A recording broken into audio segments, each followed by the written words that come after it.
No!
Hey guys, what's up? It's me, your Alex, and I'm back. And Ruben, lo voy a hacer el lunes. Lo voy a hacer el lunes. Ya dije que la semana que viene me la voy a estar pasando jugando el Mario Party.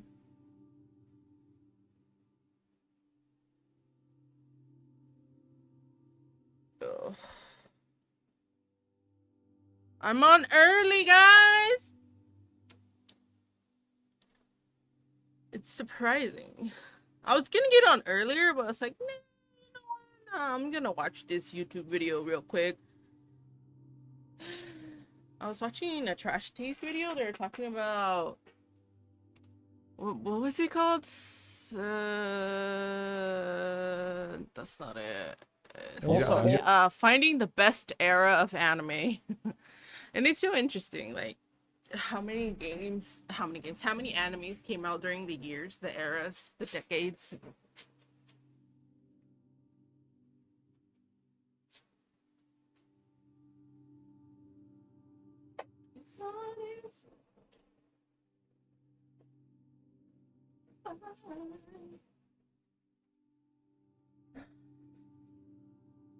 Well, I'm gonna be playing a game called Farlands. It's like Space Stardew. Well, that's what I got. Let me open it up real quick. It looks really nice. Plus, like, I saw like the cover of it, and you can see like a big ass block of cheese just growing, which is kind of funny.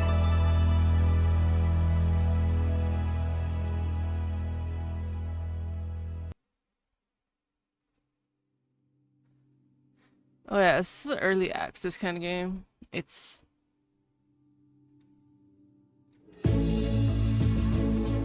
also pirated.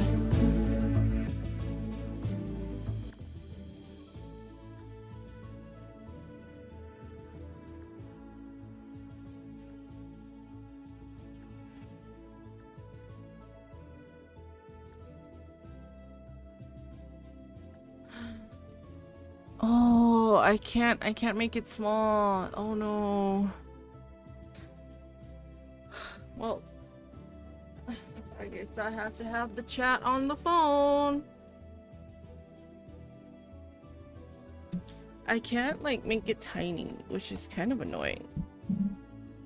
Alright. I'm gonna have my story running. Let me just double check. Alright, I'm gonna have chat on my phone since I can't make it small for some reason. Which that's really fucking weird, but can't do much about it.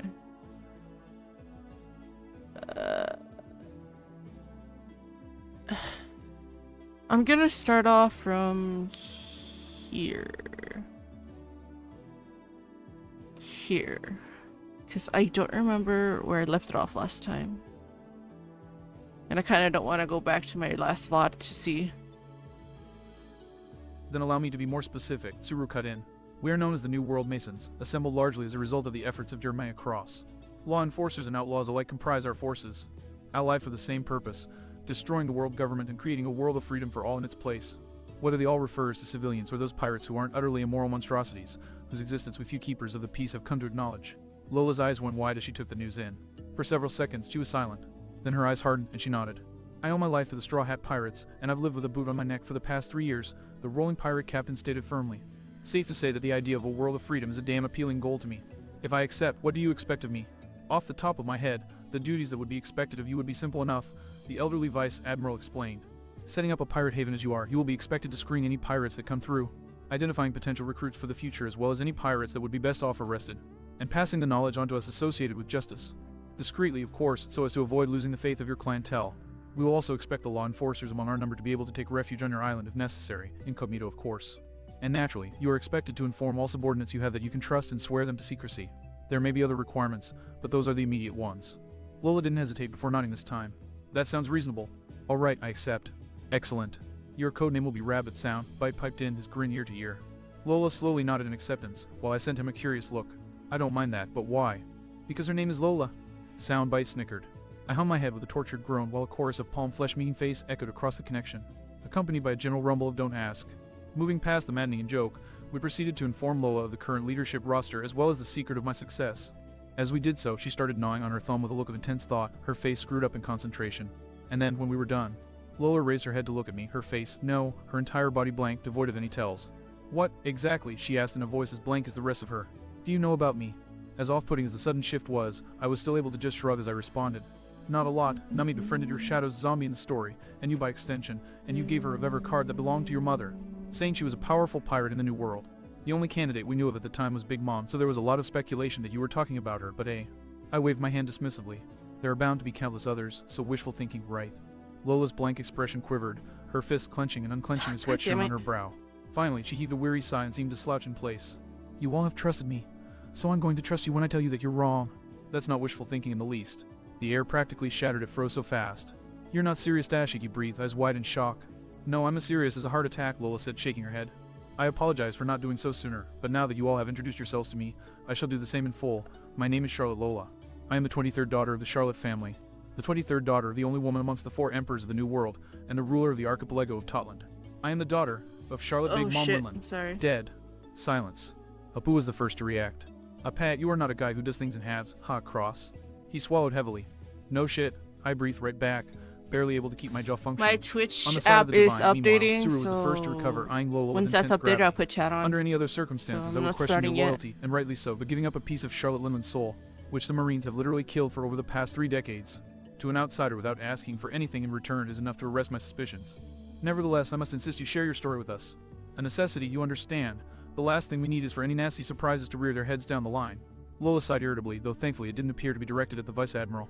I left home for love, and a bit of self-preservation. A prince from another kingdom fell in love with me, and Mama was ready to give me away for the sake of the alliance that the marriage would seal. It's a common practice in our family, but I've never liked it. I left in the dead of the night. Lola scowled darkly, though there was definitely an undertone of terror in her expression too. And I've worked to keep my head down since then to make sure that those psychotic bastards I called siblings don't come looking for me. And trust me, that's not an exaggeration. I'm hungry. My brothers Someone and buy sisters me are a some of the burger. strongest pirates in all the New World, and while I might love my mother, she fosters ruthlessness and violence in our upbringing. The New Worlder sighed wistfully as she gazed into the half-misladen sky. She wouldn't seriously harm her own blood, but if they ever found out where I, a traitor to the family, was, she shuddered before violently shaking her head. From the time I left until the time I was captured by Moria, I've been laying low in paradise looking for a husband. None but those who have been with me since the New World know my full name, and none have used it since we crossed into paradise. Until our operations move into the New World. Not for a while, I can tell you that much. T-Bone coughed. Then I don't see my identity coming into play much. Lola scowled and slapped a hand to her forehead. Though I'll have to not advertise on the SBS lest they recognize my voice and come looking, damn it. There was a few seconds of silence as everyone digested the tale we'd just heard. And Theme. Be with Gah. Lola, Vivi, and I all flinched in shock when both Mary and Soundbite suddenly started bawling their eyes out. The hell? I questioned incredulously. Teach, that's so sad. Mary wailed, Frankie's influence shining through as she wiped away at her tears and copious snot. Having to abandon your own of a family to find Lola, don't give up, big sis Lola. Riet, I saw a sweat drop bloom on Vivi's head as she glanced at Soundbite. And as for you, blame the hijackers. There we go. The gastropod snarled through his tears. To think such TT tragedies could actually occur, Tashigi wept, lip quivering. Oh, you poor woman. Pirate or not, nobody deserves such a fate. It's just like one of my nana's romance, no ovals. Bald, Bartolomeo. Ye gods of the sea, Bartolomeo, pull yourself together, Foxy muttered uncomfortably. Have you no pride as a man? Apu demanded. Ooh, I dunno. An eager grin slowly slid across Lola's face, and she slowly sauntered her way up to Soundbite. I kinda wanna go blue. I quite like men who are sensitive. It's a good quality to have. You know in a husband. Road to bro alert, hells no. Soundbite squawked in panic. Great. Lola's widened, and she tried to wave Soundbite off. Hey, wait a. Hells no. Not happening. The sea is my only mistress. Senuva. Lola spat. Hey, Riskies. I called towards the party that was happening a little ways away. Rejections 4004, 161 through 4004, 163, all at the same time. The party roared with laughter and a sudden burst of energy in response. Damn it, you little bastard, that was the closest I've gotten in years. Lola snarled at my snail. Sorry, bro. Oh, that is... Didn't have a choice. Wait. My partner sneered in response. Slimy piece of. And I thought we were getting good headway on serious business, D-Bone sighed wistfully. Quite, Tsuru tersely bit out, her tone dry but matronly.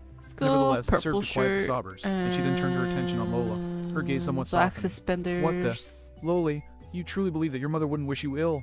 I don't believe it, I know it, Lola blinked, clearly confused by the question. Where her children? Charlotte Linland is a very dangerous pirate, I know that better than anyone, but she'd never harm us, her children. It's a fact. Tsuru gnawed on her lip for a second before lowering her gaze. 2 years ago, the Marines received an SOS message from within the boundaries of the Totland archipelago. The sender identified herself as one Charlotte Macaranda, 27th daughter, one of my younger sisters when I left, though I don't doubt mothers had more. Lola completed in a rush. She was also one of the kinder and saner of my siblings. She sent out an SOS. Why? Essentially the same as you, Mekara desired to leave the Charlotte family and your mother's crew, and she was even willing to defect to the Marines to see it through. Mekaran, Lola pinched the bridge of her nose, the following words tight. She was always sweet but never too bright. If she used an SOS, that means my family picked up on it too. She never made it, did she? I regret to inform you that that is the case, Tsuru nodded solemnly. I was part of the detachment that sought her out at the edge of your mother's territory. We found her charred remains exactly where she said she'd wait for us. Charred, Lola repeated before scowling furiously. Opera or oven, one of those bastards. Unfortunately, that is not the case. The New Worlder blinked in surprise. What do you? We did not just find her charred remains, Captain Lola. Tsuru gazed dead into the Charlotte daughter's eyes through my snails.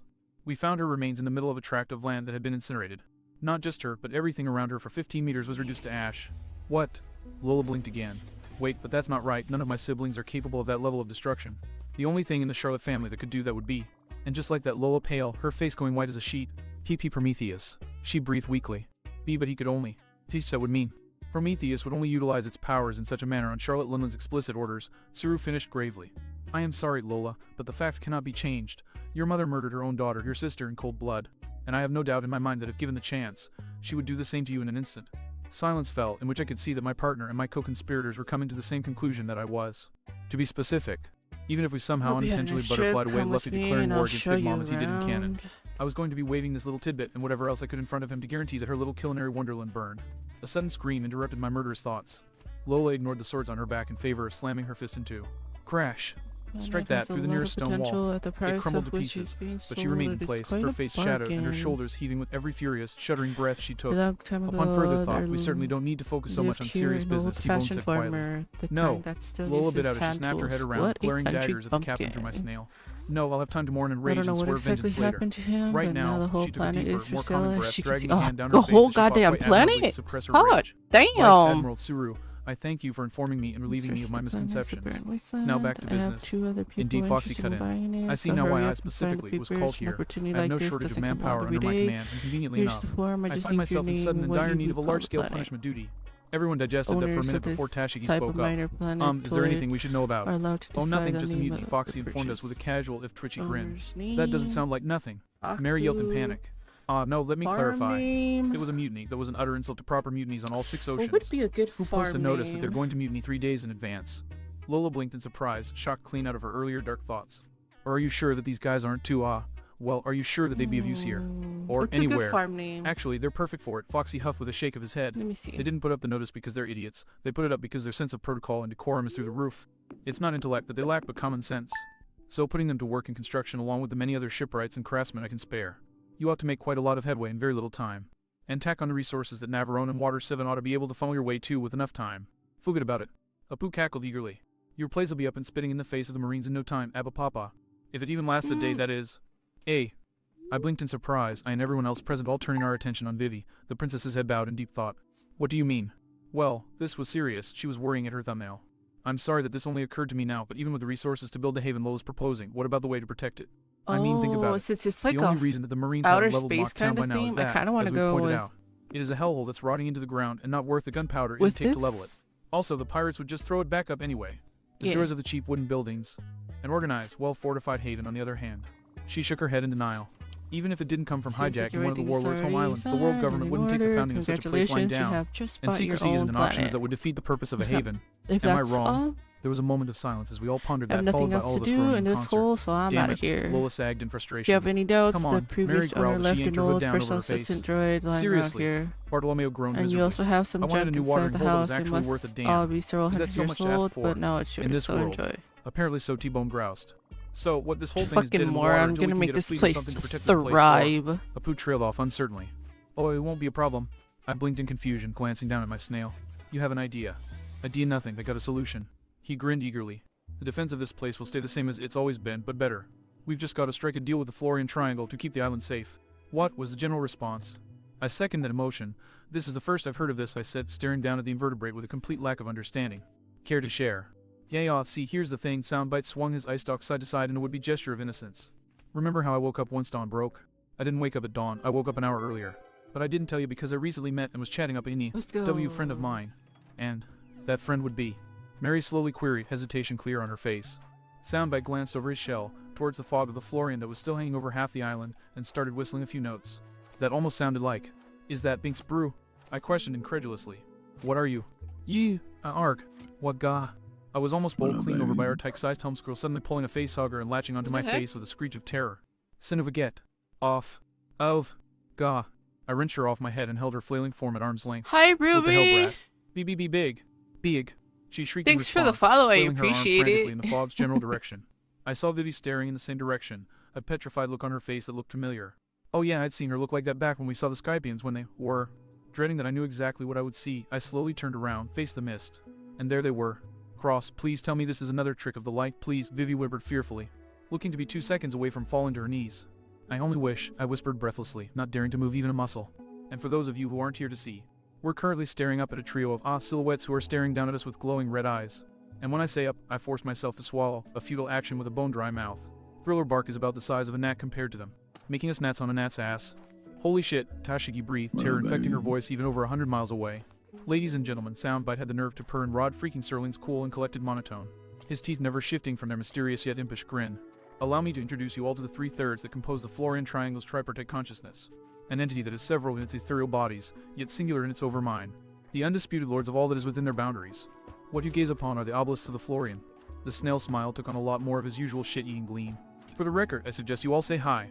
After all, fog-enshrouded horizon suddenly seemed to ripple and writhe, and the humans present all shuddered as the wind picked up into a light gale that sounded almost like a moan. They just did. He-oh-woo-ah-ha-ha. After a few stunned seconds, Vivi, ever the diplomat, hesitantly raised an arm and waved to the obelisks. A moment later, she proceeded to faint as one of the obelisks suddenly sprouted a limb analog and mirrored the action. Soundbite. Speak, I managed to choke out as I fought to keep my terror energizing rather than debilitating. Fast. Funny you should mention speaking, the little demon chuckled. Remember the last time I heard something speak when I had no earthly right to? I choked out some kind of noise as I made the connection. You're hearing them through the voice of all things.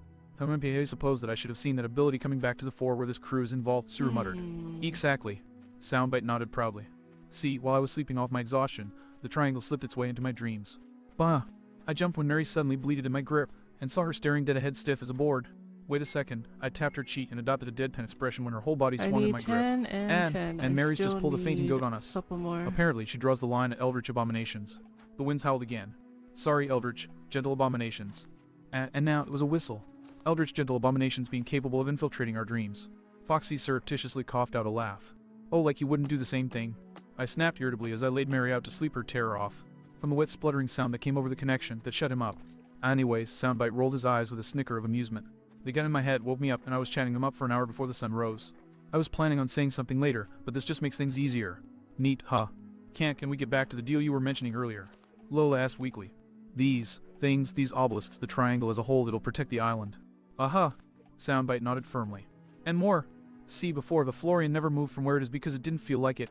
And as such, Moria kept Thriller Bark floating within the triangle's confines. Okay, so Take a deal, and the Florian will follow the island 6, wherever it shall flow, obscuring it from any who might seek to do him harm.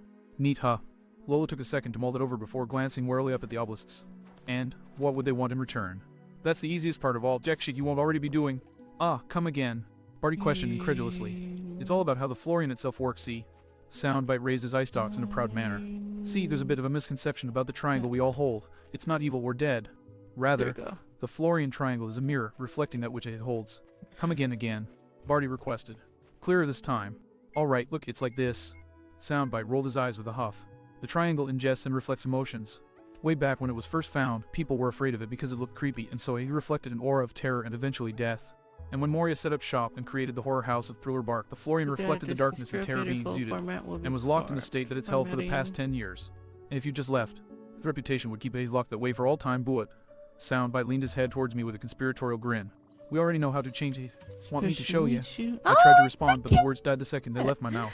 Actually, that wasn't the only sound that died. All sound in the courtyard slammed to a dead halt right before a barrage of sound replaced it. Gather up all of the crew.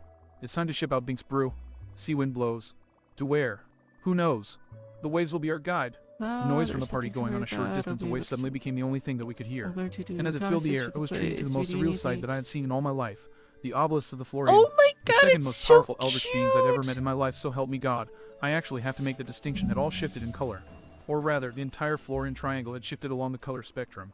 The horizon encompassing fog Larry rippled, Berry. and gradually but swiftly Look, somehow buddy, it shifted what from a you bruised, were eerie saying purple to a in bright and Durban radiant yellow. was true. A yellow I Someone has moved recognized. into old Even, it was the farmhouse. same shade the fog had turned to when our crew had started Poor singing Bink's soul. brew while we were sailing Don't be through rude. it. It's a chance Before to our make a new dumbstruck eyes, friend. tendrils of the Maybe mist we snaked should down into say the courtyard hi. and metamorphosed, You're taking right. the forms Hello. of, It's a of double people, pleasure to dozens of meet them, you. We're Larry dancing and and celebrating Barry. and having an all-around We're good traveling time. merchants. It We was sell a surreal. little bit What's of with the noise? everything. It's been I years glanced since to the anyone side lived and here. grinned If cheekily it's at the sight okay of with a newly you, we'll reawakened Mary come and by Bibby gaping from up at time the to time sky. to show you the Enjoying goods the we're show. offering. Are you? We could come Mary Monday, retorted, Wednesday, and jabbing her Friday finger at the mornings, triangle. but we still Following leave where at she was noon to indicating, replenish I found that she was inventory. right. I And most to definitely eat, hadn't maybe been. only For you look see, like two, not but only we had the have obelisk's 3 palette stomachs. changed in such a way that their Look, bodies were yellow and their we eyes didn't were a light explain so blue and much. shaped like You happy, should visit upside down Durban. U's, There's but an they were also moving, excellent swaying side to restaurant side, almost there as with if local food. they're dancing. That's Vivi true breathed if in it awe. is very good. I'll say it again, If we Soundbite want to whispered buy reverentially. something, The we Florian bought is a some mirror. stuff we don't It know has shown fear, who will reflect what to nothing but expect, so fear. we came But with a offer it little a bit of heart full of everything. song and goodwill, offer it cheer and joy and life, and who will reflect it tenfold. And that's what we'll be doing. Lola breathed, staring up at the dancing entities with newfound respect. So long as we keep our haven bright and full of life, that it'll stay with us and protect us so that it can stay the same way. She then frowned in concern. But even if the Florian does stay this way, bright and cheerful, that doesn't mean it'll be pleasant. My crew and I, we've just spent 3 years locked in its sunless shadows. Even without the fog's gloom, she grimaced and clutched at her sleeve. I don't know if I can willingly go back to that. The wind sang and whistled eagerly in response. Easily fixed, Soundbite said, waving his eye stalk dismissively. Look up. And indeed, those of us present did just that, and were treated to the sight of the fog centered directly overhead of the island, receding to give way to an unobstructed view of the sky. Like I said, the Florian has perfect control of itself. Your sunrises and sets will always be a bit blurry, and the horizon's a no-go if you want to stay safe, but apart from that, you'll never miss the sky again, unless there's a storm or something, at which point you're shit out of luck. And just like that, Lola's face lit up, a grin stretching from ear to ear. If that's the case, then I couldn't be happier to accept. Even Mama is unnerved by the triangle. I won't have to worry about keeping my head down anymore. This is going to be great. Going by the way the obelisks waved and whistled, I'd say they agreed with gusto. Well, I for one am glad that this matter has been settled. T-Bone sighed in relief. Now, seeing as the matter of our latest base of operations no longer has any obvious issues to address, shall we move on to other matters? We have managed to assemble quite the agenda since our last meeting. Actually, before we move on to that other crap, Bartolomeo butted in. I want to stay in the here and now for a bit. You can't possibly tell me that I'm the only one here who wants to know the story of the Straw Hats beating Moria. That drew winds out of all of us present. Don't sound so eager, Barty, Mary warned him somberly.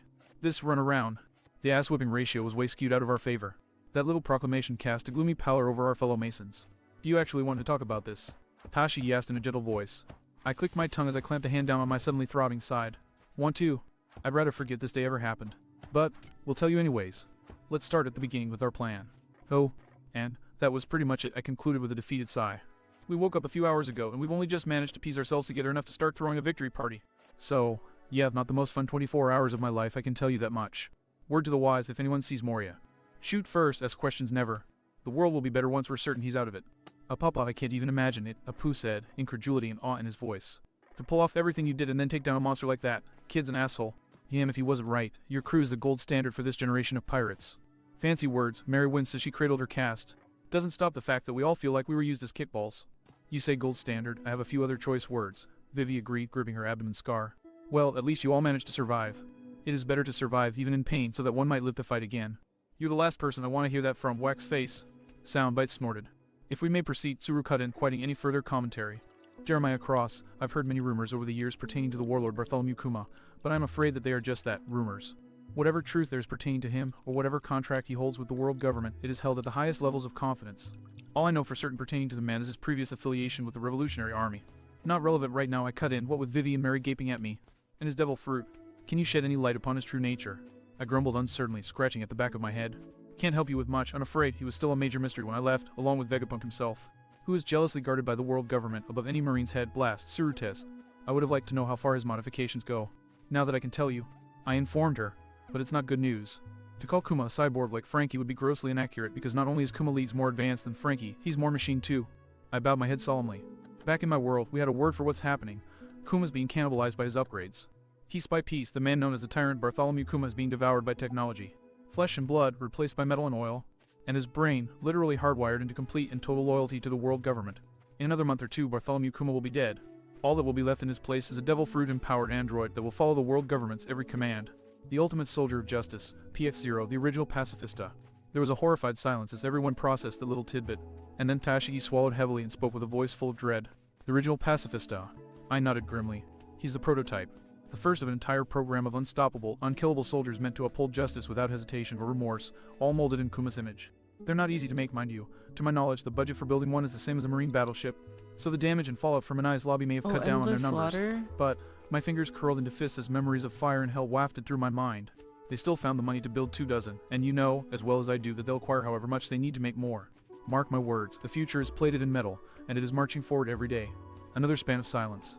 So what you're telling us, Foxy bit out uncomfortably, is that the world government is modifying other humans the same way that they're modifying Kuma, turning them into... Yo, knowing Thankfully, this, no, I said with a sigh knowing of Kuma's relief. lore, it From what I remember of what hearing Senmura it said when he took again a few out for a test in the drive, fanfic. Kuma was the only upgraded human. The rest were all built around corpses. Makes sense, really, I sneered derisively. After all, you know what they say, dead men tell no tales, nor do they ask any questions. Soundbite's face twisted up, reflecting Tashi's expression. I'd really like nothing more than to move on from this right this instant. But before we do, she took a calming breath before giving me a hard look. Why didn't you mention this sooner, Cross? We might not have anyone in Vegapunk's labs, but Scuttle, that still exists, and we could have tried keeping an ear out for missing corpses. To estimate how many pacifistas have been generated. This isn't exactly a bad thing, but I just have to know, Cross. Why wait until now to tell us about them? I found myself left completely flat-footed by the question. I thought as hard as I could about it, plumbing my mind for an answer, and unfortunately, there was only one response I could give. One that was weak, even to me, and yet terrifying. I hadn't really thought about it until now. Tashigi heaved a weary sigh. Cross. Or rather, I grimaced as I brought a hand up to tap furtively at my temple. I forgot about them. And if that didn't damn well freeze the air solid. See, Cross, Vivi breathed in horror. Are you trying to tell me that? No, not that bad. I quickly assured her. I remember the plot of the story just fine, that's easy, but, well, I glanced away sheepishly. Vivi, it's been almost a year since I last read the source material. I can remember the plot with ease. But details, are you telling me that any of you can recall the exact wording of a page from a book you read a week ago? Quite easily, yes, a voice offered from my shoulder. Beat it, you photographic memoried freako nature. Everyone has a photographic memory, Jeremiah Cross. The difference is how quickly the photos degrade, Tsuru said, and I could hear the smirk in her voice. As could everyone else, judging by the snickers. I have a foghorn, and I'm not afraid to use it, I growled, bringing the little episode to a close. In all seriousness, Cross, I think our newest cleaner may be able to help if Cancer can convince him to come with us, Tashi grumbled, before shaking her head. His abilities are a bit esoteric, and you're not gonna have a fun time experiencing them, but if anyone can help literally refresh your memories. Next to someone with a mind-based devil fruit, it'd be him. Oh, excuse me, Lola said, raising her hand. What do you mean by cleaners? We cannot risk the knowledge of our organization spreading to hostile ears. So the few among our number capable of hypnosis or otherwise brainwashing have been tasked with ensuring that no such leaks occur by wiping the minds of any who should learn of us without being truly loyal to the cause. But who would also be best kept alive, Tsuru explained. And on a related note, I am grateful that you suggested forming such a group, Mr. Cross. Were it not for your suggestion that I be a bit more innovative with my ability, I would have had to do something quite regretful a week ago. Oh, This I model leaned has a forward. movable Care to share, seat, Vice Admiral? so I once you would. interact with Suru the rolled her panel, neck the seat slightly will before move and you continuing. won't be able to A week sit ago, when I you was want to approached by travel. another Marine who had discovered our existence much like I had, and asked to join our ranks. You This made Marine was it Vice past Admiral the Komai, one of my This model success will no stories. longer He didn't show much in promise when he was production. recruited, but I But allowed his anything you commission don't to go need through in for this his map dedication, system if will nothing else, become and he new has more than fuel repaid that cells faith to over travel time. with. He's an honorable man, decent Oh. even, and a strong proponent for the strength of the common man. It's Through not ingenious too tactics large and his for own DC rigorous sulfur training, he's downed even the most storage. powerful This ability model users is who not have the most misfortune of making powerful an on the enemy of him. market, but it A genius should be more tactician, than eh? enough for close Sounds like a Marine after my own planet heart, jumps. Foxy Besides, whistled any admirably. mechanic can upgrade A if genius, a needed. powerhouse, and an all-around Nice. incredible leader. White Feather Comb is one of the most respected Marines alive. Tashiki gushed ecstatically, sounding on the verge of outright squeeing. You mean to tell me he's a Mason now? Impeach, not in this lifetime. I wiped his memory and sent him on his way almost as soon as he made the proposition. Suru snorted dryly. Tashiki blinked dumbly, her smile frozen in place. Why would you? Ufoxy grimaced in realization. Right, a tactician I would like, meaning intellect combined with an enormous survival instinct. Exactly, Mr. Fox. Someone want to speak English for us normal yahoos? Bartolomeo demanded. It means, Foxy said, that he's essentially a very big, very smart rat. If we let him into our ranks, he would have been loyal for a time, and then if he ever got a hint that the New World Masons would be going under, he'd jump ship and sell everyone else out to save his own skin. Not out of malice, but simply because it'd be the smartest move to make. Precisely, Suru nodded regretfully. I told Komai as much, and he did not deny that it was a likely scenario. Still, he was very gracious in my rejection, and willingly subjected himself to the memory wipe. He walked away unscathed, and life continues on as normal, though now I have my eye on him. And I also suspect that this will not be the last time I see shipping bin. him. Hopefully the tone dial he recorded for himself in the future will prevent any untoward incidents. I sighed, as did a few others. It was unfortunate, but well, we couldn't count on everything going our way. That really is disappointing, though. Tashigi wept miserably. His membership would have helped us grow our numbers much faster. So many recruits look up to him, especially since he got to where he is without relying on a devil fruit. I seriously resent those implications. Mary grumbled petulantly. We know, Mary, Vivi said sympathetically, before looking back at Soundbite. Any other recruitments that we should know about? Well, one of our more ambitious plans has been to plant a mole within the walls of Impelled Down, T-Bone Side. Unfortunately, it seems to be as difficult for anyone aside from incoming prisoners to get into the jail as it is to get out of it. The institution is not, strictly speaking, in the world government's chain of command, but rather self-polices and handpicks its recruits with rigorous discipline. We cannot truly infiltrate them as they are a closed system with nowhere we can feasibly enter. For the time being, I am afraid the walls of Impelled Down are sacrosanct. Regretful, but I sighed in defeat. That's life, I suppose. We'll just have to approach from another angle once we really have to. A get-out-of-jail-free card would have been nice, Opus sighed longingly. I'm quite, Suru hummed in a disapproving tone. Still, while we're speaking of Impelled Down, there's something you should know. Something that Jonathan has recently discovered and is investigating with the aid of the Black Harm instructors. The Black. I sat up straighter as I made the connection. You mean the Marines who explicitly stonewalled Jonathan's offer to join us because they rightfully hate pirates more than the average good Marine? It's that serious. Ulp. I tugged nervously at my collar. And this discovery would be. Suru's gaze became steely. There are prisoners missing. I glanced away sheepishly. If you mean from Impelled Down, I can. I'm interested in that and we'll be addressing that later, but no, Suru shook her head in denial. I mean there are prisoners missing from justice itself. I turned that phrase over in my head every which way I could, but no, there wasn't a single way that sounded good. Explain. Now. Instead of addressing me, the Vice Admiral turned her attention to my crewmate, Princess Nefertari. I trust you'll recall the incident involving Prince Kaladin of Thulosa a year ago in the Kingdom of Kazlok, the South Blue. I wish I didn't. I always knew there was something wrong with that little monster's head. Vivi shook her head in disgust before eyeing the rest of us. For those of you not in the know, Kaladin was a disturbed product of royal inbreeding who was high on the line of succession for Thulosa's throne. And when I say disturbed, I mean missing pets and terrified servants disturbed. But as a royal, it was all tolerated and swept under the rug until one day he snapped and went on a broad daylight spree in the neighboring kingdom. Kozlak. Now, obviously the bastard was arrested by the world government, but the Kingdom of Thulosa raised a stink about wanting him back. It was a front-page sensation for days. Vivi suddenly choked off, her eyes wide in terrified realization. Until suddenly it just stopped. Any mention of Kaladin disappeared, as did Kaladin himself in person and paperwork alike, Suru completed with the utmost solemnity. The Mad Prince of Thulosa fell off the face of the seas. And, you're sure he wasn't discreetly shipped off to Impelled Down or? Mary offered uneasily. Corpses and prisoners alike leave traces, but here there are none, Suru replied. Without any warning, the prince vanished and with him the entire scandal. And he is far from the only one. Lola swallowed heavily, cold sweat gleaming on her brow. How many? The elderly Vice Admiral's lips twisted in a grimace. The better question is how long, and the answer centuries. Over the course of the world government's existence, there have arisen many individuals like Kaladin, sensitive prisoners and criminals, who could not be executed or imprisoned through normal means without blowback or due to some form of extenuating circumstances. Some of these individuals were of political importance, others were mentally disturbed, and would have been threats in both general population and solitary confinement alike, and of course, more than a few earned the personal ire of the world nobles. What they all share in common is that once their incidents reached peak complexity, they vanished into the ether, never to be heard from again. I'll repeat, Vivi whispered in horror. How many? Since the start of this age, Several hundred without a trace. And no leads whatsoever. Nothing. Bartolomeo choked out. Suru slowly closed her eyes. There is one thing, a single word in a scan few locations, but I doubt it to be random, and that would be darkness, the one fruit that could explain it, and we know for a fact that it's impossible. Perfect. I clapped my hand down my face with an angry sigh. Then I looked up again as a thought occurred to me. Wait a second, what about CP9? This seems like something they do. A reasonable assumption, but sadly one I have already exhausted, Scorpio interjected with a shake of his head. I have already asked Lucci, the oldest of the current generation, about those who vanished during his tenure as an agent, but he knows nothing about any of them. It is possible he simply wasn't involved, but... No, I get it, soldier of justice. If anyone would have been involved, I hummed and thought. If things were different, I'd finger Aegis Zero, but they're exclusively at the World Noble's beck and call, so they'd only fit if all the prisoners pissed them off, but that's not the case. I clapped my hands with a firm nod. Right, this is definitely a deep rabbit hole, and I'd rather know where it leads rather than wait for something to leap out and gnaw at us. You'll keep us informed if you learn anything. Of course, Sue nodded. And moving right along, Soundbite piped up eagerly. O'Neill, you mentioned talking to Lucci. I take it that means our favorite band of unscrupulous assassins now work for U.S. T-Bone's mouth twisted into a self-satisfied grin. After a fashion, yes. They contacted us 2 weeks after Nye's lobby, and most of them accepted the offer at the outset. Rob Lucci was a bit more difficult, but after some persuasion on my part, he willingly swore his loyalty to us. However, the moniker of CP9 is obsolete. They now call themselves Jormungandr. Soundbite's eye and grin both twitched slightly.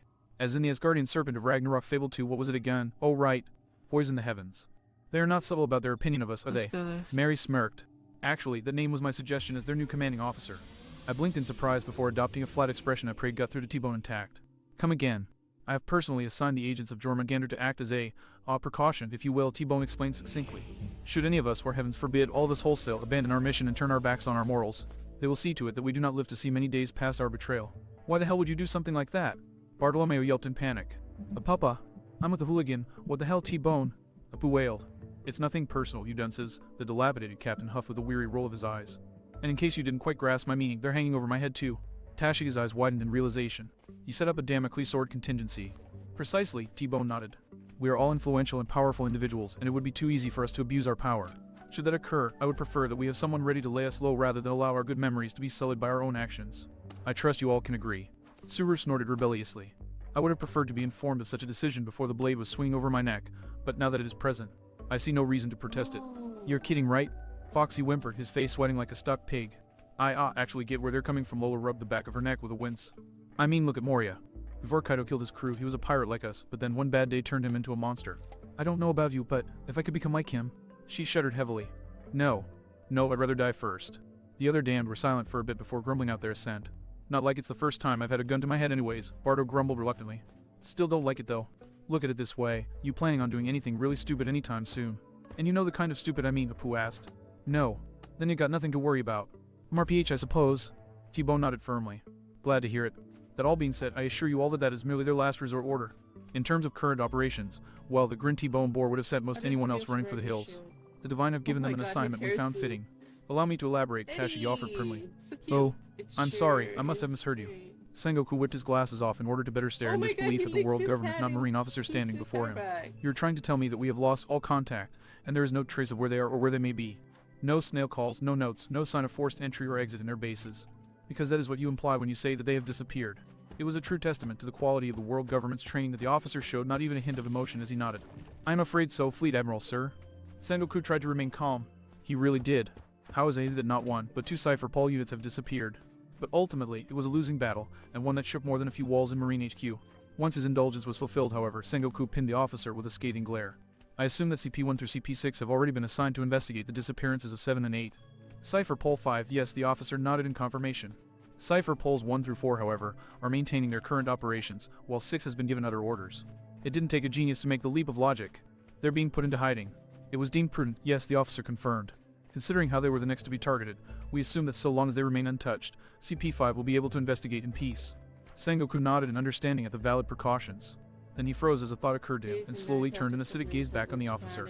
Did anyone, he ground out, think to inspect the security of CP6 safe house before they went to it? The officer's response was to stiffen and then bolt out of the room. A silent but very clear no. Puru.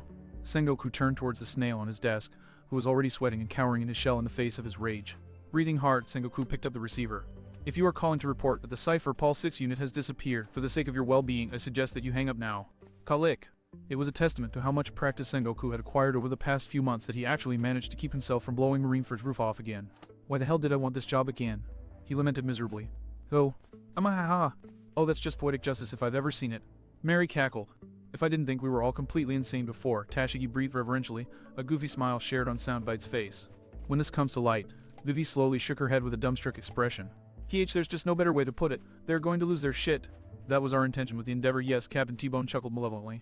Have I said recently that I'm very happy that I'm on your side? Because I am very happy that I'm on your side, Foxy chuckled weakly.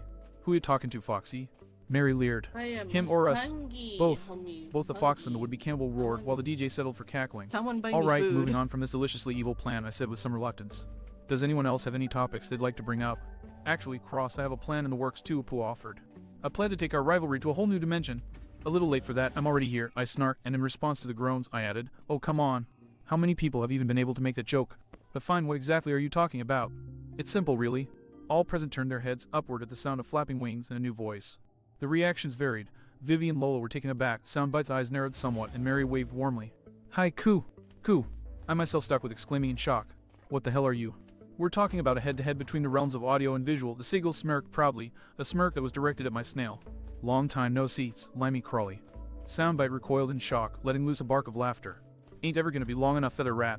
Still though, he eyed the bird with an appreciative air. Glad to see you finally grown a spine under all the fluff. Hey, what can I say? Ku chuckled as he landed on some rubble, dipping his newsboy cap down.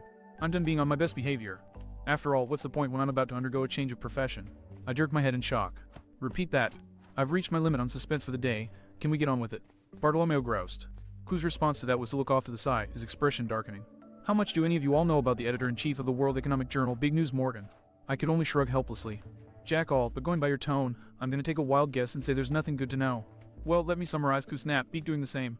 The bastard is a pompous, overly fluffed hack of an editor who has morning tea with Charlotte Big Mom Linlin, brunch with any number of world nobles, lunch with the Marines propaganda and public relations offices, and who prefers that his ditters be any honest and good journalists, spiced with their own integrity, and sautéed and served on a spit. Or, to summarize, Vivi offered, looking like she smelled something foul. He's a headline-seeking glory hound whose pockets are as wide open as the pit of a nice lobby.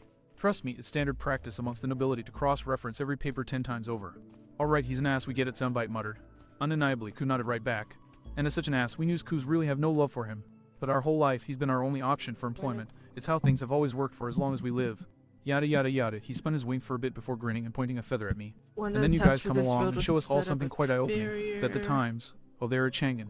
So a number of news crews decided to look into batting for the other side of the law on the sly. Apu picked up, his grin back in place. And they all had the smart idea that seeing as you're already busy with your own shtick, they ought to try their luck with someone like-minded and like-skilled, but different. Wow. Me. Impenetrable barrier. You're doing pirate radio. Well, we're going to be printing and publishing pirate papers. Ku nodded proudly. A journal that reports the truth, the whole truth, and nothing but the truth, no matter what anyone says or how they try and stop us. Ladies and gentlemen, Ku spread his wings and puffed his chest out. You're looking at the ace reporter of the brand spanking new publication that's going to take the world by storm. The Free Feather Report. There was a round of vaguely pleased muttering that prompted Ku to slump over in depression.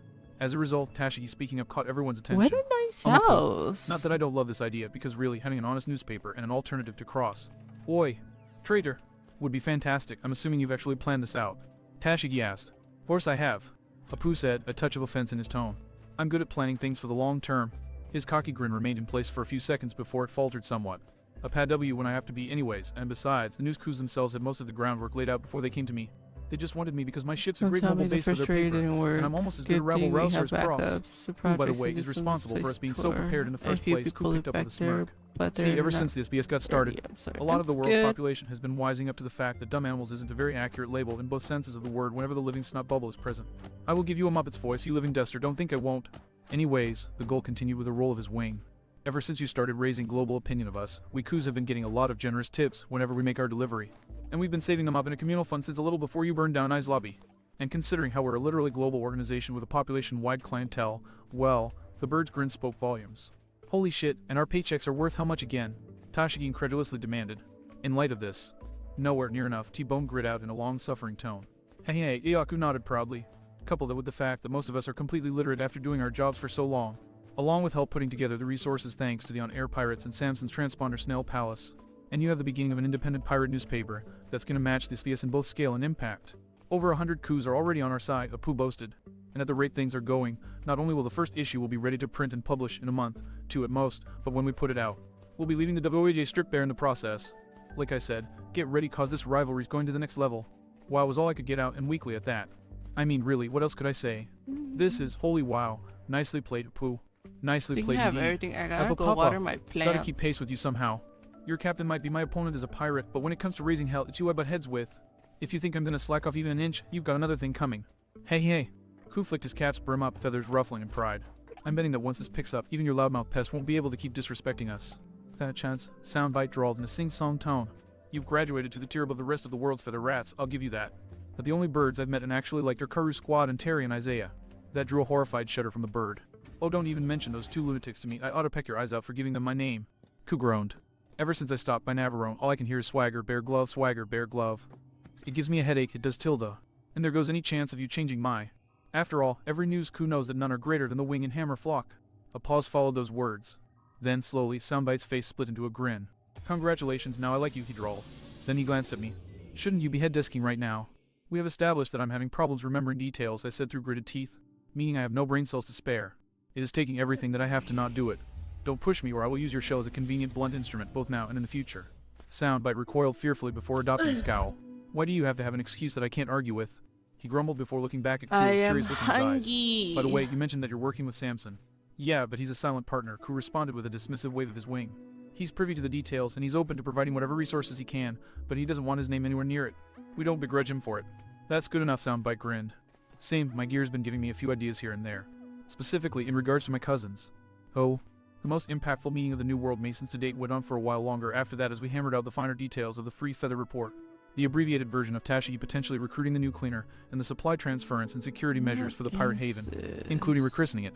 From there, after gathering a status report on the new additions to our number in between Navarone and Foxy, Lola wouldn't be short on helping hands. The meeting finally came to an end. Our return to the party was eager, Lola to share the news with her crew, Vivi and Mary to enjoy the party, and me. Well, part of it was the party, but with our newly established bargain with the Triangle, I could start up the SBS after all. But there was one tiny detail I had to hammer out first. Excuse me, Cross. I glanced at my side to see Funkfried walking past me, snatching Soundbite from my shoulder in the process and with Lasso on his back. Wait, what? We need to work something out. We'll be right back, Lasso called as they headed into the distance. I stared dumbfoundedly for a few minutes before ultimately shrugging it off. If they didn't want to tell me, I guess it was their business. It worked out anyway, I reflected as I walked towards the piano, where ivory bones were tickling the ivory keys. This was something I'd rather do solo. Taking requests. I asked casually as I leaned back on the piano with my elbows, my eyes never leaving the party. Or rather, never leaving the guests of honor who were located on the edge of the party courtesy of one of the said guests forcibly keeping the other in place whenever he tried to leave. If you can hum it, I can try and fake it, Brooke mused, wholly engrossed with his craft. Who knows, perhaps I'll even recognize that which you wish for. Then in that case, how about, I glanced over my shoulder at him. What I saw and come away. Yo-ho, Tilderberg chuckled with honest amusement, his digits never missing so much as a note. Ah, but of course you'd know. I'd have joined them, you know, but with how I was pinned by the rubble. No need for excuses. I don't doubt you would have jumped in if you could, I interrupted. Just, your personal point of view. Ah, well, in that case. Brooke's empty gaze grew somewhat far off as he played on automatic. I can only imagine what it must have looked like once, but to see it again up close and worse, and yet, Brooke followed my gaze, eyeing my fellow mates. They knew. They knew exactly what they were getting into, even before they took that first taste, and they did it regardless. Such bravery is only witnessed once in a generation, and yet I've seen it more times in the past day than I ever did while I still had my flesh. Truly, what a time to be alive. His grin widened as he returned his gaze to the ivories, the music gaining a newfound uplifting tone. And what peerless peers you have. They are both quite incredible, aren't they? And as I watched Nami keep Zoro in place next to her, laughing as he grabbed her cheek and stretched her grin out, all while she jabbed her finger in his side, I realized something. You're right, I breathed softly, pushing myself off of the piano. They're incredible, and I'm going to make sure that I never take that for granted again. And so I set off. First to speak with Robin and Luffy, and then to go and get what I needed, so that I could do what I needed to do. Because after everything those two had done for me, both now and in the past, how could I not return the favor? Oh. A fair distance into the deep forest of Thriller Bark, far from any prying ears, Cross's three amigos exchanged looks with each other. It was hard to tell what they were thinking, but it was plain to see that they were not, by any stretch of the word, training. And were anyone familiar with them in hearing range, they would immediately know that they were intent on nobody overhearing them. After all, for the first time in months, they were not speaking the human tongue. So what's the deal with the secret meeting? Lasso asked cautiously. And with you actually lowering yourself to our level to ask me to swipe you without anyone noticing. Funkfried concurred before wincing and scratching the back of his head sheepishly. Ah, no offense, of course, it's just that I've never actually heard you speak normal before, so. Desperate Gug, hold on. Soundbite shook his head, diminutive head, wincing. Sorry, hard to turn it off. Anyway, desperate times, desperate measures. The snail's expression crumbled sorrowfully. I can't risk someone overhearing this, but if I have to keep it to myself, I'll freaking pop my shell. The two half-animals shared knowing glances. You didn't tell them everything, Funkfried deduced. And it's not light either, Lasso chuffed, settling in for a long talk. Soundbite nodded solemnly. Don't get me wrong, Cross is, well, you both know what I mean, of course. The Zoids exchanged looks again, but this time they were shocked.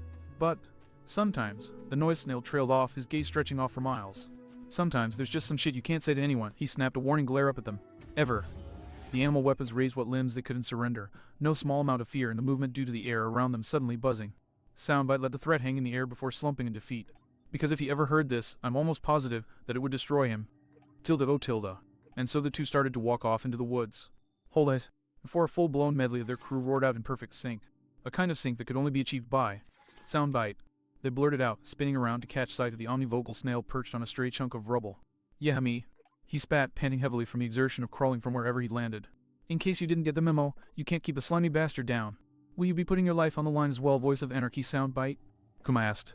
No. Zoro barked at Kuma and Soundbite both. Soundbite, you can't. If you even brush that stuff. Nami started to plead. How stupid do you think I am? Soundbite snarled indignantly. Actually, don't answer that. Point is, I know that shit would kill me. It's already going to do a number on you too, and I want to be there when it does.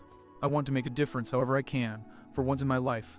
Nami blinked in shock, her expression slowly shifting to pity. Alright, let's go to another planet. Do shit to Inaru, only just managed to stop the white feather rat, and there's Jack, all I can do for him now. Soundbite listed off in a dead tone. Then he slowly lifted his eye stalks and gazed at her in tears. Don't take this from me, please. While Zoro and Kuma stared back at the snail with vaguely pitying dead-eyed expressions, Nami shuffled over to him and picked him up. Wordlessly, she carried him back towards Kuma and Zoro, who were already moving alongside the spheres of pain. They moved in silence, most of their strength focused on getting their legs to move, and eventually came to an area that had already been mostly flattened from the war against Moria. Zoro stopped, and Kuma positioned the ball of Luffy's pain before him and the one of Cross's alongside it. Nami hung back, using her eyes and clouds to place Soundbite on a branch within the view of the action, but far off the ground. Then she discarded the majority of her staff, the clouds retreating inside, as she moved back to face her fate with a benign tube of metal clutched in a death grip. Kuma regarded them both for a moment. You would truly sacrifice your dreams for their lives? He asked at last. We're straw hats. Any of us would sacrifice our dreams for the rest of us without a second thought if that was what it took. Nami picked up, hesitating for a bare moment. Then her resolve crystallized. But it's not just that. All of us have dreams of changing the world. Chopper's going to invent a true panacea, Robin's going to uncover the void century. Vivi's going to become queen of an entire kingdom. And sure, we're making an impact. She shook her head. But Cross is doing so much more. He's doing the impossible, taking a crowbar to a monolith that's been crushing us all for centuries. He started something incredible, and I can't in good conscience let it end here. Too many people depend on him, there's too much weight in his words. He can't die now. Nama's mouth slowly lifted into a serene smile. If the price to pay for him to follow his dream is my Atlas, a dream that someone else can and will pick up, and can and will accomplish. Well, she chuckled self-deprecatingly as she scratched the back of her head with a projected air of nonchalance. You know how much of a miser I am, right? No way in hell I'd pass up that kind of bargain. As for me, Zoro said, a smirk on his face that was somehow bestial as well as peaceful. Kuina may be pissed at me, but I made my decision long ago. The world's greatest swordsman has already sworn his life to the king of the pirates. Nami glanced at him with a catty expression. Is that so? That's not how I remember it. Didn't you once tell me that you swore, and I'm paraphrasing here, that you'd always follow your own ambitions first, and that if Luffy ever got in your way he'd have to, what was it again? Oh right, end his life on your sword. Zoro smirked right back at her. Have you forgotten which? I'm the big bad drunken Oni. Who knows what crazy shit I say, right? Nami chuckled lightheartedly as she looked back at the ball of agony, newfound life injected into her smile. A witch and an Oni sacrificing themselves for the king of the pirates and the voice of anarchy. Her smile twitched ever so slightly. It's almost like a bad joke. You can take out the almost Zoro growled as he double-tied his bandana around his skull. After all, we both know that the punchline is going to suck. And so the pirate hunter strode into his captain's suffering, and the weather which followed him into her own ordeal barely a second after. What followed next will not be described, for the sake of all reading due to the universally horrific nature of the event. And yet, for all that what transpired was horrific, for all that it was gruesome and terrifying in every possible regard, it did not leave so much as a trace of an impression upon the tyrant Bartholomew Kuma. Did they know that such banter would comfort them? The hyper-advanced cyborg mused. Or was it sheer happenstance? And were they attracted to him because he was a D, or was such confidence inspired because he's your son? He remained silent for a moment before sighing and shaking his head slightly. In the end, it is not so much how that matters as what comes of it. The only true question that remains is how far he will be able to continue at his current level. And with that, he fell silent and continued his vigil. Tilda, oh Tilda. Lesu and Fongfried stared at the sniveling snail as he came to the end of his story. No wonder you couldn't tell Cross that, Fongfried breathed. Or even Luffy, for that matter. If those two ever found out that Zoro and Nami put their dreams of the throne and a new world ahead of their own, Lasu muttered, more to himself than anyone. If they managed to come out of that without the knowledge completely tearing them apart inside, Soundbite sniffed woefully. Then the resulting butting of heads would almost definitely rip the crew in half. I can't tell anyone about this, you hear me? This ever got out. The end of the Straw Hats, and you're trusting us with it. Fongfried said incredulously. Soundbite looked up, puzzlement on his face beneath the tears. The snail swung his eyes between the two in honest confusion. No duh. Why wouldn't I? You're Cross's partners too. In case you haven't noticed, you've been a bit of a little shit to us the whole time we've been on the crew. Lesu only managed half of a deadpan, unable to fully hide his disbelief. I'm a little shit to everyone on the crew. Why would that mean I consider you lesser than anyone else? The snail questioned in genuine bewilderment. The two zone weapons locked eyes, a silent exchange passing between them. After a mutual nod, they gave the snail reassuring smiles. Well, look, it's going to be alright. Funkfried softly offered. Nobody's ever going to hear about this because you've gotten it off your chest, and we'll never say squat. I mean, come on, Lesu chuffed, the vocalization shaking his bulky frame. You know what we did way back when. If there's anyone who knows a thing or two about keeping mum, it's us. You've done everything right, so now all that's left is to let it go. Soundbite finished with a shaky smile. He bowed his head and chuckled, shaking his eye stalks. Had never thought I'd draw comfort from that earworm, especially after Aokiji. He held his position for a bit before perking up. I'll say, seeing as we've still got some time, want to go fortify that excuse into an actual fact. I wouldn't mind some feedback on the best frequency to vibrate you at for maximum damage. Funkfried nodded proudly, picking the snail up with his trunk. You got it, partner. And with that, the trio started to make their way out of the depths of the forest they'd ensconced themselves in. But after taking a few steps, Lesu slowed his pace and lagged behind, sniffing inquisitively at the air. He kept his nose raised for a few seconds, but ultimately chuffed dismissively and loped back up to his fellow weapon before either of the animals could notice his absence. Of course he'd noticed their tail, how couldn't he? Even if Soundbite was too absorbed in his grief and self-loathing to pay attention. Lesu had sniffed them out as soon as they'd started hanging around at eavesdropping distance. But really, it was no problem. After all, if there was one person on the crew the dog cannon trusted to be circumspect under the right circumstances, then it was definitely this one. Oh, boo, damn it. A certain peeved ghoul cursed to himself as he flapped his way back down onto the island ship once known as Thriller Bark. Doing something so rookie as forgetting to deliver the damn paper. I know that we're breaking ties with that overfluffed moron, and I know that his rag's barely worth lining my roost with, but still. Bah, with any luck he'll at least give me a good tip or something. I wog. Without any forewarning, the coup was suddenly knocked clean out of the air by something small and furry and fast shooting out of the window of a structure that was still standing, tackling him in midair. The impact knocked the wind out of Ku's sails, and more importantly, the rhythm out of his wings, sending both himself and his attacker plummeting to the earth. The bird slammed into the ground with a woof of pain. In a second, he got his bearing back and started scrambling desperately to get his wings back in motion. Don't. Erg. Ku winced when a heavy weight landed on his chest, and more importantly, a paw slapped down onto his neck and held him in place. Don't move, his attacker intoned. Don't cry out for help, and don't give me any shit, or I swear that I will ground you permanently. Do I make myself clear? Yeah, what the hell? Who are? Ku cracked his eye open and tried to twist his head around to get a glance at his attacker. He promptly blinked in shock when he actually recognized both what and who had him pinned. What the cottontail? In the flesh, the fox responded coolly. Her normally squinting eyes opened enough to pin the newsbird with enough ice to give Fire Fist Ace a nasty case of frostbite. The voyage, what's the big idea? Okay. The bird squawked indignantly, trying and failing to get some leverage to move. I've been nothing but helpful to your crew, and you're going to give us a little more help, the Cloud Fox calmly interrupted. Specifically, you're going to help me, and you're not going to let anyone else on the crew know about it, especially Soundbite. If anyone ever finds out, I will track you down and feed you your own beak. Are we clear? Something in Sue's tone gave Ku pause, and after a moment he nodded frantically. All right, my beak is sealed. Now let me up, damn it. The fox quickly acquiesced, stepping off the gull, and immediately began barking out a blue streak when he flapped into the air. Son of a... Oh, calm down. I'm not going anywhere, Ku groused as he landed on a nearby piece of rubble, well out of Sue's reach. I just want to actually talk to you without giving you the chance to bite my head off if I say anything you don't like. And before you say anything, this isn't just for my sake, I'm actually worried about you. Sue twitched in place, honestly taken aback at that. Devoh what? What are you? You're a straw hat pirate, Ku snapped impatiently. For all that you guys love to screw around and be smartasses, you're also almost all genuinely good people. You wouldn't do something like this unless the reason for it was serious, and I'm not doing anything until I know what that reason is. So talk. The bird's gaze softened ever so slightly. What's this about? For a second, Sue fought a very visible war with herself, her diminutive frame shaking and twitching as her pride clashed with her pragmatism. Neither one. She slumped, defeated as the weight of the past 24 hours crushed both sides wholesale. My best friend, Connus, is enamored with Cross, she whispered in a broken tone. Ku blinked, trying to make sense of the sudden non sequitur. That's all. I'm happy for her. Happy for me too, seeing as it means I win the 1,000-to-1 betting pool. Not romantically, you moron. Sue snarled at the bird, hackles drawing back in a momentary burst of energy. She admires him in a mostly platonic way, and that's it. And then, as fast as it came, the energy left Sue and she shrank in on herself. Cross was the entire reason Connus became a pirate. She admires Cross as an inspiration, his tenacity, his intelligence, his will to go forth and venture. She holds them all up as the standards that she aspires to every day. Sue's head drooped as she sighed.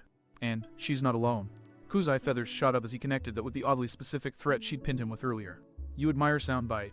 How could I not? Sue demanded incredulously, sounding as though she were on the verge of tears. He's just a snail, for crying out loud.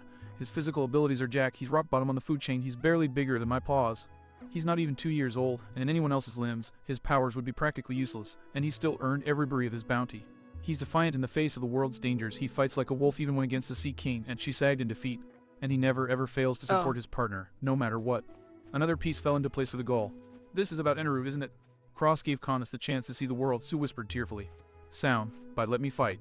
He gave me a voice and a chance to ask for help, when in the past all I could do was suffer in silence. Incapable of lifting a paw as my best friend in the whole world died, a little bit more each day. He gave me the courage I needed to leave the only home I've known my whole life, and support Connus as we sail through every kind of hell imaginable. That snail, Leichi's more than one of my best friends, he's my hero. Ku remained silent, unsure how to respond to such an explanation and not wanting to risk the Cloud Fox getting angry again. That seemed to be a fool's goal, however, as the fox slowly uncurled and looked at him, cold fury back in her eyes. He's my hero, and today he was made to feel worthless, she bit out. Not 10 minutes ago, he was brought to tears at the mere memory of what we endured. What he went through. It's never going to leave him. I'm never going to be able to look at him again without remembering how low this day brought him, and I refuse to ever see him that way again if I can help it. But she glanced away, scowl still marring her features. The fact is that I literally can't help it. I can talk as big a game as I want, but at the end of the day I'm just a small fox with a big mouth, and I'm like Soundbite, I can't make that work. She kept her position for a bit before slowly looking up at Ku, the scowl now steely with determination. And that's where you flap in. Ku flinched back, more than a bit unnerved by the sheer conviction in the fox's gaze. And what do you think I can do to help with that? The gaze cooled off as Sue sat down on her haunches, her tail lashing back and forth. You not only work for an organization made to gather information, you're founding one yourself. Your flock is spread all over the world, and you're going to put each and every last one of them to work, finding me exactly what I need to stand a fighting chance in this mad world of ours, and actually make a damn difference. Ku thought it over for a moment before slowly nodding his acceptance. And what they'll be looking for would be an old legend. One that my mother told me when I was a kid. One that all foxes, no matter where they're from and despite all the endless variations and mutations, know by heart. Sue's eyes cracked open, shining from within. You're going to find me everything you possibly can on the children of Inari. Oh, I've got to admit, even after living in this world for somewhere over half a year now and living through the craziest and most unique experiences imaginable, I might not have a dearth of experience in the field of such things, but I'm certain that there isn't anything in the world quite like a straw hat party, victory or otherwise. And I'm certain that these parties are unique because nowhere else in the world will you find sights or experiences even remotely similar to what a straw hat party has to offer. Nowhere else will you find a 5-star East Blue cook from the North Blue fending off a rubber captain from the Buffet with kicks capable of shattering concrete, all while lovingly serving whatever female might come by him antsing measured portions of food down the aforementioned captain's mouth whenever the opportunity presented itself. Nowhere else will you find a Tengu-nosed sniper leading whoever he possibly can in 70 unique songs, all praising his crew, with a living skeleton providing background music. Nowhere else could you find a band of martial arts practicing dugongs trying to wrestle, a sleepwalking scientist that is also a mad doctor into submission, while an artillery-toting angel scrambles with said mad doctor's bag to find something to put him back down. And certainly nowhere else in the world will you find a demon witch tangling with a monster oni on a couch on the outskirts of said party. Or rather, a monster oni snapping at the demon witch who was baiting him while wearing a grin befitting a certain gaseous feline. Still don't get why you get off scot-free while Luffy's still riding my ass and calling me an idiot. Him, calling me an idiot. Zoro groused, scowling furiously into the bottle he was holding with the hand chopper had and triple bandage to his chest. Well, while I'll admit that Luffy calling you that is a bit hypocritical, Nami grinned cattily as she stretched her threaded fingers above her head, only slightly hampered by the bandages that had been freshly applied to her arm. I think I can give you an honest and completely logical reason as to why I'm being left alone. Why do I get the feeling I'm going to want to cut you? Zoro grumbled, his scowl twitching into a half-smirk. Nami's grin grew in both sides and innocence as she got on her knees and pushed her head into the first mate's personal space, the image only emphasized by the halo of pure white shining around her. Because I'm a cute and adorable lamb of innocence who can do no wrong till that she practically sang to him. I resent that. Mary called from nearby, not pausing in her consumption of an entire barrel of hot pitch. Zoro, meanwhile, turned his head to the navigator entirely and butted his forehead with hers, a rictus grin on his face, a vein bulging on his temple and murder gleaming in his eyes. The shit cook is currently occupied with our idiot captain. What the hell is keeping me from doing what I should have done a long time ago and kicking your ass right here, right now? Nama's eyes cracked open and her grin grew malevolent as her halo darkened ominously. Because if you do, I will fry your smarmy ass into a briquet and use your ashes to fertilize my beloved tangerines. Zoro's own grin widened significantly as his free hand started to drift towards Watto. Bring it. Well now. Gah. Holy. My erstwhile superiors promptly almost sent themselves tumbling ass over tea-kettle when I suddenly leaped over the back of the couch they were sitting on and landed between them. I gave the pair my best winning grin as I watched them scramble to get their composure back. You two are acting quite lively. Feeling better, I take it. My cheeky smile remained in place even as Zoro's hand slapped me upside my head. Good enough to kick your ass twice over, he growled good-naturedly at me. And it still didn't change when Nami gave me her own brand of attention in the form of a chop to the skull. And make it thrice for me. She laughed, sounding like she was more than a little drunk in the atmosphere. Amused chuckles sprang from my throat as I received proof that my friends were hale and hearty. Once they subsided, I glanced at the fresh bandages on Nam's arm. So, I take it you got your tattoo touched up. Nami hesitated briefly before adopting a light smile as she ghosted her fingers over the bandages. Oh, yeah, I did. It'll take a week or so for the scars and ink to finish settling, but, yeah. She nodded before continuing with considerable more conviction. Yeah, good as new. Great. I clapped my hands and rubbed them together eagerly. Well, if that's the case, then what say the three of us celebrate, eh? And with that, I dug through my bag and withdrew the items I'd temporarily left the party to gather. It wasn't anything special, really. Just a small bottle of sake and 3 saucers, perfectly average. Still, however average the items were, Nami and Zoro took one look at them and froze up, looking like they'd seen a flying purple people eater sprout from the table. Don't ask me how I know what that looks like. Seriously, South Blue tequila, never again. Ah, cross, Zoro said, cold sweat shining on his brow. This could be a cultural thing or something, but this is... I hummed idly, my innocent smile not shifting an inch as I filled all 3 saucers, with plenty of overlap between them. You say something. Zoro fell silent as for once he read between the lines, and Nami picked up the torch in his stead, snapping her head around in frantic desperation. Cross, I don't think Robin would. And then our navigator's words died in her throat when she caught our archaeologist's eye, and her only reaction was to smile knowingly and raise her glass and toast. A motion that Luffy eagerly mirrored with his own frothing mug of what I really hoped was drunk Luffy is not something the world will ever be prepared for. Nami held her open-mouthed stare for almost a minute, and when she finally returned her gaze to me, I met it with a saucer raised in salute. Cheers, I offered. It took a few minutes before their shock finally grew numb enough that they could respond with any semblance of composure. You are serious about this, aren't you? Nami softly stated. I could only keep my cheeky grin up for a moment longer, at which point I slowly sobered up. Gazing into my saucer, I traced the bottom of the cup through the clear liquid. Ever since I came here, I said softly, you two have stuck by my side. Through thick and thin, hell and high water, through every troubled time, all the heartache and pain. You've only ever doubted me with damn good reason and have never let me down. And then today you put your lives on the line for me, and I swallowed heavily before saying what I had to. If you honestly agreed to do this downright crazy thing with me, I would be honored and privileged, and I swear that I will stand by you through every inch of whatever comes next, just as I know you'll stand by me. Nami stared at me with wide eyes, every gear in her brain visibly turning at full speed in an effort to make sense out of everything I'd just poured out to her.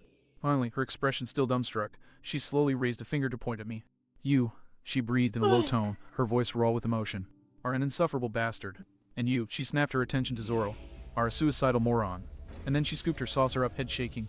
And God help me, I'm worse than the both of you combined because for the life of me I can't think of anywhere else in the world I'd rather be. She spat out in a single breath. Zoro mulled it over for a bit before heaving a sigh of defeat. Well, you're right about one thing. The swordsman leaned over and raised his saucer, smirking all the while. Only someone with a real death wish would agree to try and keep you clowns safe. I slowly looked between the two, scarcely able to believe that they'd actually agreed to this, and when I did, I steeled my gaze and nodded firmly. Okay then. Let's do this. On the count of screw it. And with that I knocked my saucer back, my fellow officers doing the same moments after. We all drained our cups, holding our positions for a few moments. Gah. Holy hell. Erg. Before we all hunched forward as we suddenly experienced the wonderful sensation of having our faces kicked in by a heaping helping of. That was vodka, you jerk. Nami and Zoro raged at me together, slamming the back of my skull at the same time, not that I could notice at the moment. Not my fault. Who puts vodka in a sake pitcher? I wheezed, massaging my burning throat. And aren't you two supposed to be our resident aunt? I drunks. Not against South Blue Sea, yada DE grade spirits. Nami hacked, furiously wiping tears from her eyes. Those ice-toting bastards use it to tan Sea King hides. Time is shutting out. Zoro choked No out. one supports All right, you anymore. my bad, I conceded, waving him off. Should I, Does go and get an actual bottle and we try again, or? No need. Gah. We all jumped when Luffy suddenly bellowed from the rafters, where he was swinging like the animal that gave him his surname. You guys did it. Our captain whooped. Congrats, all of you. Come on, party harder. We all stared at him in the intensifying celebrations before collapsing bonelessly onto our couch. That sucked so hard, I breathed through my still burning throat, my eyes clenched shut. What a chunko! I paused for a second as I considered things before tilting my head slightly. Oh, another Either of chunky. you regret it. Even so without cute. looking, I could tell that the pair had both adopted shameless smiles. So No. Yeah, I could tell because I'm pretty sure I had one myself. Me neither. And that, as they say, was that. Oh, dun. Oh, thank goodness, Koya sighed in relief, laying aside the pen that had been writing her thesis on devil fruit-inflicted illnesses as Mary moved to pick up the snail. I was starting to get worried with the delay. Given that they seemed to have all but won when last we heard them, I will admit to sharing the sentiment, Miss Kia. Mary responded as he dutifully made his way to his master's side with snail in hand, or on platter, as it were. But it is Luffy and his comrades. I suspect that they've earned some modicum of faith, no. Just to confirm, when you say Luffy, Kia spread her fingers against each other as she raised her gaze heavenward. You mean the brilliant young man who got lost on his way to the North Shore, because he thought he was supposed to head in the direction that felt coldest? Yes. Mary chuckled, well, sheepishly as he scratched the back of his head. Point taken, lady, faith with a grain of salt. A lot of salt. A big pile of it. The whole shaker.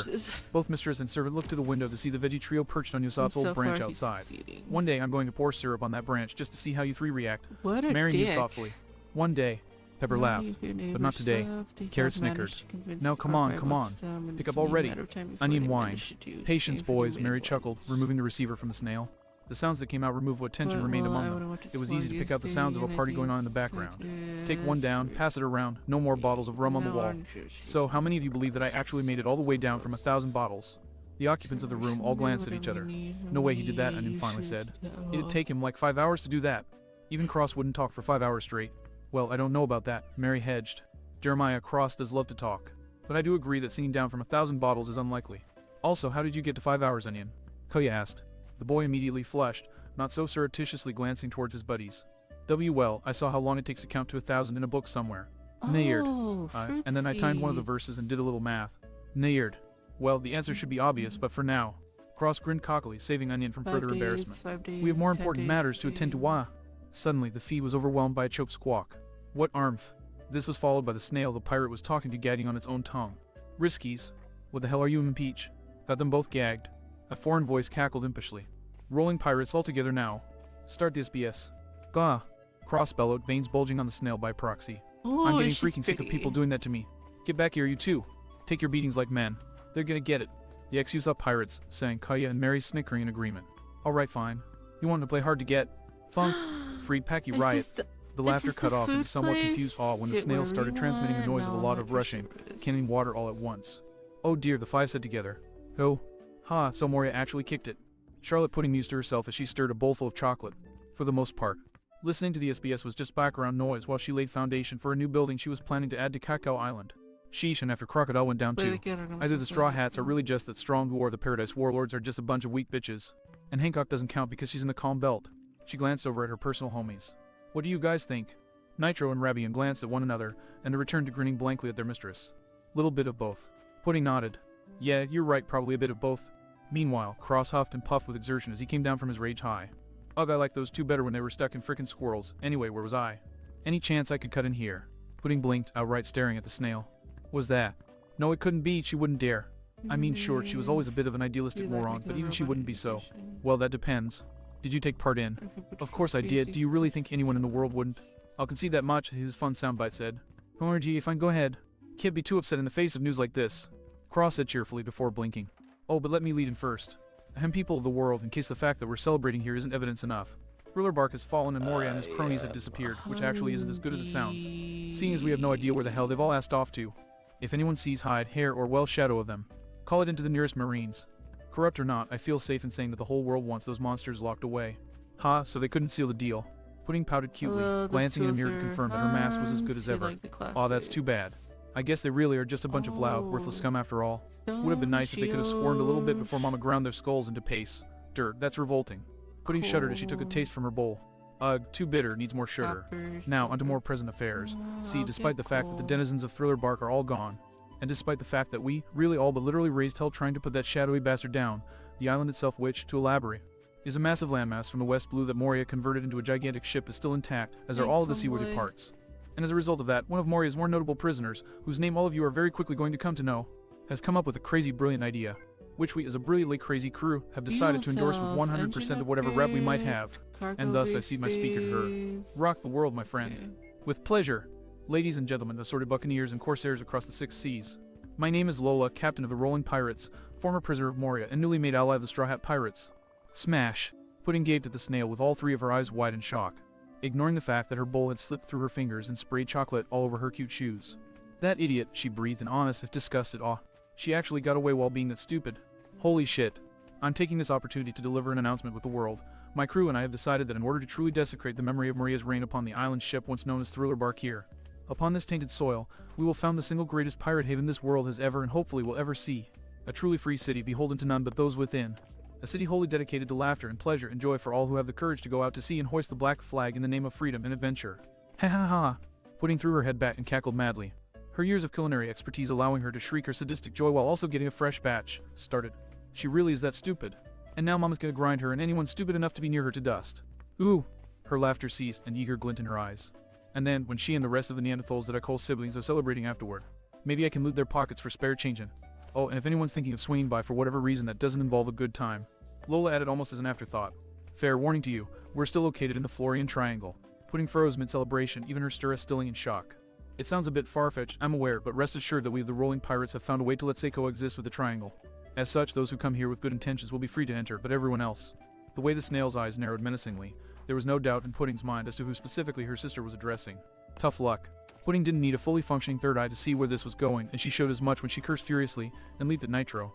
Congeal? Thankfully, the slimy jelly homie immediately did just that, its gooey mass thickening right as Pudding stuffed it in her ears.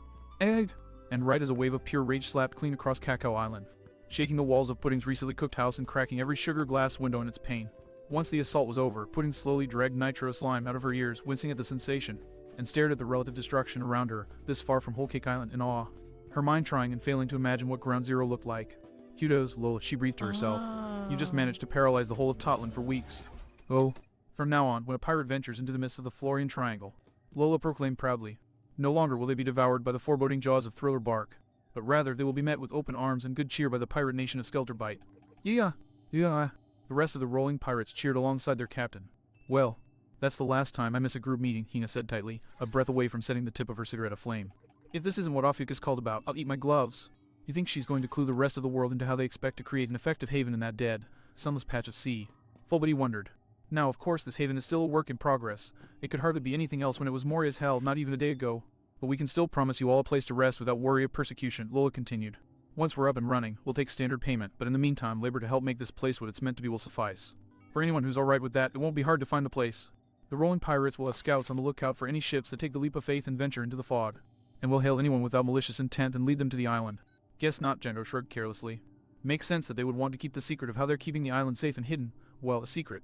I suppose the finer details are for Mason's ears only, Hina muttered. She then side-eyed her seconds in command. And no, we are not swinging by there if they ever have a dance and or karaoke night. Damn it. The pair cursed, snapping their fingers in sync. Oh, I still can't get past it.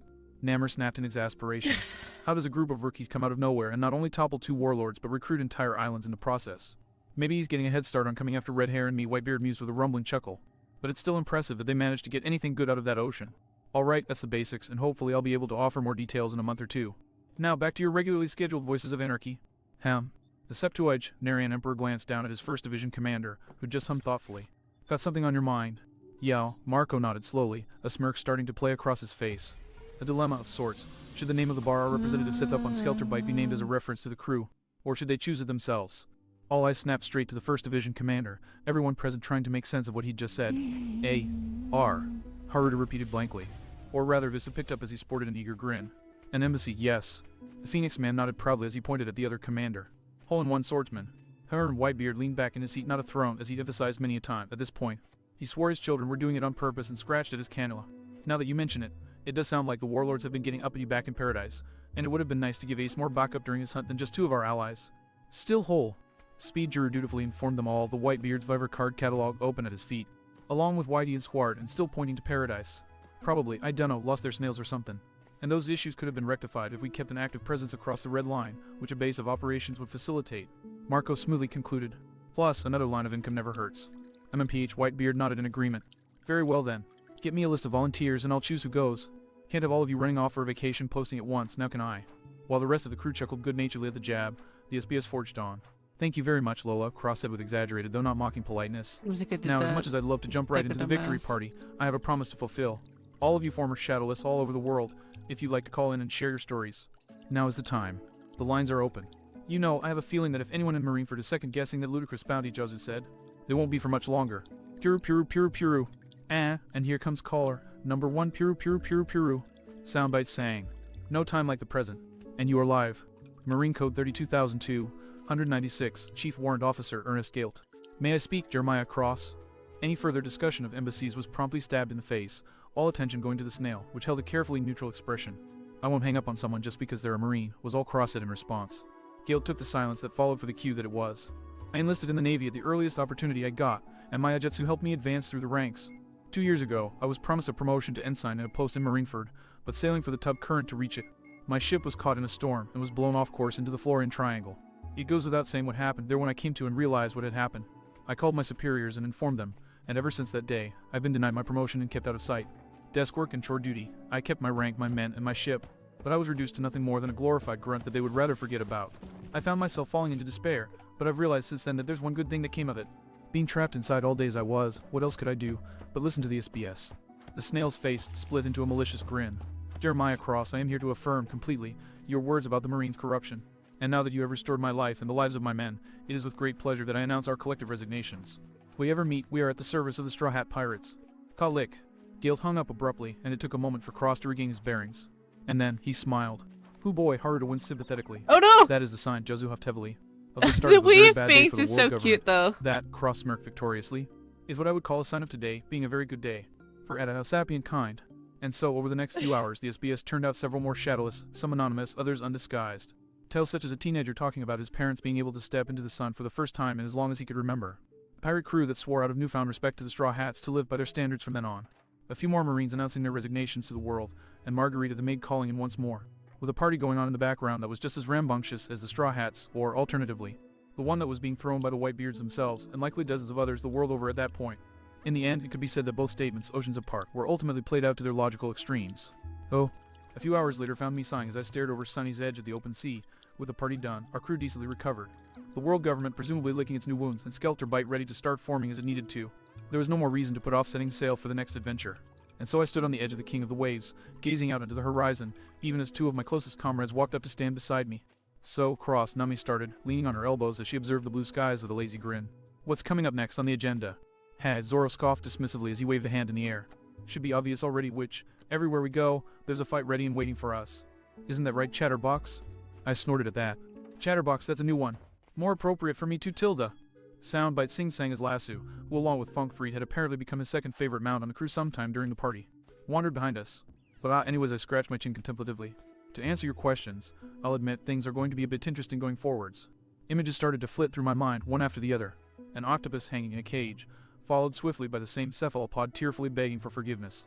Some matters will be a bit personal, I grimaced. Chains and shackles and blood and misery in them. My fingers dug into the railing as I bore a scowl. Others will require a hell of a lot of control. An iron mask, daunting and furious, shattering to reveal PF ha. I hunched forwards with a barely contained snicker. There'll be some good times, that's for damn sure. And then I sobered up as I thought of him. Thought of Kuma and everything that had once followed him. And then there are some parts I'm really gonna need some help figuring out. Important things that I just can't handle alone. We stewed in silence after that, until I stood up straight and dusted my hands off with a victorious grin. Ah, but big fight's Zoro. Sorry, but we're plumb out. That got them staring at me incredulously. Wah. Seriously. Nama's mouth fell open in shock. You're kidding me, Zoro evaluated flatly. Yeah, nope. I popped the pea proudly, swinging on my heels as I tugged on a pair of imaginary suspenders. Thanks to my careful planning and masterful investments, I've successfully wiped out what should have been the ultimate clusterfuck of the century, topping even our little ditty down in a nice lobby. But now, poof, as far as my own knowledge and expert opinion is concerned, it's clear skies and smooth sailing from now on apart from one or two itty-bitty hiccups. I splayed my hands proudly. All thanks to me. No money required, I accept payment in the form of everlasting adulation. I waited patiently for them to start said adulation, and was awarded with the two bastards exchanging flat looks. We're sailing straight into calamity, aren't we? Nami asked flatly. Big time, Zoro nodded with undeserved sages. You go and get married already, Sonny. I'll make sure everyone's at their battle stations. Oi. I waved my arms indignantly. I'm standing right here. Yes, you are, Nami gave me a half-lidded look. You, who gave a seminar just yesterday about taunting fate, and who just waved the mother of all red capes in fate's face. You. Complete.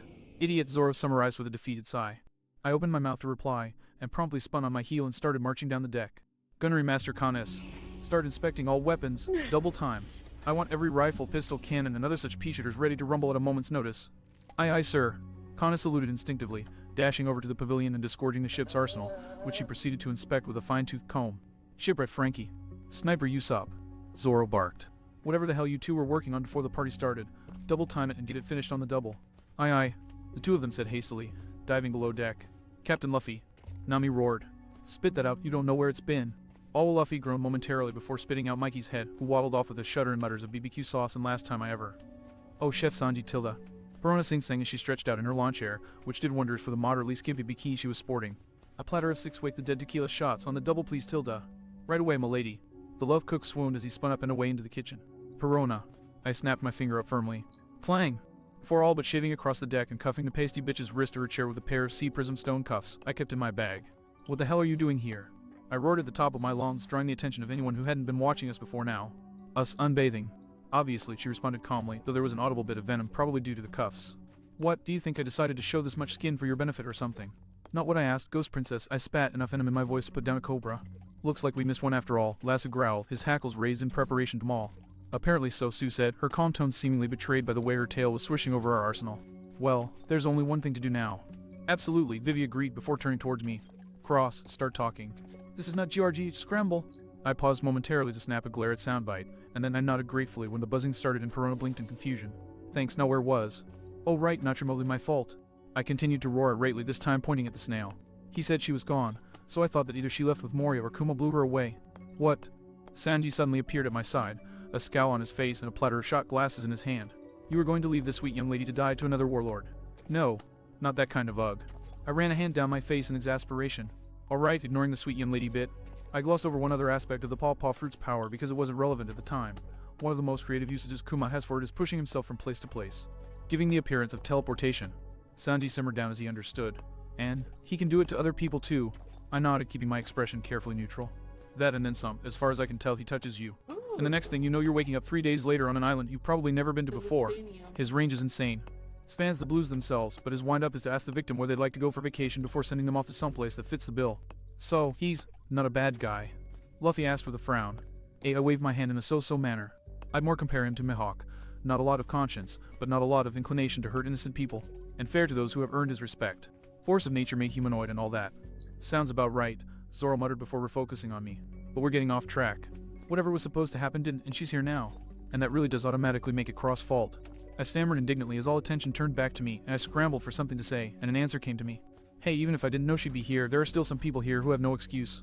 I swung an accusatory finger at my partner. Soundbite, how did you not hear her? Because I took precautions, Perona answered. We jumped in surprise, and then we turned our eyes toward Soundbite, who was looking similarly surprised. I had to scramble up. Not on my hollows, Perona said dryly, gesturing to a trio of ghosts hovering above us, the sea prison stone cuffs on the ground beside her. And don't bother trying. I ruled out your powers as being able to affect them a long time ago.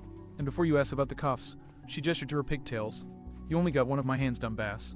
Any woman pirate who doesn't know keep a hairpin on their person at all times and know how to use it is not only not a pirate, but criminally ignorant to boot. She has a point, most of the females of our crew admitted, while the remaining 3 turned towards Nami with pleading eyes. Later, our navigator sighed tiredly. Then she did a double take. Wait, you don't even have hair, Raffi. But I have pride. Raffi vowed tearfully.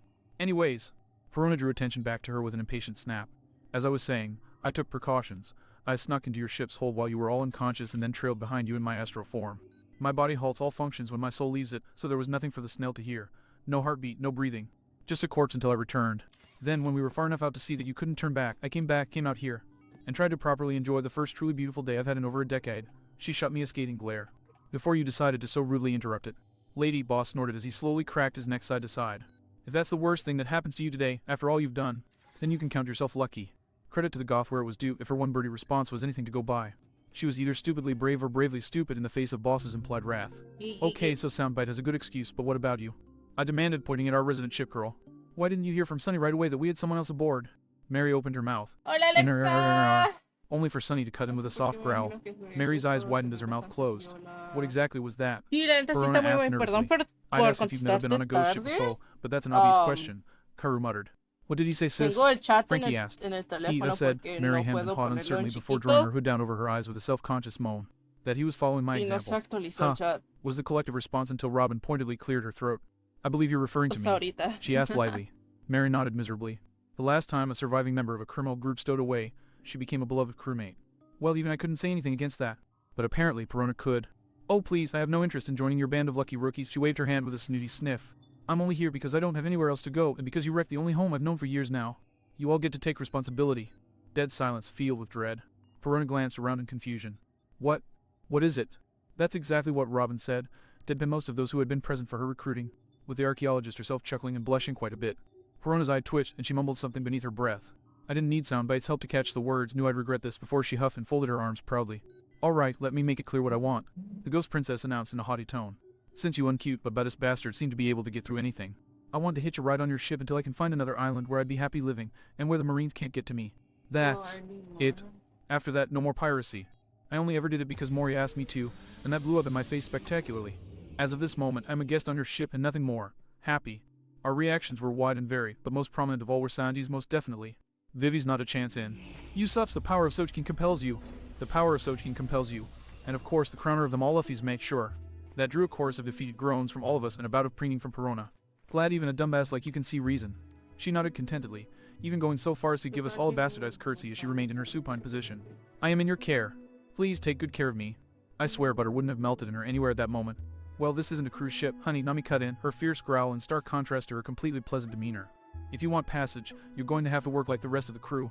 Verona's response was to glance at our second mate out of the corner of her eye before withdrawing a file from somewhere and beginning to buff her nails. Did I mention I offloaded Moria's treasure room into the ship's hold while I was leaving? Because I did that. I think it was worth around, 300 million beris. She drew the file away and started examining her nails. I don't really need it, so call it a payment for the passage. I knew it didn't make any sense for Moria to not have any treasure. Stupid, stupid, Donnie muttered as he rapped his forehead against his staff. His fellow disciples nodding in defeated agreement. Like I said, Sanji, get our passenger those shots she requested, Nami swiftly replied, her expression shifting not an iota. Of course, Nami Swantilda. That happened with Robin too, I observed blandly, taking my well-deserved staticky dope slap on the chin. And now that I think about it, aren't you supposed to be some kind of a perky goth chick? And don't the goth avoid the sun like acid? Yeah, no duh. Perona snorted as she squeezed a glob of tanning gunk into her hand. That's the whole point. Thanks to you getting Moria running and Hogback landing in the Marines' hands. They're going to be after me and Absalom's asses as soon as they can squeeze our descriptions from that fat sack of sweat and slime. And when they start looking, they'll be looking for a pale, pasty goth. The ghost princess's grin widened as she liberally applied the oil to herself. And not a tan beach bunny. Okay, credit where it's due. That's actually smart, I reluctantly admitted. Trickster crew, Big Myth. Perona giggled as she dabbed a stripe of sunscreen down her nose. I might be a brat, but I'm definitely a brat with a brain. I took that in, along with everything else and what I had seen of her before. She was an outright ally last time I saw her, and though I had apparently butterflied that chain of events away, it wasn't unsalvageable. Far from it. For the time being. Alright, I said, turning to face everyone else, the look on my face doing enough to reassure them. I think we can trust her for now. Moria Hogback, and Absalom may have been incorrigible, but she isn't. Even if she doesn't join us, I'll be happier knowing where she is rather than playing a guessing game. Agreed. I took the unsatisfied but relatively affirmative rounds of grumbling I got with a nod. Close enough. Alright, freak show's over everyone. I swung my arms out. Dismissed. And with that, everyone trickled off to return to whatever it was they'd been doing before. Though this time around with a lot more sidelong glares in a certain sunbather's direction. And that was almost that. Except that before Nami could leave, Perona sat up. Oh, say hang on a sec, she requested hastily. Thanks to you guys' demolition derby through the manor. A lot of my wardrobe got wrecked and I couldn't grab much in way of changes of clothes. You look like you're my size, mind if we share? Vivi and Robin all over again. Nami grumbled as she glanced skywards before nodding reluctantly. Fine, you can borrow some clothes until the next town we reach, but that's it. She then jabbed her hand at the ghost princess. And no borrowing my jewelry. Perona pouted petulantly. Oh, seriously? She pointed at Nami's wrist. Not even that chic bangle you've got there. It looks really... Zap. Gah. Perona flinched when a bolt of lightning seared the corner of her chair. Especially not this, Nami intoned darkly, her eyes and temple crackling ominously. Touch it, and you'll spend this trip tied to the prow. Perona snapped her hands up in surrender. Okay, no touch, got it. The second Nami turned her back in a huff, she allowed herself to relax with a scowl. Greedy bitch. I blinked in surprise as I followed Nami, honestly taken aback at how steamed she was. Well, that was new. You've certainly never threatened us like that before. I take it that I pointed at the hoop of gold. Isn't a typical part of the horde. Nami stopped short in her tracks, blinking at me in surprise. Everything you know, and you don't know what this means to me. I told you before, I'll tell you again. I'm well informed, not omniscient, I reiterated with a roll of my eyes. Seriously, what's so important about it? Nami hesitated slightly before shrugging dismissively. In all honesty, not much. A grin grew on Nami's face as she caressed the bangle lightly. And at the same time, everything. Nami looked up and smiled brightly at me. Najiko gave it to me before I left. She said she wanted me to have a way to always remember the East Blue. Sweet, huh? Zomniakin, break out the climbing gear, fellas. We've done gone and done it again. Cross-brainin'. Our apologies in advance, loyal fans. But the next chapter may be a while, now that the Thriller Bark arc is finished. We have no excuse left not to plan out the final saga of the first half. We already have the basics, of course, but when it gets started, it's going to be a continuous chain of whams, and we need to do it right. Patient in. There's also the fact that I'm in the midst of job searching and Superego is in the midst of a week-long family reunion. New World Masons roster. Warden, Jeremiah Cross, Ophiuchus. Adjutants. Going Mary, Cotton, Mouth. Nefertari Vivi, Copperhead. Roranoa Zoro, Sidewinder. Nami, Cali California Mountain Snake. Zodiac of the Divine. Aquarius, Vice Admiral Saruda Facto Leader. Pisces, Lieutenant Junior Grade Tashigi. Aries, N.A. Taurus, N.A. Gemini, N.A. Cancer, Commodore Smoker. Leo, N.A. Virgo, N.A. Libra, N.A. Scorpio, Captain T-Bone. Sagittarius, Vice Admiral Jonathan. Capricorn, Captain Hina. Zodiac of the Damned. Rat, N.A. Ox, Dorian Broggy. Tiger, N.A. Rabbit, Charlotte Lola. Dragon, N.A. Snake, N.A. Horse, N.A. Goat, Foxy. Monkey, Scratchman a Poo. Rooster, Bartolomeo. Dog, N.A. Boar, N.A. Others. Cobra, Boa Marigold. Up arrow top. Left arrow previous chapter. Next chapter right arrow. Edit bookmark. Comments 35. Viokia Tired Jellyfish 3065 Dank Thomas 1 Will Saints Fang This bites. Zamiak. I'll be back. I'm Chapter gonna go make 60, me something Chapter to eat. 53, Training and Torment. The Ghost Princess is settling in. Cross Brainan. The following arc shall be a unique one, as the Straw Hats enjoy themselves a blissful little bit of shore leave in this mini-saga. So too shall you readers enjoy a break from Cross. Hit it. Hammer. Tool pressed into his hand, Usopp slipped his goggles down, kneeled in the grass of the Thousand Sunnies pavilion, and carefully maneuvered the hammer to just the right spot. He hoped. Sea Prism Stone, for all its hardness and the fact that it was a metal, was very brittle, fresh from cooling down from forge temperatures. He and Frankie, who was watching closely behind him, had found that out the hard way, and neither was very eager to wait for another island where they could heat a forge hot enough to melt the stuff. Finally locating the spot, he raised the hammer and brought it down, the clay covering the hook cracking and flaking off. Underneath, the stone was pristine, and Usopp breathed a sigh of relief.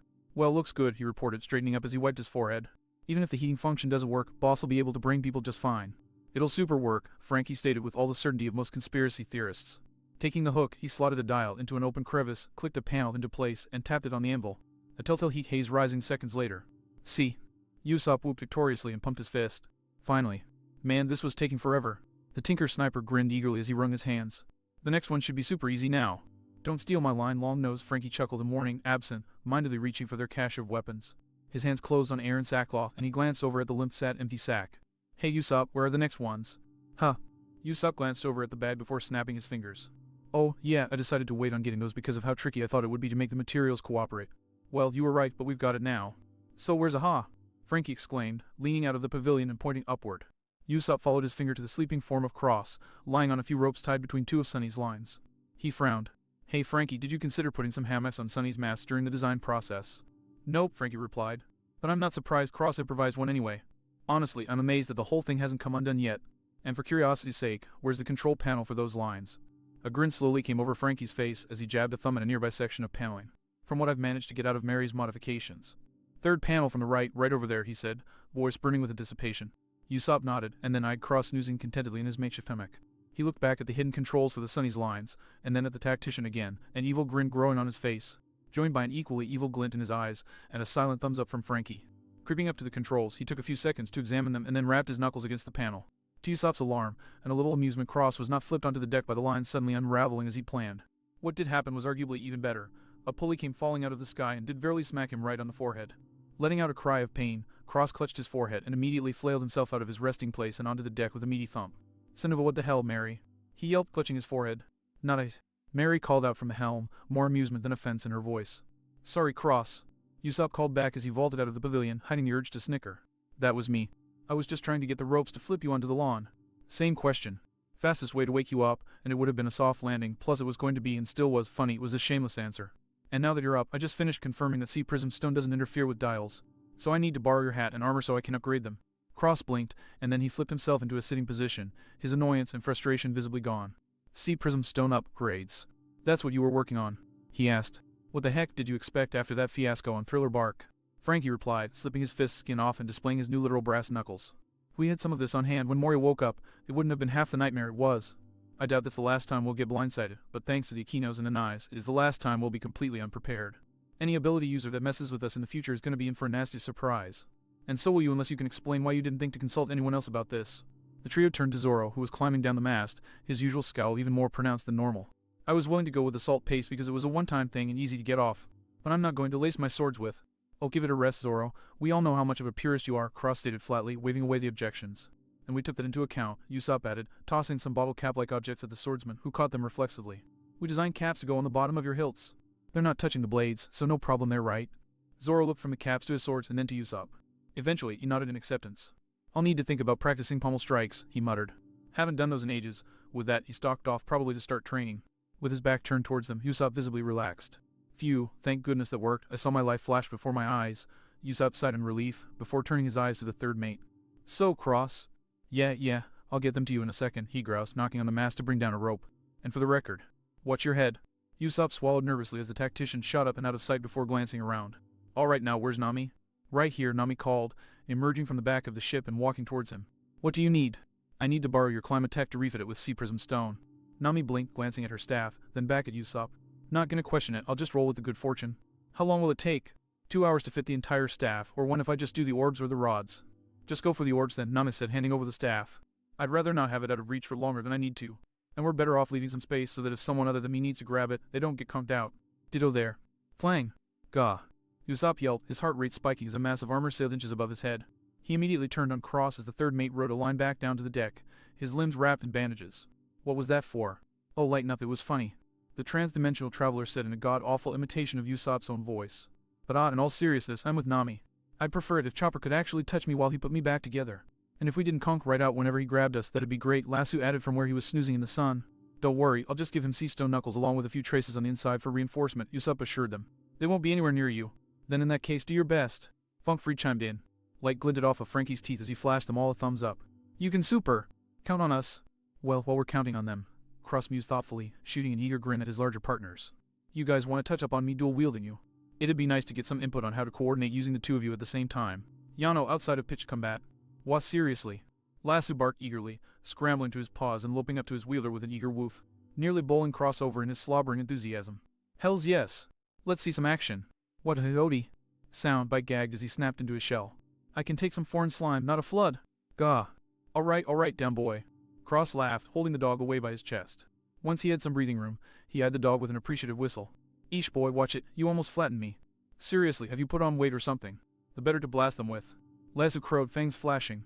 He's got a point there. Funk Freed said as he used his trunk to haul his fellow weapon off. But first, before we get into it, maybe we should talk a little first so that we can hash things out. Hey, right, Lasso smiled sheepishly, one hind leg going up to scratch at his ear. Fair enough. Is it to a soundbite commanded. And with that, the quartet moved to a corner of the deck and started to talk. Frankie, meanwhile, had gone back into the pavilion, and as Cross and his partners went to work, he'd hauled a large bag out and dropped it on the lawn. Alright, that's all the dial-based weapons except for Conus's. And I've already got enough non-dial weapons of hers outfitted, along with some ammo that I'll be splitting with her, Usopp finished, digging through the bag and handing out the appropriate equipment to everyone as they passed by. For everyone else, we've got a new pipe for Luffy with the ends reinforced. Woo! Luffy whooped as he swung by and snatched the pipe out of Usopp's hand. The marksman, to his credit, didn't miss a beat. 2 pairs of detachable soles for Sanji, 4 scalpels for Chopper. A butterfly knife for Robin, and I still say it's freaky how good she's with those things, former assassin or not.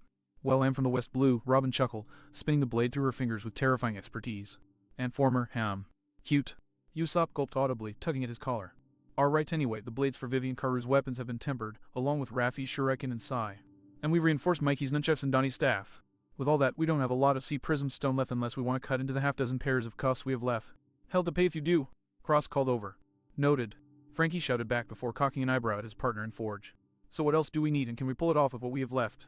Let's Usopp muttered. A few of Donnie's if we can manage it, and we still need something for Brook and Mary.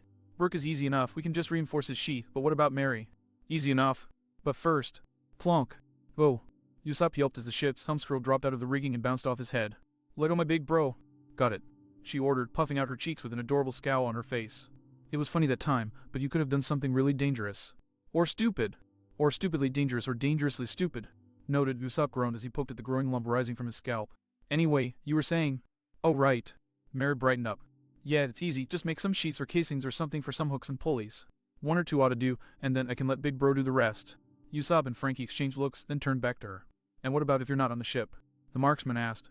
Mary's expression fell flat, and she cast a pointed glance to the side. Then someone screwed up, and someone is going to get their ass kicked. Love you too, Mary, Cross called back, rolling his eyes at the not-so-subtle warning. And fair warning you too. Brook should be indisposed right now, so you'll have to fetch his blade yourselves. Indisposed. Doing what? Okay, stupid question, not like anyone's doing much else today, Frankie said. What kind of training is he doing then? Well, you already know that Brook was in the Florian Triangle for 50 years before we met him, Cross began, grimacing.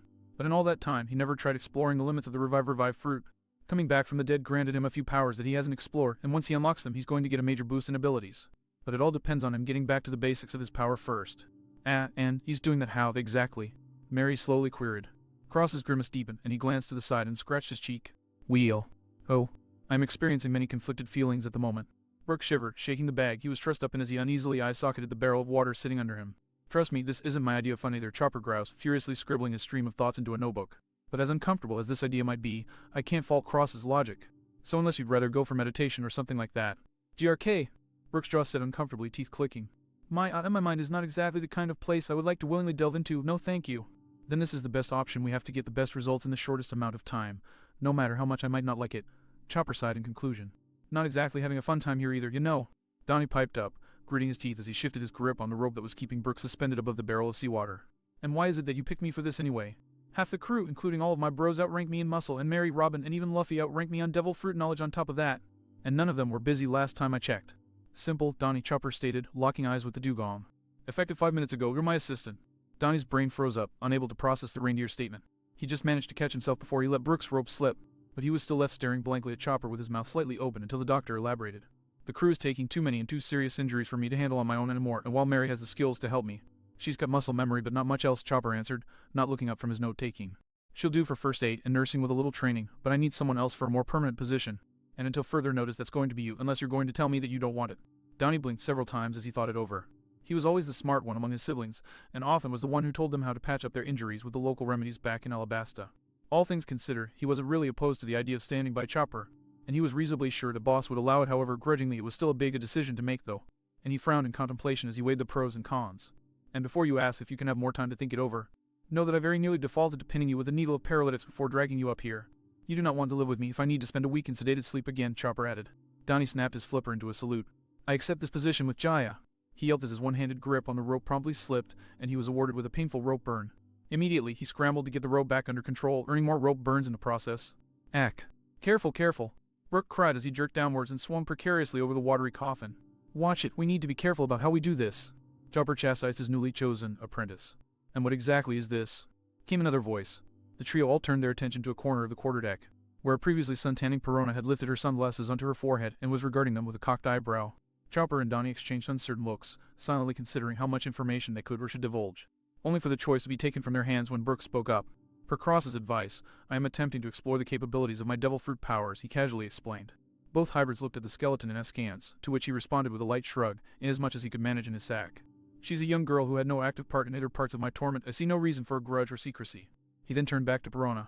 You see, as you've no doubt already guessed, I am as I am thanks to my devil fruit, the revive fruit, which, upon my first death, allowed my soul to return to the mortal coil and repossess my fallen body, if in a degraded state. Perona blinked in legitimate surprise. Wow. Somehow, I'm actually still surprised by just how BS devil fruits can be, she deadpanned. But how is dunking you in the water supposed to help you get a better grip on your powers? I don't need to. Why, that doesn't make sense, I hope. Simply put, I'm returning to my powers roots, Brooke explained. As you'll recall, I said I returned to this world as a soul and then repossessed my body. According to Cross, this possession was not permanent, and I am fully capable of returning to my astral state, which could be useful for a variety of reasons. Most of all, disassociating myself from my body and ignoring such limitations as pain or injury to my corporeal form, which should rightly have no effect on me so long as I acknowledge that my skeleton is a mere shell. A convenient and dear shell, but just a shell. However, Brooks' jaw twisted into as much of a grimace as it could manage. Returning to my astral form is not as easy as it would sound. It has been 50 years since I returned from the afterlife, 50 years since I regained my body. Perona's expression fell into a deadpan. And, you forgot how. Less that I forgot, more that I never knew that I could return to my soul state in the first place. In addition to not thinking there was any advantage to such a devolution, as I initially viewed it, Brooke shrugged. Hence this undertaking, Chopper spoke up, tapping the barrel. Cross suggested this as an alternative to long hours of meditation, and as much as I don't like it, I agree with the train of thought. By slowly dunking Brooke into the water, his instincts as a devil fruit user will make him desperate to escape, but his restraints will leave him only one possible means of doing so. In essence, we're going to be scaring him from his body. Suddenly, Chopper turned his full attention to the ship's guest. Unless you have any better ideas. The self-titled ghost princess snorted derisively as she flicked her sunglasses back down and leaned back into her chair, snapping her reflector board open. None I'm going to share with you, furball. What? The doctor yelped in honest shock. But we just... Let me take a flying guess at her next words, Donnie interrupted as he affixed the stowaway with a cold glare. Pirate, right. You really struck gold with blubber butt, Doc Hatchet, Perona sang, a smirk clear despite the reflector in the way. He's already smarter than you. Chopper glared at her for a second longer before snapping his head away with a harsh click of his tongue. We're beginning the experiment. Donnie, lower him in. Just a half foot, we'll start easy. Aye, the purple-marked dugong nodded, loosening his grip and slowly allowing his rope to slip through his flippers. Brooke tensed as he lowered closer to the barrel. Water soaked into the fabric, and then through, engulfing his bony feet and prompting him to squirm. Anything. Chopper called up with no small amount of concern. Brooke flinched uneasily as he shifted about. A bit uncomfortable, and I'm trying my best to go up as it were, but well. If you want to stop. No, I can continue, Brooke assured him. All right then, Chopper nodded slowly before glancing at his assistant. Donnie, another half. For the sake of my being able to relax without your pathetic whimpering, let me give you some advice. What gah? Chopper yelped when a foot was suddenly planted in his back, sending him sprawling him to the ground to be swiftly pinned. Perona sniffed haughtily as she ground her heel into the Zoan's spine, casting a dispassionate glare at the skeleton. The key to separation. You just need to let go, numbskull. And on that note, an unearthly cackling aura suddenly bloomed in her palm. Good luck, because you're gonna need it. Negative, hollow. It would be untrue to say that Donnie didn't have the reflexes to dodge out of the way of the speaking specter. However, the fact that he was holding a rope that was keeping his crewmate out of hot water or water, period, as it were, caused him to hesitate for a moment. And that moment was all the time he had. Donnie moaned and fell to his knees as the specter passed through him. I wish someone would just cook me into a Splash. Gah. Water splashed onto Donnie's body, knocking him out of his depression with a flash of horror. Brooke. Donnie cried, staring in horror at the water sloshing from the barrel. Brooke, no! Chopper yelled, snapping into his heavy point, which was actually unnecessary as Perona had already stepped back as soon as she cast out her negative hollow, rushing over to the barrel and plunging his hand into the water, in spite of how it took a good chunk from his stamina. Shit. Hurry, Chopper. You have to get me out before I drown. Brooke pleaded desperately as he hovered over Chopper's shoulder. I'm trying. Please, I can't hold my breath. You don't have any breath to hold, numbskull. More than usual, even Perona deadpan, casting a dispassionate glare over her reflector. Brooke blinked in confusion, turning to stare at the ghost princess. What are you? He blinked again even though he lacked eyelids and turned back to his crewmates who were staring at him in shock. Why are you looking at me like that? Chopper, devoid of words as he was, could only weakly point his finger into the barrel. Tilting his head in confusion, Brooke followed the Zoan's finger and stared into the water. Beneath the water's surface, a skeleton was slumped lifelessly, and reflected in the water's surface was, a ghost. Brooke recoiled with a shriek of terror. Then, just as swiftly, he calmed down as realization struck him. Oh wait, that's me.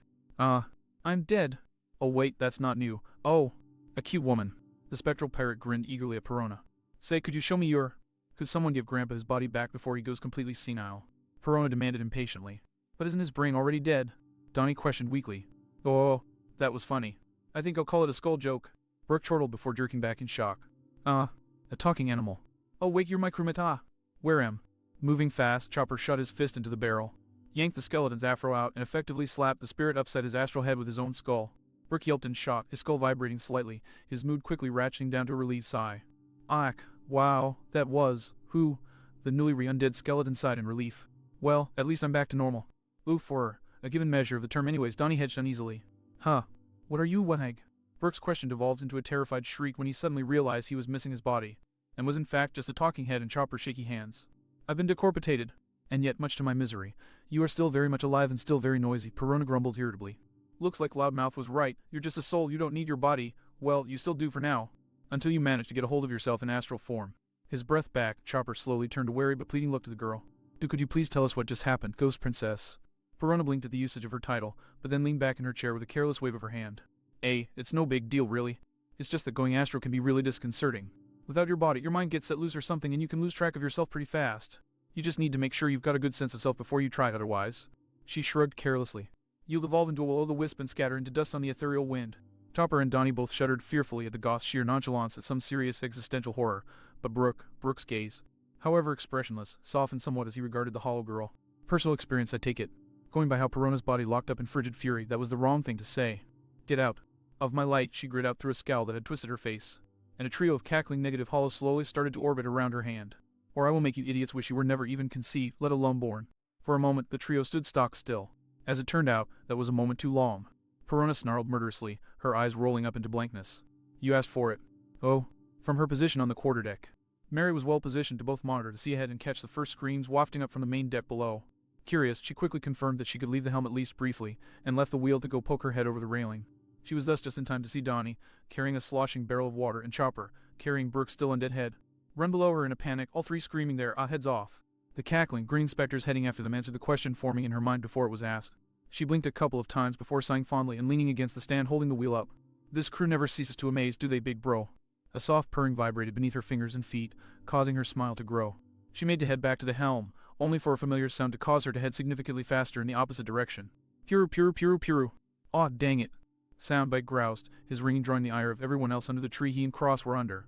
For once, their timing puru. Bites. Well, if you really want to split hairs, you're the only one who really needs to go, Lasser snorted dismissively. I've got an idea for a new attack I'd like to try out. I've got one too, actually, Fong, Freed said tentatively. And I think you'll like it, Cross. Blow, I've out your tailpipe. Flea bad, I've got something up my puru. Shell too. And you'll want to hear it seeing as a puru involves you lugs. The snail stays. The tactician glanced between his partners, visibly hesitating. I suppose I could skip one call. And that was when Mary decided to intervene. Or you could rely on someone else for a change. She called down in a what an idiot kind of tone. The quartet all blinked and looked up at her in surprise. Huh? Cross questioned. What are you? It's easy, Soundbite can shove the call over to Brain and I'll handle them. If your input's critical, Soundbite can still hear me if he needs to. If not, no harm lost. Easy right. Mary watched as Cross visibly chewed on his cheek. After a moment of thought, he looked up at Mary. Anything well and truly critical. 5 alarm call out on the double. Mary agreed, saluting. I'm being literal, I can trigger 5 alarms at once from the lounge. Alright, fine then, Cross sighed, snapping his fingers. Soundbite, can you patch through puru clack? Now to Brain in the lounge. Have fun, give him hell. Got it. See ya, Mary said with a grin, giving them all a final wave before kicking open a trapdoor right below her and dropping into one of the many bolt holes she'd installed in her big bro. As Mary clambered through her personal passageway, she reveled in the sense of sheer exclusivity she always felt when she used them. The network stretched everywhere throughout the ship, but they were damn small. Chopper's antlers and the dugong's blubber meant that even they couldn't enter, leaving only the ship girl and Sue at the right size and physical capability to properly navigate them. It wasn't purely hers, true, but Mary could think of worse comrades to share her network with. She liked Robin well enough, loved her even. But if that woman's incessant patting of her head resulted in a bald spot in the Cloud Fox. After a minute of travel, Mary emerged into the aquarium lounge. Once she confirmed that the room was indeed empty of any of her crewmates, and in fact of any living thing besides herself, Brain, and the large octopus lounging in an upturned helmet at the bottom of the tank, she sealed the room with a quick knock on the wall and loped up to the ringing chubby snail sitting on one of the tables. She had just been reaching for the receiver when she paused, and after a moment of thought, adopted a devilish grin that she quickly banished in favor of her cutest look possible. It was with this cute look that she clicked Brain's button. You've reached Minnie's maid service manor. How may I help you, Matt? What? I am so sorry, I think I have the wrong number. Haha. Mary burst out cackling at the polaxed expression the snail was wearing by proxy.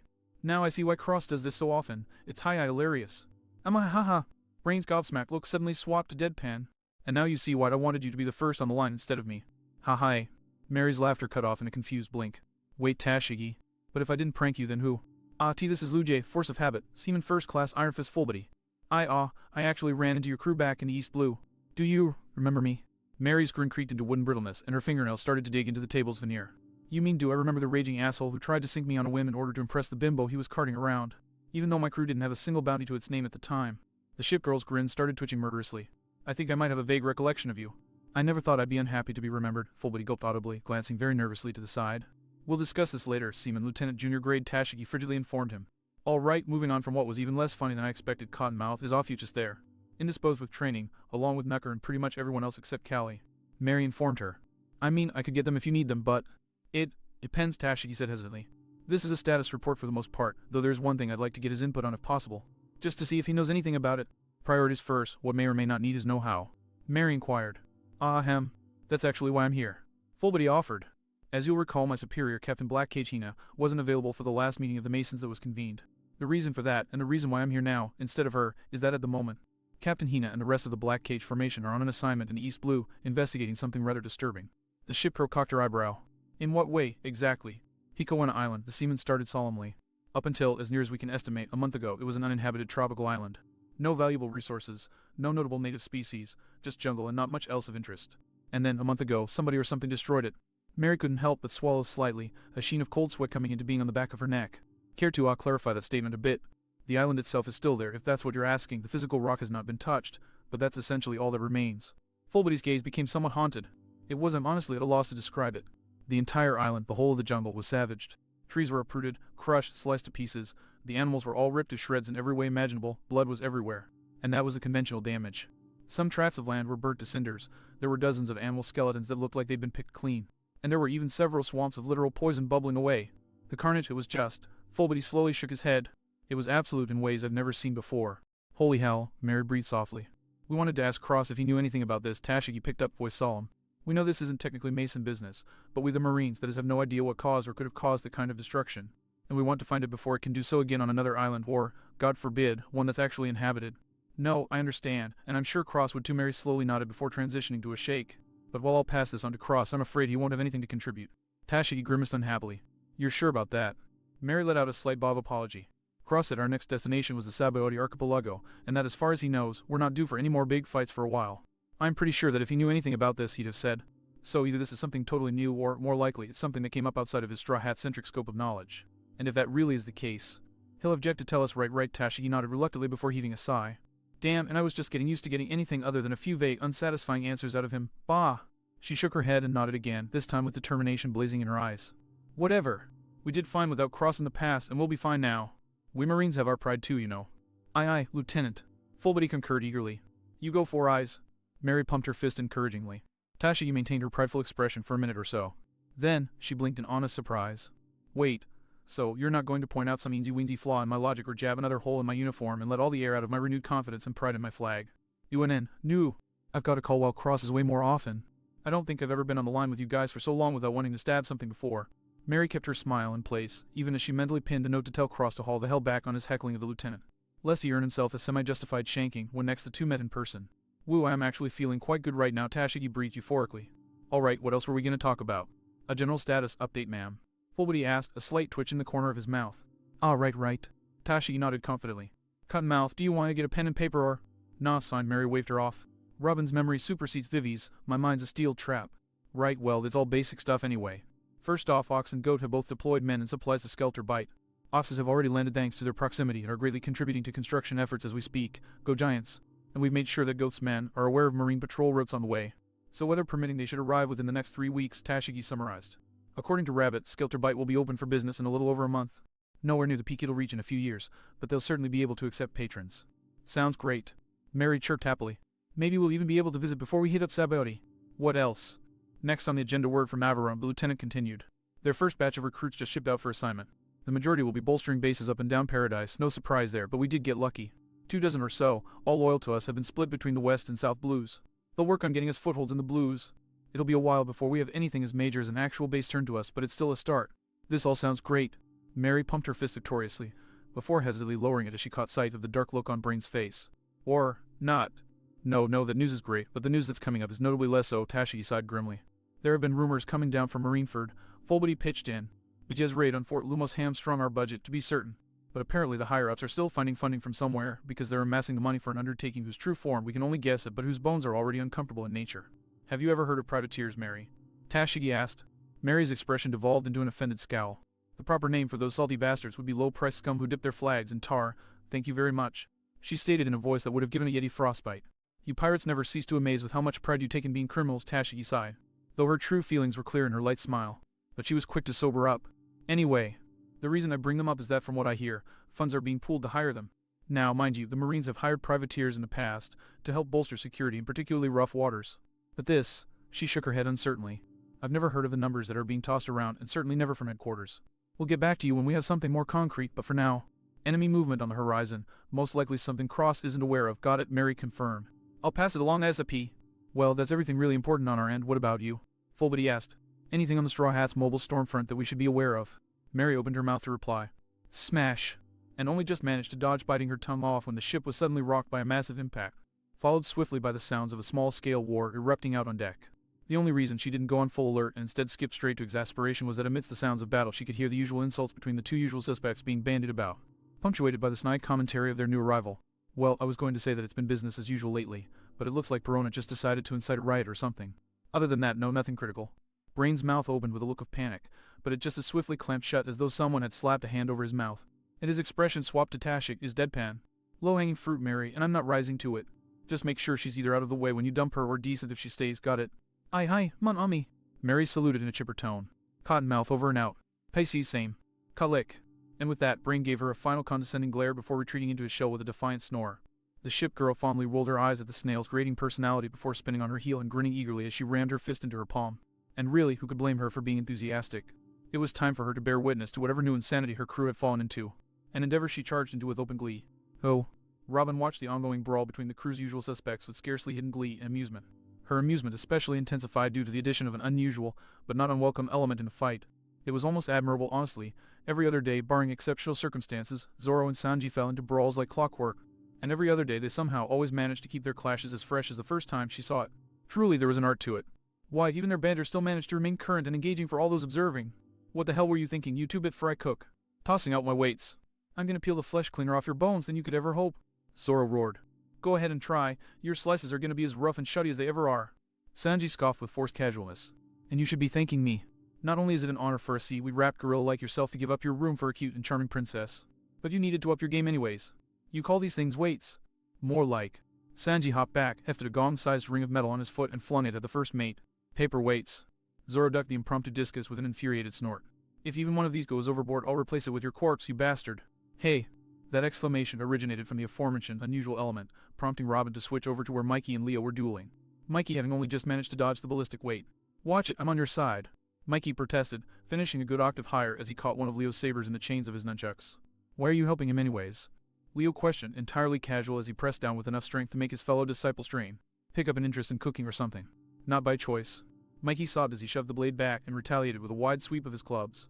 Bastard said that if he didn't find a sous chef, He'd cut down on how many mouths he had to feed and pick up some spare ingredients at the same time.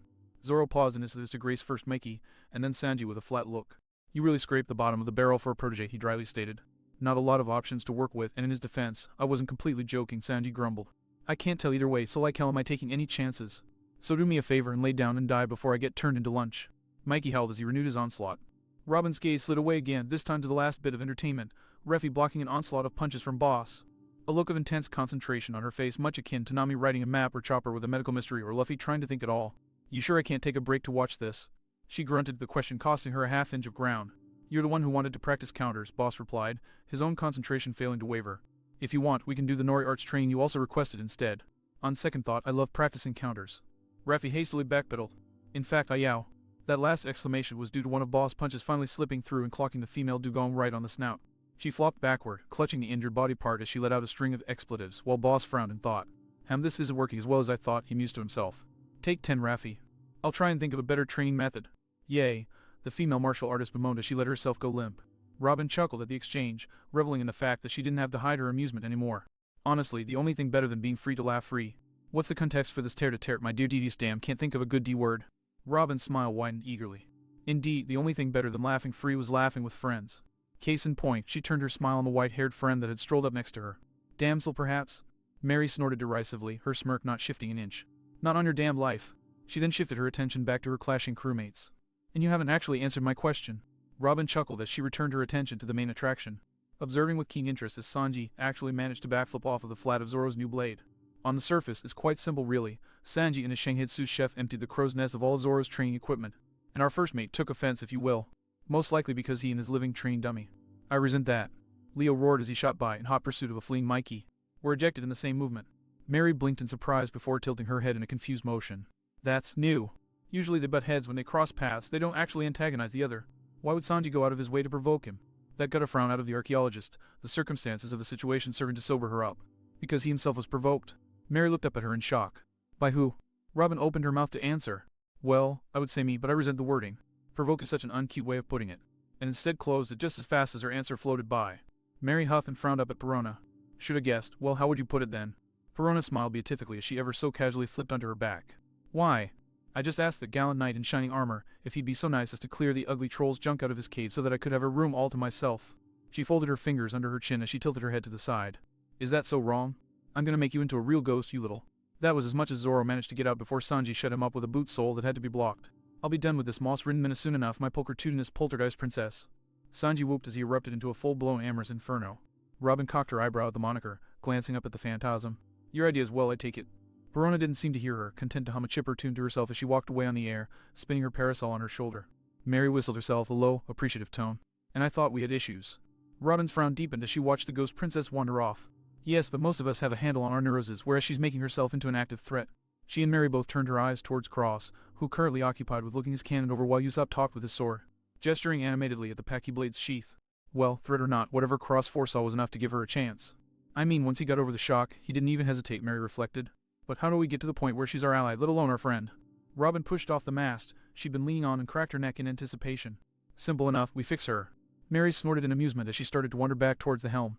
You want to make someone on the ship sane. Good luck to ya. Do recall, Mary, Robin chuckled confidently. I'm a straw hat. We don't rely on just any luck, and with that she started to walk towards Cross. We make our own. Cross didn't look up as the archaeologist approached him, more engrossed with shifting lasso around on his shoulder and trying out different grips and positions for the dog cannon. Something tells me you're not here to spar, he mused as he shifted the weapon's weight around. Robin hummed in confirmation as she came to a halt behind him, facing opposite him with his right scapula knocking against her so she could keep an eye on the soon-to-be topic of their conversation. I believe our guest is in need of some attention, she started without preamble. Cross smirked as there was a spike in the clash of rubber on steel. Sanji's got that covered in spades. Robin smirked right back at the quip. Female attention. That got Cross to pause and glanced dubiously over his shoulder. Are you sure she swings that? Robin didn't even bother to grace him with her unimpressed deadpan. She needs a friend, Cross. I have right, Cross coughed, a blush dusting his cheeks. And, yes, I can see how that'd be an issue if he sure doesn't like her because of how she's been throwing the princess moniker around. And Canis considers her a bit too creepy to handle. What about yourself? Robin clicked her tongue in amusement.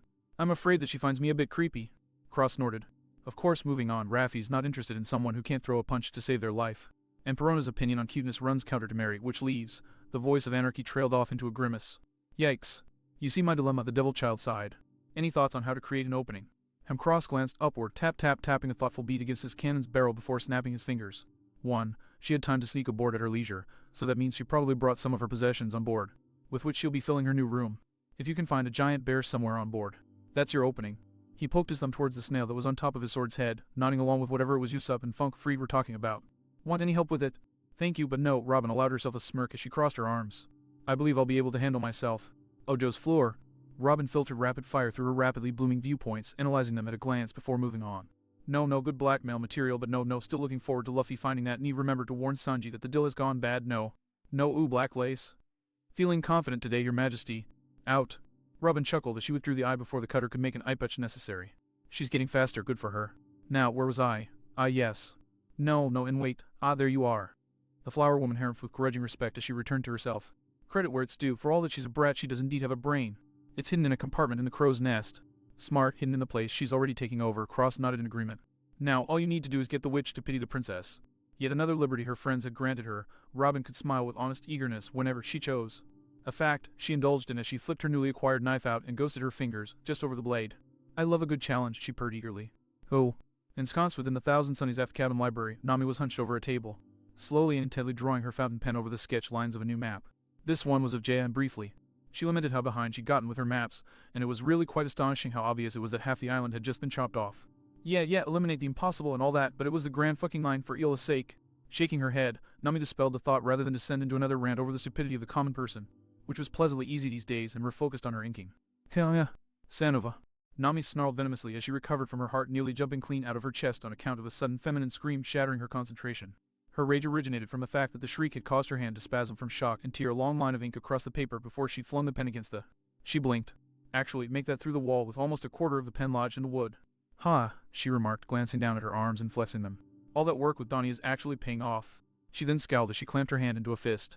The better to give someone a piece of my mind and actually have it stick for once. So saying, Nami stomped out of the library to find out what catastrophe had resulted in such a scream and, more importantly, ruined her map. And while life-size teddy bear stuck in the rigging wasn't even on the list of possible reasons, Nami wasn't much surprised. It was positively mundane compared to the typical Grand Line insanity. What did surprise her, however, was the sight of a very frantic and, more importantly, very corporeal Perona trying and failing to scramble her way up the lines after said bear. And by failing, Nani was honestly unsure how she'd managed to tie herself up that way without any help. Were she of a more liberal disposition, she'd say that Perona had somehow managed to truss herself up like a cured ham prepped for shipment. Prepped for shipment. That drew her gaze back down to the deck, where a small crowd of crew members was busy snickering up at Perona's attempts to get at the bear, with more than a few bills swapping hands. And you guys aren't helping. Why?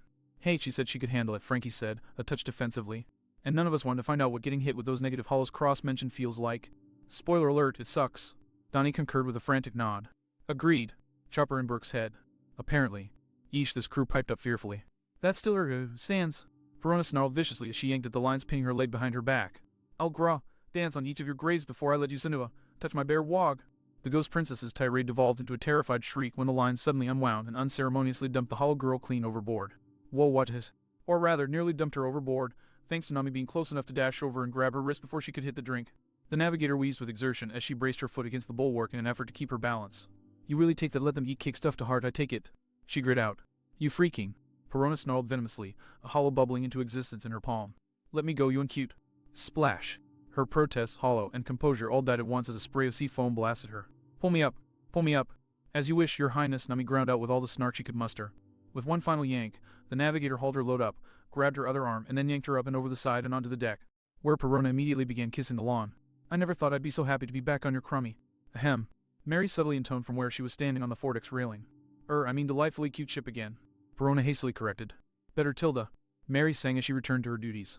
Yeah, well, Nami huffed as she got her breath back in her, not used to exerting that much of her strength. If you pull anything that's stupid again, you'll be taking the express route off our cute ship. Seriously, what the hell were you thinking? Perona got to her feet. It looked like she then tried to jump back to the lines again, but she didn't have the strength for it, her body almost entirely devoid of energy due to her struggles. The end result was that she staggered on her feet as she looked back up at where her bear was caught in the line, her expression more anguished than angered. I couldn't. I had to. I need to get bear, see I need.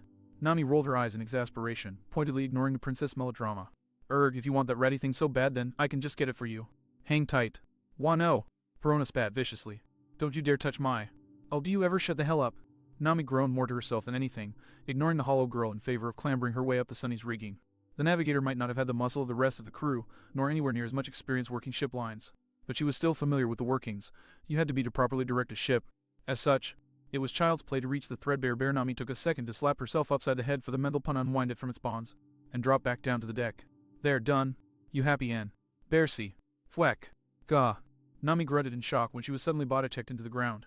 She raised her head with a snarl the second she had her bearings back. What the hell is your? Said snarl died in her throat when she actually saw Perona.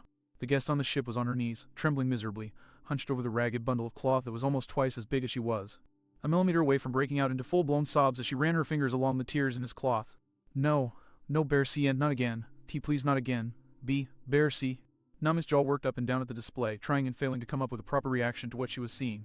Finally, her heartstrings twisted in just such a way that she knew she didn't have any other option. She slowly got to her feet, inched her way over to the princess, and tapped her on the shoulder. Hey. Perona jerked Bearsy away and snarled at the straw hat. Don't you fucking dare. I can sew him up for you. And just like that, Perona froze in place, blinking tearfully at the pirate. Why you? Wait, wah. I was the first woman on this crew of psychotics, Nami continued in a placating tone. If I didn't know my way around a needle and thread, we'd have been buck naked in days. I can stitch Bearsy up for you and get him good as new. And he's hollow right. Perona sniffled, nodding jerkily. Then I can probably turn him inside out somewhat, store all his mass inside himself. That way, you can carry him around with you without any problems and you won't have to worry about losing him. Nami smiled kindly as she rested her hand on the ex-pirate's shoulder. Does that sound good? Is that alright with you? A weak hiccup was followed by an almost inaudible mumble from the ghost girl. Alright then, Nami said, taking Perona's hand and slowly helping her to her feet. Come on, we'll go to the women's room, where I keep my supplies, and we'll have some privacy there.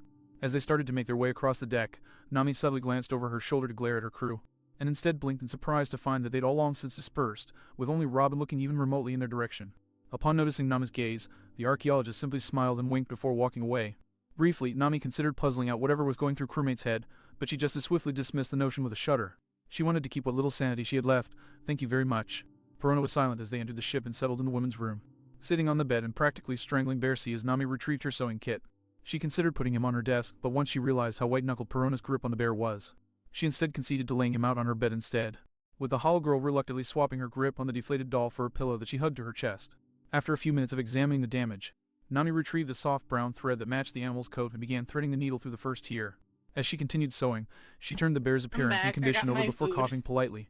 So, Bearsy, you said his name was? Perona made a slight sound in the affirmative. Nami nodded. She looked the bear over again before glancing at the ghost princess. So, he's a bit of a creepy little guy, huh?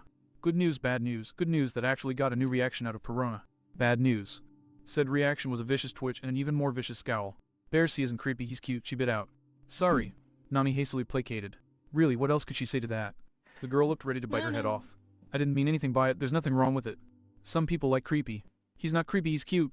Perona suddenly roared out of the blue, her face a rictus of rage. Okay, he's cute, he's cute. Nami nodded rapidly, keeping a wary eye on the astral matter that was starting to bubble from Perona's body. You're right, I'm wrong. He's very cute. Perona stayed frozen in place, chest heaving as she slowly came down from her outburst, reburying her face in her pillow. He's cute, she repeated weakly, though at this point Nami wasn't entirely certain who Perona was speaking to. Bearsy's cute, he has to be cute. He has to be creepy. Creepy has to be cute, because, if he isn't, she lapsed into silence, shuddering and clutching the pillow like a life preserver. Nami kept a wary eye on Perona, but she kept working in diligent silence for the next few minutes, carefully removing what traces of flesh remained in Bearsy and stitching up the more obvious rips in his fabric and pelt. After she finished resecuring the bear's arm, Nami cast a tentative glance towards Perona. I really am sorry, you know, she tread softly. What I said was insensitive, and I should have known better. Nami faltered slightly, but after a moment's debate she made her decision. I know how important something like Bearsy can be. A derisive snort sounded out, and Nami was suddenly doubly thankful for what Khalifa had put her through. Because if Perona had snorted like that in front of the old Nami, she'd have had her head ripped off. As it was, she calmed herself down with a slow, methodical breath before nodding her head at a nearby dresser. The top drawer, there's a false back. Perona eyed her doubtfully, but nevertheless complied. She got up, worked the drawer open, and jimmied open the back. And what she found within made her tilt her head in confusion. Oh, what is? She held up the tiny shirt she'd found and looked over the design on its chest. Is this supposed to be a sunflower or? It's a lion, Nami replied softly, her fingers continuing their work even as her voice was quivered with emotion. My family, we didn't have a lot of anything except love and tangerines, really. That shirt, it used to be my sister's before she outgrew it. My mother redesigned it for me, and Nami shook her head with a sardonic chuckle. Rat that I was, we got in a fight over it. I was an idiot, I said such stupid things, and then Nami was forced to come to a stop as her shivers became too much, her fingers bunching up the bear's pelt. And then Arlong and his crew came and took over my village. And I had barely enough time to apologize to my mother before Nami lapsed into silence as she shook her head. Some pain was too deep-seated for anything to wash away. Go figure, Perona finally responded, gently returning the shirt to its place. And here I was thinking you were an idiot for wanting to get rich all the time. Nami turned to look at Perona, whose face had darkened some as she looked to the side. She didn't elaborate, and after a few moments, Nami returned to her repairs, the silence far more comfortable. Finally, as she moved to the last tier, the Ghost Princess sighed. I was born the youngest daughter of a wealthy family, she said without preamble. 4 older sisters and 5 older brothers. Nice and uniform, Damn. just the way my parents liked it. I had anything I wanted. Perona's face twisted up in a scowl. Except anyone who actually cared about me, all because of what I liked. Nami glanced at her in polite askance. Perona narrowed her eyes scornfully as she twisted up the sheets in her fists. While my sisters all dressed up in their ugly dresses and played with their ugly dolls, I liked cute things. I liked cute dresses, cute dolls, but everyone else hated them. They said they were ugly, that they were creepy. The Pinkette raised her hands and gazed longingly at the hollows that swirled up around her, cackling and giggling obliviously as they lavished brainless praise on their princess. And then I ate my fruit, met my friends, and things became so much worse. Perona curled in on herself as her friends hovered around her, laughing as they raised their arms in a facsimile of a hug, though they kept well away from actually touching her. They moved my room to the lowest basement, took Bercy away, and she trailed off listlessly for a moment, her gaze far off. Said that I would only get to come out if I got rid of the creepy toys, that it was a shame because I was so cute. She dug her fingers into her legs. But they just didn't get it. They didn't understand that my friends, my toys, my clothes, everything, they were cute. I chose them because they were cute. I chose them because they reminded you of yourself. Perona glanced at Nami in surprise, but after a second of silence she nodded in tearful confirmation. Nami shook her head sadly. Creepy is cute. What others call creepy has to be cute. Bercy has to be cute because if he isn't, then I'm creepy too, Perona completed weakly, nodding in confirmation. And nobody loves a creepy haunted freak. The girl then unwound slightly and knocked the back of her head against the wall.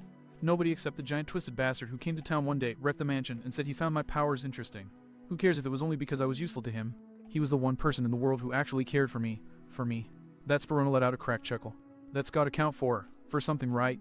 Nami seriously doubted that Cross knew any of what she had just learned. But regardless of what he had seen, she now understood a lot more why he had given Perona a vote of confidence. Smiling softly, she finished the final stitch and held out the repaired and minimized bear to its owner. There's at least one other person who cares about you, Perona, she said. Bercy. Perona cried, snatching the doll and hugging him to her chest with a joyful sob. Oh, thank you so much. No problem, Nami nodded with a polite smile before dropping her hand on Perona's shoulder. And, I did say at least, you know. Her smile grew fond as Perona looked up at her in shock. I've gotta admit, now that he's not a giant murder bear, Bercy really does look very cute. Perona fumbled around slightly with her words before glancing away with a cough. Your mother did good work with that shirt too.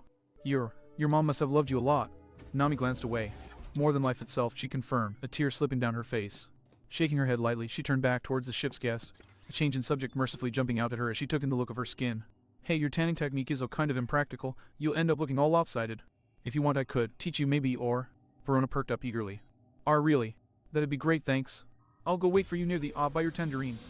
Alright, be right there. Nami waved with a smile, before slumping and signed to herself as the door closed. Still, she waited a couple of minutes to compose herself before she got changed and headed out. After that, well, it looked like her maps would have to wait for yet another day, though damned if she could find it in herself to be resentful of the thaw. Nami sat bolt upright as she realized what had been bothering her the whole time she was working on the bear. The library was soundproof. The door had been closed and the windows shut, so the only way that the sound of Perona's scream could have gotten in was Cross's pipe system. And just like that, everything clicked as she remembered what Robin's new weapon was and how smooth the slits in Bercy had been. Then there was the fact that Perona couldn't have possibly gotten that tangled or tired in the lines in the time it took her to get there. She sighed again, shaking her head in exasperation, but incapable of hiding her fond smile.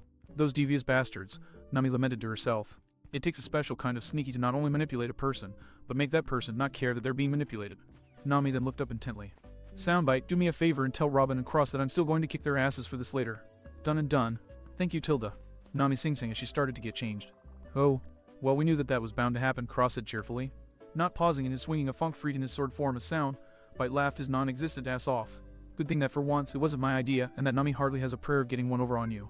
Robin smiled sweetly back at him. For your sake, Cross, I hope that you are not trying to jinx me, she simpered. Maybe, Cross responded. Or maybe I have the thought in mind that most of the people on the ship have seen me humiliated and comically injured more times than I can count, whereas you have been all but untouched since Water 7, and maybe they'd be interested in a change of pace. Robin's smile remained fixed even as a sheen of sweat formed on her brow. Wordlessly, she turned away and entered the ship, closing the door behind her. Cross snickered shamelessly, wondering to himself if that was a bluff before resuming his training. Though in his defense, it was a bit hard to concentrate due to the show going on at the other end of the deck. Oh, Raffi panted as she strained her hearing for the telltale sound of rubber stretching, wishing as she did so that it was only something as trivial as Usopp's rubber bands. But knew Boss had to kill 2 Bionegators with 1 punch by having Luffy combine his pipe work with her reaction training. It wasn't a bad idea, you know, other than the fact that it meant she was being hit by a metal pipe with ends as hard as diamonds that was being swung by literally the strongest person on the crew.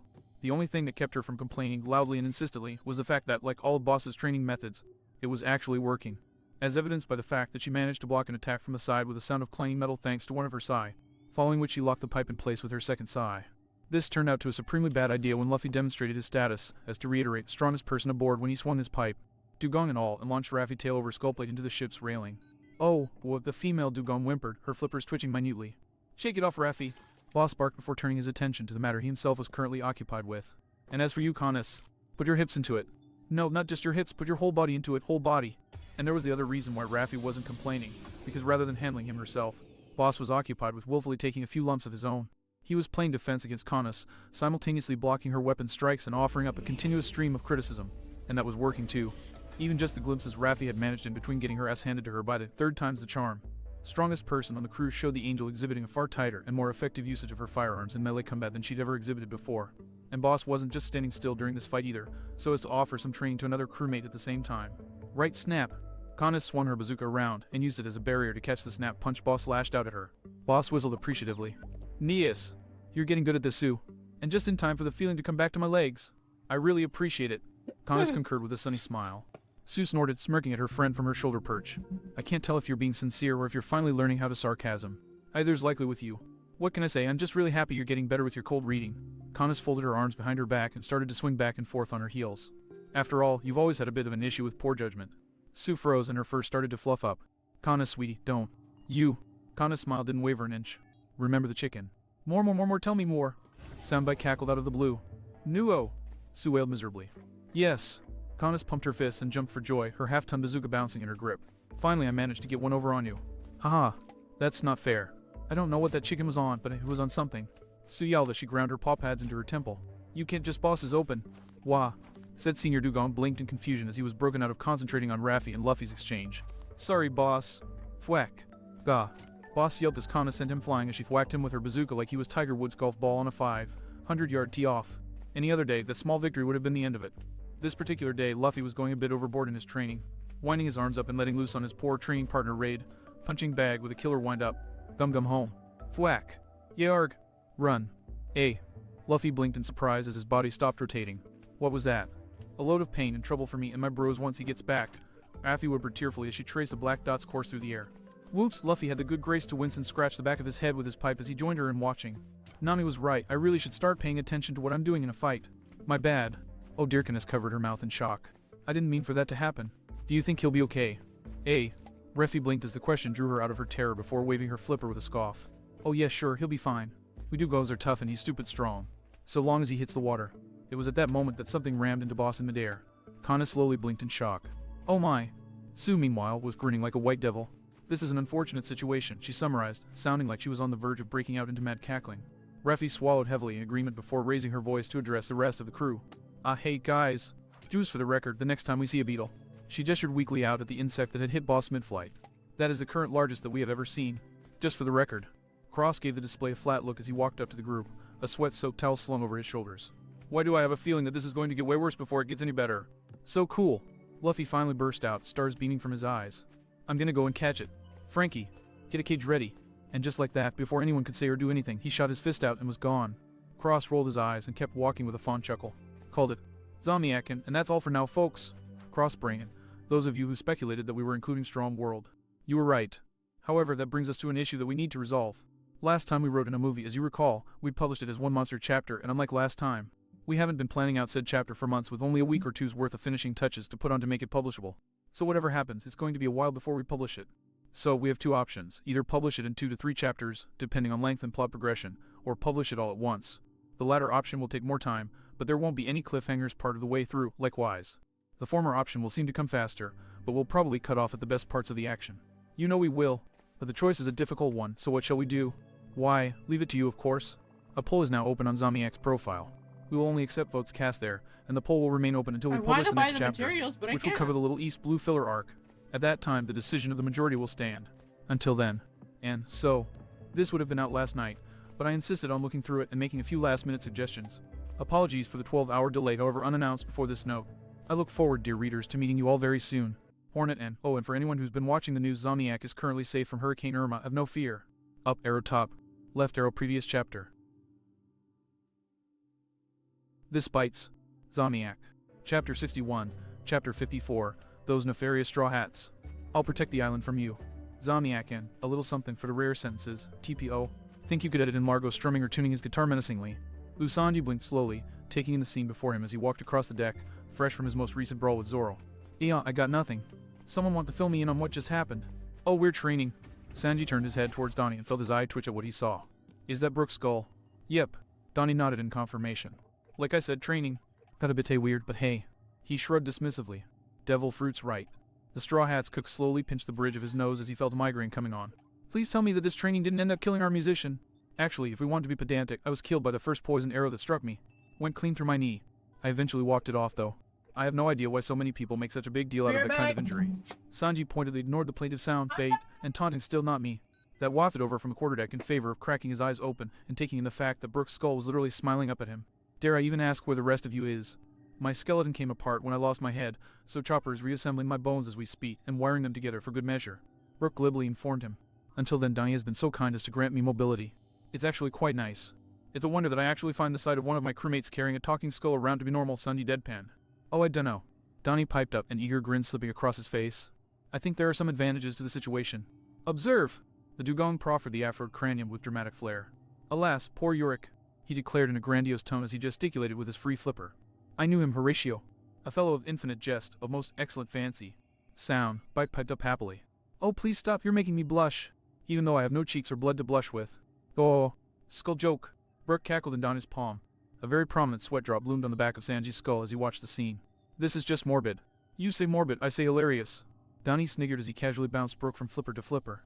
And Mikey says I don't have a sense of humor. Ha! Horo. Perona giggled behind her hand as her spirit floated by, causing Donnie and Brook to fearfully glance up. I have to admit it, that is funny. I beg to differ, Vivi huffed as she came up from below deck, clad in a sundress and taking it all in with a flat expression. At least it was better than the stunt Cross pulled. Her expression fell even flatter. Though I'd just like to make it known that I find it deeply disturbing that both times the pot has been reenacted by this crew. It's been with separate, genuine human skulls. Noted, my most dearly beloved of princesses. Sanji sang rapturously before snapping back to Sirius and jabbing his thumb over his shoulder. But seriously, I was more asking about the giant bug that our captain is riding. Captain and captain of the ship's guard, to be specific, Cross offered with a cheery smile as he came over, having changed into a fresh hoodie. And if that weirds you out, I suggest you not delve further. It's just as weird with context as without, so you're not missing much. Delightful, the princess deadpanned. So anything to tell us, or? Hey, don't look at me, Cross raised his hands in casual surrender. Until we hit the red line again, you all are out of the luck for spoilers for me. Oh, so the smartest isn't quite so smart anymore. Verona chuckled tauntingly as she floated in Cross's face. I'm both disappointed and delighted. You ever hear the saying about keeping your trap shut if you've got nothing to say? Soundbite sneered at the ghost before blinking as everyone stared flatly at him. Hey, what gives? We're just all surprised that you know that phrase. You undercooked whores, however, Sanji said. Of course I know that phrase. Soundbite sniffed indignantly. I just choose not to follow it. Hypocrisy at its finest, Zoro scoffed from across the deck. So, now what? Nobody noticed the impish smirk that flashed across Perona's face, but they did see the angelic expression she adopted. Well, I do hope something is done about that big mean bug soon enough.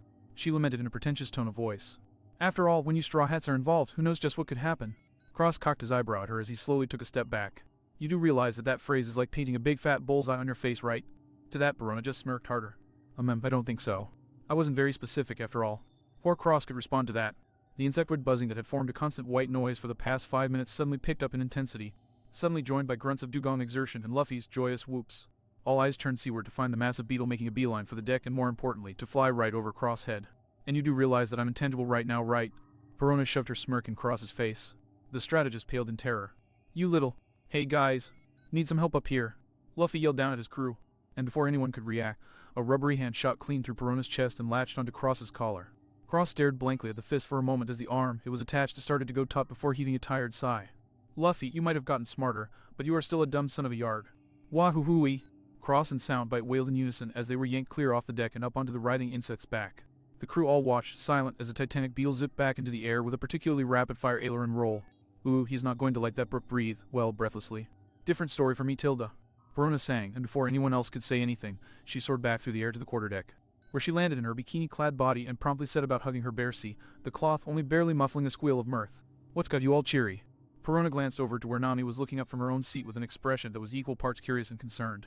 Normally, Perona would have just scoffed and dismissed the woman with a flippant comment or an offhanded negative hollow, but... Oh, I just got cross to get snagged onto the big buggy up there by your captain. Perona jabbed her thumb upwards with a confident smirk. Nami glanced up. SNRK, and promptly had to cover her mouth to suppress a snort of laughter. Oh man, that's a good one. but she then trailed off into a nervous grimace.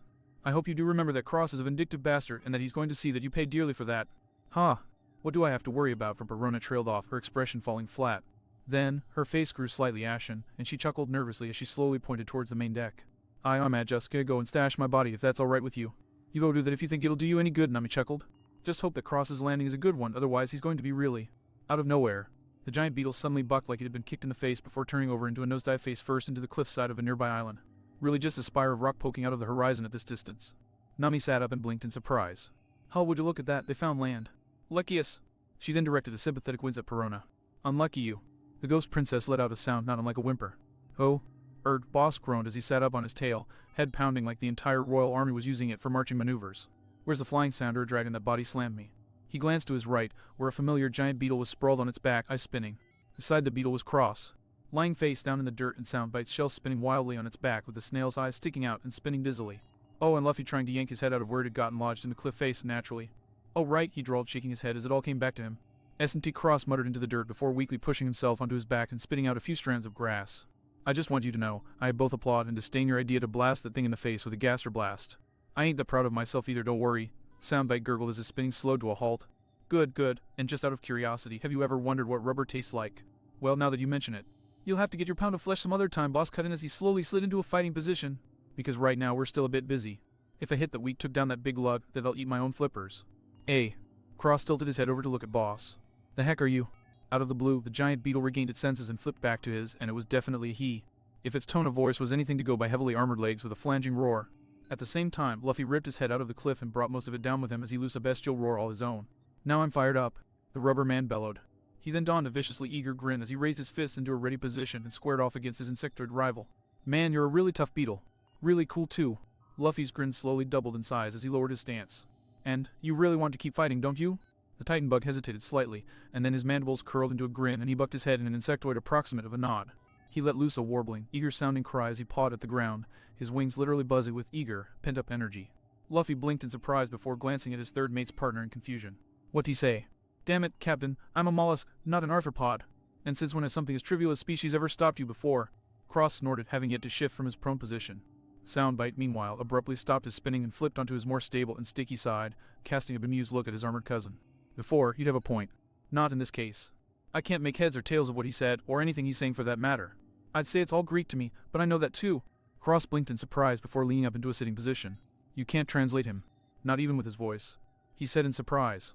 Oh well, of course that works, but that's like looking at the binary for a piece of digital art. Impressions, emotions, the general gist. Well, what are those then? Luffy asked, almost oblivious to the increasingly annoyed beetle. Soundbite's eye stalks crossed inquisitively. Ignoring the mounting temper at being ignored, you're a good fight, both you and Boss are a lot of fun to brawl with.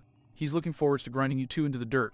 You're dead, Boss stated as he slammed his flippers knuckles together, drawing a warning growl and glare from the insect. You're gonna fit right in. Luffy cackled eagerly, gearing up to launch forwards. Whoa, red flag on that play. Soundbite's eye stalks suddenly snapped to attention in alarm as pure fury flashed through his cousin's being. Luffy, this island is the bug's proud home and duty in one. He can and intends to defend this place until it's dead and gone. No way in hell you're getting him off this island. Luffy and Boss both blinked in surprise at that comment, followed by Luffy sagging despondently as the beetle snorted and nodded in clear agreement. Oh, really? There's seriously no way. Put it this way, Mary would have an easier time getting you to let her swallow your hat, Soundbite vowed solemnly. Luffy's eyes darkened for an instant, his hand shooting up to his treasure. Then he sighed in disappointment. All right. Then his bad mood evaporated as he turned back to the beetle with a sunny grin.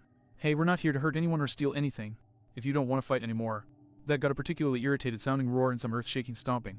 Did you forget the parts about if we went to brawl with and grind you into the dirt? Soundbite deadpanned. I'm with him there. Boss cut in, a few degrees down from snorting out a blast of steam.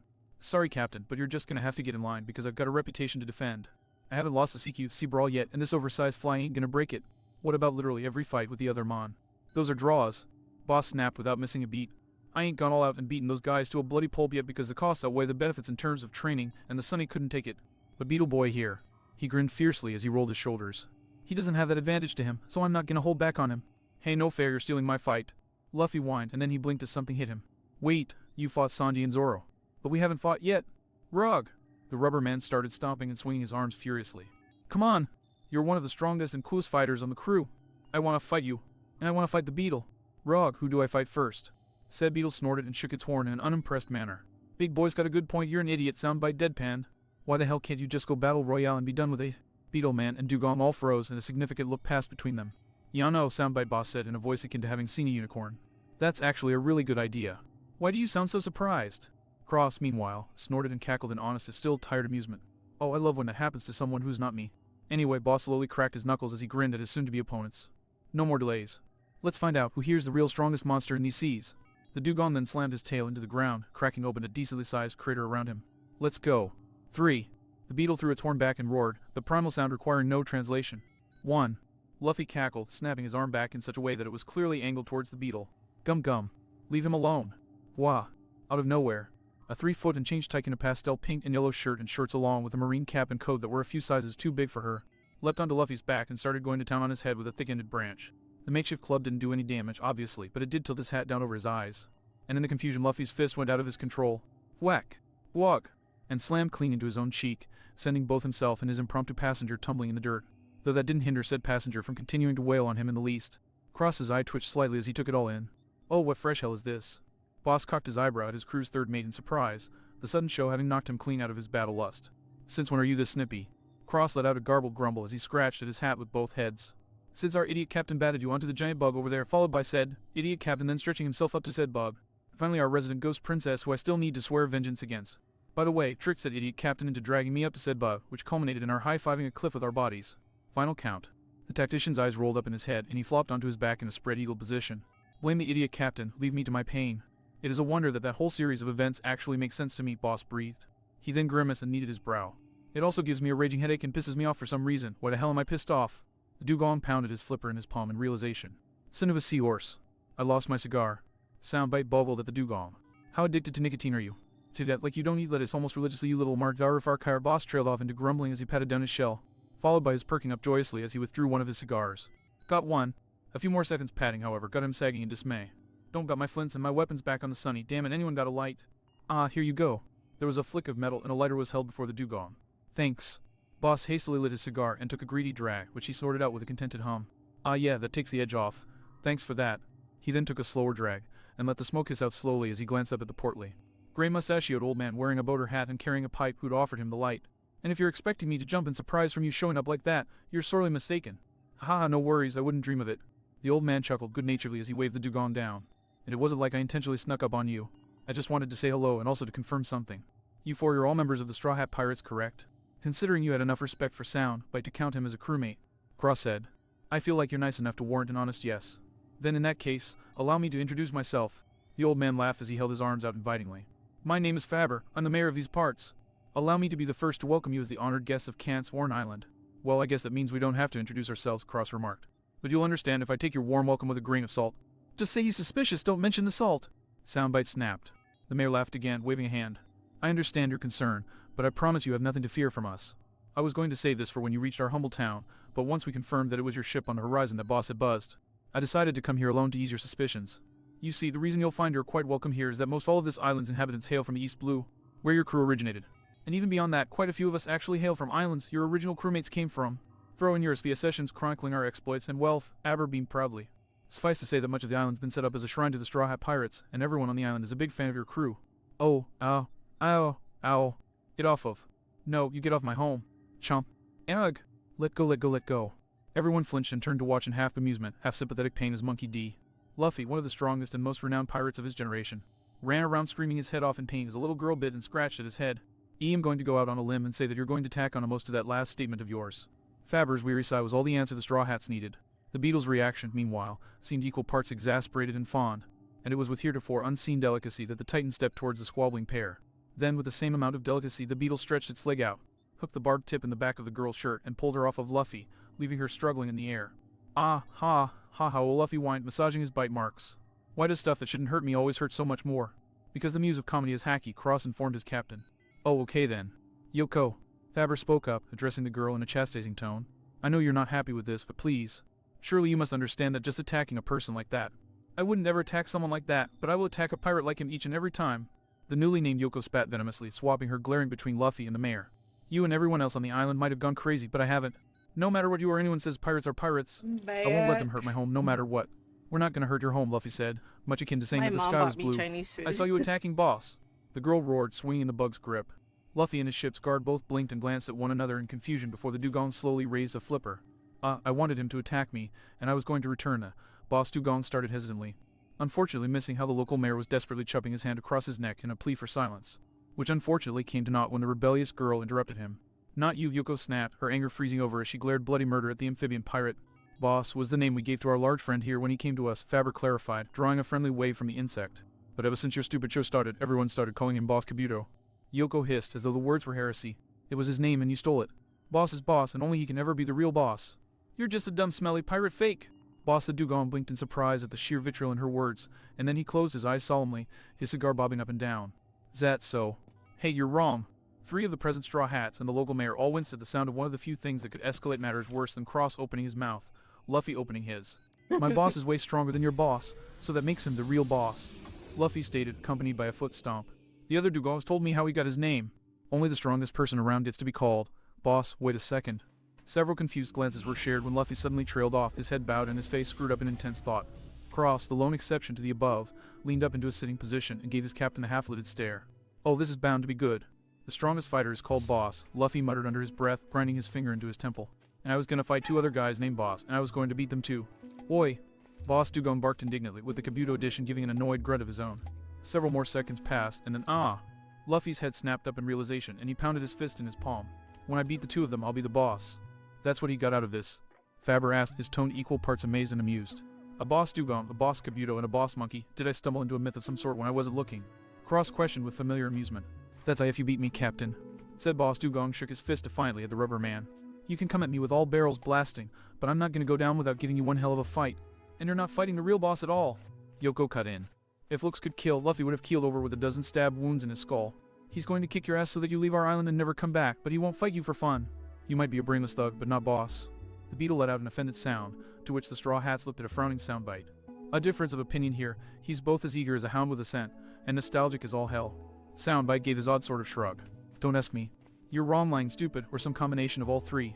Yoko snorted. Boss isn't like that. Right, boss? She smiled proudly at the Titan bug, only for her face to fall when he failed to meet her gaze. Be boss. The Kaiser-sized Kabuto gave out a lilting, apologetic rumble, gazing at the girl with regretful eyes. Be but why? Yoko demanded, anger and a little bit of betrayal coloring her voice. You've always been by my side, protecting this island from pirates like them. That last barbed word was accompanied by the girl jabbing her finger at Sunny, which had sailed closer over time. And now you want to. Whatever rant Yoko had been working up to died in her throat when Boss Kabuto suddenly perked up and snapped his gaze to the ship. He then dropped the girl from his leg, lifted off, and buzzed a beetling straight towards the Sunny. And the reason it died became clear when she turned a smug grin on Luffy, Boss Dugong, and Cross. Ha, it looks like you guys were wrong, she crowed with way too much eager pride. Now Boss is gonna go sink your ship, and you're all gonna leave crying just like all the others. She glanced back out to sea, where the Titan beetle was circling above the Sunny. Any second now. A long pause, Yoko's foot tapping on the stone. At any second now. Do you think he's lost or something? Luffy asked, head tilted in confusion. Yoko snapped an affronted look at the rubber man, ready to yell. Nah, there he goes, Boss Dugong interjected. The girl then snapped her head around with a massive grin as the beetle dive-bombed the ship. Huh. See, I told. Said beetle that merely buzzed the deck of the Sunny before pulling up and soaring straight back towards the island. Yoko blinked in confusion. What? Within moments, the beetle had returned and had plopped itself right back where it had been previously. And the blue and white trumped fish flopping incongruously from his mouth was both new and utterly impossible to miss.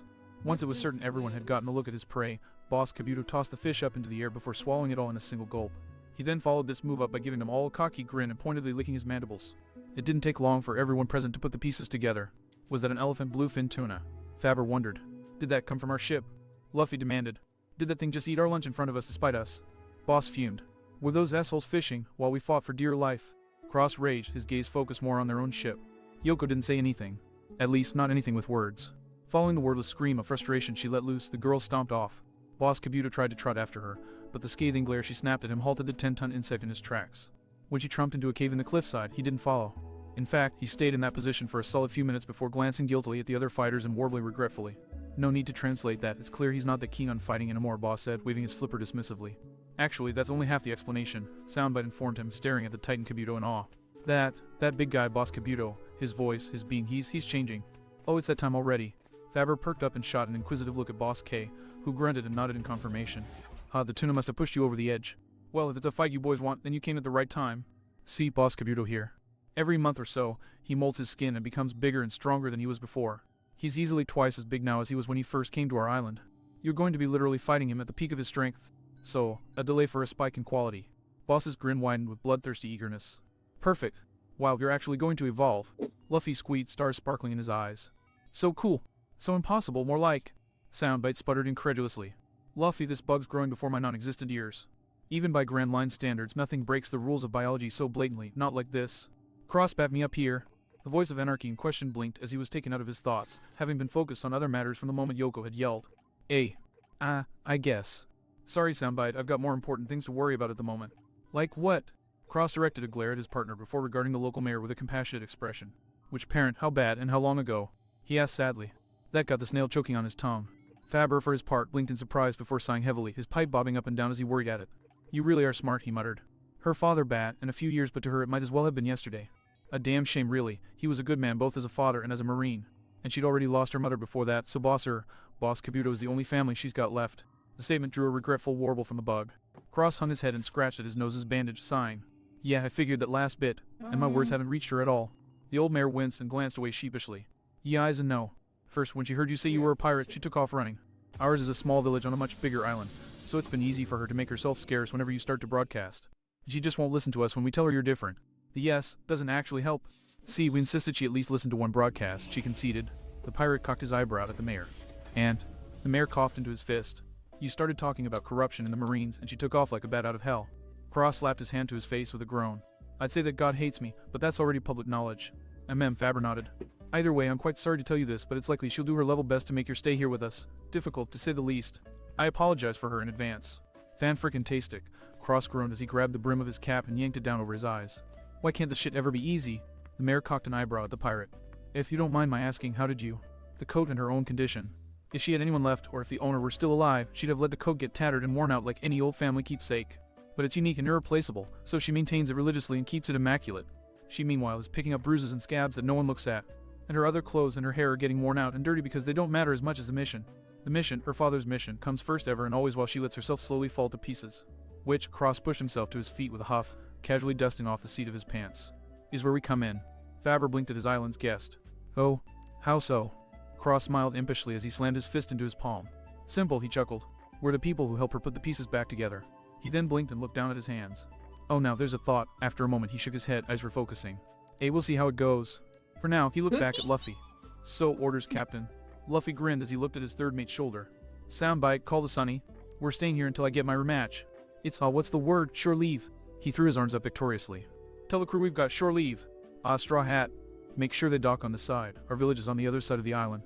There are reefs that prevent all but the smallest ships from reaching us from there. The mayor trailed off at the looks that the Straw Hats were giving him, but he swiftly recovered once he realized what it was all about. My apologies. I'm an old man, I forget things. If the famous weather witch asks, tell her I meant no disrespect, all right.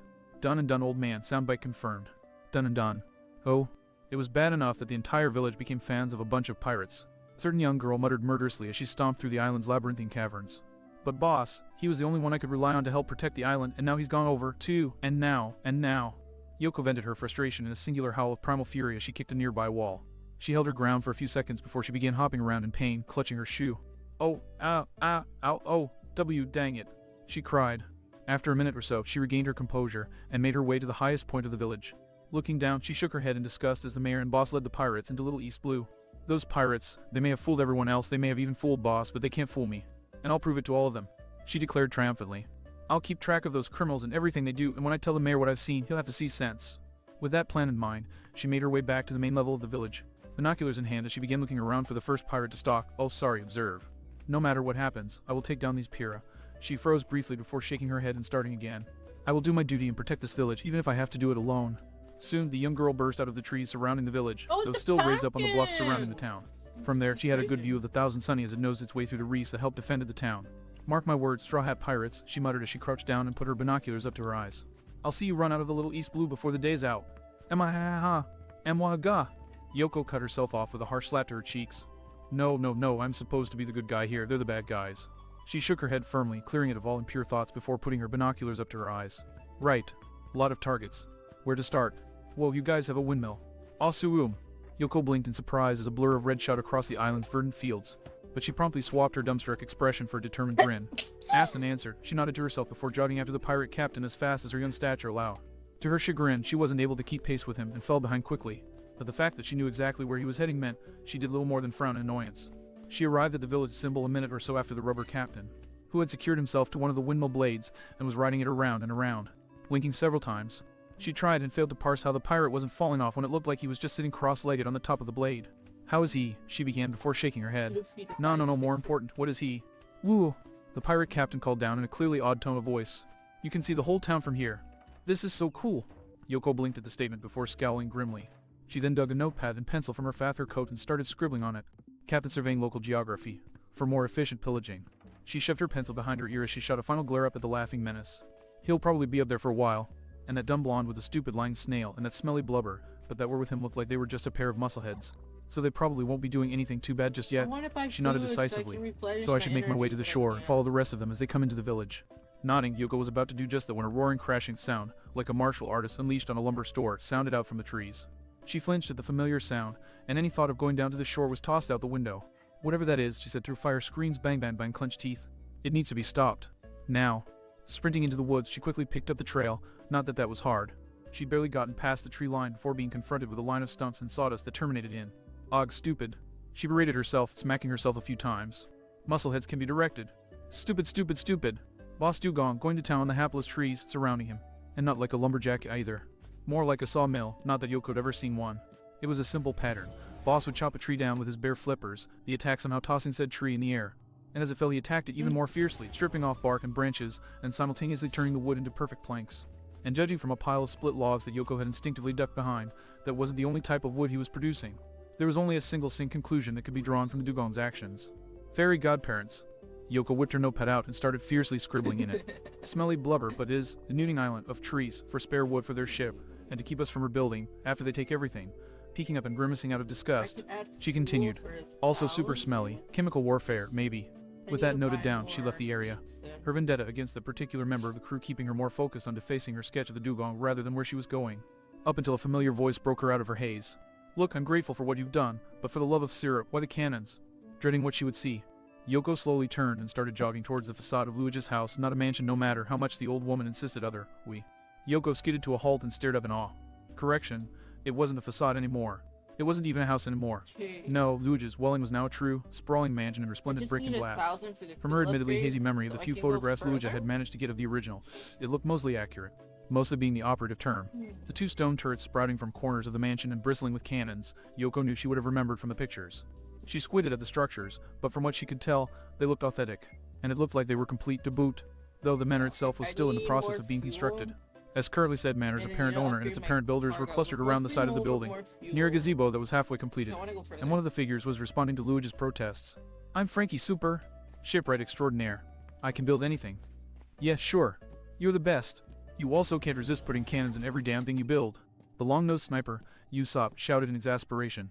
I'll keep telling you, these guys need better defenses in case the worst kind of pirates show up, said Puppeteered Cyborg Shipwright stated, not looking up from his work. If you want to build us a militia, or a garrison, or a fortress, or whatever, fine by all means. Luigi grinned, throwing her hands up as she stomped furiously on the pile of planks she'd gotten onto so that she could be at the pirate's height. Let's save that for the cove, not the highest hill where my house is. With these cannons. Frankie boggled at the senior citizen as though she'd gone mad. This is the best place for it. What? Sorry, but that's our shipwright for you, the shipgirl Helmsgirl Mary. Sighed with a fond tone and smile from where she sat next to the oldest woman on the island, her legs swinging lazily.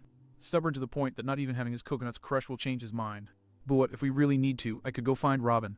Gah. The shipwright crossed his legs with a panicked yelp. Please don't. Luigi cocked her eyebrow at the reaction, and then she hung her head with a sigh. Oh, never mind. If nothing else, it'll make a nice conversation starter. Her demeanor then softened as she looked up at her newly acquired manor. Seriously though, I just can't thank you brats enough. I mean, to live in a manor like this. This is literally my dream coming true here. Usopp perked up instantly, smiling proudly as he rubbed a finger beneath his nose. Not a problem. I was a bit iffy at first, but in the end it was the right thing to do. After all, we need to stick together, we live CK. Shut. Luigi growled venomously as she clamped her hands over the sniper's mouth. And as for us, our reasons are easy too. Mary raised her hand eagerly. I just wanted to see my makers and old mistress's home, and Frankie wanted a challenge. His speed made it all a bit anticlimactic, sure, but you can't deny he gets results. Remember that he does. Luigi nodded approvingly, before side-eyeing the structure Frankie was working on. Though it does beg the question as to why this is taking so long. What, is he gonna get up and eat people or something? But of course, Usopp proclaimed, puffing his chest out with grandiose pride. After all, it's only natural. Gazebos are vicious, bloodthirsty creatures. They're difficult to tame, but once you manage it, they're loyal for life. Neat, huh? Yoko stiffened at those words and hastily scribbled in her notebook. Planting, vicious attack gazebo, within defenses. Luigi, however, merely gave the sniper a decidedly unimpressed look. Kid, what part of my wrinkly, liver-spotted ass looks like it was born yesterday? Usopp flinched before smiling sheepishly. Ah, so you knew I was lying. He was lying. Yoko hissed to herself in shock, pondering the revelation for a second before hastily scribbling out her latest note with a blush on her cheeks. Hey, yeah, that's Usopp for you. Great at telling tales and sniping. Not so much at lying convincingly, Mary snickered. She then ignored Usopp's indignant spluttering in favor of shooting a curious look at Frankie. Though there's a good point raised, why didn't you complete this thing in a flash? What are you, nuts? Frankie reeled back from his companion as though she blasphemed during a Sunday service. Mary, please. This is a gazebo. You don't just rush one of these things, it's not right. No, you take your time, you work it with finesse and subtlety.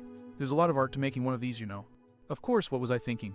The second the cyborg got back to work, Mary spun her finger around her temple with her tongue stuck out the corner of her mouth. Meanwhile, a ways away, Yoko's brows were practically attempting to merge as she tried to puzzle out why the pirates would be doing something as seemingly altruistic as building an old lady a mansion. And then it hit her like a bolt from the blue, prompting Yoko to snap her fingers and adopt a disgusted look as she scribbled the realization into her notebook. Whiling their way into old lady Luigi's will to steal her fortune. Nodding firmly, the young do-gooder moved on from the mansion. She didn't get very far before a scream of terror and a familiar voice assaulted her ears. Mendo! Yoko hissed, sprinting for the dojo. Yoko wasn't sure what she expected to find at the dojo, though a series of increasingly lurid slaughterhouse visions led her to assume the worst. Worse, a part of her mind, a part she was really trying her best to ignore, was loudly proclaiming that such a scene would be good, since it was a surefire way to convince the mayor. When she arrived, however, she was rather relieved to see that Mendo was alive, though bemusement overpowered that relief as both he and the Straw Hat's green-haired swordsman, Zoro if she remembered correctly, were currently all but mummified in bandages, and a pint-sized bipedal reindeer was pacing before them as he stared down the dojo students, who were all sitting Caesar and regarding him intently. Now let's review the reindeer Chopper, that's what his name was, stated, holding up his hoof. For a minor closed wound, what's the right treatment? One of the boys slowly raised his hand. Ice on the skin for 20 minutes. He said tentatively. Chopper frowned, and he hastened to amend. I mean with a cloth between the skin and the ice. Good. And? Chopper asked, pointing to another apprentice who froze. I'll bind it tight. But take it off if it looks like it's doing more harm than good. Hammered. Exactly. The pirate nodded in confirmation. What else? If you can prop the injury up so the blood doesn't flow. Another student ventured. And what's the most important part? This time Chopper turned to glare at his crewmate. Rest the injury, don't aggravate it, Zoro said through gritted teeth. But what's also an important part of maintaining good health? So said, the Zoan turned his attention on the other bandage mummy. Umendo glanced away sheepishly as he used what little mobility his plaster-covered arms granted him to scratch at his cheek. Don't do something stupid like challenging someone way above your weight class in a spar. Or in simpler terms. Mendo hung his head in defeat. Don't be an idiot and get hurt in the first place.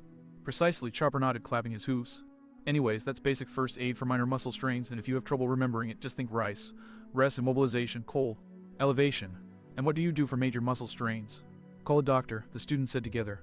Preferably one who's sane, the pirate swordsman muttered under his breath. Sane doctors don't do well with insane patients, Chopper shot back, his eye twitching slightly as his hoof inched towards his pack. Wanna see how we deal with the rowdier ones? Shutting up, Hayoko muttered as she took in one of the pirates, apparently teaching the students first aid. Still, it wasn't too hard to divine the purpose to this whole charade. Mendo and the green-haired swordsman must have really gotten into a spar, which was a bit odd for the former, but oh well. Testing our best. Defenders. She quickly scribbled down, though she also noted down the mnemonic that the reindeer had said.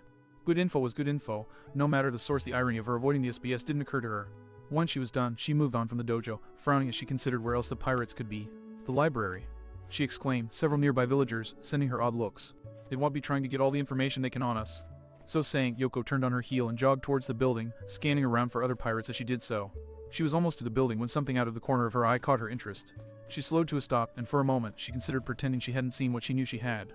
Ultimately, duty overruled sanity, so she gritted her teeth and turned to take in the impossible sight before her. Despite the determination, she still blinked several times, trying desperately not to believe what she was seeing. But unfortunately, the group of library books that had sprouted human feet and were walking single file into the woods did not vanish in a puff of logic. As such, Yoko had no choice but to sigh, close her eyes and count to 10 while silently reminding herself that she was in the grand line. She knew about devil fruits. She knew about strange things. This was entirely possible. None of that made her feel any better. At least they're not heading towards that smelly head, Yoko mused to herself as she followed the waddling books into the woods. Away from the fake boss's impromptu sawmill, as it turned out, was towards a relatively recent addition to the village, the grove of unusual animals. The marine girl hastily hid behind one of the trees surrounding the area, and she tried not to frown again. It was starting to give her a headache at the sight of 3 of the female pirates standing within the grove. She wasn't able to stop a grimace, though, as she took in the angelic wings on one of them, and the former royal state of the other. How could pirates corrupt even the most wonderful people? Then again, the image before her provided a decent answer, All three of the pirates were looking over the animals and reacting like any animal lover would, cooing over the cubs, hatchlings, or whatever else they were. The angel and princess were both cuddling the cuter animals, and the giant duck alongside them was preening as he lorded his size over the other birds in the grove's pond. The source of the walking books, on the other hand, was leaning against a nearby tree with a book in hand. Beside her was a steadily growing stack of books, and through the foliage Yoko spotted a hand sprouted out of the ground on the other side of the tree, out of sight of the other pirates and tickling a pig, a dog-faced piglet. Whatever it was, it had a face that would send even a mother screaming the other direction. Ooh, these little guys are so cute. The blue-haired ex-princess, Nefertari Vivi, squeaked as she held up a turtle duck and nuzzled its adorable beak. It's like when Karu was a duckling all over again, all downy and adorable. No offense, Karu. None taken. The duck, Karu apparently replied. I'm not adorable anymore, but that's just because I'm better now. When you're not acting the coward and panicking, of course, the reading woman, Nico Robin, chuckled in a teasing tone, which drew an angered squawk and about a flapping from the duck. Vivi snickered, most likely at her crewmate's antics, before giving the angel Canis a curious look. What about Sue, Canis? Was she this cute when she was younger? Canis glanced up from where she was dangling a foxtail over a fish-tailed catfish that was batting at the fern from within the pond. Oh, yes, she was, maybe even more. Just about the most adorable little ball of cotton you'd ever seen. The angel glanced around the glade before puffing her cheeks out. Now if only Sue were around to be properly embarrassed. Oh. Vivi glanced around, starting in surprise as she noticed what was missing. Hey, where is Sue? Oh, I saw her wandering off about a half hour ago, I think. Canis shrugged indifferently. It's fine, she does this all the time. She'll be back when she feels like it. I just hope she's having fun. Yoko frowned at the information, and she toyed with the idea of jotting it down, but dismissed the notion with a shake of her head. After all, it was just one fox. What kind of trouble could the dumb animal get into? Oh. Out on one of the rocky outcroppings that formed the island of Little East Blue's Mandibles, a seagull was perched on the water-worn stone. Well, a lot of seagulls were perched on the water-worn stone, but this one was unusual. Mostly, it was the fact that it was wearing a trench coat, fedora, and a pair of too large sunglasses. Or maybe that it had its beak buried in a newspaper. Still, despite how much it stood out from the rest of the flock, it was still anonymous to the casual eye by dint of its apparel obscuring any distinguishable features. Then again, it was a seagull. What were distinguishing features for its kind might as well not exist in many other species' eyes. Regardless, the seagull continued to casually read its newspaper, unflinching as waves broke against the outcropping and lightly misted it with salt water, and unmoved as a small shadow trotted up from behind him and sat at his side, sending seagull skyward in a cacophony of caws. For several minutes, Sue pointedly kept her gaze away from the seagull, her attention on the horizon. Suddenly, she asked, "How's the catch of the day?" In a casual tone, as though the two animals had been discussing the weather since her arrival. The seagull ruffled its feathers slightly, attention still fixed on its paper. Still medium rare at this time, but the bird glanced at the fox from over the paper. If the madam allows, the chef can have it as close to well done as possible with time. If the way the cloud fox snarled and snapped her head around to full-on glare at the bird, that was the exact wrong thing to say. Tell the chef to hurry, she warned him, or else my taste will turn to a more. She lunged forward and pinned the gull's tail feathers under her paw so fast he couldn't even flinch. Avian variety. The incognito newscoo swallowed heavily and hastily nodded his desperate understanding. SSO noted, I'll inform the chef at once. The second Sue let his feathers go, the coo tossed the paper into the ocean and flapped off as though its tail feathers were on fire. Sue watched the bird fly off before turning away and trotting back to the island proper, an annoyed sigh escaping her lips. So hard to find good help these days. Oh. Putting thoughts of the fox out of her mind, Yoko pulled out her notebook again and scribbled down the obvious reason the pirates were here. Scoping out unusual animals for poaching and black market sale. After a moment of consideration, she added another note. Possible morale-boosting effort. Her recon complete, Yoko spared a half moment to give the animals a determined look, silently vowing that she'd see the adorable animals rescued from the pirates' heinous clutches, before she turned around and made a beeline for the village, intent on discovering what other nefarious schemes the pirates had in store. Oh, she's gone, Robin reported. Honestly, you'd think if she were taking the time to form a vendetta against us, she'd also take the time to learn our capabilities. And just to clarify, she was apparently unfazed by our innocuous behavior. Apparently, we are planning to poach and sell these adorable creatures to the highest bidder. Oh, what terrifying fiends we are, Vivi deadpan. Well, we could hardly expect it to be that easy, Con aside. It's times like this that make me miss the lack of overt discrimination that we had on Skypia. Wasn't that on me because of how hot it was for anyone down here to adapt to Skywafia? Karu asked. Canis blinked at the duck in confusion. I'm sorry, what was that last word, Karu? The supersonic duck grumbled something under his breath and then glanced skyward. Tone it down a notch, would ya? And I said warfare. Ah, yes. That probably did help, from what I learned in training. Either way, we'll leave that mess to the ones who can actually clean it up, Vivi said. In the meantime, she stood up and brushed her dress off before walking over to her older crewmate. Robin, I've been meaning to ask you something for a while. The archaeologist glanced up from her book and hummed a curious hum. How hard was it for you to learn to read the pomeglyphs? Robin blinked twice, her whole body twitching slightly. Slowly, very slowly, she closed her book, eyes staring vaguely in Vivi's direction, but really off into the distance. We'll need a second. That's a bad question. No, nothing like that, Robin assured, pausing to take a deep breath and pull herself together. It's just she gave the princess a sheepish smile. You are literally the first person to ask me that. I need to think about my answer. Vivi nodded, flashed Robin a sympathetic smile, stepping up to sit next to her. Please take your time. Robin nodded absent-mindedly. Her gaze remained unfocused for a bit longer as she mouthed a few calculations, and then she turned her full, somewhat unsettling attention to the princess. Hell yeah. It took me roughly 2 years to learn, and that was with my already phenomenal IQ and plenty of free time. The Void language is not an easy tongue to learn. The alphabet is incomparable to any modern lexicon, and their grammar is circuitous, to say the least, with as much emotional connotation involved in translation as clinical denotation. It's a feat, to say the absolute least. Vivi nodded slowly, giving the O'Haran a contemplative look out the corner of her eye. Save that was from first principles with limited reference information in hiding and nobody helping you, right? Robin nodded her head side to side, humming contemplatively. Yes, I suppose you have a point there. She then chuckled and glanced over at Vivi with a curious smile. But why do you ask? Were you interested in learning the language for yourself? Robin's chuckling intensified at that, only to die a swift death when Vivi failed to make a sound. Eyes wide, she grabbed the princess' shoulder. This is the part where you tell me that notion is entirely ridiculous, which it is. Robin said in a tone of voice that was more fearfully desperate than threatening. Vivi's expression was pointedly neutral at first. Then it changed to solid determination as she fully faced the archaeologist. No, it isn't, she whispered solemnly. You're exactly right. I want you to teach me the language of the Void Century. Vivi's composure shook slightly, but she a steady inhalation restored it. And I want you to teach me using the Aluberna Pomglyph. The inscrutable Nico Robin paled in shock and horror. It wasn't a full and sheet white pale, but any shift in her expression was dramatic. The fur as her fingers dug in her book's leather hide spoke volumes too. Vivi, that information. She started to protest in a weak voice. That information is my heritage. Vivi interrupted in a heated, almost desperate tone of voice, her expression taking on a pleading demeanor. And I don't just mean my heritage as a person born in this world, I mean me personally. My ancestors were in the dead center of whatever the hell happened 800 years ago, and they had that stone in our family's crypt. And what was written on it? Vivi paused, biting her lip, and shook her head. My ancestors, they knew. They knew they had to know what they'd taken custody of, what they dedicated themselves to protecting, until the end of their lives. And even after that, her gaze returned to Robin, eyes blazing. And I want to have that knowledge too. I want to know what was worth the lives of my countrymen. Mine and yours. I want to know the knowledge of what happened in that lost century, what my ancestors did. I want to know what was so horrific that the government my ancestors helped found decided to kill an entire island to erase it. Vivi trailed off helplessly before bowing her head. I need to know. And I'll do whatever it takes to learn. So please? Nefertari Vivi, Corsair Princess of Alabasta and descendant of one of the 20 kings who had founded the world government, got on her knees and bowed her head before Nico Robin, the devil child of O'Hara who posed one of the greatest existential threats to said government, and spoke blasphemy. Teach me the Void language, she pleaded. I beg of you. Robin did not respond for a few moments, and ultimately, it was neither she nor Vivi who broke the silence. Actually, I'd like to know too. Devil Child and Corsair Princess both snapped their heads around to stare at Canes. They chorused in disbelief. The Skypian bit her lip and shuffled nervously at the attention, but she still nodded an affirmative. I'm sorry if this is out of place, but the war that shaped all of Skypia's culture for the past 400 years, I thought it was over the verth and on my ancestors' part. It was. She wrung her hands and looked to the side sadly. But I talked to the Shandians during the victory party, and the whole reason that they fought for so long was to safeguard the Pomglyph in the fire of Chandra. I may have only recently learned of the Void Century, but it's as much a part of my life as it has been yours, even if it was for a completely different reason. Kana stepped forward and looked Robin in the eye, her earlier nervousness gone. So many people suffered for so long for a single stone, and I want to know why. I want to know what was so important. I want to know why it existed to begin with. I want to know it all. So I'm sorry if this is forward. Kana bowed as low as she could. But I have to learn why, and to learn I need your help. So, please. Robin didn't move, didn't even blink, just staring incredulously at her two crewmates. This lasted for several seconds, and as those seconds stretched into minutes, Vivi and Canis exchanged looks.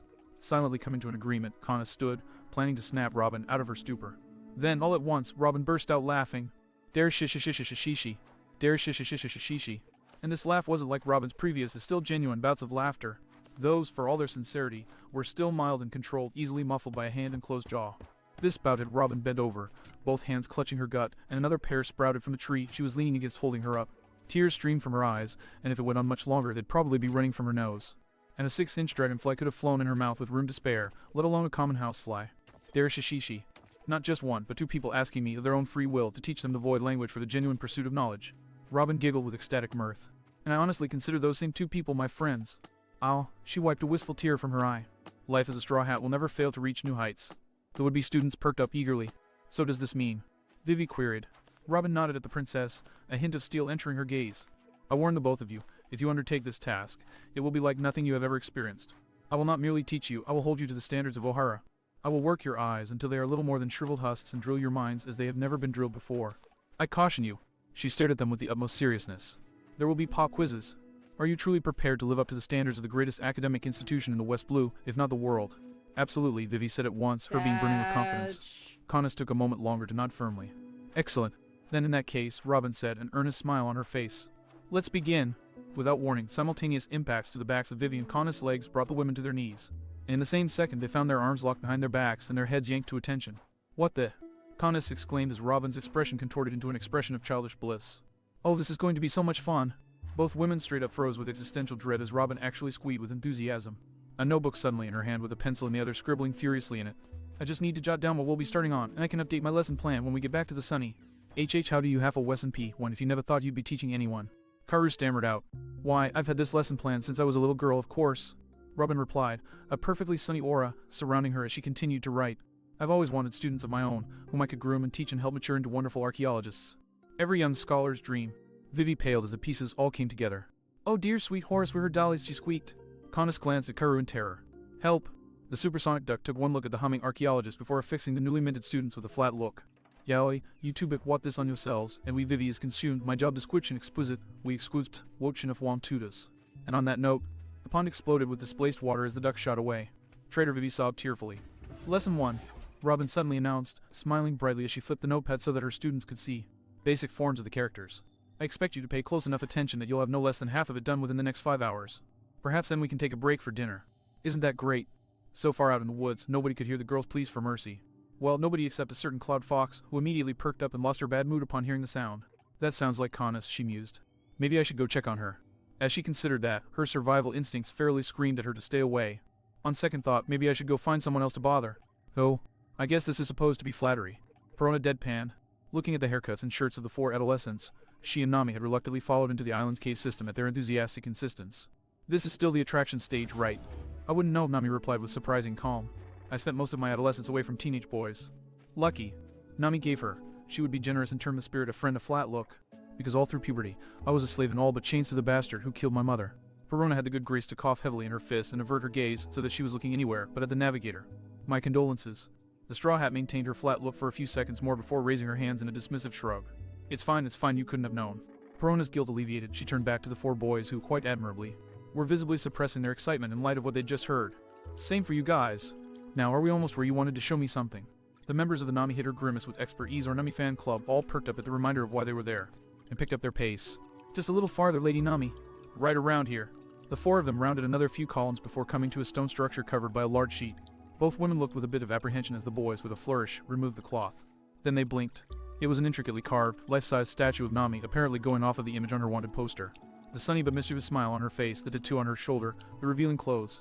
Even the climate tack and clouds were all carved with all the skill that the navigator would expect of an artist like Usopp. Ooh, okay, screw attraction. This is obsession, Perona whistle. She then glanced at the subject of the teenager's admiration. Hold off on the lightning till I'm out of the line of fire. I don't know how that stuff affects my astral projection, and I don't want to know. Nami mused with a slight frown, her eyes in tempo shifting around and her fingers playing with the other sections of her climate tack. And then the cloud stilled and she brought her other hand up to cup her chin as she observed the statue. To be honest, I don't really mind this. It's actually kind of flattering. Perona straight up boggled at the pirate, her incredulous really, syncing up with the teenager's eager remix. Well, sure, Nami nodded kindly, walking up and giving the statue an appreciative once over. It's a skillfully rendered version of me at my most best, why wouldn't I like it? It's so good, you know what? She clapped her hands and beamed at the nearly swooning fan club. I think I wouldn't mind autographing this. Free of, Nami trailed off, her mouth working but no sound coming out. Grimacing, she coughed into her fist and held her hand out, a blush staining her cheeks. 500 berries for the autograph. For all 4 of you. Worth every bit. One of them declared, counting out the bills and laying them in her palm. What? No pencil? Perona snarked. Of course not.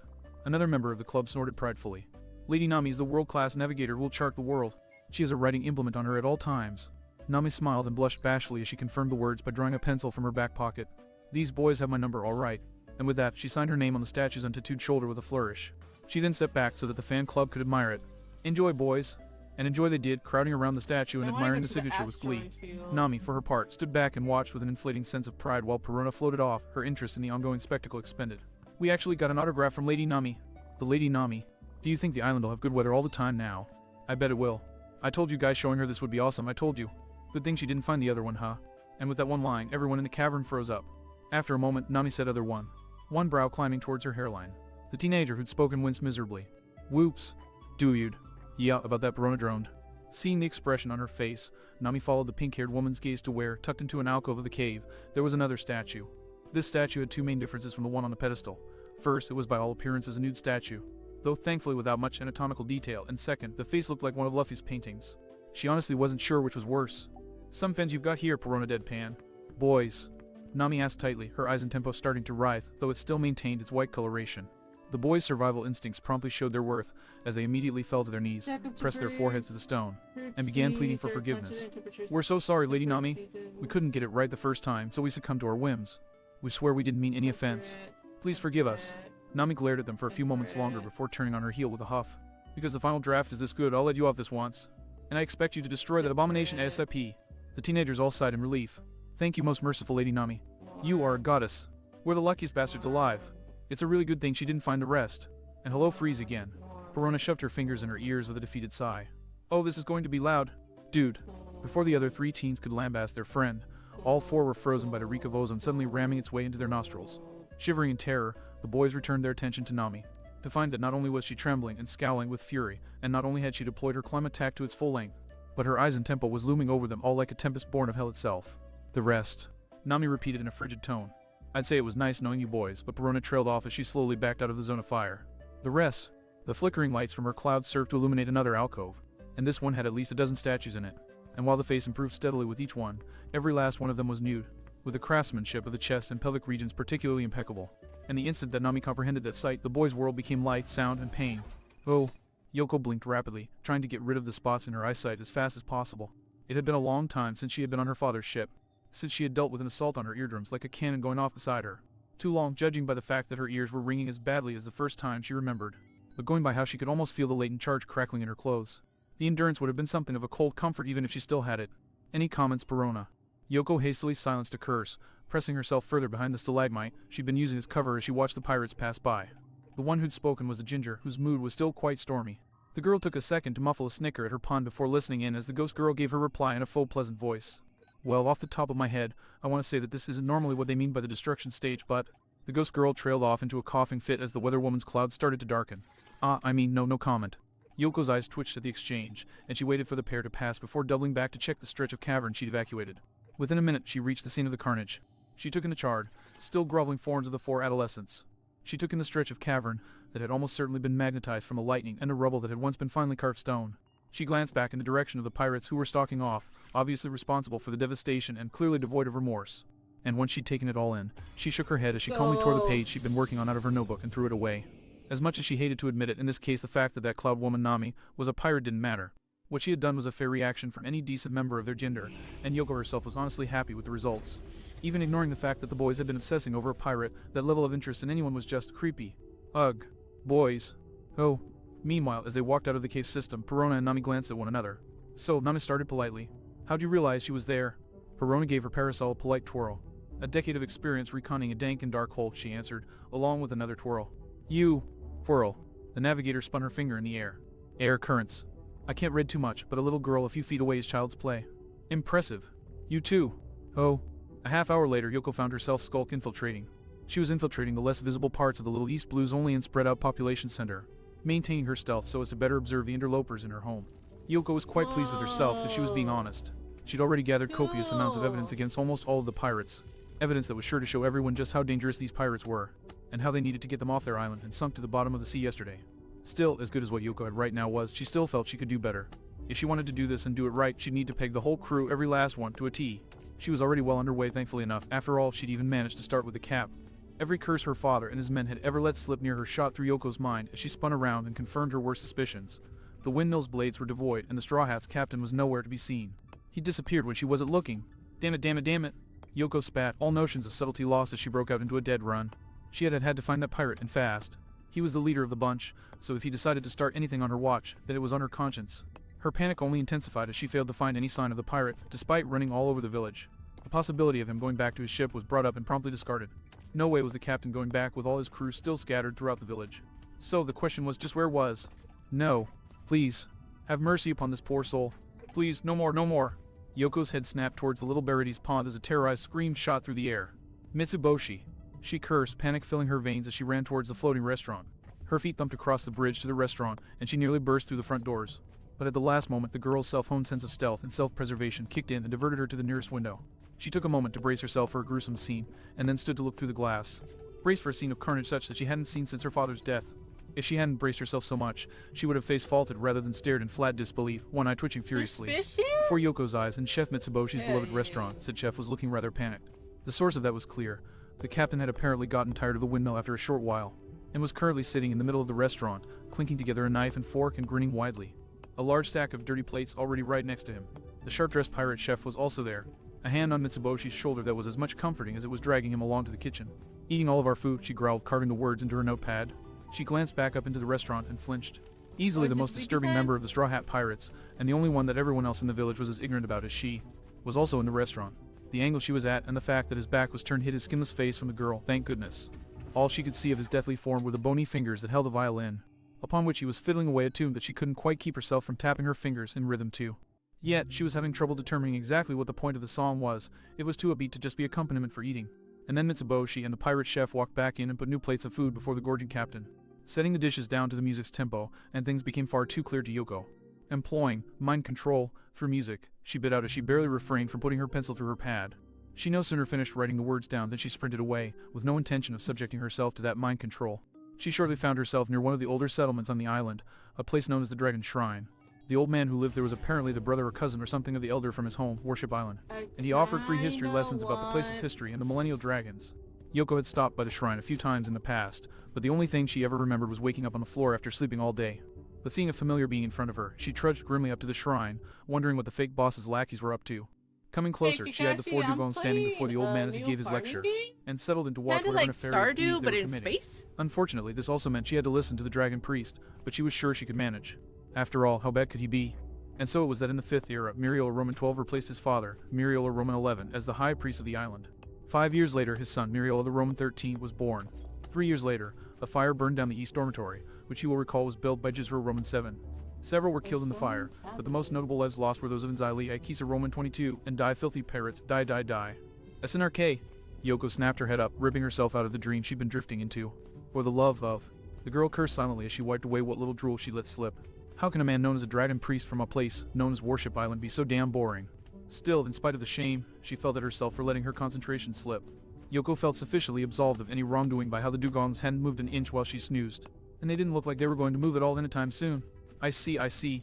So that would mean. Fascinating. The one in the purple bandana muttered to himself, his pencil moving so fast that smoke was wafting up from the notepad he was, by all appearances, gleefully taking notes in. The blue bandana wearer, however, seemed to disagree. If the way he was scowling and swinging a pair of wooden bogan through a series of elaborate katas was anything to go by, it should be a crime for something to be this boring, he grit out. And as for the final pair, zzz, the other two dugongs were leaning against one another, skull plates knocking together as they blatantly and openly snored. Though blatantly was a bit of an understatement. In truth, their mouths were hanging open and literally overflowing with drool. And if the birds that were bathing in said basins of saliva were anything to go by, they'd been that way for a while. Yoko stared at the scene for a few seconds longer, but that short time was enough of the salmon to start ensnaring her mind again. Now that she was paying attention, she could feel it coming. And so she slapped her cheeks a couple of times before turning on her heel and bolting away until the shrine was no longer in earshot. She looked down at the page of notes she had scribbled. The cat in the hat smells like a rat that's way too, oh for the love of, and expressed her exasperation at the nonsensical content by tearing it to pieces. She shook her head in dismissal. The worst that those blubberbutts could do with whatever they were getting out of that history lesson was lull innocent civilians to sleep, and she doubted that any pirates would have any reason to be that patient or subtle, and that went double for pirates as destructive as these. One more skim of her notes brought a smile to her face as she saw how close her endeavor was to fruition, despite the 2 hiccups. She had enough evidence that she was sure they would run the pirates out of their town. Her mind filling with increasingly vindictive fantasies, Yoko resumed her run back towards town, intent on finding the final pirate. Yoko suddenly halted in her tracks, a horrified realization sinking into the pit of her stomach. She'd run through the entire crew, she'd seen each and every last one of them, gotten dirt on them all except for one. The one she hated the most for insulting her father's service. The one who was the entire reason that the entire village and even boss had been brainwashed into thinking that any pirates could be considered good people. The voice of anarchy. Jeremiah Cross himself. And if she'd already run through the whole crew, then that could only leave the blonde guy she'd completely dismissed as a harmless musclehead. It was with that thought that she remembered that said man was also famous for always having a talking snail on his shoulder. Stupid! Yoko raged, slamming her notebook against her face repeatedly. She then spun on her heel, ready to go looking for him, only to fall flat on her face out of dizziness. Dizziness perhaps that came from too many blows to the head. Stupid, she groaned. The young girl spent the next minute or so getting her head recentered. That done, she slowly climbed to her feet and began to look, picking up speed as fast as she went, and straining her eyes and ears while trying to narrow down the search a bit. She'd checked the library, the dojo, the windmill, the mini-barity, so where else? Honk honk. All right. Honking very loud snail. Yoko immediately made tracks towards the source of the noise, bracing herself for whatever horrors she might behold, and was forced to fight down a blisteringly strong urge to cuss out a blue storm when all she beheld was the sight of the blonde pirate, the loudmouth who was shattering the world, Jeremiah Cross, sitting at the table of a local cafe with his snail on the tabletop across from him, a dog devouring a steak at his feet, and an elephant of all things sitting to the side and digging its trunk through a bowl of fruit. Now, it should be clarified that the reason for Yoko's outrage, it wasn't entirely because of the pirate's apparently peaceful demeanor. It played a part, sure, but the lion's share of her fury came from the pirate's location for relaxation itself. The cafe he was offering patronage to was known as the 153 Pride. It was named after the 153rd Marine branch of Shell Island, and it was run by a Marine who left active duty and come to live out his glory years in the Little East Blue. So basically, the pirate was sitting at a cafe whose flight-adorned wall blatantly announced the establishment's affiliation, and the owner, who was one of Yoko's best friends on the island besides Boss, was standing next to said pirate's table, clearly ready to take his order, though he was looking at the snail with clear confusion. I think, Jeremiah Cross informed the owner, and I broke-cocked at his snail, that translates to him wanting a hard-boiled egg, which we will not be having, as I will not be paying for anything more than lettuce for this joker. Fine by me, the snail grumbled, rolling his eyes. For some reason, the gag wasn't as fresh as it could have been. Hey, of course, the elderly Marine chuckled kindly. So to confirm, lettuce for the snail, French toast, sausages, and hot chocolate for you. And another ribeye for me. The dog barked eagerly, lapping up the last of the juices on his plate. And an even bigger hole in my pocket for me, the pirate lamented. At least I'm not in debt anymore. Don't worry, son, you won't be with me either, the old Marine reassured the pirate. And before you protest, one of the first things your captain did after going to sea was doing good by the 153rd. As far as I'm concerned, any straw hat who eats here has had their tab paid 10 times over, he then grimaced reluctantly. So long as that straw hat isn't Luffy himself, I mean. I'm generous, but I don't want to be bankrupted either. Yeah, that's more than fair, Cross replied, waving the owner off. In that case, thanks, the order you gave me will be just fine. Alright, I'll get right on that. You boys hang tight. And with that, the old Marine went back into his establishment. Once the old man was gone, the elephant chuckled and glanced over at the happily panting hound. Eesh, you want to slow down there, Lassu? You're starting to match Luffy steak for steak in terms of appetite. Ha. He's right, you know. Soundbite cackled. We might be loaded, but the saying is say, not fat dog. Stick and stones might break my bones, but I'll eat them in your words any day. Lesu shot back at his fellow animals. This diet isn't anything new, it's normal for me. And just so we're clear here, I'm not fat, I'm hefty. I'm Cross, hum thoughtfully, rubbing his chin. I don't think you're wrong, but I also think Funk, Freed and Soundbite have a point too. I'm not fat, I'm hefty. The dog barked. What happened to eating our words, huh? The elephant asked with a raised eyebrow. Alright, I was agreeing with you. Cross backpedaled with an untroubled smile, warding off the angry mud with his hands. He leaned back in his seat and looked at his dog, an apparently thoughtful look on his face as he gave the canine a once-over. Just looking at it from another angle is all. The dog, Lassu, raised an eyebrow at Cross before laying down with a dismissive woof. As she watched the scene, Yoko, for the life of her, couldn't divine the nefarious purpose behind Cross's actions. He had to be up to something. He was wearing armor on his arms and legs, for crying out loud. And besides that, he was punching his right palm with his left fist, repeatedly. That screamed itchy for a fight, but he wasn't doing anything active. But this was Jeremiah Cross, voice of anarchy. He was the planned guy. She could concede that some of the pirates were not immediately doing nefarious things, but not him. Even that talk of another angle was no help. What other angle? When the answer did come to her, her spine suddenly felt like it had been replaced by a chunk of ice. He's operating at such a higher level, she breathed, despair coloring her voice, that I can't figure out his plan. That despair was promptly chased away by renewed determination. Well, fine. Sooner or later he's going to enact his plan. I just need to follow him and react when I need to. As it turned out, however, that point in time would arrive sooner than Yoko expected. Or rather, it would arrive immediately. Without warning, the snail, Soundbite, snapped its eye stalks to attention, an alert look suddenly on his face. Barely a second later, Cross glanced at him with his own serious expression, and slipped his earphones over his head. After a few seconds of listening, the pirate's expression darkened, and he turned his gaze to his suddenly attentive pets. Gear up, he ordered sharply. To Yoko's shock, the dog and elephant transformed before her very eyes. The dog morphed into a titanic cannon that was only slightly larger than his original mass, while the elephant shrank into a somewhat ornate saber. And then, to her terror, Cross picked them both up, slinging the dog cannon into a strap on his back and slotting the blade into a sheath that was on his back as well, angled opposite the cannon, and then placed his snail on his shoulder. Finally, to her horror, the pirate started walking towards the door of the cafe. Before she even knew what she was doing, Yoko found herself running full tilt at the pirate. She couldn't let him harm anyone, she couldn't lose anyone again, she couldn't. Cross leaned his head into the storefront. Hey, old man. The slide onto her ass, a result of trying to stop fast and hide on wet grass, would probably result in grass stains. Yoko didn't care. She just strained her ears to listen. Yeah. What's up, kid? She heard the owner call out. Cross glanced over his shoulder before continuing. I'm gonna need you to put my order on hold for a bit. Just till I get back is all. Hey, you going somewhere? Just for a bit, Cross assured him. I've got some business I've got to take care of real quick is all. Its Cross glanced to the side, his finger tapping on his thigh. Yoko wasn't any expert on reading people, but even she could tell when someone was lying out their ass. It's nothing serious, should just take a second or two. Just hold off on the cooking until I get back, alright. If you say so. Thanks. And with that, the straw hat drew back from the establishment and Yoko hid herself even further behind her vantage point. prepared to bolt or scream as was appropriate as he started walking away from the town and towards the shore. What the? Yoko breathed to herself. The marine girl glanced around uncertainly, weighing her options. After all, for all that she was something of a fanatic, Yoko was not stupid enough to be ignorant of the risks of a young girl like her running after a pirate, especially one as dangerous as Jeremiah Cross, all on her own. But if the alternative was to just stand by and do nothing, to watch as a pirate ran rampant on her island again. Yoko said a silent prayer for forgiveness to her father before sneaking after the pirate. Thankfully, the local topography worked in the girl's favor. The short cliffs that were arrayed between the town and the shore allowed the girl to stagger out her observation without any risk of being spotted or losing sight of her quarry. And once the pursuer in pursuit hit the tree line, it only got easier. However, it was much to Yoko's surprise that her quarry defied her expectations, in that rather than heading straight for the shore, pirate suddenly stopped in the middle of the woods for no apparent reason. Cross glanced at his snail, the pair speaking too softly for Yoko to hear. Once they finished, the pirate leaned himself against a tree, his head bowed, cap tilted down to shadow his eyes, and arms crossed over his chest. He didn't move from that position, and Yoko didn't move from where she was watching him, trying to figure out what he was doing. Waiting for something, obviously, but what? It was a minute more before she got her answer. Cross looked up from his position and raised an arm in a wave. Hey, buenos dias, que pasa? Despite the call being in Cross's voice, Yoko didn't see his lips move until after the call went out. Straining her ears, she caught the exchange that followed. I hope you didn't provoke them right away. Give me a little credit. All I did was greet them. Before Yoko could start to puzzle anything out, she got her answer, footfalls and lots of them approaching their position. Yoko tensed as a large group of sombrero-clad men in western outfits filtered through the trunks, led by a comparatively short luchador clad in a sombrero that was as wide as he was and a decorated poncho. All of them looked mean and were packing heat, and it didn't take long for Yoko to come to the correct conclusion. For all that, however, Cross neither flinched nor spoke.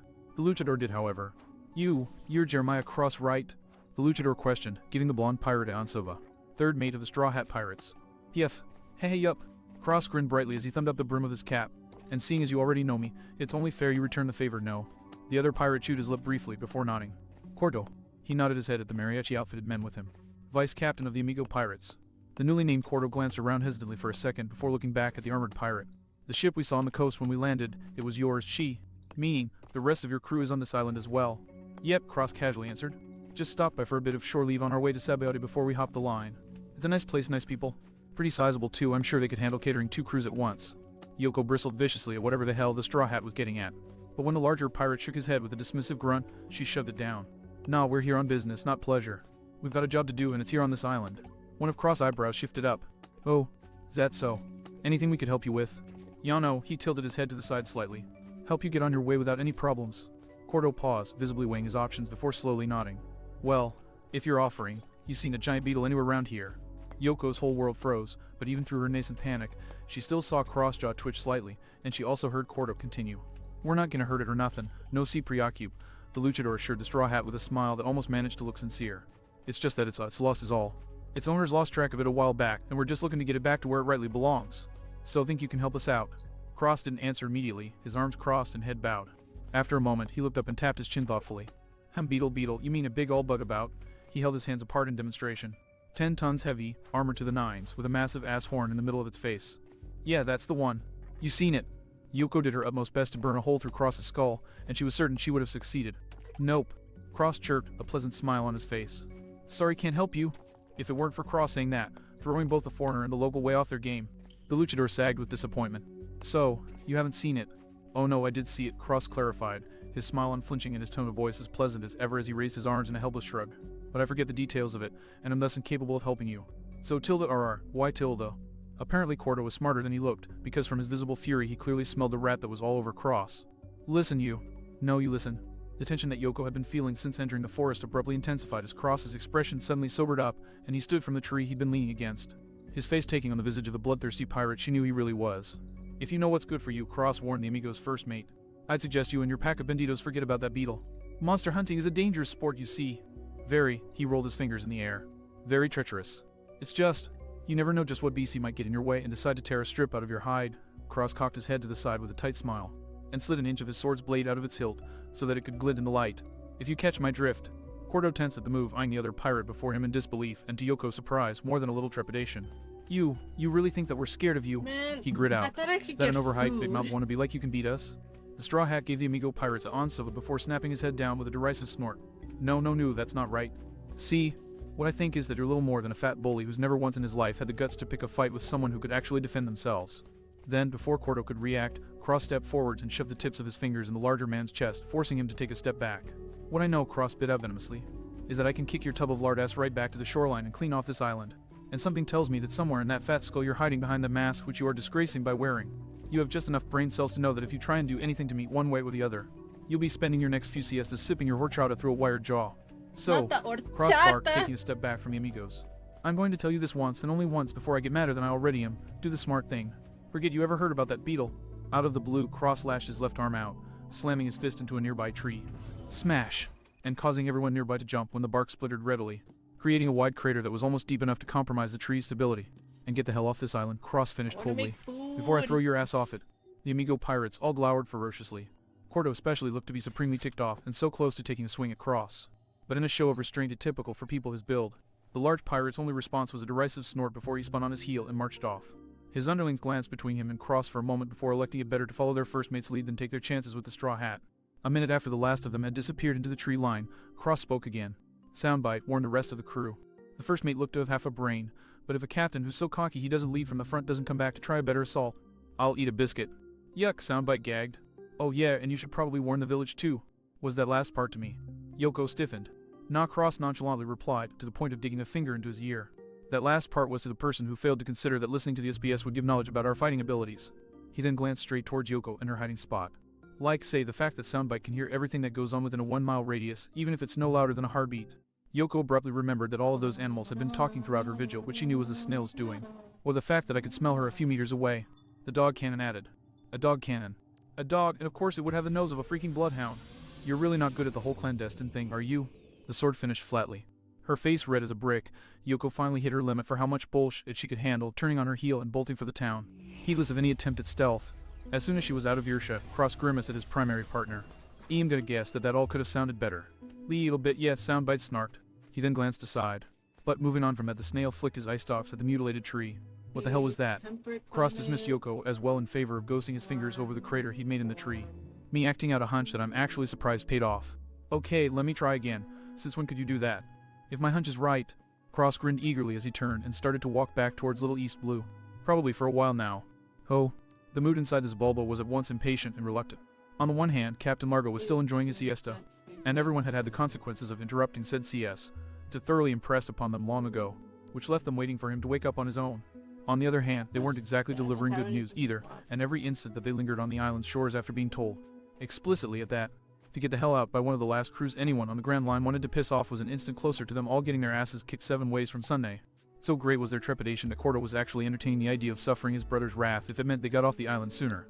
But the decision was taken out of his hands when Largo's snoring suddenly snapped off in a harsh snort. For a full minute, the inside of his bulbo was frozen, nobody breathing, nobody even twitching. And then every one of the amigo pirates save for one flinched, as that one lifted his head just enough for a single eye to glare out from under his sombrero at the person who acted as his first mate. I believe Largo intoned. I told you to go out and get me that beetle, and that unless you had a love for pain, you had better not even consider the idea of returning without it. This leaves 2 options. Either that beetle is both invisible and utterly silent, in which case Mr. Sculpus, or you are just itching for me to introduce you to a whole new world of agony. So, tell me. Shivers racked the pirates as Largo slowly rose from his resting position, looming over his brother and towering over the rest, and gave him a lazy yet no less lethal glare. Which is it? He inquired frigidly. It was a credit to Cordo that he managed to refrain from dying on the spot of heart failure, or even show terror to his older and seriously dangerous brother. Instead, he swallowed minutely both saliva and his nerves and met his brother's gaze. We have a problem. Recovering the beetle has been rendered impossible. This had better be the best explanation of your life, Largo sneered. The heavyset luchador swallowed uncomfortably, still looking his brother in the eye even as his mask became increasingly muggy. We are landed, he whispered in a hoarse tone, directly beside the Mil Salado. Those words actually got Largo to pause, and it was to the amigos' immense relief that their captain slowly sank into a sitting position on his bed. The Straw Hat Pirates, he confirmed. You're sure? Cordo nodded with almost frantic desperation. Completament. I spoke with Jeremiah Cross himself, and he made it clear in no uncertain terms that we weren't welcome on this island. The beetle is here, she, but the Straw Hats are protecting it. And before you say it, she, I could have absolutely punched the little weasel's head off his shoulders. But then, I'd have gotten the whole crew down on our heads. I might be afraid of failing our employers, and I might be terrified of failing you. Mono, but one thing I absolutely am not is estúpido enough to anger the pirates who invaded Anai's lobby and lived to tell of it. By the end of his diatribe, Cordo was panting and staring at his brother in outright terror, silently begging him, to do the right thing. For once, let them just walk away. And for a few glorious seconds, as Largo was thoughtfully silent, Cordo felt hope that would happen. Finally, Largo spoke. You are right about one thing, Mono, to tangle with the Straw Hats is to court disaster. Cordo let the breath he hadn't realized he'd been holding slowly leak out of his nostrils, relief flooding his being. And just like that, all that hope and relief turned to dread and bile. Largo slowly rose from his bed and cast his gaze out over his crew. We will go through with our mission nevertheless. Terror overrode his survival instinct, or more accurately, half his survival instinct drop-kicked the other half, and Cordo did the unthinkable and grasped his brother's shoulders to shake him furiously. Estás completamente loco. I repeat. Straw Hats. Anai's lobby. We have one devil fruit, yours, and not only do they have almost half a dozen of their own, but their empowered members have managed to take out almost a dozen total ability users on their own. They will chew us up and spit us out before you can even ask Quieres lich con tu horchata. Mono, I respect you and I fear you, and I will die for you, but not like this man. Not like Cordo. The larger pirate froze under his older brother's half-witted stare. It was a stare that he'd seen many times as they'd grown up together and had thankfully seen less and less as the years had gone by. It was a stare that screamed, "Are you done?" Yeah, that only a lot less politely. I think so. Cordo hesitantly squeaked before reasoning that yes, he was indeed done. Yeah, I'm done. Thank you, Largo deadpanned. Now you all listen to me, and you all listen good. Every last sombrero-clad man nodded, facing their captain with complete and terrified attention. Largo graced them with a flat gaze before he spoke again. The Straw Hats are strong. Stronger than most crews, and undoubtedly stronger than us. I acknowledge this, she. They are also insane, insanely lucky, and all around some of the most dangerous pendejos to sail the Grand Line. Yeah. This too, I acknowledge. Largo nodded slowly, before giving them all a chilling glare. But you all must acknowledge this, that if there's one man who the Straw Hats are not stronger than, it is the man whose patronage we seek, whose favor we have garnered. The tall bandito started to pace back and forth. That man's not merely a New World veteran. He was a contemporary, a rival of the Pirate King, Gold Roger. He was feared by Marines and pirates alike the world over, and he clawed his way out of the blackest pits of Impel Down itself, a feat never accomplished before or after. That man, Largo let loose a grim chuckle. He is without a doubt in my mind the single strongest human being in all of Paraiso, and we are working with him. Do you truly believe that rookies like the Straw Hats, no matter how strong, can stand up to him? Yeah, sure, they'd fall before him, of course, Hermano. Cordo agreed before grimacing as he tugged at the collar of his poncho. But we aren't him. We're just us. Whereas Largo grinned venomously as he jabbed a thumb to his side, indicating a crate stored in the corner of the room. And in case your memory fails you, we have in our possession the trump card our benefactor left us.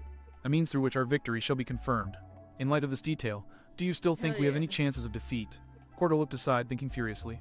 A good amount of the crew's fear melted away in favor of confusion and amplified respect for their captain. There were some, however, who were still nervous. But of course, Largo spoke up again, apparently noticing the hesitation. I am not without mercy.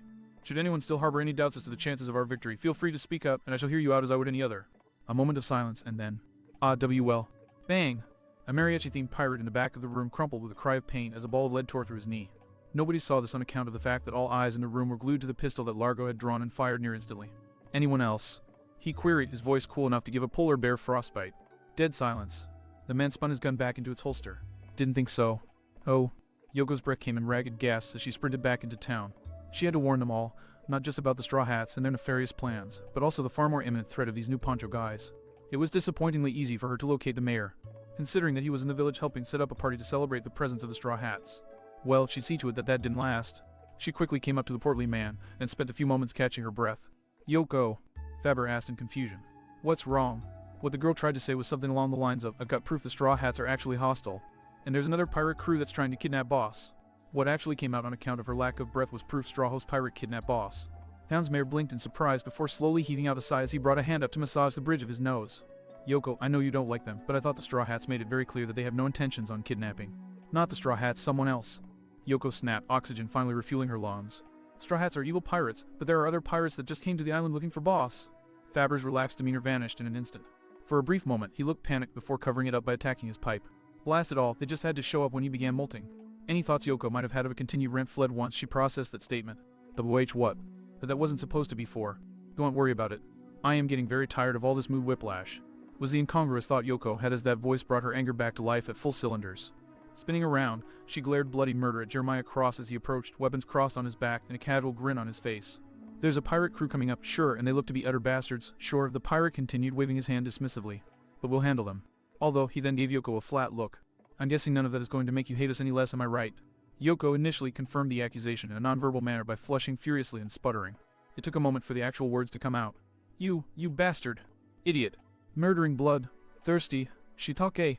Admittedly, her true feelings were a bit garbled due to her not having even hit puberty yet, but at least she was trying. Cross blinked before slowly tilting his head in confusion. I'm a homicidal mushroom that's delicious with noodles. He asked in honest, bemused confusion. Never call someone a word you don't understand, kid. That's insults too. 101 sound, Bite helpfully informed the marine child. What, it's not 101. Nah. Soundbite shook his head with a shit-eating grin. 101 deals with sentence structure, run-on sentences and the like. I could get you a course catalog if you... Will you two be fucking serious for 1 second? Yoko practically screamed, several veins bulging in cross patterns on her brow. Language, young lady, the pair deadpan at her, before breaking down into uncontrolled snickers. No, we're just fucking with you, Cross chuckled. Fuming impotently, Yoko whirled around to glare up at Faber. Her mood did not improve when she saw that he too was muffling chuckles. Mayor Faber, she grit out. I have evidence of the fact that the Straw Hats are no less the same scum than every other pirate alive. They are not good people because good pirates don't exist. Faber's good cheer evaporated at the announcement. Yoko. And she decides to tell him this in front of the very pirates she's denouncing. Soundbite stage whispered to his partner. Cross could only shrug in response. It's probably desperation. She's not thinking straight and all that, you know. Fair point. You've done some stupid things yourself. I choose to take that as a compliment. Evidence. Yoko furiously repeated in an effort to retrieve the attention she'd lost, jabbing her notepad at Faber, who eyed the paper with no small amount of dread. Evidence right here that every last one of these pirates is up to absolutely no good. She flipped the pad open to the first page. My first piece of evidence pertaining to their captain is that he was surveying the local geography for more efficient pillaging. Surveying the Wa. Yoko bubbled across in shock when he answered before she could. Don't worry, you're not that predictable, the pirate assured her with an impish grin. But you are kinda careless. His snail snickered. Soundbite was listening in on you talking out loud while you were writing, Lasso informed her. Don't take offense, he does it to all of us. Peace, this just proves my point. Yoko jabbed a finger at the uniquely packed quartet. They're not denying my point, they. Actually, I'm denying your point based on a supremely relevant fact that renders your suppositions null and void. Cross smirked as he folded his arms behind his head. It's simple enough. Luffy doesn't know how to pronounce even half the words you had written down on that page, much less their meanings. The girl swore she pulled something with how hard her eyelid twitched. You're telling me, she grit out, that your excuse is that your captain is too stupid to be evil. It's a good excuse. Cross protested with almost honestly affronted indignation. One that I can confirm, Faber cut in, weathering the betrayed look she gave him. Straw Hat Luffy has a good heart and a healthy appetite, but I wouldn't exactly call him, well. To reiterate, the excuse that Luffy's too stupid to do something is a valid excuse, Cross said. The eye twitching intensified. They are pirates. You can't believe anything they say. Yoko snapped. We're not here to cause trouble, Cross droned. Yes, you are. We've never killed anyone, Soundbite added. Like I believe that. Your name is Yoko Fung, Fried piped up. No, it's not. Yoko roared before grimacing and slapping a hand to her face. Dang it. Yoko, you really need to try listening a little more, Faber pleaded. No, you need to listen to me. Yoko protested, wrapping her finger on her pad. He might have an excuse for that instance of his captain's actions, but I have dozens of pieces of evidence. He can't explain them all. Oh, you would be surprised, Cross hummed pleasantly, his mouth never shifting from the smirk that had been there the whole conversation. Sighing, Faber gave his town's guest a long-suffering look. I am so sorry, he apologized. Don't be, I'm having the time of my life. Cross laughed, waving his hand in a gesture that was both dismissive and good-natured. Trust me, I've heard worse, and once this is all over, it'll be good for a laugh. You won't be laughing once I'm done with you. Yoko swore, flipping to the next page in her pad. Second instance of nefarious wrongdoings. And so it went. Yoko ran down her list of dastardly deeds and nascent plans of varying levels of notoriety. The smelly blubber butt faker that calls itself boss has been denuding the island. You're planning on poaching the unusual animals. Your captain's eating all our food, and that skeleton is using his music to control people's minds. And every time, Cross and his compatriots had answer after answer to reply with, all delivered with varying but invariably elevated levels of teasing snark. It's called a training exercise. Maybe you've heard of them. If this boggles you, know that normal people split mere bricks for training.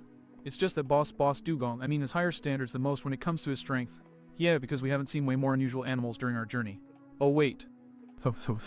Trust me, that's nothing new. Luffy tries to eat everything he can get his teeth on. Wow, we are good for it, just to clarify. And as for Brook, interesting trivia. He says he was helping the cook, Mitsuboshi, keep pace with Sanji. Apparently it's an old trick used by ship's musicians the world over. Suffice to say that by the time Yoko had reached the bottom of her list, she had truly bypassed infuriated, and was more than a little desperate. To boot, Yoko grumbled furiously as she flipped to another page in her book. TT then what about, the sniper, the cyborg, and the girl. The glare this time was challenging. They're building well, they built a mansion for Miss Luija. They're obviously trying to wile their way into her will so that they can steal her fortune. What do you have to say to that? That actually got a change of expression out of Cross. He boggled at the girl for a moment before slowly exchanging wide-eyed looks with his snail. I am honestly stumped, he admitted in a blank tone. Congratulations on accomplishing that. Seriously, I am kind of at a loss for how to respond. That's where we differ, Faber groaned, pinching the bridge of his nose. Yoko, up until today, Luija lived in a shack that had a mock-up of a mansion nailed to it. You acknowledge that, yes? Yeah, why? Yoko nodded in confusion, pointedly ignoring Cross's outburst of, wait, we've met two loonies with the same delusion. Great. So tell me this. Faber swept his hands out in frustration. What fortune? Yoko sucked in her breath to respond as she raised a finger, then bent her finger and let out a choked gurgle as that 1 week the old woman had eaten nothing but miso soup forced its way into her conscious mind. Gug. Yoko, Faber said kindly, kneeling before the girl and grasping her shoulders in his large hands. I understand your pain. I knew your father well, and I miss him too. And I will admit without reservation that most pirates are the same kind of monsters that took him from us. Free stuff Even the glitch. Straw Hats admit it. True that, we're an exception, not the norm, Let's and we see know if it. it Cross piped up, sticks. and his voice was no longer playful. But even so, Faber forged on. You cannot continue denying the truth that we have all accepted, that the world itself has accepted. The mayor pointed at the pirate. Straw Hats are not just good pirates, they're good people. Yoko, please, I am begging you, enough is enough. Just in this one instance, for this one crew, please. See reason and acknowledge that these are the last people in the world that we need to be protected from. For your own sake, if nothing else. A tense silence fell over the small gathering, everyone's breath held in tense anticipation of the girl's answer. Finally, with tears welling in her eyes, Yoko gave a dry sniffle and began to shake. Dad would never forgive me if I collaborated with criminals, she whispered as tears slowly dripped down her cheeks. It goes against everything the Marines stand for. For a long moment, Cross just looked at her, apparently considering something before glancing up at Faber, expression questioning. No! Once the older man nodded hesitantly, he spoke. Oh. Yoko, Woo! you need to understand I that thought when I you heard my lost it. broadcast, you heard it out of context, Cross gently stated. I wasn't talking about how the Marines are corrupt, I was talking about how there is corruption in the Marines. Being a Marine doesn't automatically make someone good, even if it should. Just like being a pirate doesn't automatically make someone bad, even if it More should. free stuff. Underneath the black and white, we're still human. When he saw how Yoko was considering a response, but also that she looked thoughtful instead of hostile, he preempted the words. Consider, would your father want you to carry on with this vendetta, or would he want you to reconsider in the face of evidence? Okay, now the attention was hostile. You never knew my father, she spat with surprising venom. So don't you dare say you. No, I didn't know your father, Cross cut in. But I do know Marines like him, Marines who would sacrifice everything for the sake of the ones they swore to protect, for the sake of the spirit of their oaths, not just the word. And I know that all of them would tell you to think, not blindly follow. That's all I want you to do, listen to what your eyes and ears are telling you and draw your own conclusions. Yoko's body shuddered as her gaze fell to the ground, indecision and hesitation literally racking her body. Finally, she looked up at Cross, and he was gratified to see a glint of reason in her eyes. But he could only wince at the far more prominent haze of deep-seated pain that clouded her gaze. Even if what you say about the Marines is true, she whispered harshly, tears gleaming in her eyes. I will never trust a pirate. A swift chomp on his cheek silenced an aggravated grumble, and instead Cross settled for a conciliatory waving of his hands. Mama, that's fine, he chuckled tightly, barely masking the disappointment in his voice. I'm pretty sure you'll be singing a different tune when we cast off to leave. Everyone does. But for now, you're entitled to whatever you want to think. Yoko didn't respond to that. Couldn't really, and as a result an uncomfortable silence settled onto the small group. Thankfully, Faber was unburdened with any serious thoughts, and thus quickly clapped his hands to break the silence. He announced in an almost grandiose tone, have just realized that I'm famished, and I'm almost completely certain that neither of you two have had much to eat all day either. And if there is one thing that I've learned in my meager career as a politician, it's that talking about important matters on an empty stomach is an idea that's destined for disaster. Excuse Let's me. say we all go to the mini-barty and treat ourselves to what little Luffy hasn't gorged himself upon him. Yoko twitched slightly at that, but wiped her eyes clear with a petulant grumble. Food's always your answer to everything, T.S. Why you're so big. Faber let out a jolly chuckle as he patted the girl on the back and slowly led her towards the island's premier restaurant. Yes, I suppose that's true, isn't it?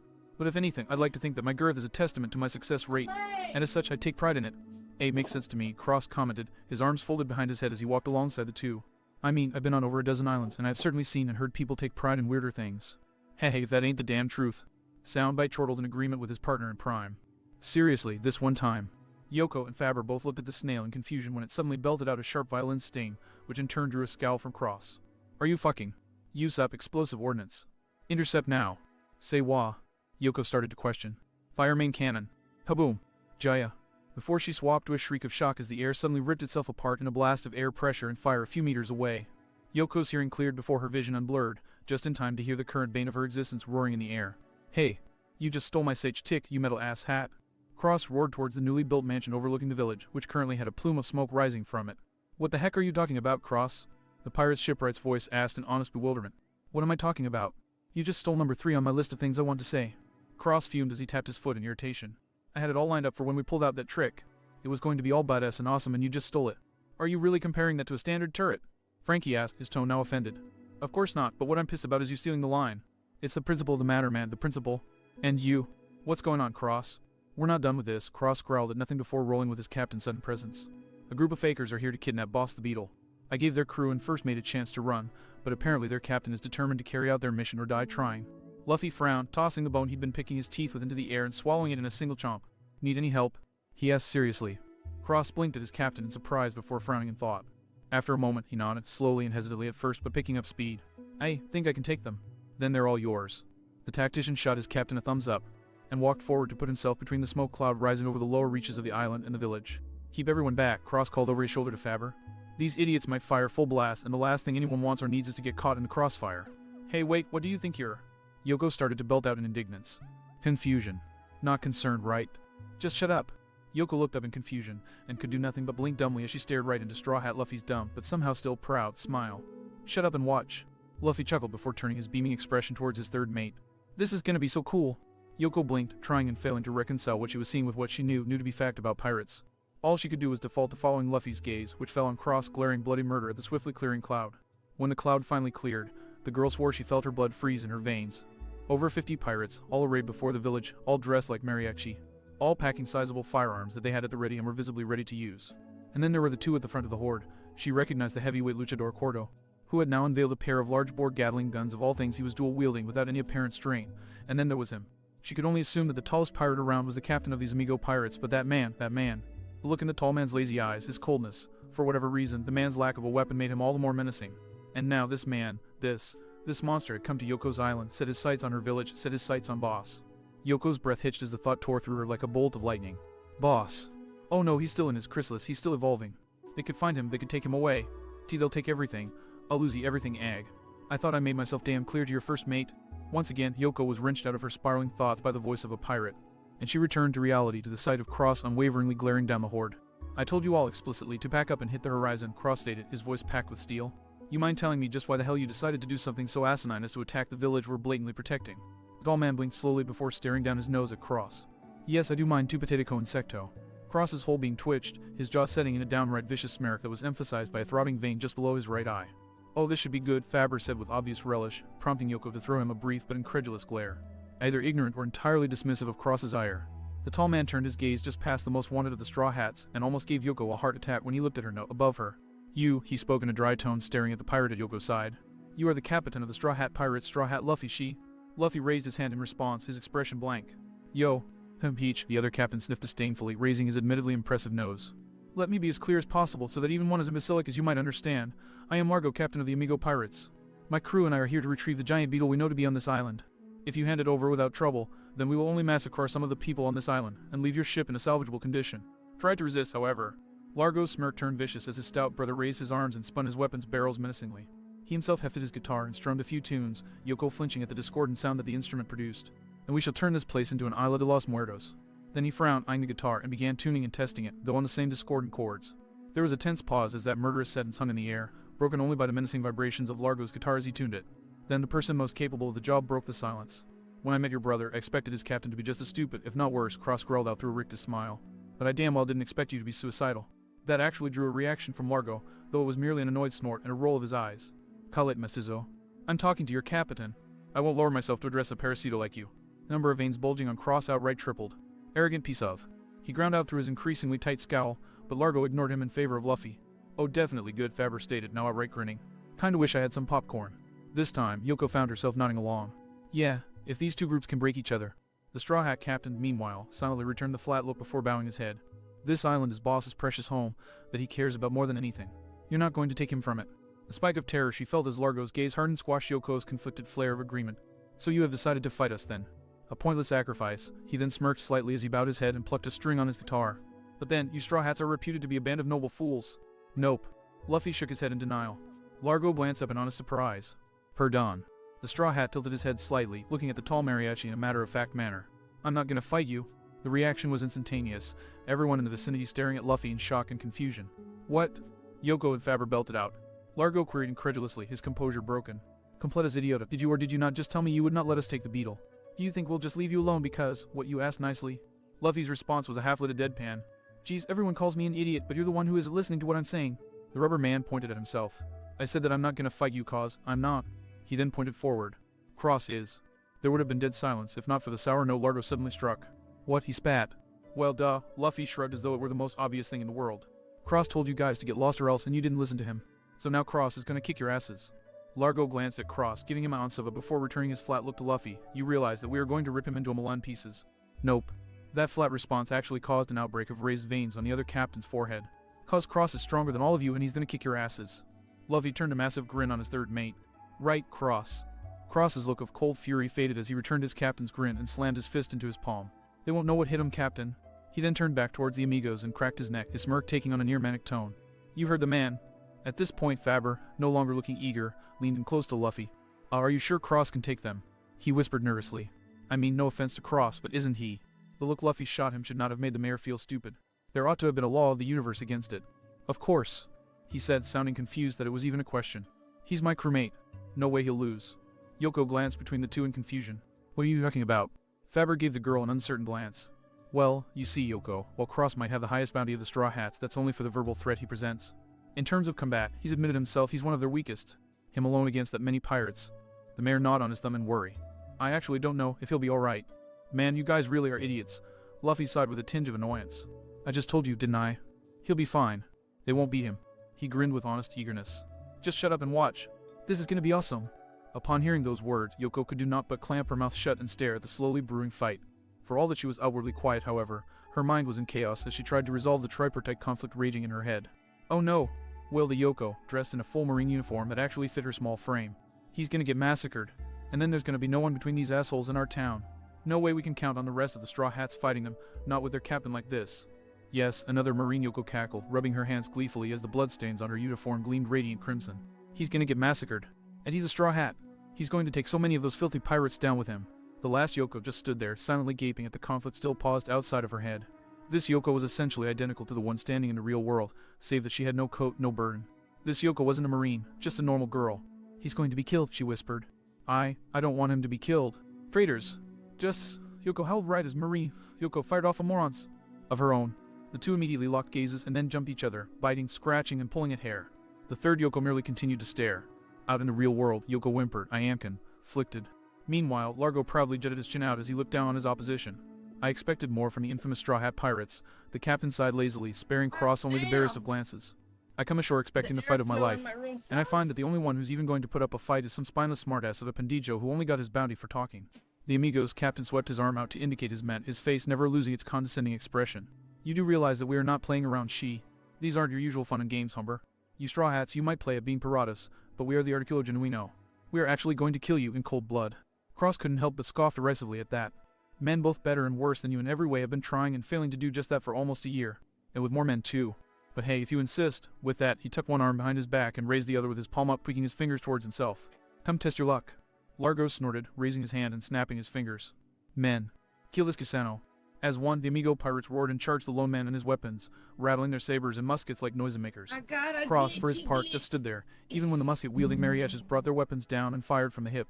After all, not only was firing from the hip a decidedly inaccurate endeavor, but Cross only needed a second to draw his sword from his side, and Funkfried only needed half a second to shift into his hybrid form and encircle his wielder, deflecting the few on the marked slugs.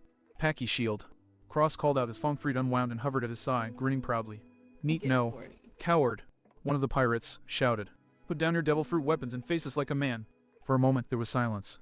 And then Funkfried returned to his natural form and Cross smiled the smile that toppled governments. Sure, he said, before planting Funkfried blade first into the ground and tossing Lasso, who was in his gun form, at one of the Amigos charging him. Said Amigo reflexively caught the cannon and was promptly thrown backwards and into his comrades by the gun's weight. That brought the pirates up short, their charge screeching to a halt as they all stared at their groaning comrades pinned under the gun dog. Hey, idiotas, Gordo barked. The hell are you doing? He's right there. Their first mate's shout brought them out of their paralysis and almost got them charging Cross again. Except that the blonde caused them all to freeze again by strolling up to one of the Amigos, one who outweighed him 2 to 1, and grabbing him by the throat. See, a funny thing happened while I've been wielding Lasso. You know, my dog cannon. Cross stated conversationally, even as the Amigo he was holding by the throat gurgled and scrabbled ineffectually across armored fingers.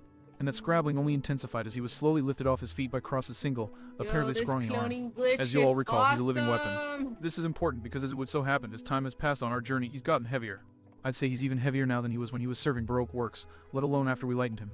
The gun dog in question promptly snapped into his hybrid form, teeth gnashing. You are calling me fat? He bellowed indignantly, all while ignoring the pirate he was still crushing with his mass. Do we really gotta do this now? Soundbite snapped, as much amused as he was annoyed. Point being, I've been wielding 2 tons of gun dog exactly like I wielded a half ton. Or in layman's terms, I might not have realized it until now, but over time, I've gotten stronger. Cross grin turned positively feral at the sudden looks of fear that produced. So yeah, I'm not what my crew would call monster trio material by any means, but I'm strong enough to swing around a literal 2-ton cannon like it's nothing, and that means I'm more than strong enough to take care of you mooks. He cracked his neck side to side. Sucks for you, don't it? Will someone just kill him already? Gordo belted out in a tone that was a decibel short of a scream. That was the cue for the Amigos to shake their paralysis and charge the Straw Hat. Considering they surrounded him on 3 sides, the conclusion should have been a no-brainer. Unfortunately, they failed to consider that Lasso and Funkfried were their own thinking beings. Hence, nobody saw it coming when Funk freed joined his fellow weapon in adopting his hybrid form, and the pair plowed into the rear of the crowd, sending amigos aflight, and the front crowd around Cross looking over their shoulders instead of at their opponent. The smiling man in question eagerly took advantage of that fact by throwing the poor bastard still held in his hand hard enough to bowl over a good third of the crowd he hit, the front line collapsing in an unconscious heap and the rear struggling to rise. Almost immediately after, Cross whirled around and planted his fist square in the nose of the amigo behind him, cartilage crumpling under the metal and the pirate also flying into and bowling over his comrades. That left just one cluster of amigos, left both standing and undistracted by rampaging zone weapons. To their credit, they immediately tried to close to melee range. Keyword being tried, because Cross immediately countercharged them. The first amigo took an armored elbow to the noggin and dropped like he was made of wet cardboard. The next took an uppercut to the gut. The third took Cross's shin between his legs. And so it went, until that group of amigos was no more than a carpet of groaning carcasses. Cross took the moment of calm to catch his breath, which was coming in ragged gasps. Dewooge! Blade top down. Spinning, Cross brought his arm up in time to catch a sword on his gauntlet, and followed it with the toe of his armored boot meeting his opponent's chin. That also gave him a good look at Funkfried and Lasso chasing the remaining amigos still on his feet right at him. The ones in front had looks of hope, as if they thought that Cross would be easier to beat than the elephant and dog at their heels. Morons. The straw hat merely grinned wider and raised his fists, before pausing and looking down. You know what? He mused as he crouched down and grabbed one of the unconscious amigos by his ankle. I'm going to try something. Something I never thought I'd get to do, but that I've always wanted to. And with that, he hefted the unconscious amigo and charged again. Unfortunately, limp bodies, as it turned out, didn't make very good bludgeoning weapons. After the third amigo took 3 hits and several steps back to put down, not to mention nearly got Cross brained 3 times by flailing limbs. Cross mentally shrugged and tossed a body at his opponents for the second time that day. Much like the first time, it succeeded in knocking over the front lines, at which point the people running up behind them tripped over their downed comrades and wound up piling into a spectacular traffic jam. And that wasn't the worst of it. Cross winced in sympathy as Lasso and Funkfried eagerly joined in on the scrum. Okay, now I feel a little sorry for them, he said. He then turned to eye the amigos' captain and first mate, both of whom were watching the scene with poorly disguised disgust and fear, respectively. Though whether that's because they're all pathetic or because they have exceedingly poor leadership, that remains up for debate. You're going to pay for that, gringo.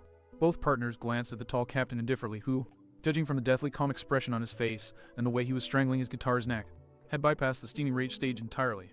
Is he talking about his bad leadership or me beating up all his men? Cross muttered. Does it matter? Soundbite shot back. Let's just kick this into high gear. His eye stalks shifted back up to Cordo, and the snail ostentatiously cleared his throat. You dipshits call that an insult. This is an insult. Tu padre era un chupacabra y tu mater era, sumirienda de medianoche. Lasso promptly collapsed into a fit of giggles, crushing the last few conscious amigos. Ach, we. Nobody says that about my mother. The large first mate bellowed, and before Largo could say anything to stop him, the luchador charged the tactician. Cross immediately sobered up and blew out a sharp whistle. In response, Funkfried and Lasso abandoned their mauling and leapt at their partner, shifting into their weapon forms mid-flight so that Cross could catch them and brandish them against his opponent. If Soundbite's intent in insulting Cordo was to make the first mate forego his Gatling guns in a blind rage, it worked perfectly. Instead, the man first tried to bash Cross' skull in with one of the guns, and when the straw hat fluidly leaned away from the blow, Cordo tossed one of them aside. Massive swinging cannon strikes mixed in with surprisingly fluid jabs. This worked only somewhat better because while Cordo had power in spades, rage had badly deteriorated his form, and he was nowhere near as nimble as Cross to begin with. The straw hat made sure to stay in the gun's arcs rather than face the jabs, and after the first 2 gun swings, sailed wide. Cross slipped under one of his opponent's thick arms and spun Lasso's butt into Cordo's side. Insulating fat and a thick, padded shirt under the poncho mitigated the impact, but it was more Cross' one-handed grip on the dog gun and a lack of proper momentum that kept Cordo from outright having the wind knocked out of him. As it was, the blow merely rattled his whole body. Teeth grinding, Cordo wrapped his right arm around Lasso and brought the gun in his left hand down on Cross' skull. Funkfried promptly met it on the flat. The elephant sword hastily flipped into a reverse grip. Stalemate. Well, for 2 seconds before Cross introduced his knee to Cordo's gut. This time, the padding wasn't enough. There was too much force concentrated on a small point right above the man's diaphragm. Cordo's breath whooshed out of him, and he slumped over, arms slackening. Miracle of miracles, he stayed standing. He was just getting his breath back when he felt a cannon muzzle ram into his back. Let me introduce you to the latest tool in my mutt's arsenal. Kenny Blank. He heard Cross intone. There was a click of a trigger, and nothing happened. Nobody spoke. Nobody moved. The only sound was a gull flying overhead, cawing for food. Only when the gull was gone did anyone move, and Cross pulling his index finger against the trigger again only barely qualified as movement. Once again there was a click, but nothing came out of the big gun's muzzle. Cross, his face utterly devoid of emotion, simply clicked again. And then again. By now Cordo had his breath back, and he clenched his fists. I've got you now. He tensed, and all of a sudden he spun around, shoving his now spinning gun's barrel into his opponent's face. Time out, and could only freeze in dumbfounded shock. Said opponent had his hands in a T shape and an expression of total seriousness. Then, while Cordo was still frozen, he turned and held out his dog gun, and all of a sudden Usopp was at his side, with Mary hanging on his back. In less than a second, the pair had a panel open in the cannon's side and were fussing over the mechanical innards. arguing and fiddling about in hushed tones and tossing out more than a few rude gestures, before finally the ship girl just slammed the panel shut and gave the cannon a harsh rap. Somehow that of all things served to satisfy the pair, and Usopp gave Cross a thumbs up before zipping away again. Cross nodded in satisfaction, then smiled at Cordo in a manner most unkind. "Time in," he chirped before jerking forward, jamming Lass's muzzle into Cordo's gut and pulling the trigger. "F womb. Gah." Cordo let out a woof of pain. He was blasted off his feet and could only groan in pain once his back slammed into the ground. He blinked blearily at the sky. What the hell just hit me? Apparently a cannon shell of air. Cordo choked on his tongue as the last face he wanted to see at the moment loomed over him. Is that? Why the hell did you give him time to do whatever he wanted, idiota? Largo questioned in a tone that was harsh and flat at the same time. Cordo's mind flatlined as he tried to come up with a response, and the only thing he could respond with was, straw hat bullshit. Hurry up and kill this cabron and maybe I'll let you get away with that pathetic excuse. Hastily nodding, Cordo noted that he'd landed next to his other Gatling gun. It was a mistake he would gleefully take advantage of. All right, Pendijo, he declared as he picked up himself and his other gun. Now can he blast? Yow! Cordo yelped as he dove away from the pillar of flame that nearly cooked him. And not medium rare either. Turning that tumble into a roll, he sprang up and pulled the triggers on his guns. After a brief few milliseconds to warm up, bullets flew out of 10 barrels of death. 10 barrels of death that did absolutely nothing against Funk Fried's packy shield, nor the cannon muzzle that poked out of the snake-like folds. But this time Cordo was fighting smart, and he'd already been moving even as he'd opened fire. Flames and blasts, and the tremendous recoil of his weapons buffeted him, but he continued to stay one step ahead of the explosive shells that lashed out. Unfortunately for the luchador, however, he couldn't keep firing forever on account of the sudden searing against his knuckles. The luchador snapped his barrage off with a hissed, "Mierda." There was only one thing to do, stop firing and let his gun's glowing barrels cool before they set off the ammo or melted. And that had been exactly what Cross was waiting for. All of a sudden, Funk Fried's serpentine coils vanished, and Cross had drawn back his arm, the elephant sword's tip pointed right at him. "Packy charge," the Straw Hat declared, and Cordo almost wet himself at the sight of a dozen tons of bladed elephant shooting at him at breakneck speeds. Still, no one could say the man lacked courage. The luchador held his ground as the massive blade shot towards, and then, at the last possible second, he slid out of the way. Now's my chance. This was indeed Cordo's chance. His only chance. The Packy charge pulled back as fast as it shot out, and while Cordo didn't know how long that was, he was gambling that it'd be enough to get close before his opponent could reform the Packy shield. So he ran. He ran like he'd never run before. Faster even than when his grandmother had made her famous tamales for the neighborhood kids, and he had to run there before she ran out. And he made it. Cross had just pulled Funk Fried back into sword form when Cordo skidded to a halt in front of the Straw Hat, guns aimed. The luchador had to frantically bat away an explosive baseball, but one of the guns was still aimed. It would have to be enough. Cordo pulled the trigger, the gun spun up, and then with a loud, ominous grinding sound, came to a halt and stayed halted no matter how many times he pulled the trigger, which was many times. Glaring at his own gun, Cordo demanded, "Are you fucking with me?" "Somebody is." Before Cordo could react, hands grabbed the collar of his poncho, and then his head was pulled in for a meeting with Cross Skull. Or at least, a meeting with the iron plate in Cross's hat. Whack! Everyone watching, even Largo, winced as the two fighters staggered back. Cordo was clutching his nose, blood flowing freely between his fingers. Cross looked mildly dazed, but otherwise was in far better shape. "I have several questions," Yoko stated flatly during the short lull. "Where's the fat bastard getting all that ammo? And how did his gun just jam like that? People aren't that lucky. I'm not really an expert on combat fab," demurred. "I dunno," Luffy shrugged. "Estoy rodado de idiotas," Largo growled, grinding his palm into his forehead before raising his voice. "Corto, if that bastardo isn't dead in the next minute, lo juro por Dios. Cuide de encima, hijo dian." Cordo growled under his breath, shaking his head to clear away the latent dizziness. Once that was done, he pinned Cross with a furious glare. "All right, you pequeño bastardo, let's... Hey, I know how to end this." He was cut off by Cross suddenly laughing in amusement, and he and everyone present watched, puzzled, as Cross suddenly tossed his weapon partners away and took off his jacket, waving it off to his side. That puzzlement lasted as long as it took for Cross to open his mouth. Toro too. "Oh no, wait, my apologies." Cross slapped a hand to his face with almost honest regret before resuming the motion, his grin positively shit-eating. "Allow me to be more appropriate. Fetzo. Cordo straight up saw red. "This is all muscle, you bastard," he howled, stomping his foot for emphasis. Cross lowered his head, letting the shadow of his cap emphasize the smirk he was wearing. "Prove it, meathead." And that was all he could take. Pawing at the ground and snorting like the bull he wasn't supposed to be, Cordo charged straight at Cross, bellowing in inarticulate rage. Cross, for his part, neatly sidestepped the charging luchador, jacket flapping as Cordo passed through it. "Allez!" Cross proclaimed, the pronouncement ratcheting Cordo's fury up another notch. Seeing as the first charge hadn't worked, the natural response was to wheel around and charge again. Equally natural was Cross sidestepping Cordo again. "Allez!" And that was another roar. And of course, that simply meant Cordo began gearing up for a third charge. Largo was just about to tell his absolute imbecile of a brother to take this seriously when he noticed that Cross wasn't tense enough to dodge again. Faber and Yoko missed this, but Luffy also spotted the change, and his grin widened even more as he leaned forward. Cordo, of course, was way too far gone to notice anything of the sort. All he noticed was that that damn thing wasn't moving. Good. Now he could trample it underfoot and finally end its bleeding. Was that a snail in front of his face? Splat! The luchador stumbled in shock when the ball of slime slammed into the middle of his face, and before he could truly set about wiping it off, "Allez, bitch!" and Cordo's whole world became pain. The wheels on the bus go round and round, he gurgled through a mouthful of bloody foam. All his brain was capable of as it tried to cope with a fair amount of his skeleton fracturing at once. So much shit the issue was only compounded when, after retrieving Soundbite from his face, Cross planted his boot on Cordo's chest with a cry of victory, shaking his clasped hands in the air in a self-congratulatory manner. And the crowd goes wild. Rah rah. And that's another stunning victory for Jeremiah Cross and Soundbite of the Straw Hat Pirates. Soundbite proclaimed in a grandiose tone. Tell me, son, anything you want to say to your adoring masses? Well, for starters, I'd like to thank the Academy, as well as offer them my most sincere apologies. I did not mean to ram that antique car into the side of the building. I was aiming for the Dairy Queen next door. Furthermore, Tianke. Varka Cross trailed off into a gurgle, his eye twitching frantically. Son of a Cross. Soundbite yelped. Luffy perked his head up in concern. Cross, are you alright? Hey, that's up for debate. Cross grimaced weakly as he stumbled back from Cordo, actively working to keep his feet under himself. How bad does this look to you guys? And with that he turned around. Perfect way to show off the dagger lodged in his back. Ooh yeah, that'll hurt, Luffy winced sympathetically. Son of a Faber gasped, and Yoko shocked herself when she jerked forwards and screamed out a panicked Cross. What, not pirate bastard? Cross chuckled. Hear that, Soundbite? We're making progress. You realize that you're a special kind of twisted, right? Soundbite frantically demanded. Soundbite winced at the sound of a derisive snort before turning his eye stalks to glare bloody murder over his friend's shoulder. And then there's you who redefines the fucking word. Callet bichos, Largo stated indifferently, another dagger twirling in his fingers. In the end, your owner's loud mouth was truly the only formidable weapon he had. One knife thrown into his back and it's already over. I think I'll enjoy living like a king once I turn his head in for a bounty. But for now, he leered viciously at the onlooking civilians. I'll settle for taking that damn beetle. And with that, the Amigo's captain stepped forward, intent on claiming his prize. Are you kidding me? Froze when Cross suddenly started to chuckle. The tall man shot a glare at the world-infamous loud mouth.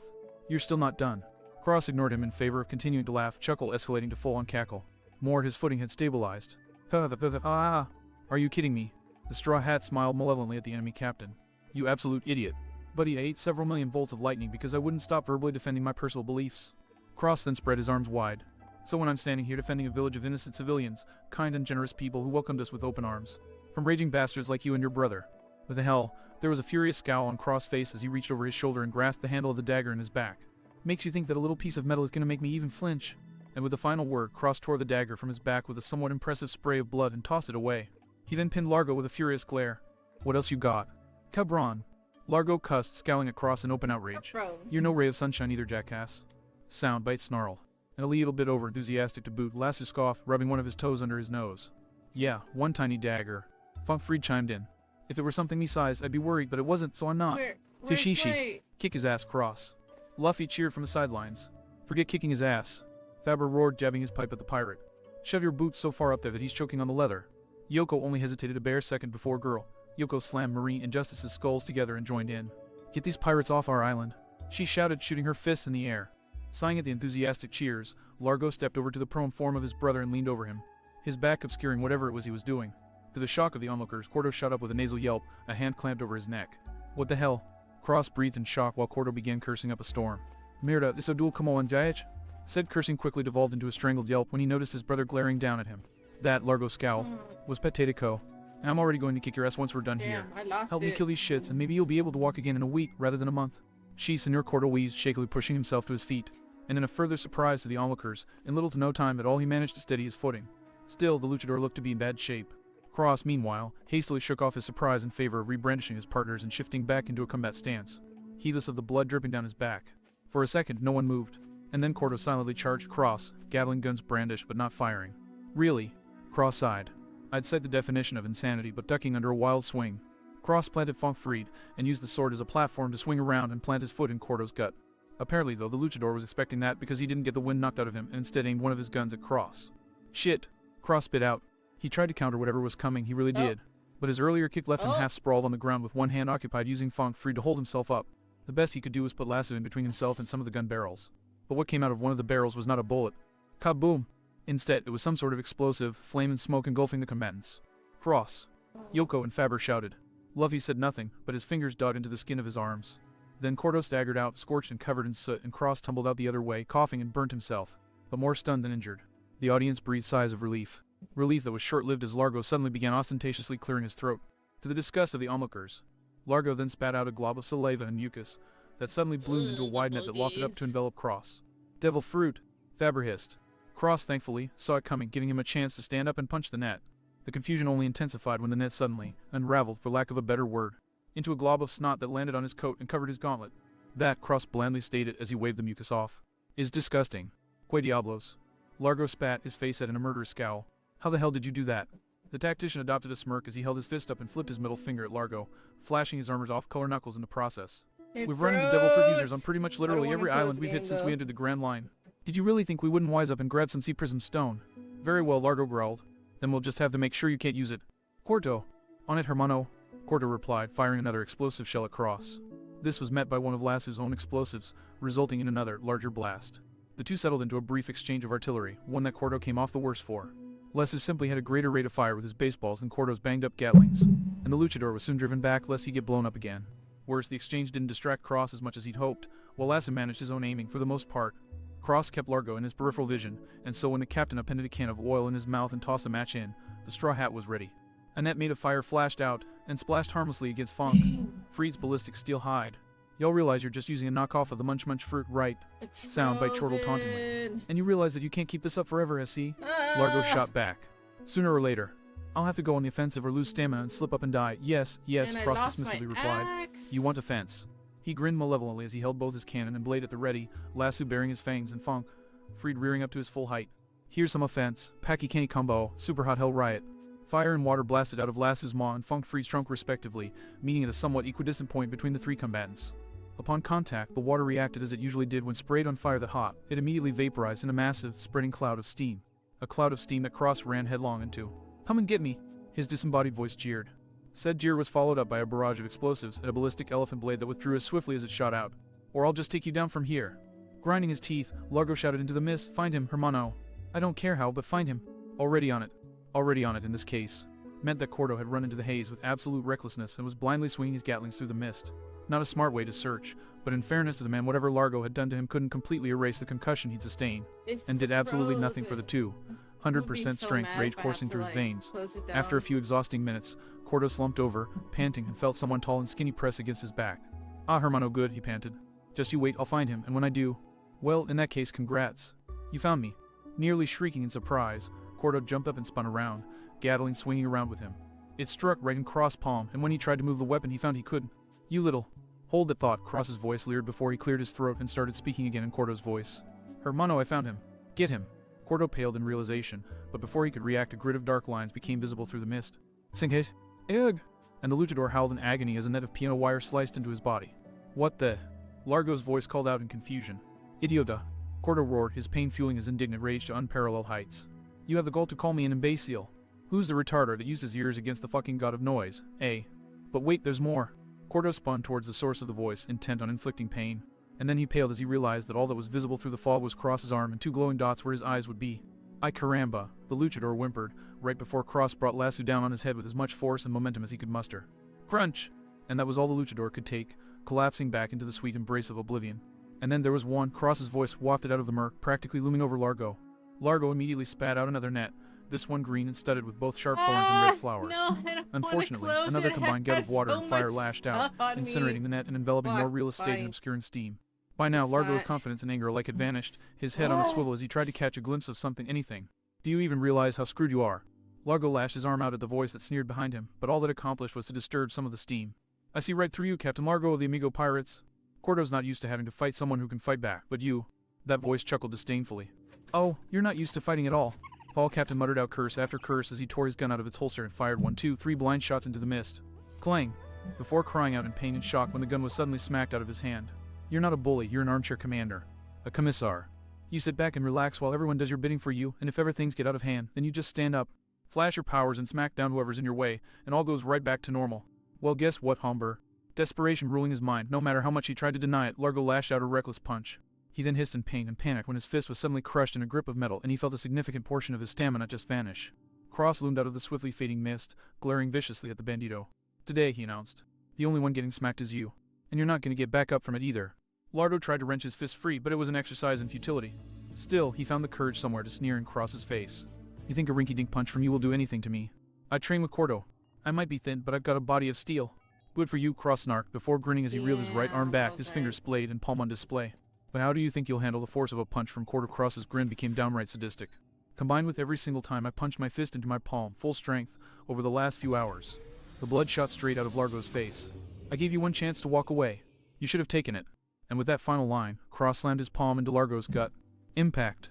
B. Wong.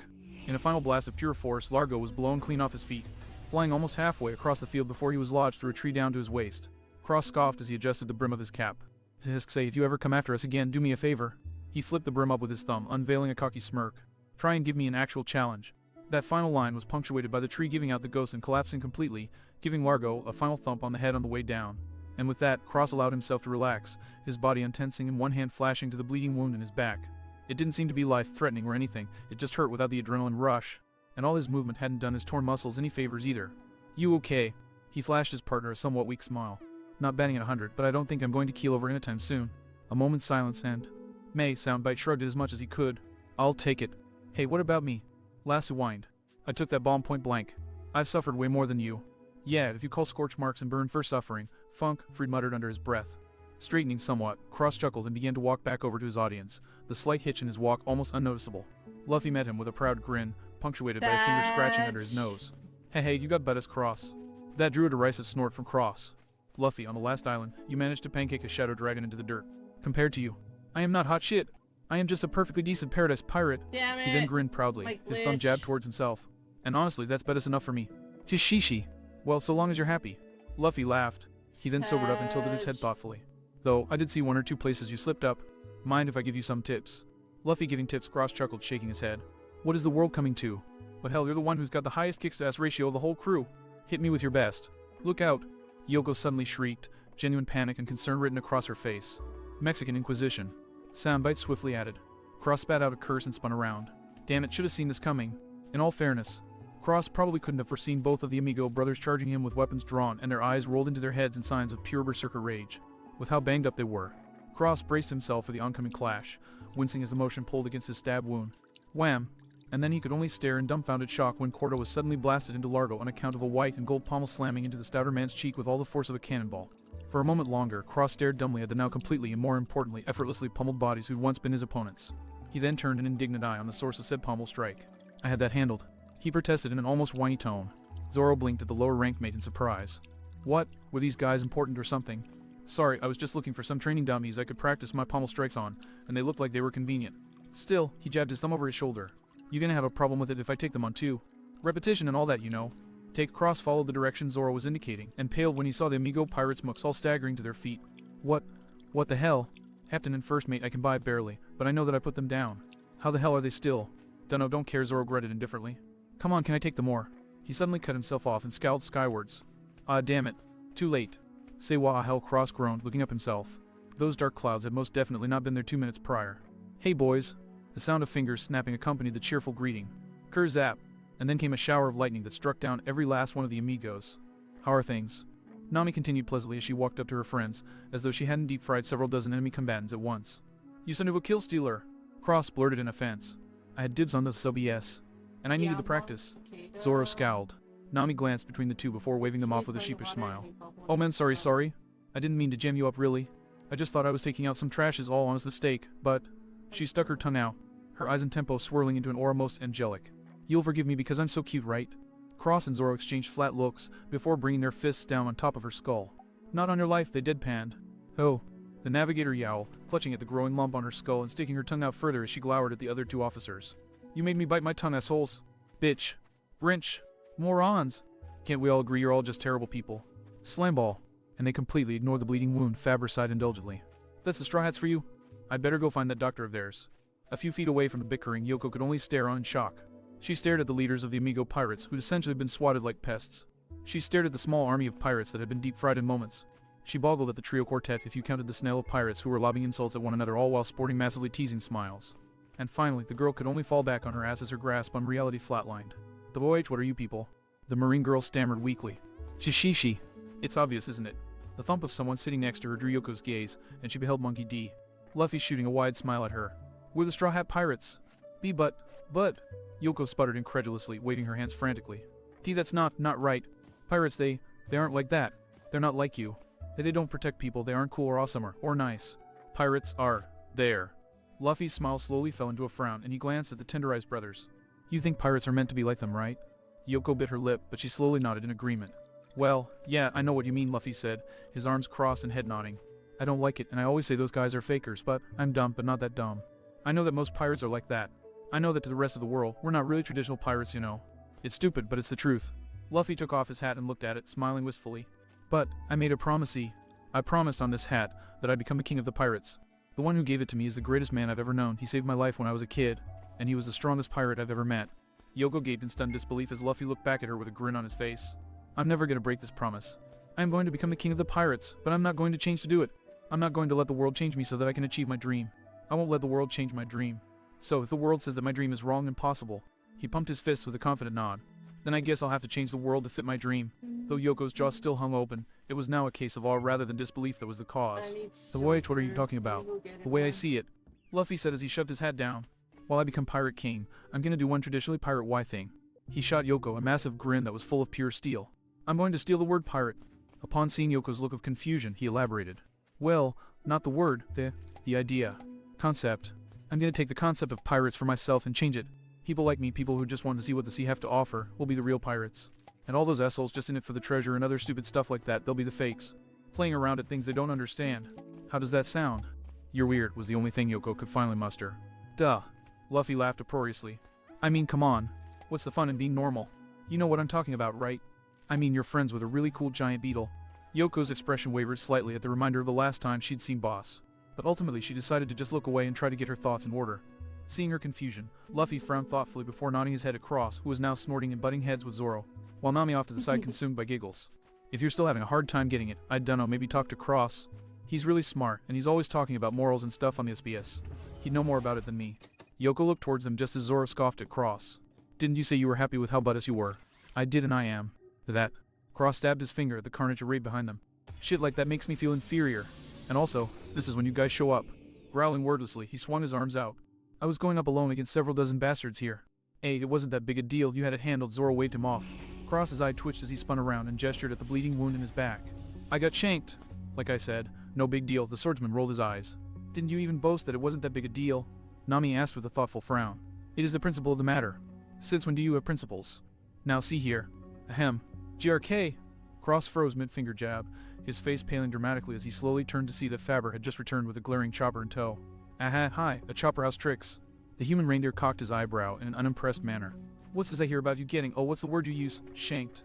All Cross waved his hands defensively as cold sweat coated his brow. I was nothing, really.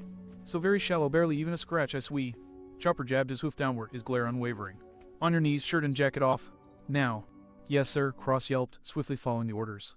Chopper gave the stab wound a single look before redoubling his glare at his patient. Cross, you're savvy, you know stereotypes and tropes and such, right? Right. So you know how absolutely boneheaded it is to remove a penetrating object from a stab wound, right? Cross swallowed heavily, positively refusing to meet Chopper's accusing gaze. Twisting the knife would cause more damage, and I was moving around too much to be sure it wouldn't. Nice story, Chopper crossed his hoofs firmly. What's the truth? The streams of cold sweat intensified further. Half intimidation factor, half adrenaline is both a steroid and an anesthetic. Chopper snorted as he laid down his bag and started getting out his tools. Well, if that's the case, then I'm sure you'll be able to go without my anesthetics for a bit. Wait, say what, God, you furry little bastard. Cross held as Chopper started to sew him up without warning or painkillers. Oh, suck it up, you took a dagger to the back. This is a sliver of metal. Plus, I need to ration out how much anesthesia I use with how fast you guys are burning through my supplies, Chopper said, rolling his eyes as he continued to work. Meanwhile, let's focus on more important matters. You know, like how it's absolutely incredible that that thing didn't hit anything more important. Like your aorta. Or spine. Or a kidney. Or your lungs. Or liver. Or... Alright, I get it, there's a lot of important shit in my torso and I should stop blocking things with it. Get off my back. Cross yelped at a particularly harsh tug. Unless you're going to get more armor, you probably should, Nami admitted. His wishful thinking, Cross grumbled. I might have just realized I'm stronger than I thought I was, but no way in hell am I strong enough to lug around a full suit of the stuff. Oh well, that's too bad, Nami teased. After all, isn't wearing a suit of armor a man's romance? Go, boss, go. Gah. Nami reeled in shock when Boss and his merry band of nitwits suddenly put on their usual show. Where the hell did you all come from? I was summoned. Boss shot a thumbs up at her somehow, a sparkling smile decorating his mug. For a moment, an illusion of a bowl cut in black, bushy, caterpillar-like eyebrows superimposed themselves over Boss' face. And then, thankfully, it was gone. There was a haunted expression on Cross's face as he clamped a hand over his eyes. This ocean is going to kill me before we hit the damn red line again. Like how this crew's shenanigans and blatant disregard for their own health is rapidly killing my childish sense of wonder and amazement. Chopper asked flatly as he finished tying a knot in Cross's stitching. Because I am far too intimate with you people's innards for comfort. Done, by the way. And I swear if I check this again later and find it split, hey, don't insult me. I am not Zorro. Cross glared over his shoulder in offense. Bite me, said Greenhair snorted. Cross responded by holding out a leering soundbite. Don't tempt me. I will use this. Soundbite opened his mouth. Argug. And then shut it just as swift with a blink of confusion. Ooh, that wasn't me. No, it was him, Zorro said, jabbing a thumb towards Cordo. Following his gaze, Chopper's eyes widened. The luchador was shuddering on the ground, gurgling on the blood and foam that was shoving its way out of his throat. What did you do to him? The reindeer demanded, rushing over to the large pirate's side and starting to look him over. I did jack shit. Cross growled. Damn it, I knew them getting up was suspicious. I think they all dosed themselves with something to keep fighting. But Cordo's ODing because his brother of the year gave him an extra dose earlier so that he could walk off a gastroblast. Damn, the doctor cursed, intently looking the pirate over. Fever, low blood pressure. Cross, did you see where he was injected? He grabbed his neck when he first got up. Chopper gently tilted Cordo's head back and forth, and his eyes widened in shock when he beheld a visibly growing discoloration on his neck. What on? This rash looks like toxic shock syndrome, only it's on steroids. What the hell did he take? Going by how they all managed to get up after Cross kicked their asses. Something stupidly effective that doesn't like to be double dosed. Nami hesitantly offered. Chopper's eyes darted about in frantic thought. Shit, and I can't give him an antibiotic if I don't know what that was. Suddenly, he clicked his hooves. I can still see the infection spreading, meaning it hasn't had time to circulate yet. Still dangerous, though. Chopper eyed Cordo for a moment before shrugging. May, he can survive losing a pint or two. A pint or two of Waherk? Yoko's question promptly died in her throat as Chopper suddenly withdrew an empty and very large syringe from his pack and jammed it in Cordo's neck. Slowly, he pulled the plunger out, along with a considerable amount of the luchador's blood. All right, Chopper nodded with a relieved smile as he observed that not only had the luchador's seizure abated, but his rash had stopped spreading. That seems to have done it. Now let's see just. What the hell? Chopper's jaw slowly dropped in shock and horror as he held the syringe up to eye level and watched as the blood held within visibly shifted its coloration. Holy hell! Cross brought his fist to his mouth with a sickly moan. That just cannot be right. Chopper stared for a moment longer before scowling in utter fury. He then marched up to one of the less fried amigo mooks, grabbed their collar and wrenched them up to stare into his infuriated eyes. Who gave you this drug? He snarled. You bastards aren't smart enough to have made it on your own. Who gave it to you? Who gave you this poison? The amigo pirate gurgled in terror, visibly struggling to stay conscious. It be, but that's not it was. He told us. A name. Shivering like mad, the pirate stammered out a single word. Indy, go, and with that the pirate's eyes rolled up into his head and he collapsed entirely. Useless. Chopper swore. Dropping the pirate, the doctor went still for a solid minute. When he turned back to Cross, the cyan anger was still there, just buried. Please tell me you know this, Indigo. If this is the shit he's peddling. Cross scowled down at Cordo's ravaged body. I wish I did, if only so I could let you dissect his most assuredly twisted ass. He shook his head. The only guy I know of who could come up with something like this has a totally different name, didn't use aliases from what I saw, is on the wrong side of the red line, and is more into weapons than boosters anyway. Sorry. Tess, the human Zoan ground his hoof into his temple before heaving a deep sigh and glancing at the onlooking mayor. I need help hauling these morons back to their vessel, where I can make sure none of them are going to get melted from the inside out before we send them on their way. Could you spare a few of your townsfolk or... Oh no, that's perfectly fine. Faber nodded hastily. I think we have a few carts we can use too. We'll fetch them right away for you. I'll come with you, Chopper nodded morosely, following the mayor back into the town. The rest of the Straw Hats could only watch as their doctor walked off in silence, his shoulders slumped and speaking of considerable stress. Once he was out of sight, though, the captain of their ship's guard heaved a massive sigh and clapped his flippers together. Well, he announced in a lamenting tone. Not that this hasn't been fun, but I've worn my flippers raw splitting trees all day, and I want to put the practice to practical use. Either someone gives me a good fight or... Careful what you wish for, blubber-brained soundbite snickered. The dugong glanced at the mollusk in confusion. Gulag! And then grinned in absolute elation as an insectoid war cry warbled out, and a massive shadow shot over the meadow. Before the onlooker's eyes, Boss Kabuto, even larger than he'd been when the Straw Hats had first laid eyes on him, landed on a nearby hill, roaring and snorting as he pawed at the ground and swung his beady eyes around in search of a good brawl. He came this way because he smelled a load of strangers and he wants to test out his new upgrades. Boss Kabuto's gaze latched onto the downed amigo pirates, and as soon as he processed that there was no fun to be had, he slumped with a disappointed warble, and that should require no translation. Boss, Yoko cried, running forward and embracing her friend's horn. You're looking great, but you shed so early, are you all right? The beetle grunted reassuringly, though his demeanor was tense. It didn't take Yoko long to realize, and she looked down. I'm sorry about earlier, boss. I was being stupid. Boss slowly blinked, and then began rubbing her gently with a couple of feelers. Before long, Yoko was laughing uncontrollably. Ha ha ha ha. Stop it, boss, the tea tickles. And she shoved the feeler away with a tearful smile. I still have to say something important. The feelers pulled back, and Boss followed, his expression one of confusion. I'm sorry for being prejudiced, she apologized sincerely, soothingly rubbing his carapace. The Straw Hats, they were right, I was wrong. About a lot of things. The most important thing being that not all pirates are bad. She glanced over her shoulder and gave the Straw Hats a sad smile. Especially not these ones. Don't worry about it, Nami cut in, waving off her concerns with a kind smile. Many of our crew members used to feel the same way, myself included. Yoko nodded in acknowledgement. Yeah, I was wrong about you guys. Then slowly, she allowed a wide grin to spread over her face. But there was one thing I wasn't wrong about. And with that, she spun back around and used Boss K's horn to make him look her in her eager eyes.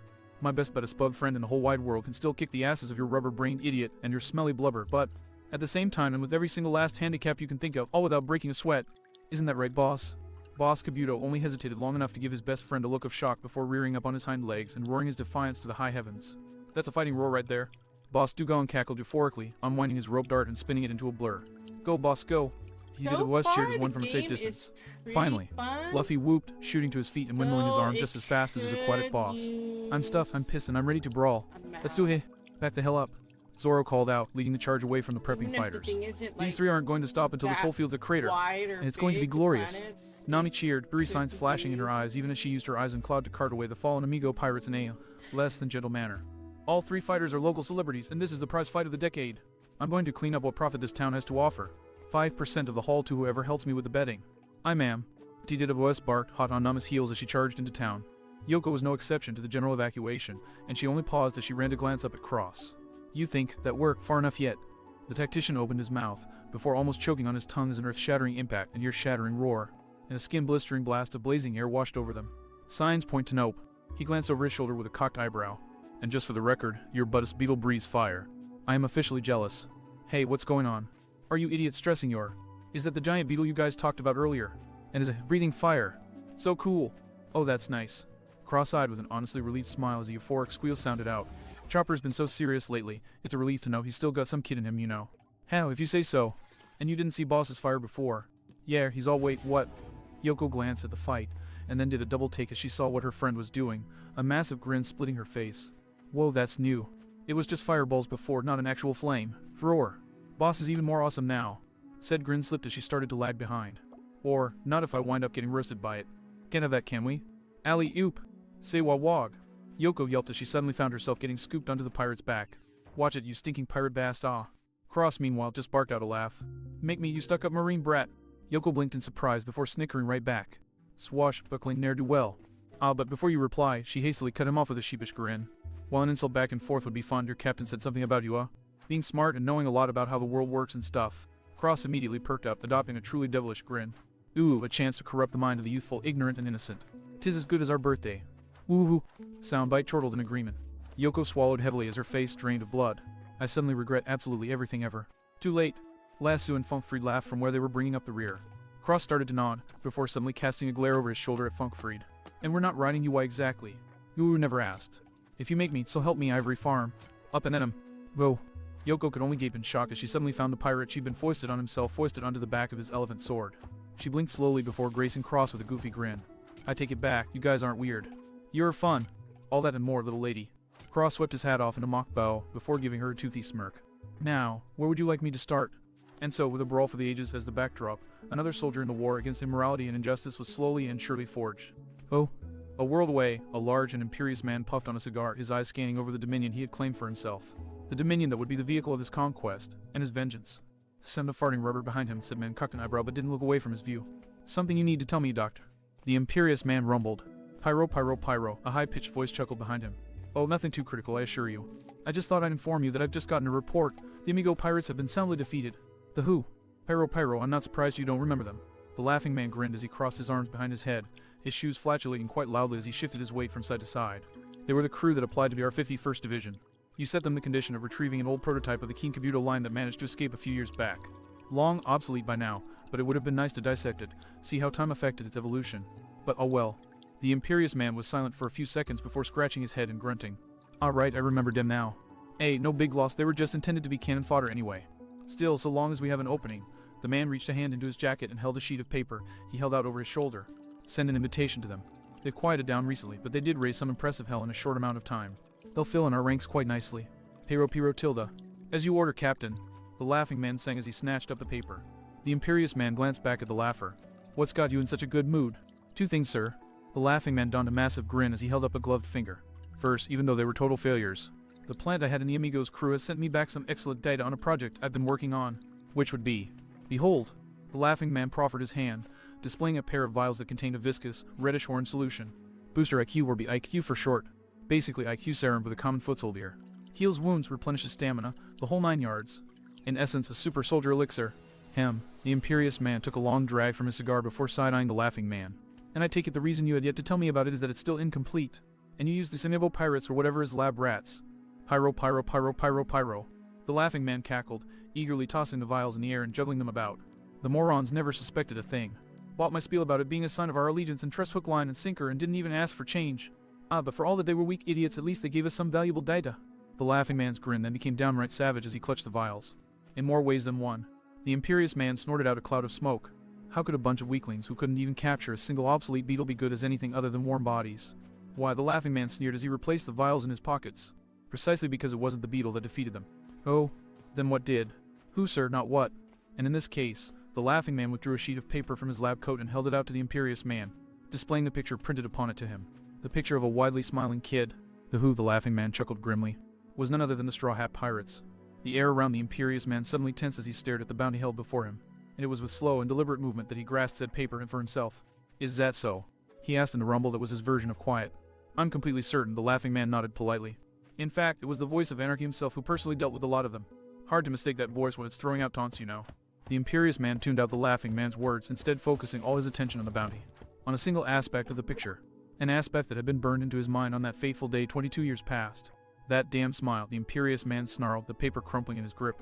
Pi tilde row, the laughing man sang, swinging back and forth on his flatulent heels. I take it this means we're taking a detour after we reintroduce ourselves to the good soldiers of Marineford. The imperious man exhaled a malevolent rumble of smoke, his mouth set in a deep scowl. You've got that damn right, Doctor. Pyro, pyro. Wonderful. The laughing man sang gleefully as he clapped his hands together. I'll go and prepare that which I can for the festivities. If we don't sink them outright, then they'll make wonderful whetstones for my creations. See you later, Tilda. And with that, the laughing man turned to swagger off. Hold it. Before suddenly freezing in place, cold sweat coating his body as existential terror filled his body. Relax, relax, you're not in trouble. The imperious man waved his hand dismissively, causing the laughing man to relax. I'm just curious is all. You haven't been miming your responses lately, Doctor. Why is that? And just like that, the laughing man tensed up again, but for a completely different reason, as his tense smile revealed.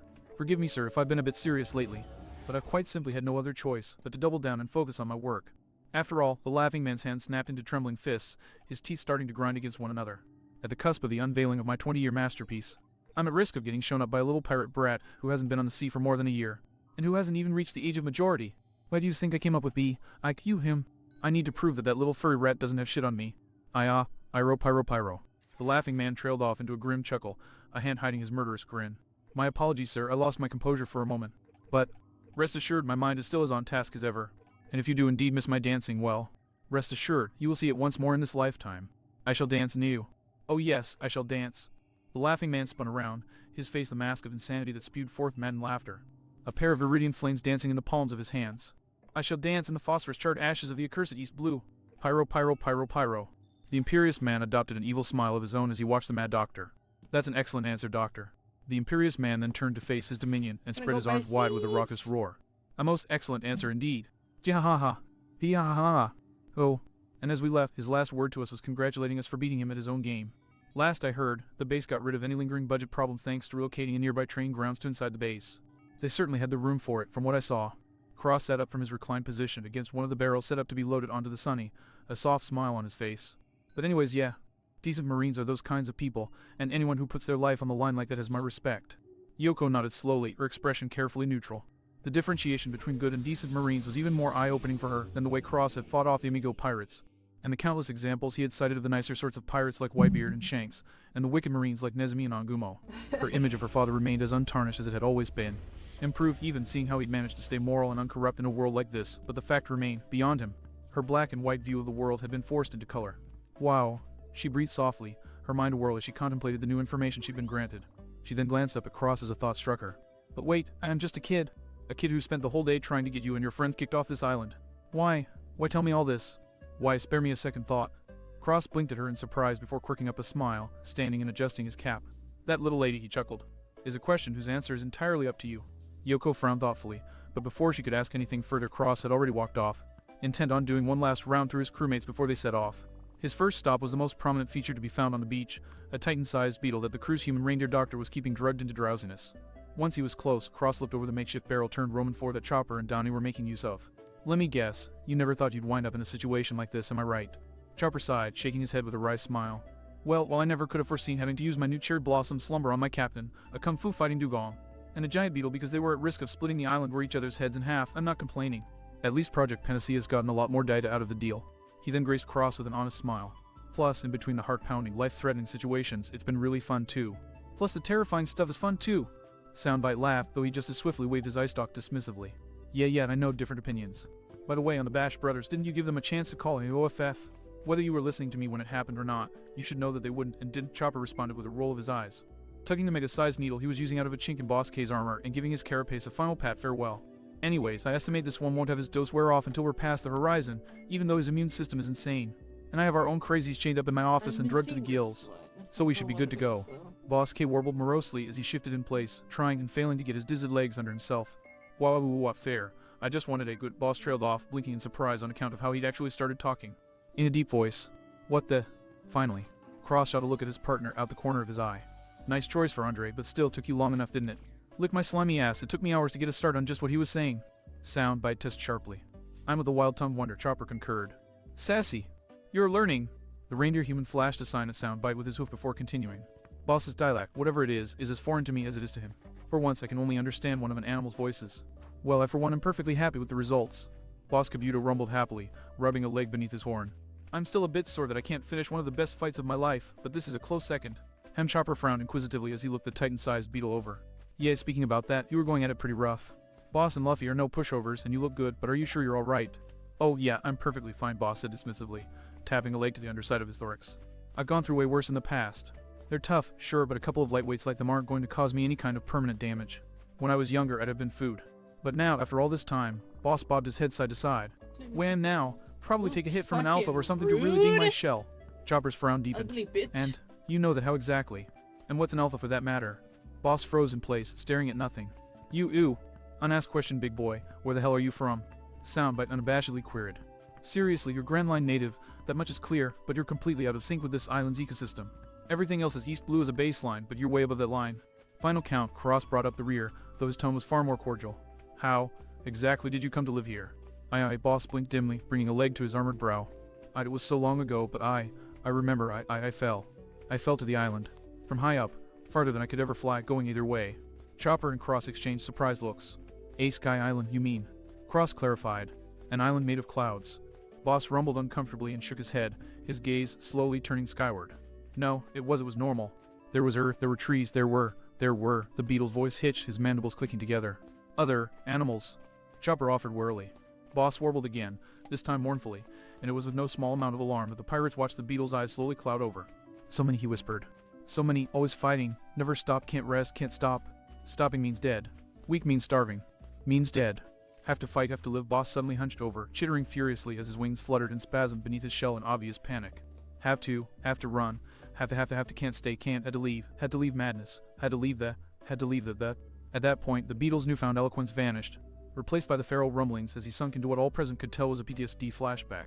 It was only allowed to last for a couple of seconds before Chopper managed to replace Boss's Roman 4 and put him back under. I think I'll let him drain the barrel, Chopper stated sadly. Smart move, Cross nodded before glancing at his partner. What was he saying at the end? Same thing over and over. Couldn't give you a direct translation, so I think it was a name. Closest I can give you sound, but gave Cross an honestly morbid look. He was saying realm ruled by power, over and over again. And I don't think you need me to tell you that he was terrified of the place. Completely traumatized, Chopper shook his head sadly. I shudder to think what could have scared someone like him so bad it's still fresh in his mind, even now. Easy Money says we'll be finding out soon, little guy. All three of them looked up in surprise as someone made their presence known. Sanji? Chopper asked. The cook blew out a cloud of smoke before gesturing at the other blonde on the crew. Walk and talk, Cross. Perplexed, the tactician followed the chef away from the reindeer and beetle. His perplexion grew when the chef led him to where Zoro and Nami were relaxing and drinking as the Tita de Voice loaded the supplies. Before Zoro could open his mouth with a customary insult, Sanji spoke. It's obvious that you don't know about any of what's going on here, Cross, he said sternly. But whether you saw it or not, this world is still part of the story you read, and while I was growing up, I learned way more about comic book plotlines than I ever wanted to. Zoro remained silent, while Cross and Soundbite both seemed bewildered. Naturally, it was Nami who leaned forwards and spoke up. What are you saying, Sanji? I'm saying that it's no coincidence that we wound up here just in time to keep this place from being blown off the map, and that beetle from being spirited away to who knows where. Sanji huffed around his cancer stick. This is just a preview for us. I'd bet my best shoes that whoever this Indigo is, we're going to be running into him soon. And I'd bet just as much that he and whoever he's with is no pushover if he could hire an entire pirate crew to act as mercenaries. More importantly, that beetle isn't normal even by Grand Line standards. And when you couple that with those faulty steroids that the Amigo pirates had, Indigo was behind Boss Kabuto too. Cross finished, frowning. And if you add that to the PTSD, Boss wasn't the only monster he created. In short, Cross Sanji finished. If you don't have a plan, you need to make one. The first and second mates both contemplated that for a second before turning their own gazes on the tactician. Cross stared at Sanji, and it was several seconds before he spoke. I'll admit that that's good reasoning, Sanji, but there are two problems with that assumption. First, Oda acquired the nickname of Goda and the phrase Goda never forgets for his brilliance in the form of long-term thoughts. Things like meeting Brook and happening to have befriended Laboon, or meeting Oimo and Kashi and happening to have befriended Dory and Broggy, or whatever Lola's Vever card will do for us in Totland. PFT hell. Cross shrugged casually. Easy Money says that one day, the fact that you're a North Blue native will rear its head in more ways than just familiarity with the tale of Noland. Sanji's jaw tightened to the point that he almost sliced his cigarette in half, the back of his neck suddenly soaked in cold sweat. Looking forward to it, he mumbled. But anyway, that's beside the point. The more important implication, for me, is that all of this just screams New World to me. I mean, seriously. Cross waved his hand at the slumbering beetle. An island full of that. And a normal island in the sky at that. Apart from Upper Yard, I can only see that happening on the other side of the line. Glory didn't show much beyond a few islands, but what it did show. There's a reason this half of the reason of the Grand Line is called Paradise. Sanji frowned, clearly not satisfied. There's just one problem with that theory, Cross. Everyone looked at Zoro, who had his arms folded and was staring with narrowed eyes at Cross. Everything you know is based off of a world where you never existed, where the SBS never existed. In this world, we've been letting the entire world know about our adventures for months. We can't assume that we haven't given anyone that side of the red line any ideas with everything you've broadcast. Just look at Chopper. Fair point, Cross nodded his head in concession. But there's also a counterpoint. And I know it. Sound, Bite piped up swiftly. Let me summarize what you're telling us. Something could go down somewhere in some way at some point in time, so we need to look sharp. The snail adopted a flat look. I trust you see the issue. Sanji and Zoro's faces reddened, and the former lit a cigarette while the latter took another swig of sake in attempts to shake off the blunt statement of the issue with their points. Yeah, I see the problem too, Nami sighed, shaking her head. We do know just how hard it is to fight a ghost enemy. I could give you a few pointers if you want, Tilda. Came a sing-song ethereal voice above their heads. Cross's response was to flash the faux princess a specific finger. Keep moving, phantom bitch, I'll deal with you in a moment. Right. Perona yelped, shooting off into the distance. Nami watched her go with a cocked eyebrow, then gave Cross a chastising look. She's not that bad, you know. Mountain. Faceplint. Alright, the navigator said, her hands raised in surrender. Just don't hurt her, okay? Hurt. Oh no, never. Cross grinned as he splayed his fingers against one another. Majorly inconvenience, however. Piff. Hey. Nami shook her head, then turned her head in the direction of the dugongs, who were just finishing up. Alright, looks like we're just about ready to go. Soundbite, who else is out on the island besides Chopper? The snail took a moment to concentrate before answering. Just Vivi, Robin, and Connis, and they're all heading this way with their respective partners. Plus, Chopper's finishing up with Boss too. Perfect. Nami got to her feet and dusted her hands off. Let's get going then. Just 1 second, Cross said, then looked at his partner. Connect me to Faber and Yoko. Soundbite didn't question it, nor did anyone else. As soon as the snail nodded, Cross spoke a few soft sentences before chopping his hand across his neck. No sooner was that done than the pirates boarded their ship. As he passed by Robin, Cross couldn't help but notice how there was a slight, a visible spring to her step. What's got you so happy? Robin's response was to beam in the most childish, endearing, and un-Robin-ish manner possible, which almost incited a straight-up heart attack from the poor bastard and his partners. Oh, I've just finally achieved one of my most cherished dreams. Well, she tapped a finger to her chin. Not the one you're thinking of, a cherished childhood dream, but still very near and dear. I'd love to stay and talk, but I'm afraid I have things I must attend to, so if you'll excuse me, Tilda. And with that, she was gone as fast as she'd come. Cross stared after her in slack-jawed horror before slowly turning his gaze on Connis and Vivi. And at the dead look in their eyes, he suddenly understood on a primal level what a 1,000-yard stare was. Dare I even consider asking? Sue and Karu gave their partners comforting pats on their shoulders before glancing at Cross. You really don't want to know? Cross nodded in understanding, but before he could say anything further, a sharp whistle cut across the deck, snagging his attention. Alright, you bums. Nami shouted from where she stood positioned next to Mary and the helm. Musselmen, weigh anchor. The rest of you, I want those topsails and foresails down 2 minutes ago. We're burning foam for Sabayati, then Fishman Island. Aye, ma'am. Most of the Straw Hats crew chorused. And I'm still our communications officer, why, exactly? Cross muttered to himself. What was that? You heard the woman. Weigh anchor, drop mass. Let's go. And so the Straw Hats leapt to action, maneuvering their vessel up and out through the island's reefs. Straw Hats! They all paused when a voice suddenly sounded out, and some quick maneuvering allowed them to see that the whole of the island's population was arrayed on the shore, waving them farewell. But none more animatedly than Yoko, the girl seated on a still bleary boss's back and waving her arms like a girl possessed. Thanks so much for everything you did for US, she called out. We'll never forget it. And I know what I'm going to do with what you told me. I'm going to do my father proud. I'm going to fight for justice. Honest, true justice. But Yoko smiled from ear to ear and crossed her arms over her chest, which puffed out in pride. I'll still be a Marine and you'll still be pirates. That means that if we cross paths, I'll be arresting your asses in a heartbeat, so watch your backs. In response, Cross plastered on a cocky smirk and signaled for soundbite to amp him. You're gonna have to move fast to do that, short stack. There's a whole world out there that's got an interest in our heads. He then turned and pointed at the horizon. Let's say we go meet them. Yeah. And with that final resounding cry, the Thousand Sunny and the Straw Hat Pirates departed from the Little East Blue. Though it should be noted that before they truly departed, Cross ambled up to the Ghost Princess's astral form and smirked up at her. Just for the record, he purred in a too innocent tone. I'm not going to torture you by holding my vengeance over your head the whole time we're together. Oh, thank God. Verona allowed the non-breath she'd been holding to whoosh out. You're serious. I up. And then suddenly, Cross's grin lost all of its innocence. I'm gonna have it right here, right now. Oh well, that's all what. But before Perona could say anything else, boom! An explosion of discolored smoke erupted from the Sunny's crow's nest. Perona stared up at the structure in blatant horror, choked noises crawling out of her throat. Did you just bomb my body? She squeaked. Bribed Mary to plant it. Cross thumbed his non-existent suspenders as he swayed back and forth on his feet. And, technically yes. I used a specific bomb as it was. That was when the pieces fit together.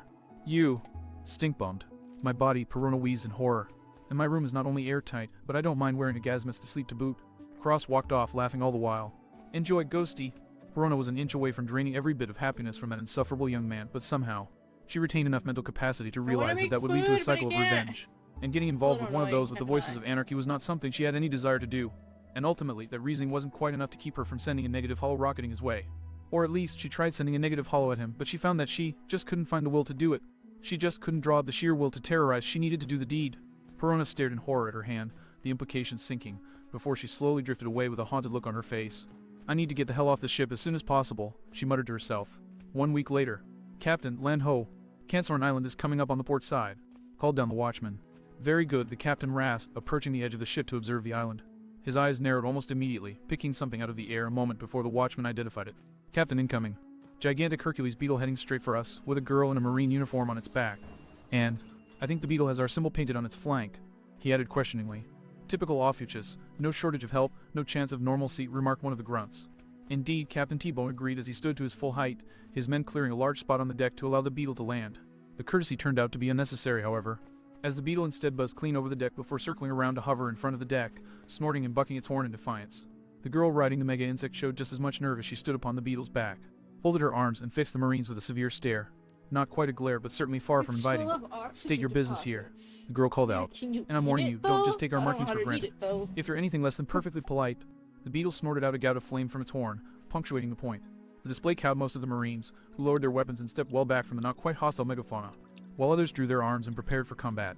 Captain T-Bone did none of these things, and instead stepped forward to regard the girl and her beetle with an even gaze. Your name is Yoko, yes. He rasped out over the buzz of the beetle's wings. Daughter of Captain Rudo. And your friend would be Boss Kabuto, correct? The pair of them gave no visible reaction, and after a moment, T-Bone continued. My name is T-Bone.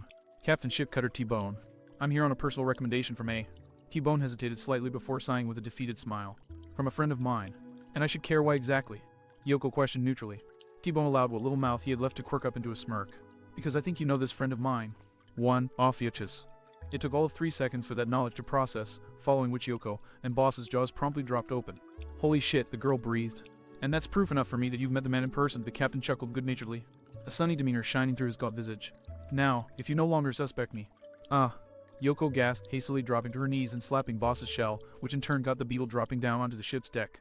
I am so sorry, Mr. Captain T-Bone, sir, TT that was, I was just trying to. Haha, it's fine, it's fine. The good captain waved off the child's pleas, his smile unwavering the whole while.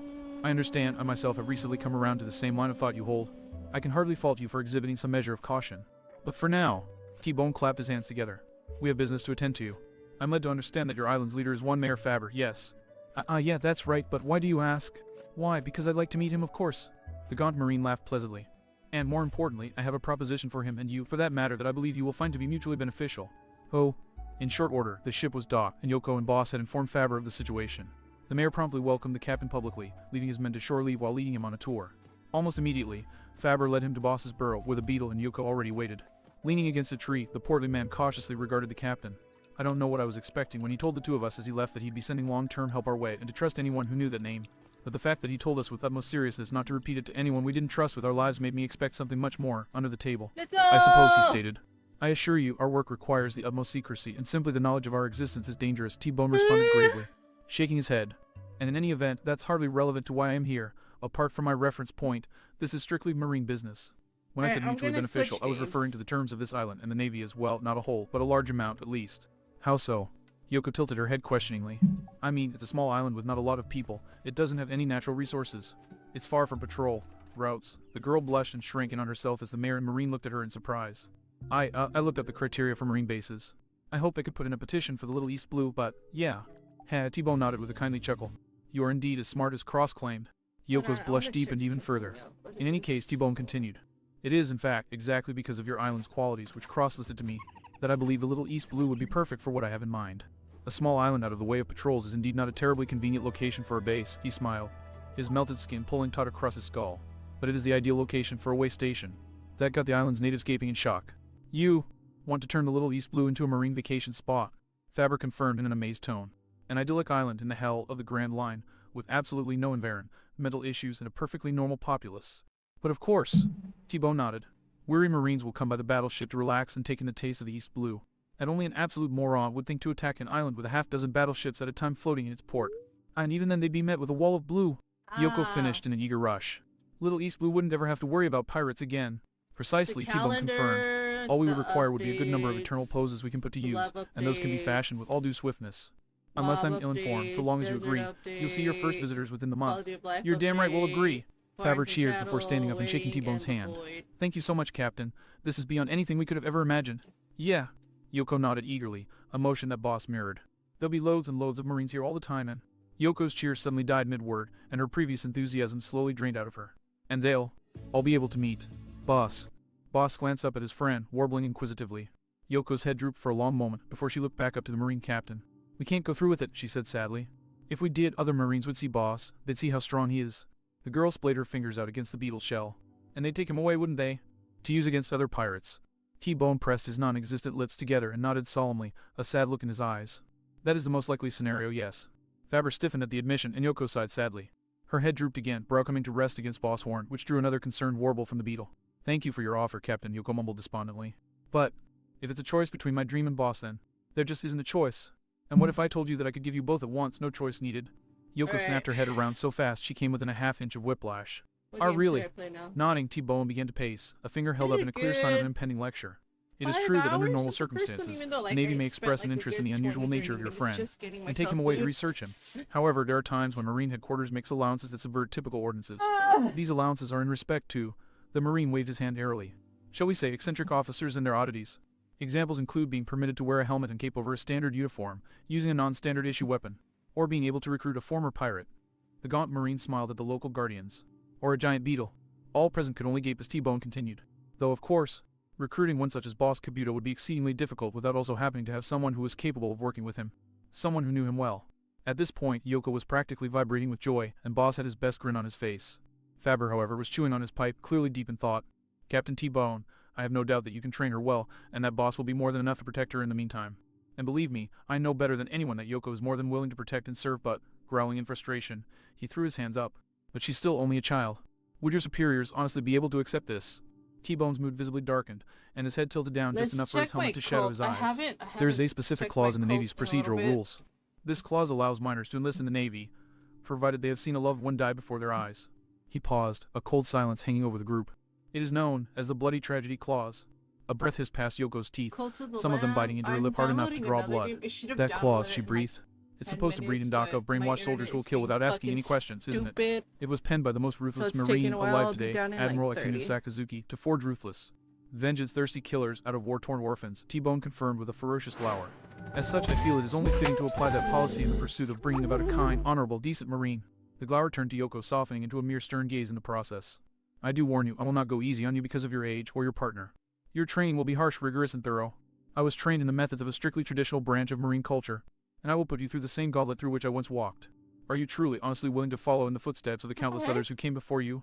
For either an eternity or several seconds, Yoko kicked the idea around in her head. Finally, she looked up at Boss, looked him in the eye, and when he smiled down at her, she smiled back, and as one they smiled at the captain. We're in, she said, Boss warbling in agreement. Faber promptly heaved out a heavy breath. Walking over to Yoko, he patted the girl on the back. I honestly can't say that this is what your father would want, he stated, but I can tell you that he'd be proud. As am I. And I, T-Bone, concurred. There will be more pomp and circumstance. The Marine winced as a thought struck him, and paperwork at a later date. But at the moment, the skeletal man held his hand out to the girl. Allow me to be the first to welcome you to the illustrious ranks of the Marines. His grin widened noticeably. The girl recruit Yoko. Yoko outright squealed with joy, leaping up to hug Boss's horn as he warbled just as happily. I suppose I'll leave you two to become acquainted, Faber said, turning to walk away. I need to inform the rest of the village of the way things will be from now on anyway. My second in command is Warrant Officer Nalf. He will assist you with spreading the word, T-Bone called after him. Once the mayor was off, he turned back to Yoko and Boss, looking serious as a heart attack. That sobered up the two in a hurry. Now that you're in my chain of command, however informally, there is another matter to attend to. Puru. T-Bone's face twitched minutely, and he quickly retrieved a ringing snail from his jacket. Just as he was about to pick it up though, he hesitated, and then looked at Yoko. And that would actually be it. As you will be joining me as my protege, you are entitled to certain privileges. But I caution you, this is not for the faint of. Sign me up, Yoko said firmly. I've spent my whole life blindly chasing an ideal, and you can damn well bet I'm willing to fight to make that ideal into reality. I don't know what Cross is mixed up in, but if it's the right kind of pirates and the right kind of Marines, then I definitely want in. T-Bone smiled wryly. Glad to hear it, except for one detail. Mixed up in. Hardly, he's the founder. The captain hid a smirk as the girl's jaw dropped briefly, only for her to click it shut and mutter about how that made too much sense. The smirk fell from his face almost as soon as he picked up the receiver. His code name had barely crossed his lips before the snail adopted a dead serious expression, and Black K-Tina's voice sounded out in the same tone as a death knell. We have a situation. A crisis of world-shattering proportions. Close to a dozen islands annihilated in less than a month, all in the East Blue. And recently islands with civilians have started getting hit as well. Whoever's doing this, and I'm confident that they are who they're only getting started. I think it goes without saying that the threat being presented is all too dangerous and all too real. An odyssey into the pits of pandemonium. This place is insane. That's not a generalization, I'm being literal. This whole place has lost its mind on a primal level. Everything we've seen, everything we've experienced, it's all trumped by the sheer madness of this hellhole. Damn, whoever's doing this has to be some seriously special brand of twisted. All orchestrated by an old threat intruding upon the new age. You actually think you can hurt me? Jahaha. Oh, this ought to be good for a laugh. Go right ahead. Give me your best shot. Well, at least we ain't going into this shit show alone, right? All for one, one for all. With salvation and devastation hanging in the balance, it's all hands on deck. Looks like the Straw Hats have entered the building, which means that Sanity can exit stage left. Oh, right. Ain't that the fucking truth right there? Wonder. No matter what might come, we won't back down until the job is done, and it's done right. One rallying cry can be heard on the killing ground. No retreat, no surrender. Captain, I can give you 101 different plans, right here, right now, but only you can tell us what direction we're headed. Only you can tell us our destination. So what's the play? I want to make him pay. Then we'll make him pay. Everybody watch their backs. Something tells me that we're venturing into something this world has never seen before. In this war for the right to live, the only law that reigns is survival of the fittest. So, final count, it's us two, a loudmouth third mate tactician with his partners, and a first mate swordsman. Against 50 of the strongest captains in paradise, along with the top fighters in their crews. Close to 500 pirates against 2. The name of this hell where the only options are to fight or die is. Bring it on. Strong world. In the end, no matter who rises or who falls, the facts remain the same. All this, a dozen, 2 dozen, 50, 100, 200, Sinovavich, I think the whole damn island wants to try its luck. Cross, do you have a plan? Well, Luffy, considering how we're surrounded on all sides, vastly outnumbered, and have no way out and no hopes of backup or rescue, yeah, I think I have one. What is it? Kisuke, how does make a stand sound to you? It sounds great. Bring it on. Is nothing but a prelude of the days to come. Zamiak and Shoto Totipio's beloved Vikinger. Her factoid about musicians keeping the pace on shits helped us give Brooke something to do in this chapter. Kudo's most brilliant writer. Up arrow top. Alright, let me just turn on the game again. Sorry about that. It kept closing on me because I didn't have fucking Steam open. Like a dumbass. Yo, the Strong World chapter for this Bites is fucking awesome. Hola Chris, ¿cómo estás? No te espero con una historia. Not sleepy. Bueno, un poquito porque pues como se calienta la casa y tengo el ventilador para que circule el aire, me da como que sueñito.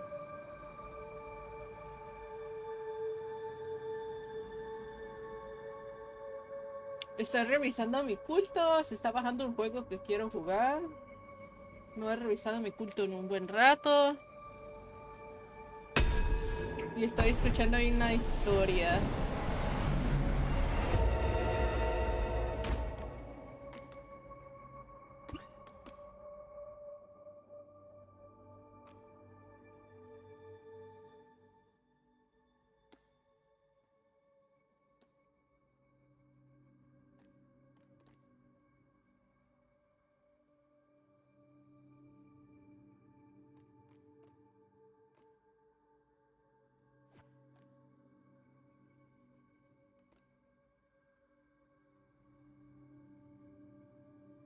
Oh, wait.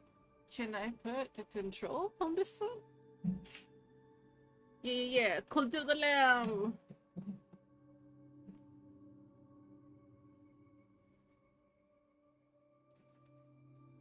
Cult. Cult. Cult. Cult.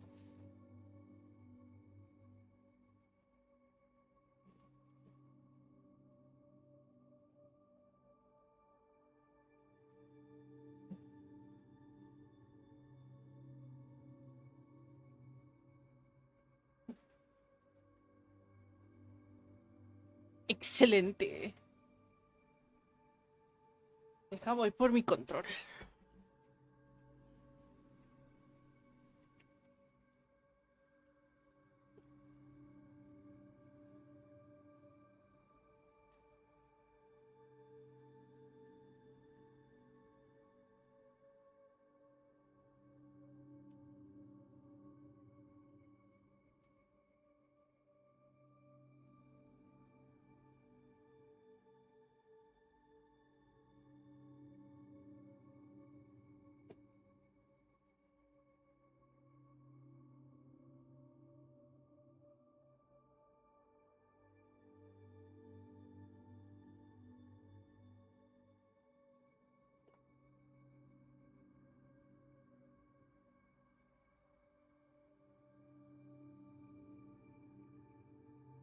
¡Qué chido!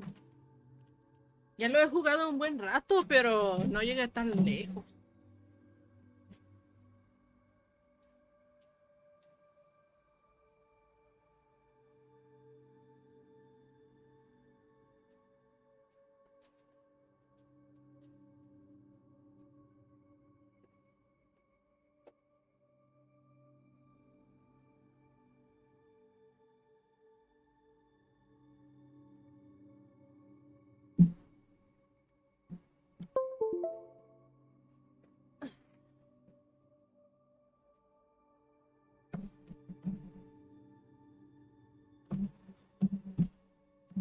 La verdad, me encanta el juego, está muy chido.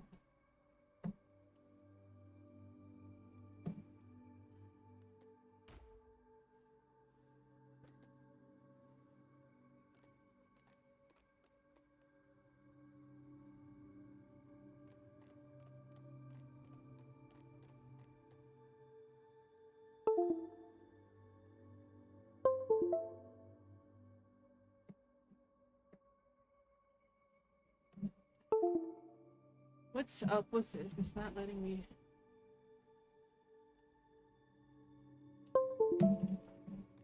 Ahí está. Era el control del PlayStation.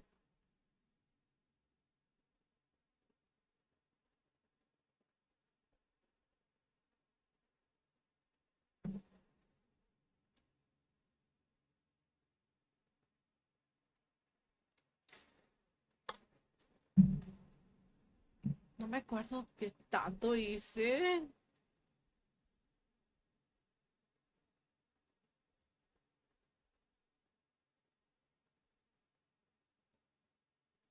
What the heck? Odio donde ponen cuando esta chingadera cambia esto.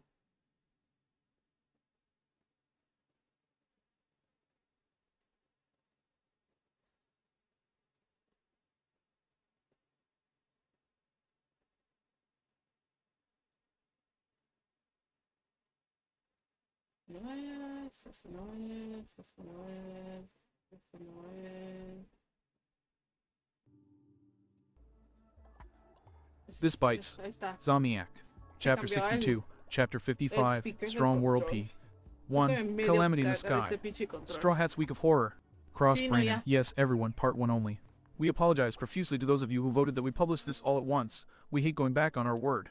But with the massive delay that the holiday season brought for us, which had a few people wondering about our well-being, we want to show you all that we're making progress. That, and if this installment is any indication, the full Strong World is going to be around 100k. Even we have to draw the line somewhere for absurdly long chapters. Anyway, we have the entirety of Strong World planned out.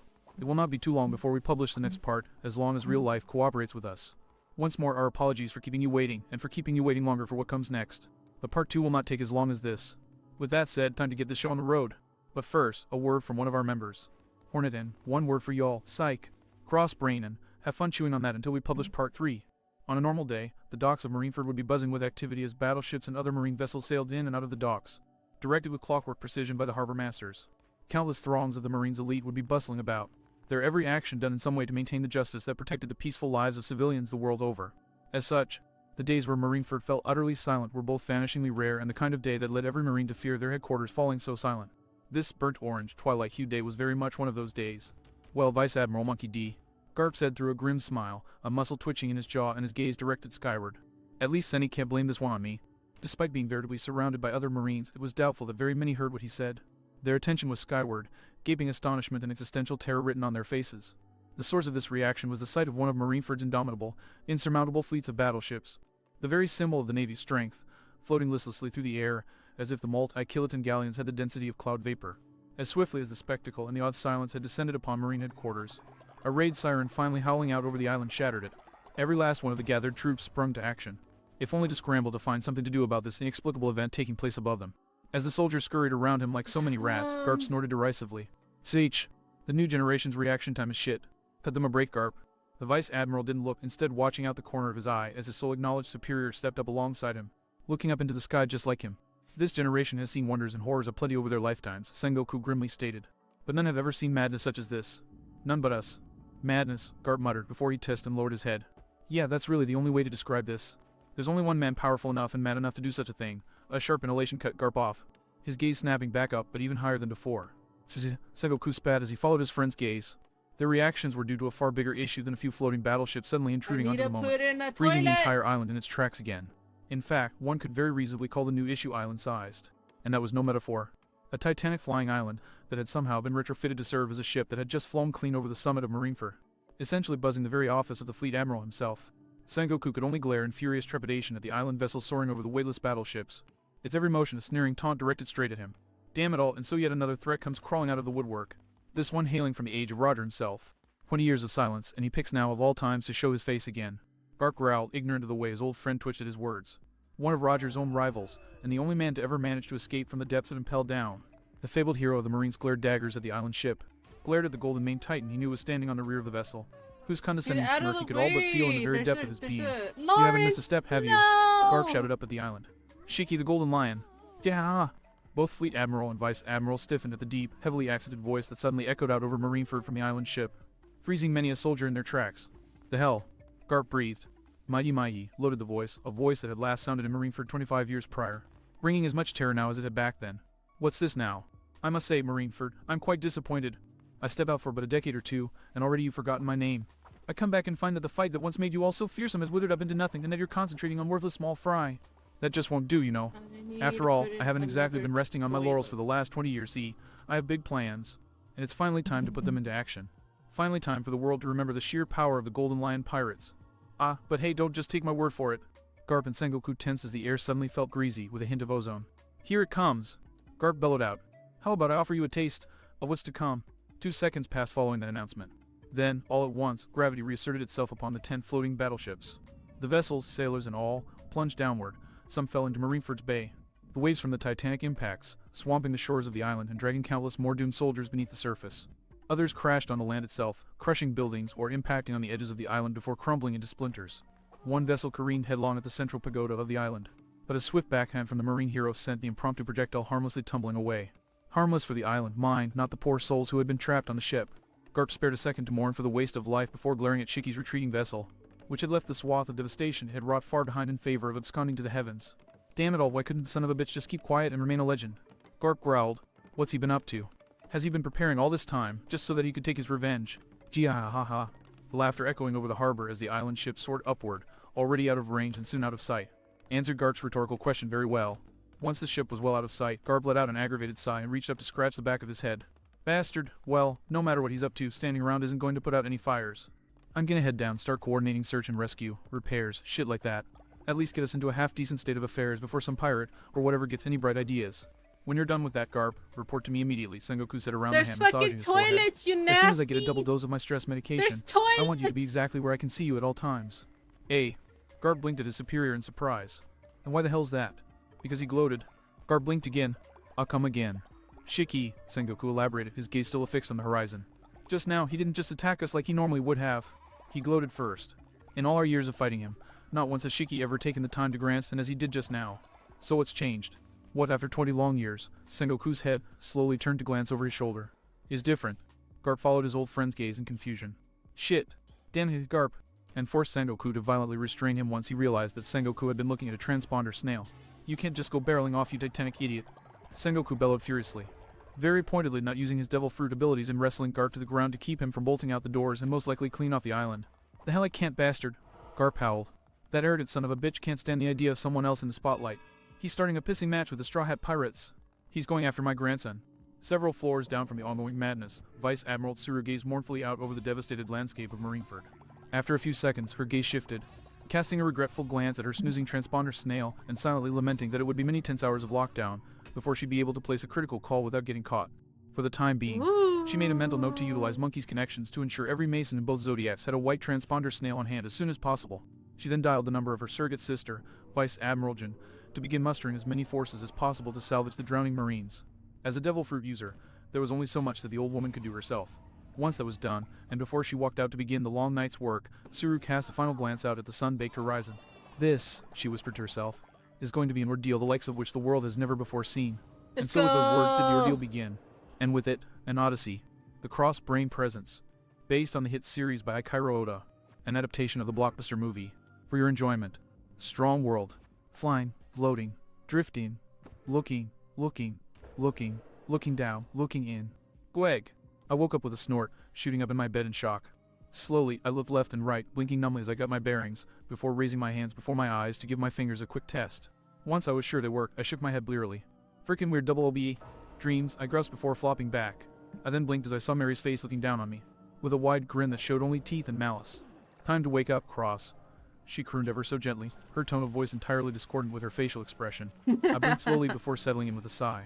Still such weird dreams. Hell it is. My eyes shot open at the sudden roar. Wait, wah. Thwack. Gah. I shot up with a howl of agony as a small but heavy mass cannonballed into my stomach. Moving fast, I grabbed her head and tugged her cheeks out with my thumbs. You little brat. I wheezed. The hell do you have to say for yourself? Yo fingers tashed like Shira, Mary mumbled out, smiling unabashedly all the while. You should really avoid winking, but before going to sweep message your sleep schedule up Shomishing Fierch. Duly noted, I snarled menacingly, leaning close, so that we were eye to eye. Now any last words before I drown you in the fish tank? Actually, I have 3 that will change your mind. A. I glanced to the side, boggling in confusion at the sight of Nami, Zoro, and Vivi all standing in my room with sound, bites snickering in Zoro's palm. Piru, and ringing. Call for you, Zoro deadpanned. My stare held for a moment longer, and then I shot Mary a flat glare. You got lucky, brat. Her oh-so-mature response was to stick her tongue out with a cocky blee. I snorted and let her go before rummaging around for some clothes that didn't smell too bad. Pick it up, would ya? I requested. Vivi rolled her eyes with a weary sigh. Ever the height of decorum, Cross. Piss off, it's not like there's video. One soundbite's expression morphed from cockiness to that of whoever called, however, I took on a cocky grin of my own. Hello, you've reached Marine Base G5's cafeteria. Our specialty today is poultry carved in the likenesses of the Straw Hat Pirates. Would you like to purchase Going Mary's head or Roronoa Zoro's? The name laughed and flashed me the finger respectively. I am conflicted, Tashi deadpanned. Save your morbid fantasies for later, Pisces, Hina said, her voice as hard as steel. Members of the New World Masons, divine and damned alike. The Marine's expression darkened noticeably, and it was pretty dark beforehand. We have a situation. My whole room tensed up instantly, and I hastily slipped on the closest clothes I could grab before planting my ass in my chair. Everyone else settling in on the floor or against the wall. How bad? I asked. Bad enough that everyone save Aquarius is present, and the only reason we're not waiting for her any longer is that we can't afford to. She answered. I trust you've all been informed of the destruction of Pikawana Island. I waited out the sounds of affirmation from everyone before speaking up myself. Mary told us, yeah, uninhabited island in the East Blue that got shredded down to the bedrock, and that I know nothing about. I grimaced in dread. It's happened again, hasn't it? Hina nodded, her eyes closing in memory. We confirmed 8 islands over the past month, with the 5 most recent destroyed within the past week, she said. Tikoshi Island, the Isle of Paradox, the Bullion Atoll, Ignori Island, and Rindian Island, all leveled completely and utterly. I could feel my teeth grinding at the revelation, but before I could say anything, I noticed our navigator had suddenly turned an ashen gray. Nami, what's wrong? I asked. You know those islands or something. Nami nodded jerkily, slowly turning her horrified gaze towards us. Ignori and Rindian, she breathed. Geez, those islands, they were inhabited. We all stiffened at the news. The implication is obvious as a sledgehammer to the face. Bardo, in particular, hissed in a breath. Capricorn, don't tell me. Hina's eyes squeezed even tighter together, her jaw visibly clenching. No survivors. I need I personally hot. combed every square inch of both the islands and any wreckage left, but she shook her head. We were lucky to even find remains that were intact when we found them at all. I seriously doubt we missed anything Hops, alive in that grapes, carnage. and Camilla. A I grave need hops silence and hung over grapes us all as we digested that information. Damn. Lola swallowed heavily. That tea, that's just inexcusable. Yeah. T-Bone barked, his fists audibly I need slamming on the hops and surface. grapes. Such a senseless, grievous waste of life, and there are no clues to who or what is committing these atrocities. Hina shook her and by extension Soundbite's head. Unfortunately, no. There are no traces, no identifying signs, nothing to tie the attacks to anyone. Yet the attacks have two consistencies that show that they are a pattern rather than a simple calamity. The first is exceptionally thorough destruction. There was a pause and her jaw clenched even tighter. And the second is an exception in the devastation. On Itanori and Rendian, every trace of civilization was wiped away, except for the docks and the nearby warehouses. Those were left intact. And unless I missed my guess, Foxy spoke up, an uncharacteristically grim glower on his face. Those warehouses were empty, weren't they? While Soundbite nodded, Mary tilted her head in confusion. Or empty docks? She asked. What's so important about that? Because under normal circumstances, that shouldn't be the case, Dory rumbled. Any town with any sort of ongoing trade should have something in the warehouses, or something sitting on the docks ready to be moved there. But for the warehouses to be completely empty and the docks untouched, even after such devastation, Broggy trailed off, letting everyone come to the obvious conclusion. Pirates, Vivi said, her hands clenched into trembling fists. The warehouses were spared during the carnage and then looted after the fact. Same tactics my crew used back in the old days, Foxy confirmed. Less destruction and more looting, obviously, but still the same basic premise. In summary, Jonathan said, we have a group of pirates, a word I only use because it means seafaring criminal. He hastily added when every one of us buccaneers present scowled at the implication. Who are scouring islands down to the bedrock. And who have recently escalated to attacking civilians and stealing everything of worth in the process. With no evidence of the attack stopping anytime soon. Worse, it appears that they're only beginning. Jonathan let out a weary sigh and shook his head. I think it goes without saying that this is a threat we need to take very seriously. For a long moment, the only sound was the creaking of the sunny around us. Finally, Vivi groaned and began to massage the bridge of her nose. Anubis and Osiris below, I thought I'd left this kind of madness behind in Baroque works. Hell of a lot of trouble for a smash and grad though, isn't it? Zoro muttered to himself. Unfortunately, Capricorn must agree with Sidewinder, Hina stated, but only on the first half of his statement. It was a lot of trouble, but Capricorn does not think the looting was the goal. The mood darkened significantly as the statement sunk in. What are you saying, Capricorn? Tashigi breathed weakly. I think you know exactly what I mean. All of you, Hina explained, Soundbite's teeth grinding furiously on a cigarette he didn't have. I will add that the ships in those ports escaped complete destruction by virtue of being underwater when the destruction began. Silence for all of a second, and then there was thunder. They were aiming for the civilians, Nami growled, a dark malevolence in her voice, and the pitch black, streaked with lightning eyes and cloud filling the room with the stench of ozone. Their goal was to destroy the islands, and the looting was just a bonus. Like a few other islands, I'm sure all of us could name, Smoker rumbled murderously. As impossible as it seemed, the mood darkened even further at the reminder. Bastards, Tashigi spat, her eyes gleaming venomously. Damapu shook his head in disbelief. I've clashed with some psychopaths before, but whoever's doing this has to be some seriously special brand of twisted. Slam! Enough. We straw hats, all jumped at the impact that suddenly shook the room, and our attention was dragged over to Mary. Her clenched fist planted against the wall, an indignant rage racking her small frame. Enough, she repeated, flames flickering in her eyes. Literally. Enough talking about what these bastards did, enough speculating about what they're going to do. It's too late to save the dead, and the future doesn't matter because we are going to stop these bastards before they strike again. What matters here is the present, what's being done right now. Hina's response was to huff and glance aside. At the moment, Capricorn and her men are analyzing the affected islands to see if we can turn up any more clues to a trail or culprits. Headquarters, meanwhile, has acknowledged the gravity of the threat and made it the Navy's top priority. Any available battleships on this side of the Red Line are making all speed for the East Blue as we speak. But the energy seemed to drain Hina, and her gaze became downcast. Even with all these resources, Capricorn has her doubts. Another bout of uncomfortable silence fell over the room, but this one was swiftly filled by a harsh clap. And going by the fanged sound Bite was sporting, it looked like it was Bartolomeo who delivered it. Well, at least we ain't going into the shitshow alone, right? He proudly declared. All for one for all. Huh. T-Bone blinked in surprise. Rooster, what are you? It's obvious, ain't it? Bardo snorted. Come on, I might be a bloodthirsty, booze-swilling, ship-bumping pirate, but the East Blue's still my turf too, you know. I've still got the rest of my boys their family. I'm not just gonna leave 'em out to dry. I'll call 'em, get them to put their ears to the ground. Anybody doesn't feel like sharing with you white hats, they'll share with us. Same here. Foxy nodded in agreement. I've got feelers all up and down Paradise. I'll reach out and see if they can turn anything up. And we'll shake some trees too. Dory chimed. Not only is Water 7 a major trade hub even with the blockade up, but we've had giants streaming in to join the crew. Something like this isn't easy to set up, so if there have been any rumblings over the past few years, we'll find out. No matter what might come, we won't back down until the job is done and it's done right. Rogi concurred, a loud thump indicating he'd pounded his chest. That's the giant warrior way. You all Tashi, breathed, moisture building in her eyes.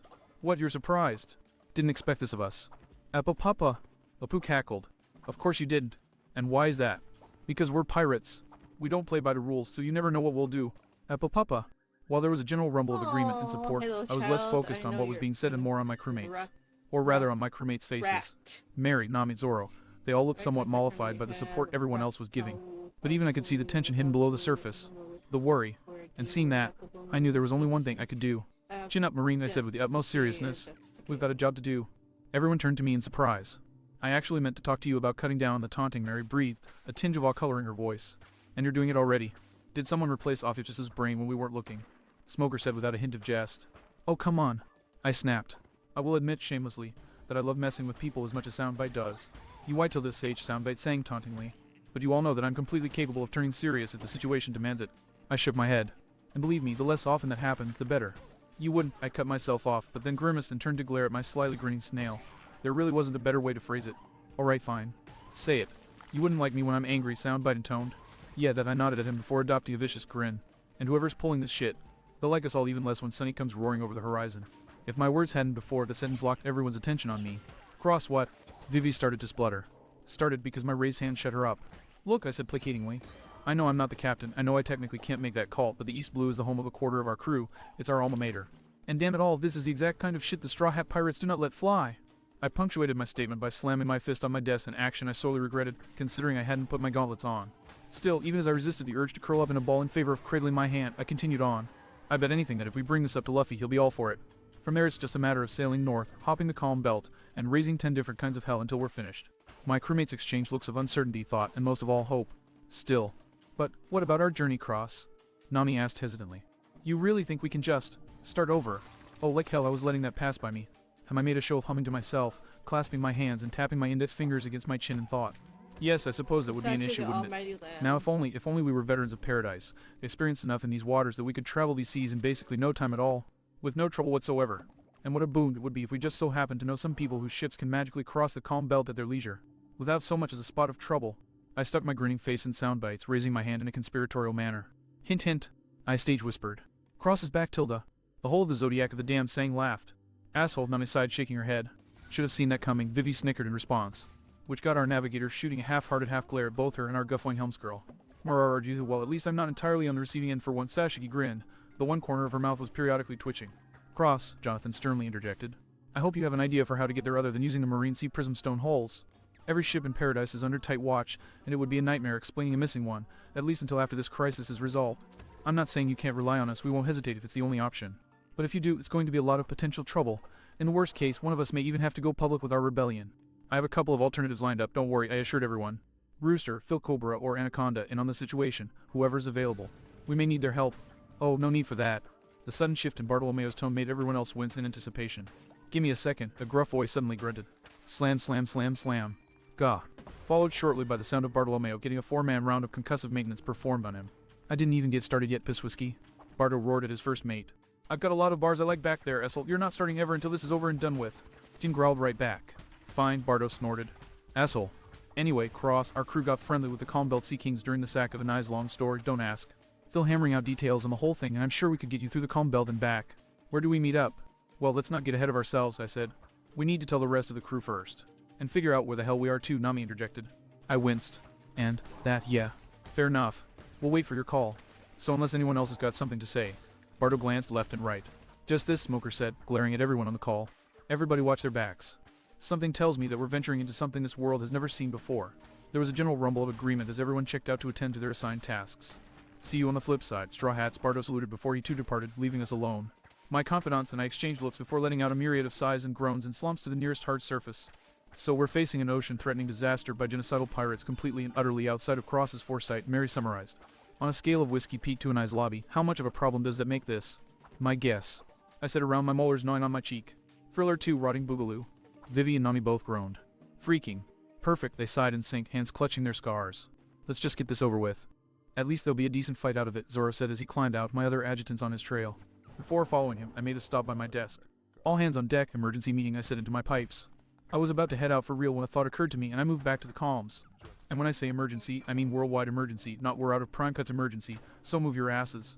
Then I headed out, the sound of doors opening echoing below the ladder I used to descend. Not 10 seconds after I touched the deck, everyone was out with all eyes on me. Bad news from the rest of the world, Captain, and with your permission, we'd like to get the entire crew working on it, I said. How bad exactly? Luffy queried. Bad was all Zoro said. That drew a surprised look from our captain before he slapped on his dead serious face and nodded at me. Permission granted. I clapped my hands to get everyone's attention. Alright everyone, listen up. As of today, we've learned that the East Blue is officially in crisis mode. As we speak, islands are being leveled one by one. As I spoke, I began pacing back and forth. Close to a dozen islands annihilated over the last month, all in the East Blue, and recently the islands have begun having people on them. Whoever's doing this, and I am confident that they are who they're only getting started. The rest of the crew stared at me in horror. East Blue? Usopp wheezed. H have they hit? None of ours, Mary quickly assured him. Not yet, Nami pointed out. Apparently, that did little to reassure our sniper. Kaya. Sanji, meanwhile, glanced aside, no doubt thinking of his family at the Barity. And going by the way Luffy tilted his hat down to shadow the newly born scowl on his face, he had some names in mind too. I gave everyone a moment to stew on that and then raised a placating hand. The Navy is looking into matters as we speak, giving the matter their full attention, I explained, before slowly looking at Luffy. But the fact is, I seriously doubt anyone is satisfied with just that. Captain, I have a way of getting us through the calm belt and back. And as far as I'm aware, we won't be missing anything truly critical if we were to take a detour. But this is still a decision you, as the captain, need to make. In an instant, the crew snapped into serious mode. All attention turned to our captain, and everybody waited in patient silence as he mulled matters over. Luffy didn't even need a minute before he looked straight up at us. Nami, he ordered firmly, steel glinting in his eyes. Set a course. We're going back to the East Blue. The mood shifted into bloodthirsty, edge of the blade anticipation. I would have grinned if the cause was less grim, but at the moment all I could manage was to grit my teeth in determination. Alright, first things first. Let's find out just where the hell we owe what the fuck. Why did I trail off like that? Well, the absolutely ludicrous sight above me that had everyone staring in wide-eyed confusion probably had something to do with it. Somewhere in the back of my stunned mind, I reached a simple conclusion. Apparently, Paradise had absolutely no intention of letting the New World top its madness without one hell of a fight.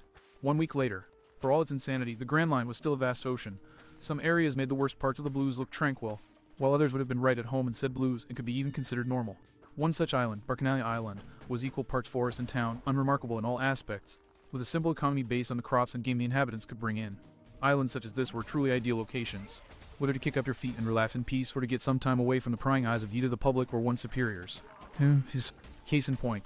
How vexing, exhaled the frowning frame of Captain T-Bone over the sound of a whetstone grinding the edge of his blade. Civil recruit Yoko winced, both in response to her superior's sigh and in response to the trio of ridiculously overpowered ex-assassins kicking her mega-sized insectoid best friend into the ground, and all without using their own forms at that. Sorry, Captain, boss still isn't used to fighting anyone close to his level, let alone 3 at once, Yoko apologized, glancing back at him from the fight that was going on and then blinking. Oh sorry, did you mean your sword? No, neither the blade nor the brawl is what is troubling me, Yoko, the captain sighed, continuing to grind at the whetstone. What troubles me is the exact same issue that has been troubling you for the past week. Yoko's mood visibly dropped at the reminder. The straw hats. Indeed, T-Bone nodded solemnly. Any period of silence from Jeremiah Cross is worrying in and of itself, but given the circumstances of the silence this time around, I am sure they're all right, the young girl hastily stated, though her expression made it clear that she was as much trying to raise her own spirits as his. I mean, I know that last SBS sounded pretty bad, and sure, they got their asses kicked pretty hard. But, Yoko slowly lowered her head, a miserable grimace on her face. I'll stop talking now, sir. T-Bone sighed and shook his head, his focus back on his attempt to distract himself. The straw hats would bounce back. Surely they would. Yoko, for her part, returned her attention to Boss, which did a lot more to distract her than T-Bone's whetstone did him. She had learned of CP9 existence from Cross, but the full story of what was now Jormungandr only became known to her when she witnessed the most terrifying man she'd ever seen bring a report to T-Bone regarding CP4. Said man was among the 3 zones sparring with her close friend, whose scarred carapace was growing even more scarred from the barrages, his horns, feelers, and fires struggling to keep up with the limber assassins. Yoko winced as a blade of wind put a particularly large dent into her friend's side. His next molting was going to be something to witness. And once again, this was without using their devil fruit powers.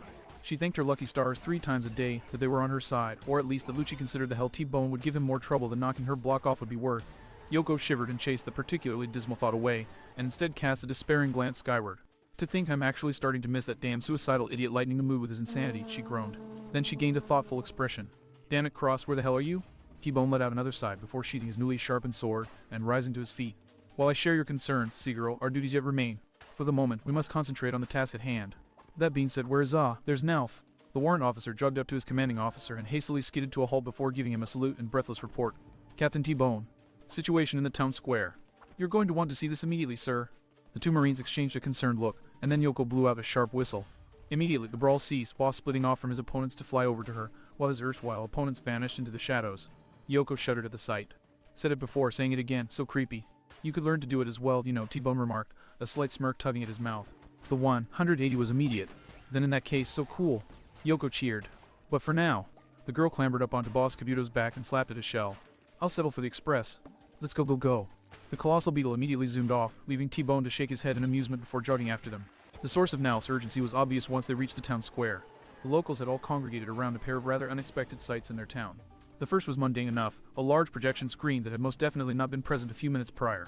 The second, however, was far more unusual, a large, person-sized crate made of metal just randomly sitting in the town square. Ooh, Kayoko said as she walked around the crate, one hand scratching under her cap. The eyes isn't something you see every day. Where did these items come from, officer? Captain T-Bone queried.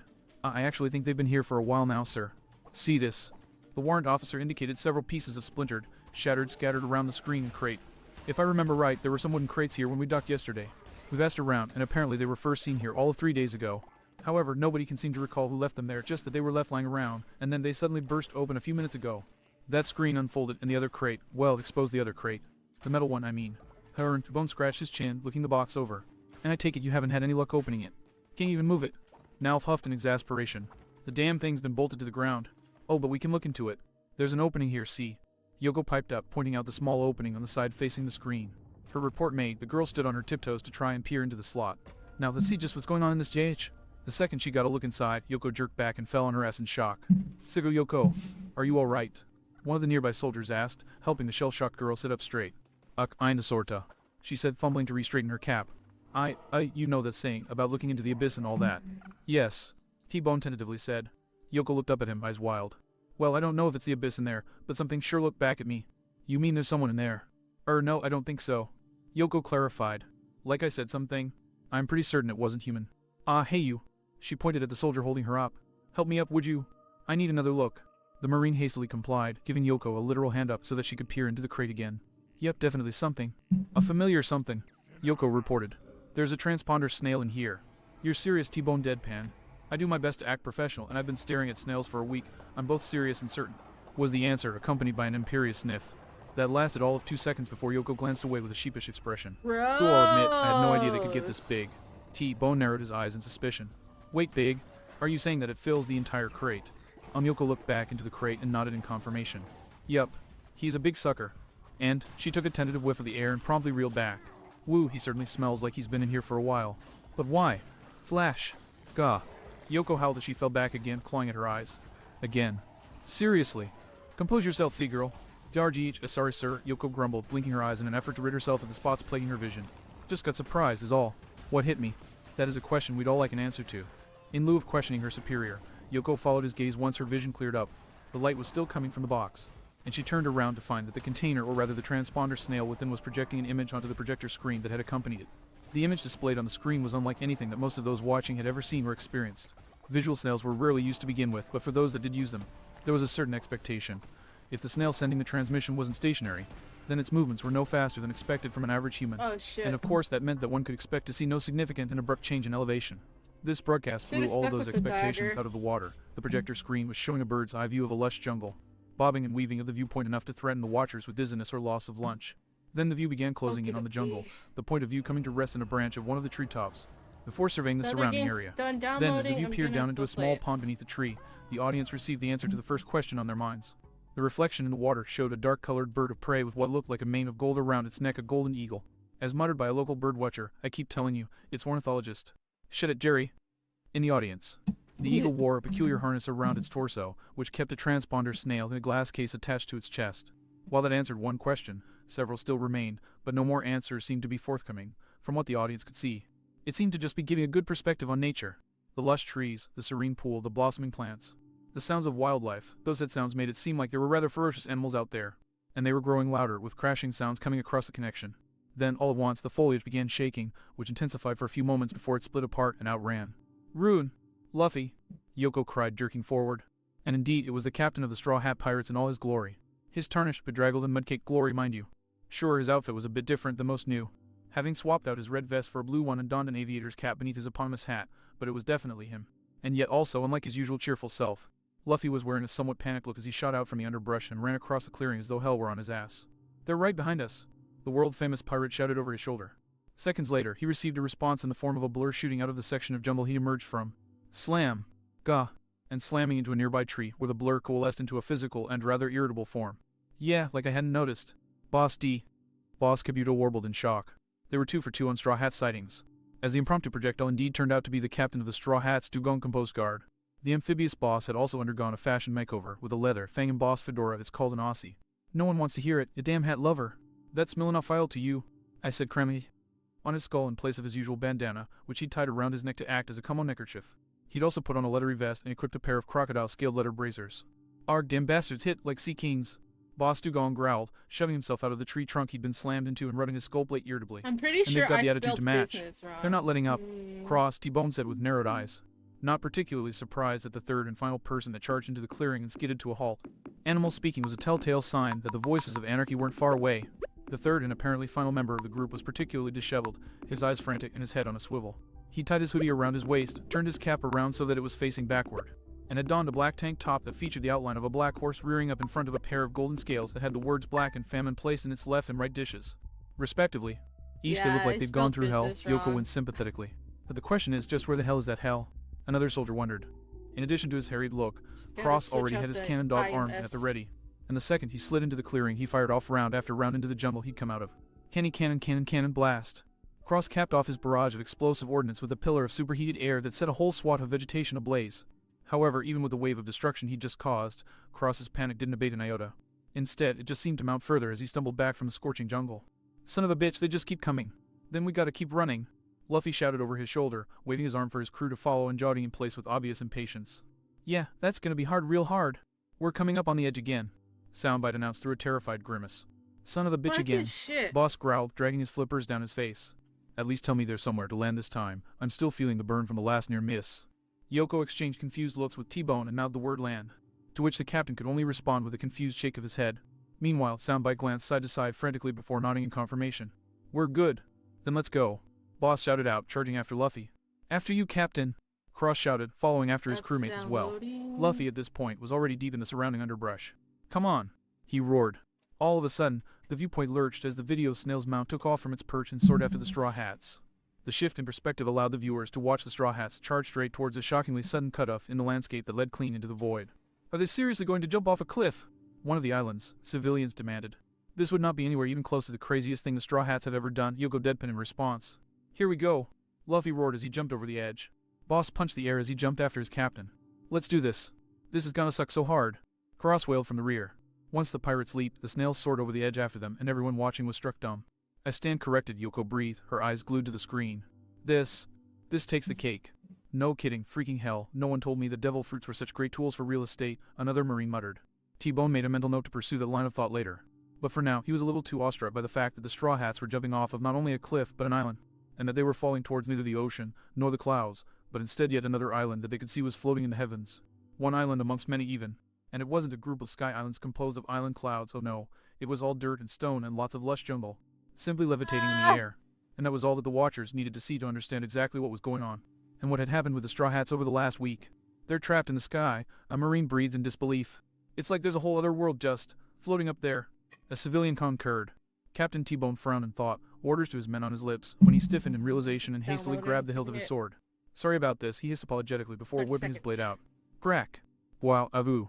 And downing Boss Kabuto with a single smooth swing that struck the back of all the Titan Beetle's legs at once. Boss!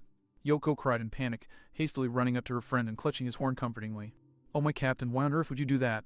For his own good, Siguro, T-Bone sighed regretfully. Look at your friend. What do you see? Aye. Yoko looked into her large friend's eyes and audibly swallowed at the haunted look in them. He was about to bolt, wasn't he? And most likely leave a trail of destruction in his wake. Yes, T-Bone nodded. I'm sorry, Siguro, but I did what I had to do for his sake as much as ours. Oh, no, I remember this, Yoko breathed in terror. Boss H was like this back when I first met him, afraid, panicking. But why? Damn it, could this get any worse? Oh, holy shit. Yoko jumped at the sudden cry and looked around. Most of the rest of the audience was doing the same and soon zeroed in on the man scanning the sky with binoculars. What is wrong with you, Jerry? This isn't the time for. Transponder snails have a limited range, idiot. Adult audios might be able to go worldwide, but visuals can only go so far. That means that floating archipelago and the Straw Hats are somewhere close by. No, it doesn't. There's another option. A soft yet scared voice redirected everyone's attention once more. Yoko, T-Bone asked his young subordinate, concern written on his features. The young Marine tugged nervously at her collar at all the attention. There's one way a transponder snail can hit way above its own weight class, remember. T-Bone's already gaunt expression paled as he put the remaining pieces together. And we know who has it, Yoko continued dully. And he wouldn't use it to just broadcast this to one island. Unless I'm way off the mark. The girl trailed off in favor of watching the Straw Hats plummet towards the impossible canopy floating below them. That bastard is putting this show on for the world, T-Bone finished with a disgusted glower, turning on his heel and marching off. Now Fyoko, gather the troops and return to the ship. Headquarters will be calling with our marching orders any second. And I have news to share with them. He shot a grim look at his insectoid subordinate, who was still shuddering and warbling in terror. News with disturbing implications. Oh, geez, this is nuts. Easily the craziest shit Luffy's ever gotten involved in, no question. What about the time he and the other two monsters fell down that rabbit hole and swore they found a land of fairy tales and wonder? First, we proved they just got high off the shroom spores they kicked up when they fell. And second, wham, gah. Second, you bastards had better get back to work before I pound your skulls into your chests. Yes, Dadden. Dadden snorted furiously as two of her Mox employees canned the chattering and got back to serving the sudden rush of customers her newborn bar was experiencing. They're right, you know. The Bandit Queen sighed and slapped a hand to her face. At two, Makino. The kindly barkeeper gave her new friend a smile, though that didn't slow the stream of refreshments. Well, in all fairness, this is pretty high on the scale of madness that Luffy has been involved in, no. That's for damn sure, Dadden grunted in acknowledgement. Her eyes drifted up to the impromptu screen she'd set up in her bar, Luffy and friends still free-falling. Still, that's no excuse for those morons to squander good business. Speaking of which, Mayor Whoop Slap turned in his chair to eye the metal crate from which the show was projecting. Where did you get that visual, Snail, anyway? Odd enough that one showed up in our village, but I don't see how you could have gotten one. Oh, it's not ours. Dogger piped up while he swung by the bar to pick up another tray of drinks. We have found it in the main plaza of Goa Kingdom. It wasn't doing them any good, Suo. Say no more. Whoop Slap yelped almost desperately.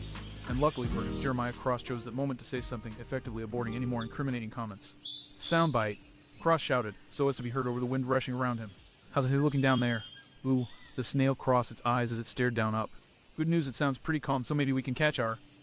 woo. Nothing. Woo. The bar goers jumped in shock Should I when put that some back? kind of horn-like sound bellowed out. What on earth?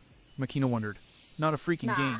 I don't Soundbite wanna, wailed I don't mournfully. wanna They just raised the stress. alarm. We're falling into a meat grinder. Stay. Well, at least things won't be boring. Boss growled. One flipper slammed into the other, and he flipped into an upright position. All right, Cross, I'll help slow you down, and... F-woom. Gah-ha-ha-da! Abruptly, and without any apparent catalyst, the dugong was blasted away from his crewmates by a fat load of nothing. The watchers blinked dumbly, including the ones on the screen. Cross snapped out of it first. Oh, you have got to be kidding me. Cross screamed, flailing his arms in terror at the fast-approaching foliage. Luffy! Hang on. The rubber man angled himself so that he was positioned below the anarchist. All right, gum-gum. They're going to crash. Whoop Slap exclaimed. We're talking about Luffy here, old man. You know, the rubber man. Magra drawled. And the human being who isn't rubber. Magra cocked an eyebrow at the mayor. Aren't you the one always harping on about how the Straw Hats should just hurry up and bite the big one? Fair point. Let him splat, Luffy. Mayor! Makino exclaimed, scandalized. Thankfully, Luffy chose that moment to do what he did best and directly counteract the wishes of those who wished him and his ill. Balloon. Mere meters from the unforgiving ground, Luffy's body distended to a massive size. When Cross slammed into him, rather than ending up flatter than a pancake, he simply sank into Luffy's inflated flesh. And then he kept sinking, deeper and deeper. Didn't something like this happen with Ace? Margaret questioned nervously. Dadden's only response was to slap a hand to her face. Apparently Cross had caught on by as well, as his flailing only intensified within the folds of his captain's body. Ixle! Ixle! Elfie, you have to... Boing! Eat hug! That almost looks like fun, someone muttered. The view followed Cross as he flew into the air. The onlookers watched as he flailed a hand in his belt, which once he managed to do so shot out a grappling hook that lodged in a nearby branch, and altered Cross's flight path. Where does he get those wonderful toys? Probably the long-nosed sniper guy and the cyborg, remember. Oh right. The new flight path took Cross up through the foliage, and when he hit the peak of his arc, he grabbed onto a nearby vine, detached his grapple, and swung even further. 2 more vines later, he finally let go and landed on a particularly thick tree branch. Well, then it was a bit of a misnomer. He still had a notable amount of velocity left over from his flight, and so when he touched down he was forced to keep running in an effort to bleed out his momentum, lest he wipe out entirely. It was through no small feat of balance and quick reflexes that Cross managed to stay upright through his little run, jumping over several gaps between the branches. Eventually, however, Cross's luck ran out. The trail of branches suddenly broke off into a sharp drop, and Cross still had momentum to burn. The world-infamous pirate tried his best to break himself, and he almost managed it too. Arms cartwheeling as he desperately tried to balance at the edge of the precipice. However, it was not enough. The panic in Cross's eyes was obvious as he lost his balance, started to pitch forward. Chomp. GRK! And suddenly, the fate ceased to be as Cross's cannon leaped off his back, assumed his hybrid form, and sank his teeth into the seat of Cross's pants, holding his master just shy of the drop. Soundbite, who had been shivering in terror on his partner's shoulder, allowed himself to relax, his eye stalks drooping in relief. Holy shit, that was CLMRP. Cross hushed furiously, one finger pressed to his lips while his other hand clamped Soundbite's mouth shut. In response to his snail's confused look, Cross slowly used his free finger to point downwards. The snail looked in the direction his friend indicated and stiffened in terror. The bar collectively blinked in surprise, minds a whirl trying to figure out what could cause such a reaction. Well, looks like something's got Cross spooked, Magra Sage whispered. Oh. Yeah, but what? Dogger replied. As if on cue, the visual snail's view panned down to the jungle floor, revealing that the object of the pirate's terror was. Dad blinked in disbelief. That kid gives the Marines a verbal black eye every week with a grin, she said slowly. And yet he's absolutely terrified of a bunny rabbit. In all fairness, it's a very big bunny. Makino tried. And indeed, it was quite the large rabbit, at least as large as a human being, but size aside the critter appeared to be your average everyday rabbit, with its white fur flecked with brown spots that rippled as it hopped about the jungle floor. Hey, come on, rabbits are tough little things, one of their gray terminal customers shouted. Seriously, Dadden, you really don't remember that cat that got gutted by one a few years back? Dadden was about to respond, but before she could, the sound of trees cracking and the earth shattering belted out across the connection. In short order, the wall of foliage suddenly split apart and disgorged something that looked like the unholy union of a bull elephant and a wild boar. The beast was moving at full speed, squealing in fury, trees flying with every swing of its tusks. And yet Cross was looking at it with an expression of horror, not terror. It was a subtle difference, but it was a difference. That stupid hunk of pork, he miserably whimpered. For one more blissful second, the bar was completely confused about Cross's anxiety. And then the rabbit's head snapped up and all hell broke loose. It was as if they blinked, and then the rabbit's foot was carrying the boar down to the ground, head first. The resulting impact made everyone wince. And the rabbit followed it up by repeatedly hopping up and down on the boar's head with great speed and force, which only made things worse. While it was doing that, some poor soul with a somewhat weaker stomach glanced away, and instead saw a massive paw print smashed into the bark of a nearby tree, and it all came together. He must have jumped and pushed off the tree. The bandit gurgled. And then, with a final crunch, the boar's head lost all cohesion and was reduced to the consistency of a thick gravy, oozing out from under the rabbit's hind paws and giving the brown spots on its coat a whole new level of uncomfortable context. Only then did the rabbit stop hopping, though it did throw in one last kick to the boar's unmoving carcass. Yeah, that. In the wake of the boar's untimely and gruesome demise, the jungle was silent up until a twig suddenly snapped, and both the killer rabbit and visual snail whipped their heads up to stare at Cross, who'd frozen mid-retreat, one eye twitching furiously. Oh, come on, Cross whispered in disbelief. You cannot think I'm a better meal than pork puree down there. Apparently the rabbit disagreed, and quite strenuously, given how the monster mammal's jaw suddenly unhinged to unveil a set of teeth worthy of a bear trap, accompanied by an air-shaking roar. Sound, by its eye stalks hung mournfully. Here we go again. Stalking more bookies. Lasso howled in terror, leaping onto his partner in chief's back as Cross turned and did just that.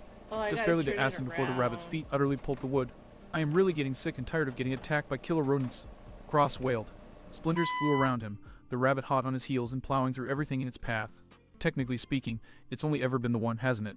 4 times by the otter, Cross snarled, throwing up 4 fingers, followed by his thumb 2 seconds later. Once by the pigeon, which is essentially a rat with wings, so I'm counting it. Oh. Elsewhere in the Grand Line, Hattori was struck with a sudden urge to murder someone. Oh. And now a rabbit. The pirate jabbed the final finger skyward. That's 6. That means I can count it on 2 hands. It's too much, I tell you, too much. Makino could feel the sweat drop hanging on the side of her head. That boy has the most horrible luck with small animals, doesn't he? Betcha he earned every one of those confrontations. Mayor Whoop slapped Sniff proudly. Now, Mayor. Achoo! Cross eased mid-leap, precariously landing on the next branch in the canopy he'd been aiming for. Gov, of all the times for someone to talk about me, word.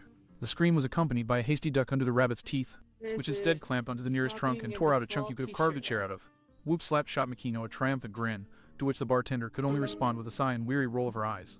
You. At that familiar cry, any further argument was dropped in favor of going back to the screen. Luffy. Cross snapped his gaze downward, past the rest of the campus branches to the jungle floor below. Captain. To the onlooker's shock, Luffy ran up beneath the voices of anarchy pursued by a crocodilian entity.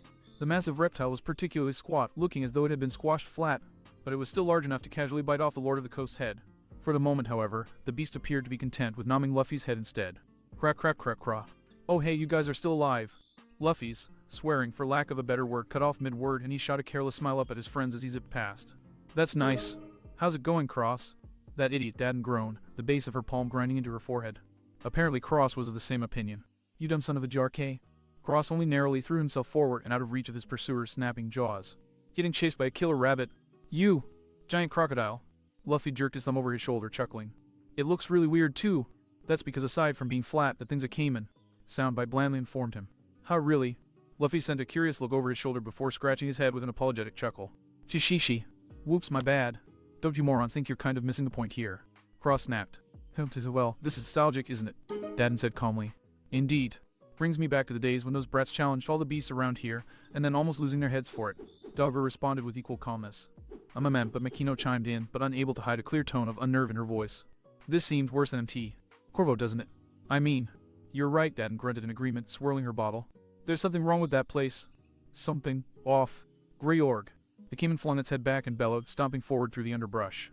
It was joined by a loud skittering sound. Computer, my A outlet centipede the size of the design. Lord of the Coast and colored a lurid red bursting out of the trees in an attempt to shove aside the massive caiman still in pursuit. Tried being the key word.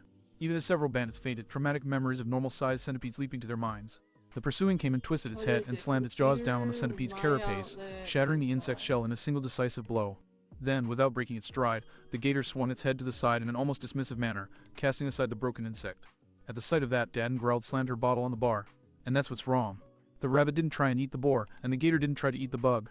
These monsters, they're not fighting to eat like normal animals. Oh, They're can I fighting put simply it to fight is what you're huge? getting at, Mayor Whoop Slap snarled, his knuckles white and trembling around the head of his cane. With that lovely revelation, a grim silence fell over the bar as they watched the chase rage on. Oh, how much deep-fried alligator meat could that beast give us? Owners F, you think we could mail order that stuff if there's anything left of it when the straw hats are done and Sanji fillets it? Karn asked. It would be a waste of good ingredients if we didn't try, though chances are that straw hat'll just eat it all like usual, Zeph replied, frowning. Maybe I'll write up a request and hand it off to the news crew when it shows up. But meanwhile, back to work, got it. The chef yelped, busying himself with the meal tickets. Meanwhile, on the screen, the straw hats were making no progress away from their pursuers. Considering that fact, the question on the minds of the patrons and chefs was why the strongest rookie pirate of their generation, the man who had smashed Don Krieg's armor like glass, wasn't fighting the beast at all. Case in point, one steak-eating patron who said, the meat-loving monkey should be smashing the thing into the ground and eating its corpse. To emphasize the point, he drove his knife into his steak. Yeah, you're right, another nearby customer agreed. So what's stopping him? With the foliage suddenly bursting open, the question was shelved, and everyone watched a familiar dugong drop onto a branch above Cross. All right. The amphibian bellowed, pounding his knuckles, sorry for the delay, but I'm here now. Let's kick some tail and get moving. Boss. Are we glad to see? F womb. The watcher's eyes twitched as Boss suddenly flew away again. Okay, that's just not fair, Lasso huffed. Sinova, ah damn it. Cross cursed, both on account of his backup being blasted and the fact that there was an upcoming turn in the foliage. Luffy, I'm heading right. Ah man, and I've got to go left. Ah well. The captain laughed as he sped up to keep ahead of his reptilian pursuer. I'll try and lose this guy. Good luck, Cross. Same to you, Captain. And with that, the pirates split apart, with the visual snail's mount choosing once more to follow Cross through the canopy. For a long minute, the chase remained as tense as ever, with Cross running and leaping from branch to branch, and the killer rabbit pulping a path through said branches. Then, inevitably, Cross missed a step, his boot hitting a patch of moss instead of bark. He sprawled forward, luckily landing on a particularly overgrown branch, but unluckily in an undignified heap. Or would have if he hadn't turned his landing into a roll, from which he popped into a kneeling position and took aim at the megalagomorph, prompting it to freeze up barely a meter away. The air was electric, the entire restaurant holding its breath in anticipation for whatever was to come. Breathing slowed, sweat rolled. And then a twig softly snapped in the distance and the combatants moved. The rabbit leaped forwards, cross-fired. Hero. Thwap. And then something blurry shot out of the air, slamming into the rabbit and knocking it out of the screen, before retracting both itself and the rabbit up at the same blur-inducing speed. As one, Barity blinked in befuddlement. Cross was right there with them, blinking in confusion as Lasso's round exploded in the distance. Soundbite, however, did not join him. He was staring upward and shaking in terror under his shell. Kruos, he whispered miserably. The terrified tone shook Cross out of his confusion, and scrunched his eyes shut as he slowly craned his head back. This is gonna suck, this is gonna suck. This is gonna go. One could almost see Cross's stomach dropping out from him when he cracked his eyes open and actually go look at the enemy. Damn it. The view slowly followed Cross gaze, revealing that perched high above them was a frog. It was green with a black discoloration on its back, titanic in size and menacing in appearance. Kicking rabbit legs hung outside of its lips, demonstrating quite clearly that Cross had only a few seconds before he had his place on the food chain reevaluated. Hey Patty, what do you think you'd make of that one? One of the cooks called out. Legs are obvious, check for eggs. Now hurry up and get over here. Table 6's order is up, the larger chef ordered. Meanwhile, the time Cross had before his evolutionary reevaluation shortened considerably as the frog gave the rabbit a final munch. It then swallowed the rabbit whole, its gaze staying on Cross as its chest distended with a sonorous kiro. Cross's eye twitched furiously. Ah, she. Thwack. Gah. The pirate grunted in exertion, as he only just managed to leap away from the blur of a tongue that smashed into where he'd been moments before. Unlike before, however, Cross's immediate response was to heft lasso and aim it at the frog. I don't normally go for frog legs, but just this once. Canny cannon. BB blam. The gun spat out a trio of cannonballs at the Titan amphibian, and they would have neatly roasted the beast. Warkakek. If only they didn't suddenly detonate well away from the target. Even worse, this was not the result of the frog's own actions. Instead, the restaurant was treated to the revelation that the dark discoloration on the amphibian's back wasn't a discoloration after all. As their customers recoiled in no small amount of terror and horror, one of the Barity chefs shot a questioning look at their comrades. Hey Karn, how do you think you'd... Who had a stick? The shorter chef cried out from beneath the pot he was cowering under. Cross was right there with him, gurgling in horror at the clicking, chitin-covered entity that was resting on the frog's back, claws snapping and tail waving. I thought that it was supposed to be in the scorpion's nature to kill the frog. Nature over nurture, or would it be the other way around? Soundbite wondered right before his pupils suddenly dilated. Let's go. Either way, it's gray. Aight Ray. Cross belted out, spinning on his heel and dashing away before the frog's tongue could snap him up. The frog responded with a ruthless, bone-rattling Kiro, leaping up to grasp another branch and lashing its tongue out in pursuit. What followed was essentially a remix on Cross's prior escape. Granted, due to its mass, the frog wasn't quite as fast or maneuverable as the rabbit had been, but its lightning-fast tongue more than made up for it. And while it served for a perfectly stationary target in between its tree-to-tree leaps, the scorpion that was illogically symbiotic with acted as the perfect shield by blocking any retaliation Cross attempted. "Is this what the Straw Hats have been up to for the last week?" one of the patrons incredulously demanded. "How the heck are they still going strong in this mess?"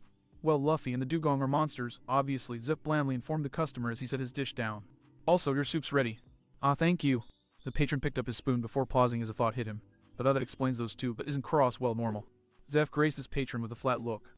"Sir, I can serve you your soup or I can serve you the knowledge of the universe. Which would you prefer?" "Who?" Translation, he doesn't have a clue either.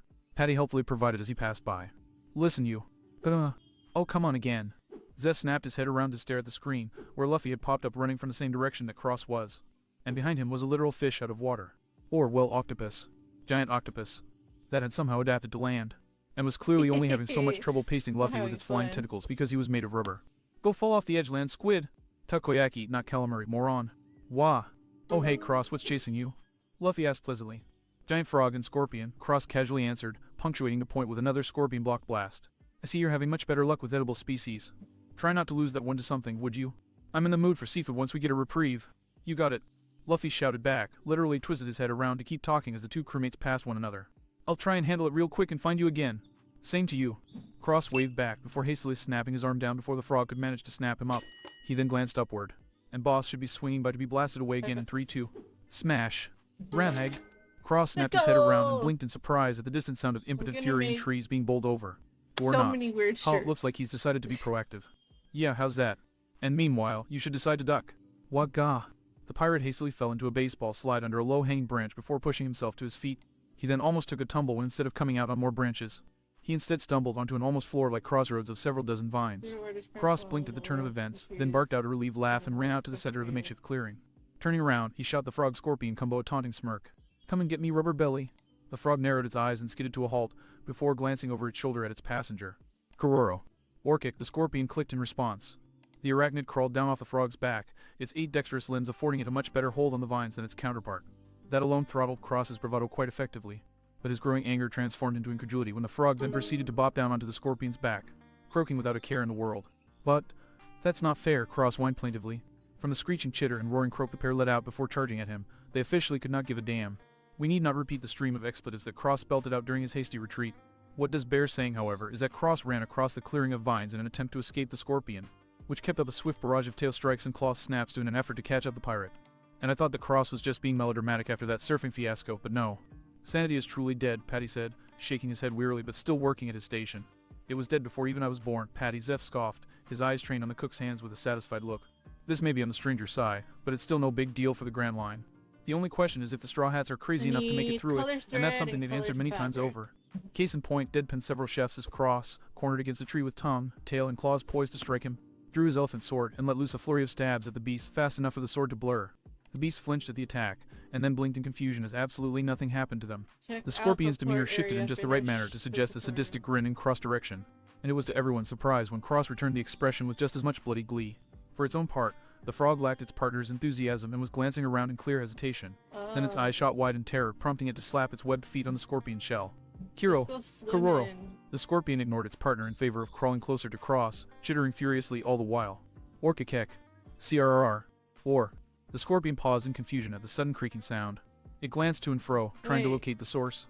It found it, and then it turned back to Cross and locked up in terror at the pirate's widening grin, and how he had his sword positioned blade first over a single, innocent, perfectly innocuous vine. Somehow, the scorpion's pitch black shit and paled, while the frog slapped a foot to its face with a piteous Kiro. Cross, naturally, showed no care for the frog's plight and simply drove his sword through the vine. Crash. This caused the vines under the creatures to give way, sending the symbiotic pair tumbling out of the canopy and down to the jungle floor with a crashing thump. Cross laughed in relief at the sound, and he even leaned over the edge of the branch he was on to flash the pair a specific gesture. 2 heads might be better than 1, but it takes 4 to reign supreme, you pests. Coming from him, that's saying something. Thankfully for the loudmouths, the pair appeared to be far more concerned with arguing with one another than exacting their vengeance on the pirate, croaking and chittering and motioning furiously at one another. "Waiter!" One of the Baradies' customers called out in a cultured voice. "I have a quandary. Well, it didn't come from our kitchen. We run a clean ship here." The hostess underlings with a flat look before picking up one of the customer's clear dishes. Let me get that for you, sir. He then proceeded to fling the plate towards the kitchen. Thunk. Oh, clean the stupid off at halfwit. Zeph roared before returning his attention to the customer. You were saying? Yes, well, the customer adjusted his coat primly. Those two overgrown specimens of fauna are clearly communicating with one another, yes. Obviously. And so too is the most infamous snail the world has ever known present with them indeed. Of course. Well then, my question is obvious. The patron gestured inquisitively at the screen. Wherefore can we not comprehend what these creatures are saying to one another? Zeph opened his mouth to respond, and then slowly closed as he realized there was only one accurate response. That, he stated tersely, is a very good question. Oh, I remain conflicted about the process of rendering a sword sentient with the devil fruit, but I will not deny that I now want to duel against Cross and his elephant. Kishiro mused. But it wouldn't be much of a duel cause Cross isn't much of a swordsman, right, Mas? One of the old swordmaster's students asked curiously. I mean, that's why Master Zoro is always training with Leo. You say training, I say he's beating him up, another student muttered under his breath. It is not simply a matter of being a superior swordsman. Any world-class swordsman has a close bond with his blade, or hers, he added, glancing in the direction of his daughter's gravestone. But outright autonomy coupled with so close a bond, let alone carrying the extra strength of an elephant behind a common saber, as well as the unorthodox actions of Jeremiah Cross himself. He trailed off, trusting that the visual would emphasize his point. Said visual being the symbiotic creatures continuing to snap and spit at one another, before finally relenting to glare viciously up at Cross, who was suddenly far less confident than he'd been a moment earlier. The frog hopped on the scorpion's back. The scorpion started to skitter its way up the tree's trunk. Scree, crunch, Auric, Kiro, and then a mega-sized stag beetle slammed its mass into the pair, crushed them into the tree, entirely ignoring the way the duo struggled and flailed in the larger pest's grip. Cross stared down at the ongoing skirmish with no small amount of wariness before casting a doubtful look at Soundbite. This is not going to end well for us, isn't it? Signs point to. Scree. The Titan stag interrupted the snail with another ear-grating screech, following which it drew back from the symbiotic pair, just enough so that it could swiftly, disproportionately, and utterly crush the two between its equally titanic mandibles. It was only a single strike, but from the spray of bloody foam that jetted from the pair and how they twitched in the larger insect's grip, that one strike was sufficient. The stag then swung its head to the side, throwing away its insensate prey. That done, Beetle cast a hateful glare up at Cross, its vicious intentions clear. The insect tested its legs on the bark of the tree, but the wood cracked and gave way under the insect's mass. So the thing drew back and started chewing at the tree's trunk with its mandibles. Yeah, that, the snail finished lamely. It's just one thing after another, Cross miserably moaned, dragging a hand down his face. As if on cue, a revving noise roared out from the mega stag, and its mandibles started to tear into the tree's trunk. Wood chips and sawdust flying everywhere. That was an admission of fact, not a taunt at Murphy. Cross roared skyward, accompanying the statement with a very violently shaken fist. Yeah, well, potato. Whoa, arc. Slam. Out of the blue, an equally massive Kabuto beetle rammed into the stag beetle from the side, nearly bowling the former over and very effectively diverting its attention from Cross. The stag staggered slightly, got its legs under it, and shot a murderous glare on the other insect. Roar answered roar, and the two beetles went after each other hammer and tongs. Giant insect interrupt. The snail cocked its ice stalks at the dueling beetles that were circling below them. And for the record, I'm getting ticked off at getting interrupted by the world. Better you than me, Cross scoffed, rolling his eyes. And on that note, Cross leaped off his branch, sliding down the trunk before leaping off onto one of the beetles' back, vaulting off, and then booking it for dear life on the ground. The video feed turned away from him briefly to show that the two beetles were still busy locking their horns together, despite the brief interruption. With that established, Eagle took off and followed after Cross, who soon came into view slumped over slightly with his hands on his knees, panting. That was so unpleasant on a whole new level, he bit out before glancing at his partner. Soundbite timer. 18, 19, 20, huh. I think we'll actually reach half a minute this time, 27, 28, 29, 30, 31, and bogey at 9 o'clock. Your fault. Cross snarled, swinging up Fong free to the foliage sound Bite had indicated, obviously prepared to stab on a moment's notice. Alright guys. Betting time. One of Kishiro's disciples piped up eagerly. 10 for 2 on a bird, 20 for 5 on reptiles. Mammals are all busts, I repeat, mammals are. Thwack. Yo. No betting near my daughter, please, Kishiro warned his student, Shin, tapping his palm. Yes, Mass. Hey, look, here it comes. And indeed come something did. Admittedly, compared to the earlier monstrosities that had plagued Cross, a man-sized and relatively normal-looking raccoon wasn't exactly the most imposing of creatures. But considering how the thing was, to reiterate, big enough to bite a person's head off and snarling viciously at Cross, it still managed a palpable aura of menace. Cross's lips parted into a furious scowl. Alright, you scummy little fleabag, I have had a hell of a week and I am getting sick and tired of getting chased by monsters I can't kill. So for the sake of my sanity and pride alike, do me a favor and just die. Cross lunged forward and stabbed with his sword, prompting the elephant blade to shoot forward. To no one's surprise, most likely not even Cross's, the raccoon deftly slid aside and avoided the attack completely. What was to everyone's surprise, however, was the fact that the instant the overgrown vermin moved, the screen suddenly went pitch black. The connection was not severed, to be sure, as the snails were all projecting noise. After all, Gog! How else would the world have heard Cross getting slashed and the indignant roar of pain he let out in response? Kishiro adjusted his glasses in shock. What on earth? Sanuva, Cross's voice bit out painfully. My eyes. Damn it, what just happened? No clue. Soundbite snapped. The damn thing just moved and then. It's fur. Flat. Tough. Oh. What, seriously? Cross spat. How does a raccoon get the ability to cause seizures? When a striped rat and a strobe light love each other very much. Now run for it. The sound of someone running, followed by something much heavier, sounded out, heading away from the snail. The screen itself remained frustratingly blank for a full minute. Well, the upgrade didn't last long, one of the students muttered.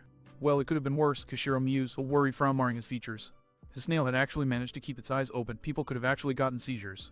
Fortunately, as the sounds began to grow louder again, the vision began to return.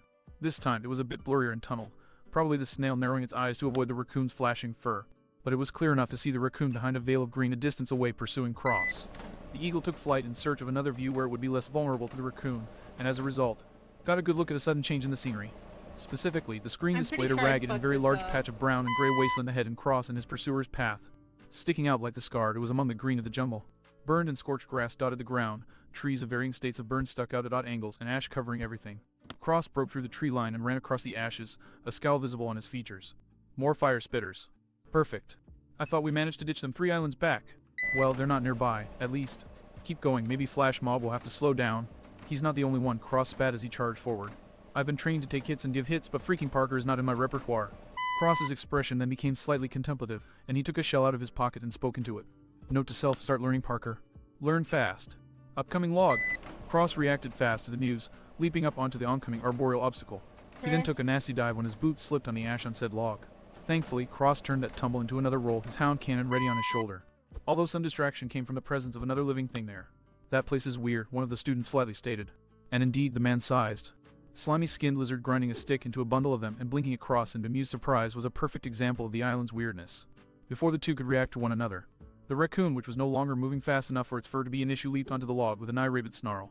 In response, the lizard redoubled its stick grinding with an almost panicked fervor. Cross's response, meanwhile, was far more appropriate, for lack of a better word. Canny blast. Lassie fired a pillar of superheated air, the blast traveling notably faster than Funkfree had. The raccoon was unable to dodge. It had enough time for a panicked look before the blast struck, reducing it to a charred husk. Still twitching, but not long for the world of the living. The only question was whether it would die from its new injuries or be burned alive by the embers that were steadily building into a greater fire. The answer, as it turned out, was to be impaled on an elephant's bladed trunk and flung back a few meters. Cross nodded firmly before turning back to the lizard, clear anticipation of a fight written on his face. Instead, he blinked in confusion, because the lizard's attention was not on him. Instead, the reptile was staring at the raccoon's charred and still warm corpse. It was kind of disturbing, really, how the thing was staring. Something that was like hunger, but wasn't obsession dancing in its eyes. The confusion was cleared up when Soundbite, pale and shivering in terror, swallowed heavily and spoke up. Kruos, remember how I said the flamers were nearby earlier? Message delivered, the snail ducked back into his shell. Addendum. Oh no, it's a salamander, said another of the students, wincing in anticipation. Cross's face twisted up, initially into a scowl, but then into a grimace. Don't. You. Fucking. To nobody's surprise, the voice of anarchy fell on deaf ears. The salamander just smiled malevolently and pounced for the smoldering raccoon. Suddenly, the eagle carrying the visual snail swooped up and away and out of the sight of the salamander. Still, the sudden whoosh of something igniting was a bit of a giveaway. The viewpoint briefly soared through an unscorched section of the jungle, followed by the sound of crashing and searing. And seconds later, a familiar form sprinted out of the underbrush. I hate these islands. Cross and Soundbite bellowed together, closely pursued by the salamander, who'd somehow surrounded its body with what appeared to be a secondary phantom composed wholly of flames that were easily 5 times its actual size. So, Matt, do we have to aspire to be swordsmen that could face that sort of stuff if we're going to train here? Hishiro could only groan and slap his hand to his forehead. This is why I don't like you children listening to the more rambunctious broadcasts. But we're not listening, we're watching. Hishiro groaned further. Oh, Commander Jonathan, you seem to be enjoying this. Despite the fact that it means our best allies are indisposed and out of the picture. Hardly Henrik, Jonathan hummed, playfully flipping a black pawn between his fingers. The straw hats may be scattered amidst the outskirts of their enemy's base, but they're still there. And I believe the straw hats have demonstrated more than once that challenging them on your turf and terms is a very poor idea. The Vice Admiral's smirk widened, though I will gladly admit that given what happened when we learned it the hard way, seeing them run around like this is more than a little cathartic. The ensign took a moment to turn that over in his head, and then he smirked, producing to requisition popcorn from the kitchen. He asked with a perfectly straight face. Ensign, I order you to bring up the whole car with all the fixings, Drake said, a massive smile on his face. Henrik didn't need any more prompting, exiting the room as fast as his legs could carry him. Jonathan, meanwhile, turned his attention back to the flaming lizard pursuing Cross, his mind running through the options he had at his disposal. Cross's gauntlets were powerful weapons, but they only worked in close combat, and that was hardly practical against an opponent covered in fire. Soundbite's abilities should work theoretically, but since he hadn't already employed them, Odds were that the creatures were either unaffected by the weaker attacks, the stronger attacks had too low of a payoff for the energy they consumed, or some combination thereof. Lasso's ammunition focused on fire, combustion, flammables, and a smoke screen, meaning that the dog could at best inconvenience the salamander and more likely simply make the problem worse. That left Funkfree, a near-sonic elephant, should do wonders in terms of shortening the salamander's lifespan. Though the incendiary's second skin and the ongoing pursuit made targeting the creature understandably difficult, but perhaps that packy ride he'd use could. Hey, back up, Longnose, you want to help out by giving the schmuck a good spritzing or what? I think he could use a drink. Soundbite demanded in a biting tone. Yeah, well, so could I. Funkfree shot back in a somewhat raspy voice. We've been out here for a week straight, and it's been 3 days since the last non-swamp body of water. I'm parched, and seeing as the only water I have on me is my drinking water, and it needs to last until we find another body of clean water, that's not happening. Cross huffed. Jonathan frowned, slotting that last bit of information into an increasingly distressing picture. Obviously, they were getting more than enough food even if it was bushmeat. But going that long with minimal water while constantly expending energy, and for that matter, going that long without rest. Something was missing. On screen, Cross had made it to another clearing, this one particularly massive, at which point he abruptly stopped running. The viewpoint swung around to show the source of his hesitation, a monstrous bear with black and white fur and a gargantuan. Absolutely irate praying mantis brawling in the center. The bird flew back, showing that even the salamander had paused at the sight of this clash. Another brawl between alphas, Lasso snorted. Of all the times. Cross groaned. The salamander regaining enough wits to roar at him was just salt in the wound. Half-shell style. Not what I meant by something missing, but not unwelcome, Jonathan muttered. At Boss's roar, the mega salamander stopped and looked around in confusion, freezing up when a large shadow fell over it. Slowly, it inclined its gaze upward. Beluga, the dugong bellowed. Wham! And smashed the incendiary amphibian flat with the large-scale armored creature he'd brought with him. Pile driver. Boss finished, landing with his arms raised in victory. And that is how a man does it. Go, boss, go. Soundbite, Lasso, and Funkfree cheered. Cross was a lot more restrained with his thanks, being bent over sucking wind. But he still had enough energy to shoot his crewmate a grateful thumbs up. Thanks for the save, boss. Huh? The tactician examined the twitching scale behemoth. Is that thing what kept blowing you away? What is that, a pangolin or something? Boss snorted and gave the scaled body another smack. Hole in one. Stupid thing was using its tail like a pair of bellows and blasting me with air bullets. Annoying as heck, but I got it in the end. What kind of warped circumstances would lead a pangolin to develop that kind of ability? Drake asked, only for his expression to fall flat. Right, the kind where the straw hats are involved. My bad. Well, at least that's most of us back together, Cross nodded in weary gratefulness. Now we just need to find Luffy, who is... He sent an inquisitive glance Soundbite's way. The snail's response was to adopt a flat expression and jerk his eyes over Cross's shoulder. Hey guys! And there was Luffy sitting next to the carcass of the octopus that had been chasing him, smiling and waving without a care in the world. Boss and Cross could only stare, blinking. Well, that's convenient, Boss muttered before raising his voice. Hey Luffy, you alright? Shishishi, yeah, I'm fine. Luffy chuckled, sliding off of the corpse and walking up to them. And look, I didn't lose the octopus either, so we can eat once I deal with these guys. The rubber man then tilted his head inquisitively. What about you guys? You holding up? Roar. Luffy's smile slammed into a scowl as the large panda-esque creature finished off the mantis with an earth-shaking suplex, and loosed a bone-rattling howl towards the pirates. Actually, give me a second, I need to deal with this guy really fast. Boss grinned and slammed his flipper into his palm. Right there with you, Captain. You too, go ahead. Cross waved them off, still trying to get his breath back. I'm just gonna stay here. Start cutting up the octopus. Have a heart attack, or 10. Right. Come on, boss. Luffy roared, shooting off with the dugong hot on his tail. Go get him, Captain. Cross yelled after his captain, raising a shaky thumbs up, and then his eyes rolled up in his head, and he collapsed to the ground with a pitiful moan. One of the highest bounties in history, everyone, remarked Cormac, shaking his head. Honestly, for all his impossible knowledge, he's not a fighter like Boss and the Monster Trio. I still don't get why the government isn't sending someone who can just stomp them all flat, at least to take Cross's head. Because they can't.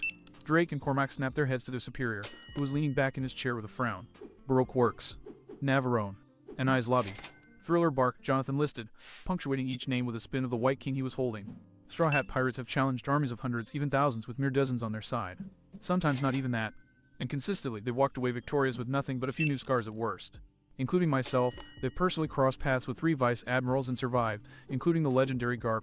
The government can't send anyone who can stump them all flat because at this point I'm not sure they have anybody who can. And the reason they don't drop an admiral on their collective skulls. Drake inquired. Aside from the fact that Aikanu is on the other side of the red line and the other two, while powerful, do whatever they damn well please. Jonathan dryly replied. Leaning back again, he folded his arms before him. Aside from that, either result ends badly for the government. If they send an admiral and he wins, then it looks excessive and smacks of weakness. And if by some remote chance the admiral loses, then the warlords turn on us and they and the emperors fall on us like a ton of bricks. Right. Cormac tugged nervously at his collar. I honestly don't know which is more likely to occur. The Straw Hats do not have the capability to defeat an admiral in direct and fair combat, even if they have most likely incorporated Sea Prism Stone into their arsenals by now, Jonathan stated. But that's not to say the Straw Hats aren't skilled and dangerous. Besides the other two corners of the big three, I doubt anyone this side of the red line can match the Straw Hats. Thwack! Gruoir! Addendum, the returning Henrik blindly as the Giga Panda knocked Luffy and Boss away, the eagle flapping furiously to keep the viewpoint level with them. Give it a moment, Jonathan prompted. And indeed, as the Vice Admiral had divined, the pirates managed to catch themselves on a bent palm tree rather than going flying through the jungle, with Luffy's arm stretching out to grab a nearby tree and keep them anchored in place. Okay, credit where it's due, Boss muttered, rubbing his jaw. That thing is definitely the local boss for a reason. Yeah, well, we don't have time to deal with him. Luffy snorted, his face erect of impatient fury. The rubber man shifted his footing so that he was higher up on the palm tree's trunk. I'll go high, you go low. Right. Weirdo. Boss confirmed the order with a nod and a pound of his knuckles. Pull. Luffy didn't so much pull as released, letting his arm unwind and allowing the palm tree they were perched on to snap upright. As a result of their positions, Luffy was sent flying almost straight upwards, whereas Boss was shot directly at the charging bear. The bear responded with another blood-curdling howl, extending its double-jointed arms in an effort to bat the dugong into its slavering jaws. And it was without even a hint of hesitation that Boss literally swam through the air, hubbing his tail to dodge around the bear's claws and get up close to the mega mammal's torso. Full shell style. Boss huffed, grabbing hold of the bear's chest fur. Water spout throw. And with a spin that by all rights had nowhere near enough leverage to work, Boss threw the bear skyward, right into Luffy in his ballistic path. Luffy, who at this moment was rapidly unwinding his torso and limbs to let loose with his pipe. Though rather than the ascending bear, Luffy snapped his furious attention to something past the beast. Cross. Batter up. The snail's view panned downward to show Cross working on slicing into the octopus. Grumbling unprintable words, Cross turned away from the cephalopod, shook his hands clean, and dropped into a kneeling position, catching his very eager cannon on his shoulder. Meet huffing slave-driving idiot savant son of a canny cannon, he bellowed. The hound gun belted out one of its signature baseball bombs skyward, the projectile shooting past the enemy monster, and instead at Luffy. Gooum gooum! Luffy roared, slamming his pipe into the ball with full force, sending it flying even faster in the direction of the bear. Grand slam! The baseball flew true, striking its target and sinking so deep into the bear's stomach that its back bulged out. The monster kept its position for a second, 2 seconds, and then it shot back down to the earth, smashing out a large crater in the clearing's stonework. Kaboom! And meeting its end from a fiery explosion that detonated almost literally in its gut. Ouch, Terry winced. Still, that was proper bear glove. He paused for a moment, waiting for the customary reaction. His west eye moved until he was looking at Isaiah's empty perch. $3. The sudden squawk he let out drew the officer's attention, $3. and Jonathan blinked in surprise. That's strange. Did any of you see Isaiah fly off? The officers shook their heads. Oh. All right, guys, soup's on. I called out over my shoulder. I then patted Lass's barrel, at which he cut off the stream of fire he'd been using to charbroil the land-born octopus carcass. Come and get it, Wallets. Pop. I shivered in disgust at the pustule of blood and who knows what else that swelled up and popped in the crevasse and carved into the beast's rubbery flesh. Still, utterly revolting in every way, I concluded lamely. Son of a, have I mentioned I miss Sandy yet? 5 times, Boss helpfully informed me as he stripped the bark off a large branch he'd retrieved. Funk. Freed nodded in agreement, rummaging his trunk around in the jungle so he could pick up some grub for himself. I think the loudest was when that possum we ate gave you diarrhea. I sent a questioning glance towards my sword. Which one? The one with the ballistic needles or the one that swallowed Boss? Needles, everyone else chorused flatly. The memory popped up in my brain in all its let's say glory. I grimaced. Re-ate. I had little choice but to start eating as soon as the others came within grabbing range. Luffy may have started cutting back recently, foregoing his typical mannerism seeing as we didn't have time for it while we were in a place like this, which was ironic since this place was a mirror of where he learned it, but the constant fighting and subsequent constant need to replenish his stamina meant that was only so much help. Lesu and Boss, on the other hand, had no such restraint, which meant that it was either nix the revulsion or go hungry. And I wasn't stupid enough to listen to my tongue more than my stomach. At least Funkfried was content to eat the foliage instead. Still, I didn't have that much time to enjoy my meal, due to the second mouth on my body scowling and glancing aside. Hey guys, just a quick heads up, but try and make yourselves look nice. We've got an audience again. I found myself grimacing for a reason besides how it felt like I was chewing on a burnt tire. Yay. Ugh, don't tell me the eagle's back. A glance aside confirmed that yes, our avian stalker and Soundbite's peeping Tom cousin were back and watching us. Yee-paw, Soundbite popped the word sourly. Even when we've lost our gateway to the world, we're still the #1 show in the blue seas. He glanced aside and spat in disgust. How comforting. I narrowed my eyes at our antagonizer's cronies. Yeah, well, apologies to our dear viewers, but surprisingly, quality takes a noticeable drop when you're watching a cheap knockoff. Observe. So saying, I showed the eagle my own bird. Betcha I could bash the thing's brains out from here, Boss grumbled, a rock tossed between his flippers. Don't, Luffy ordered around his meat. We don't need them calling for backup like last time. They. Grumbling under his breath, Boss tossed the rock into the underbrush, prompting something to run off with a panic yelp. We all froze up at the burst of motion, snapping panic looks at Soundbite. He scrunched up his face intently for a moment before sagging in relief. Scavenger, not a scout. We're good.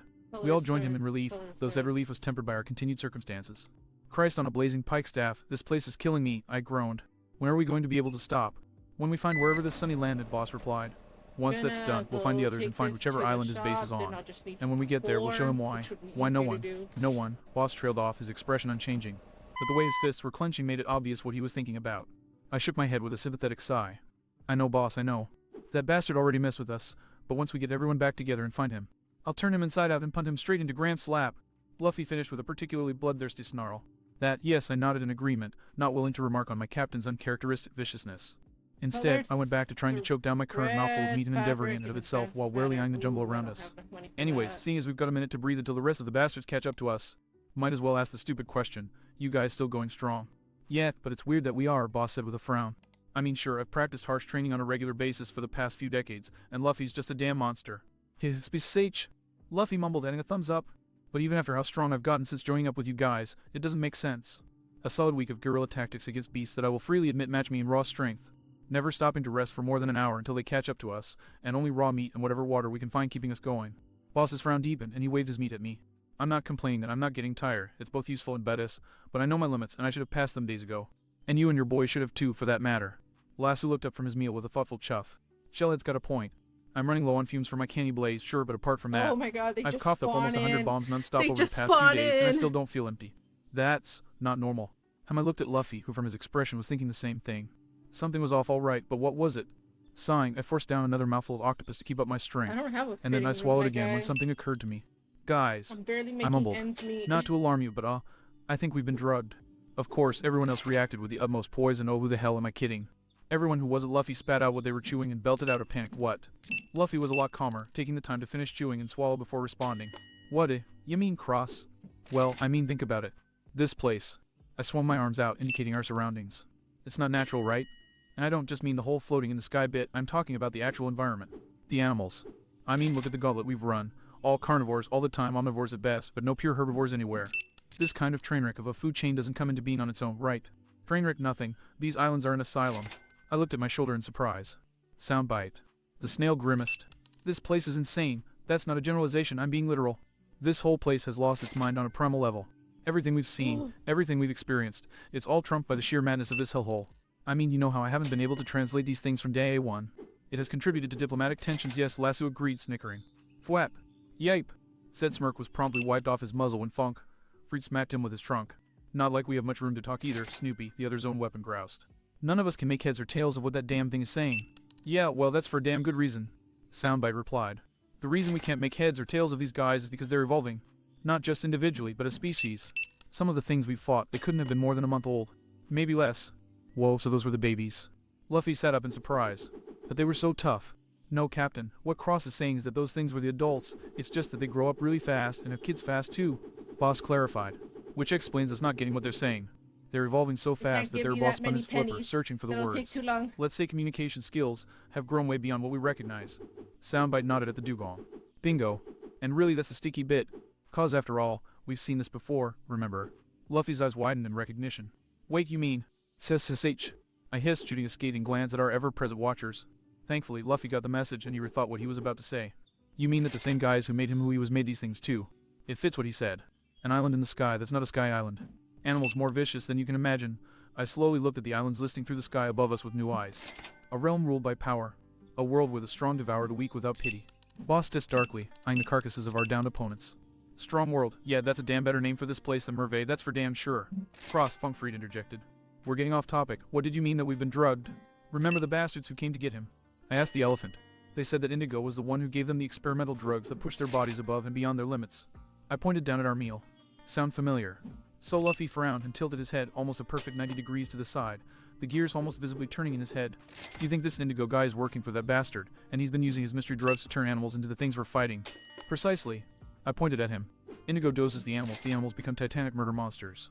The poison that makes the monster stays in their bodies. We kill and eat them and get that stuff in our bodies, letting us keep fighting for a week straight without worrying about sleep. I looked down at my hand and clenched and unclenched my fist. Thankfully, it looks like whatever Indigo's been giving these things is better than what he was giving the amigos. So I don't think we're gonna wind up like those guys. But just to be safe, let's not have any kids until Chopper's given us a once-over. Agreed. Most everyone else nodded with no small amount of trepidation, but Luffy was still frowning in confusion. You still don't understand something, Captain? I asked. Luffy made to answer, and then we all felt a spike of terror shoot through us when he snapped his attention to the side. So what you guys are saying is the reason we're all stronger is that we ate the animals that had that indigo guy's mystery drugs in them, right? Luffy said slowly, his eyes steadily scanning the tree line. Yeah, I slowly drew out my confirmation, glancing around to try and find whatever had Luffy so on edge. It's probably how Funkfried's been keeping up too. Blood from the animal seeping into the ground, and then the plants. Alright, Luffy nodded in understanding.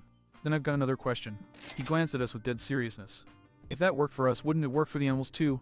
Soundbite and I slowly exchanged questioning looks. Abe. I hedged. That does make sense, Soundbite confirmed with a jerky nod. Kinda like a perversion of biomagnification, with the toxins helping the animals, for a given definition of help anyways.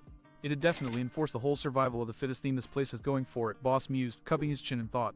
The strongest animals would eat the most, and thus become even stronger as they hoard the toxins. Making them the undisputable alphas, the captain of our ship's guard slowly trailed off as he turned his gaze on the trio of beasties we'd just downed. Lasso and Funkfried both broke into a cold sweat as they reached the same conclusion we were all achieving. Alphas, Funkfried whispered quietly. Like the ones we've been running into over the past week. That the other animals have been driving us into. And whose corpses we've had to leave mostly intact when the other animals chased us away. Lasso whimpered. They wanted us to take down the strongest animals around for them, Luffy stated as he slowly stood up, his hand tilting his hat down so that it shadowed his eyes, so that they could get their jaws on the mystery drugs for themselves. And now I picked up, slowly joining Luffy and standing up. Lasso and Funkfried hastily ran to my side and shifted so that I could hold them and brandish them at the jungle, which I was suddenly very wary of. After a week of running around and killing alphas and who knows how many other beasts, they've gotten their fangs and mandibles on a motherload of toxin all at once. They've all become significantly stronger. Strong enough to kill any alphas they want on their own. I swallowed heavily, clenching my weapons as tight as possible in an effort to keep myself from shaking. Strong enough that they don't need us anymore. And because they've been trained to think that eating something gives you its strength, Boss grunted, idly spinning his hook in his flipper. There's no way in hell that they're going to let prime cuts like us walk away without tearing strips from our hides. Soundbite slowly closed his eyes with a pitiful moan. How'd you figure out they were right outside the edge of my hearing cap? The jungle was too quiet, Luffy grimly answered. They were pulling back to charge us all at once as soon as they were ready. And they're ready, Soundbite sighed as the sound of snapping trees echoed from not far away. This is gonna suck. Oh, I actually feel sort of sorry for them at this point, a blue-haired swordswoman sighed as she practiced hers. Q chimed her onlooking companion. Soundbite.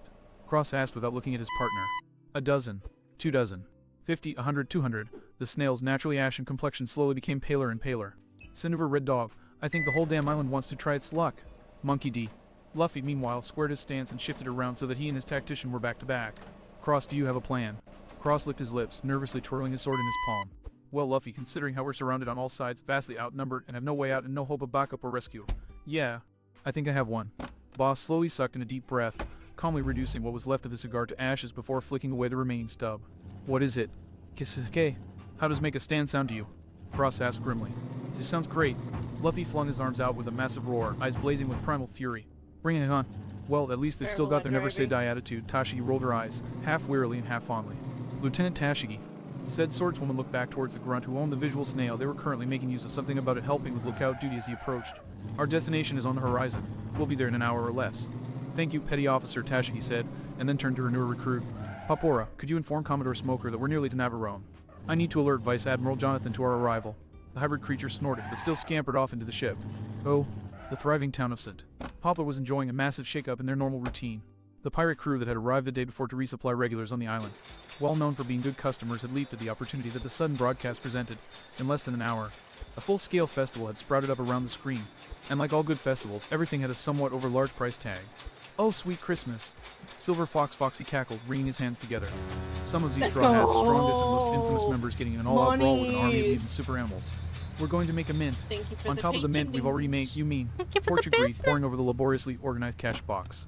We haven't made this much since the Mock Island massacre. A trail of drool slipped out of Foxy's mouth at the memory of that debacle. So many drunk idiots thinking they could outmuscle us, and every one of them completely wrong. Oh, may the world never run short on suckers. Hey you. The shout snapped Foxy out of his daydream, and he shot a stink eye at the local thug who was pointing a gun at him in his aid. Case in point, hey, lazy eyes, you want our hard-earned money, which we earned through honest swindling. The pirate stepped aside and gestured forwards politely. Then, please, by all means. The thug gave Foxy a confused look before leering and starting to dash forwards. Weak-ass piece of. Slow bean, Foxy drawled, freezing the would-be robber in place. Porch followed up 10 seconds later by tossing the now empty money box at the man's head, upon which Foxy froze the box as well. Have fun with that dingus, the silver fox called over his shoulder with a wave and a chuckle. As he walked towards the screening area, he started wringing his hands again, fighting the urge to cackle. Now time to see the one-sided beat. Captain, we've got a problem. Pickles shouted frantically as he jogged up to his shorter superior. Oh, come on, don't tell me the Three Stooges and Change already beat them all. Foxy snarled, shoving past his subordinate. I know they're ludicrously powerful, but even for them there's a limit. Ah no, the problem's not really with the fight itself, Pickles grunted as he hustled after his boss. But well, arg. Foxy could only gape in horror at the screen, which showed a soaring, rapidly moving view of the airborne archipelago with no straw hats. It's the fact that the bird isn't sticking around to watch it, the tackle master finished weakly. The second that Skinny Twerk gets his box back, I'm ripping him a new one for all the world to hear. Foxy roared. Hey, it's not his fault, that's not fair. Pickles hastily defended their incognito superior.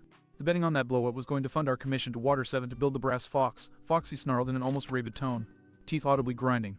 You know, the ship that Hamburg was going to be in charge of, and that was going to have our own custom booby-trap groggy ring on its deck. I'll dice them into bite-sized pieces. Pickles howled, ripping his sabers from their sheaths.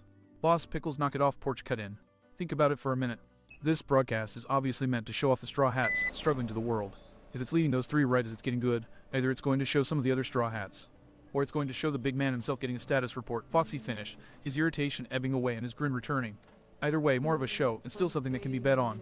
Someone hurry up and set those odds. You ever think the boss might be taking this a bit far?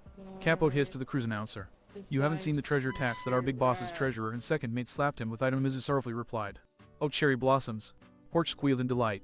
Attention returned to the screen, where the eagle was currently soaring over a lovely land filled with the cherry blossoms of springtime, and where a different variety of monsters was swarming and raging. At the same time, a distant sound drifted across the connection. It took a moment to identify, but the more that the eagle flew, the more it sounded like soundbite was nearby given the sonorous music blaring out. And alongside it was screaming. Nami Swan! Robin dear! Princess Zivii! Where are you, my lovelies? Everyone! We're here! Right here! For the love of all things holy, will you two morons stop giving away our location? Arf arf arf arf. Why did I have to be stuck with the suicidal idiots? The eagle finally came into view of the source. Sandy, his face mostly hidden by a large hat and medical mask, Connus, tone dials in both hands blaring out music for all to hear, another one of the dugongs, Mikey by the color of his bandana, and a very miserable-looking Usopp who was making just as much noise with his exasperated sobs. Perfect. Foxy exclaimed in joy. Mikey, you cannot tell me that after all your training with Boss, you're still this stupid. The dugong paused his bellowing, glared at Usopp, and flailed his flippers in a somehow significant pattern before resuming his bellowing. The sniper blinked and pulled a book out of his bag, flipping through the pages and muttering. Several people in the audience, meanwhile, just looked confused, lacking a translation. I'm pretty sure that he just said I don't care, this is fun. Attention turned towards Foxy, who shrugged. I don't know a lot of sign language, but I've seen that phrase more than enough times over the years. Usopp's eyes twitched as he found the translation, clearly fighting the urge to throw the book at the dugong. Fun. He screamed. And right on cue, the foliage at the edge of the clearing parted and charged, a green giraffe. Okay, seriously. Why would anyone ever try to make a giraffe into a killing machine? It was stupid enough the first time, Sanji shook his head. Oh. Elsewhere in the Grand Line, Kaku was struck with a sudden urge to murder someone. He then blinked in surprise when something poked him in the shoulder, and turned to find Hattori offering him a flask of something or other. You too, huh? The long-nosed assassin deadpanned, and then sighed in defeat when the pigeon nodded. Alright, hit me. Oh. Predictably, the giraffe was only the vanguard of the mob of animals that the pirate's noise-making attracted. From all around, a stream of beasts emerged. A gigantic caterpillar, a massive blue tiger with 2 tails and 6 legs, a swarm of small bulls that bore a resemblance to tikis, a giant and menacing squirrel, a king-size boar with porcupine quills over its entire body. If anyone watching was disappointed about not witnessing a massive free-for-all, this was a good consolation prize. Besides, they kinda were getting a massive free-for-all. Sanji, upon seeing the stampede, dove straight at the small bulls, sending the creatures flying alongside a musical accompaniment of sung beef recipes. That prompted the bulls to put aside their differences and gang up on the chef, though the steady flight of more of the bulls clearly indicated how well the strategy was working. Connus and Mickey, meanwhile, pulled out weapons that were very much not what the viewers were used to. After all, nobody had heard of Connus using a piece of wood the size of a small cannon in a manner much akin to a staff, nor were nunchucks usually constructed out of bones. The lack of special effects from Usopp, situated behind the above two plinking away at the quill boar, merely emphasized the oddness. Where's the kaboom? Pickles complained. Come on, we know those two are bristling with explosive goodies. Why aren't they using them? Do you know how fast ammo runs out in a sustained firefight? Port shot back. I do. I do the accounting after every battle. You never have enough. Honestly, if they still had any ammo past day 1, I'll eat my makeup kit. Then why's Usopp still shooting? Because he's shooting rocks, ding this Foxy deadpan. You look closely, you can see them shattering on that porcupine boar thing. He doesn't need gunpowder, and you can just pick decent rocks for shooting off of the ground. That slingshot will keep shooting until something breaks, and from what we know of his work, that's a long way off. On screen, Mikey dodged out of the way of the caterpillar, before kicking off the air and landing on its head. To the surprise of everyone, he then swung his nunchucks down and around the insect's body, grunted happily after an experimental tug, and then used his tail to slap it into motion. To the surprise of no one, that just pissed it off, and the caterpillar began thrashing about, trying to dislodge its impromptu mount. The boar, meanwhile, seemed to have tired of getting shot at, as it shrugged off one last rock to the face before pawing the ground and charging straight at Usopp. One last rock failed to slow it down, and everyone expected Usopp to be feet away. So you can imagine the reaction to him planting Kabuto in the dirt and standing his ground. Is he crazy? Porsche yelped bug-eyed. Has the fear finally snapped his mind like a twig? Foxy demanded. Pickles shook his head. Not, he's gonna do something really cool. I know it. Usopp continued to stand his ground as the boar drew ever closer. In fact, he wasn't moving at all. Festival atmosphere evaporated in favor of tense silence as everyone in the square watched the feed, and mothers covered the eyes of their children. Were they about to see this broadcast turn into a snuff film? And why wasn't Usopp doing anything? The boar was about 5 feet from Usopp when the camera suddenly panned up. Protests died on the audience's tongues at the sight of Conus falling out of the sky, her log-like weapon grinding into the windpipe of the blue tiger, the creature trying and failing to dislodge her with its tails. With a grunt of exertion, the Skypian flipped in mid-air, the tiger going along for the ride until it belly flopped right onto the charging boar. There was a moment where the only sounds were the background battle noises, and then both creatures squealed in pain, a good octave or two higher than their initial voices. Given one had been squashed under 2 tons of squirrel and the other had gotten a bellyful of porcupine quills. This was an entirely appropriate reaction. The tiger promptly clambered off the boar, and both beat a hasty retreat, leaving behind a still frozen Usopp and a panting Conus. Oh good, she groaned. I wasn't sure that'd work. Gonna need to ask Sanji for another massage tonight. Straightening, she turned towards Usopp. Usopp, the beasts are gone. The Foxy trio exchanged confused glances, but shouting from the square drew them back to the show in time to see Usopp keel backward, which showed exactly why he hadn't dodged. His eyes were wide, tearing, and bloodshot, and his entire expression radiated terror. Oh, I don't want to be on this island anymore. Disease again, he whimpered. And this time it's fatal. You were saying something, Foxy queried, one eyebrow raised as he looked sidelong at Pickles. A gaping poleaxe Pickles. Meanwhile, the camera panned back up to take in the entire battlefield. Mikey was still riding the caterpillar, and the clearing was now noticeably larger with shattered trees strewn about. Wolves were still flying from where Sanji was fighting, and Sue had just smugly strutted into the picture with the giant squirrel lying in an insensate, twitching heap behind her. What? As if sensing the patent disbelief of the distant audience, the cloud fox turned to the camera and stuck her tongue out at it. How? Porch breathed. Guess that confirms Cross's hypothesis of the drugs being intended for animal consumption. Foxy half whimpered. You mean that now she's... Pickles began, only to flail his arms. Aha! After another few seconds of open-mouthed gaping, by some unspoken agreement, the audience collectively decided to forget that had ever happened. At least, that happened with the Foxy trio. Besides, much more interesting things were going on elsewhere on the screen. Sanji, for instance, kicking an opening through the pile of bowls that had been around him before delivering a party manners kick course. Right to the center of the caterpillar as it bounded over him, still trying to dislodge the stubborn dugong on its back. The massive insect promptly collapsed into a quivering heap, Mikey rolling off and pumping his flippers. At which point Sanji kicked him upside the head. Conus, dragging Usopp behind her, joined the two a few seconds later, and the audience promptly relaxed. Wait, where'd the giraffe go? Beruo. The audience tensed right back up as the giraffe barged back in on the fight, bellowing and stomping. Ha, smart, Porch muttered. Let them wear each other out and then ambush. SSH. Pickles hissed. The straw hats on screen tensed up, ready to fight, and then Usopp stood up and stepped in front of them, a confident smirk on his face. Great, now what's he doing? Porch groaned. He has a plan, I just know it. Pickles barked. Foxy rolled his eyes. Like the last time. Apparently, the straw hats agreed as Sue's eye rolling and Sanji's growl, what are you doing, shit sniper? We're anything to go by. Usopp, for his part, just told them, don't worry guys, I got this. The giraffe, for its part, demonstrated its utter contempt for Usopp's bravado by letting out a snort that managed to sound derisive before charging. In response, Usopp braced himself and cupped his hands at his side. Many a facepalm echoed out at that. He's not seriously gonna Foxy groaned between his hands. He's gonna do it. He's gonna do it. Take this. Usopp declared. Super Mega Ultra Turtle Destruction Wave, Version Omega. To the shock of everyone at those words, a blue glow built up in Usopp's cupped hands. And everyone included the giraffe. Its eyes widened, and it immediately hit the brakes and reversed course back into the underbrush. Usopp held his pose and expression until the giraffe was not only out of sight but out of audible range before slumping in relief. He recovered a few seconds later and grinned, bringing his hand forward and revealing what he had in it. A lamp dial, Kana said, her expression growing into a smile. Impressive innovation, Usopp. Well, what can I say? The sniper said, smugly rubbing his finger beneath his nose. I'm the greatest liar this side of the Grand Line. No man nor beast can outsmart me when push comes to shove. And thus the Straw Hats remind us that even in a realm of brute force, trickery is still a force to be reckoned with. Foxy crooned, scribbling down in a notebook. Mikey suddenly either had a seizure or sign language another sentence. Any chance you could teach me the sleight of hand later? That's what he said, Sanji said, pointing to the dugong and dispelling the confusion. Once we're back with the others and out of this nightmare, sure, Usopp said. Oh yes, the others, Kana said, fishing around in her outfit. Sanji's eye began to morph into a heart and Mikey grinned eagerly, and Usopp's grin fell away, eyes twinkling with pure malice. Oh, like hell are you three bringing this place down on us again? He snapped. Usopp grabbed something out of his bag and vanished. The viewers blinked as a blur shot around the straw hats, blocking them from view. Seconds later, the view cleared, revealing Kana, Sanji, and Mikey fumbling with their faces, which were now covered from upper lip to neck in something gray and shiny. Usopp materialized beside the eagle, nodding in satisfaction as he dropped a pair of shells into his bag. He then turned directly towards the camera, holding up a roll of the same material that his crewmates were now struggling with. Duct tape, ladies and gentlemen. The all-purpose tool and excellent for shutting up noisy crewmates when you're looking for a little peace and quiet. Porch. Foxy deadpanned. Already leaving boss, Porch responded. heading for the nearest hardware store just as the camera's view started to soar away from the straw hats again. Oh, come on, come on. Your Majesty, you're going to knock clean through your thumb at this rate, Igaram chided. My daughter and her friends are trapped in a bioweapons lab several miles in the sky that is being maintained by one of the most infamous members of the old guard to ever live. Cobra Nefertari grit out, teeth still working at his nail. If you think I'm going to calm down before I know she's perfectly safe, you're out of your mind. Atag! Someone help me already! Chaka slapped a hand to his face with a groan at the familiar voice. Oh!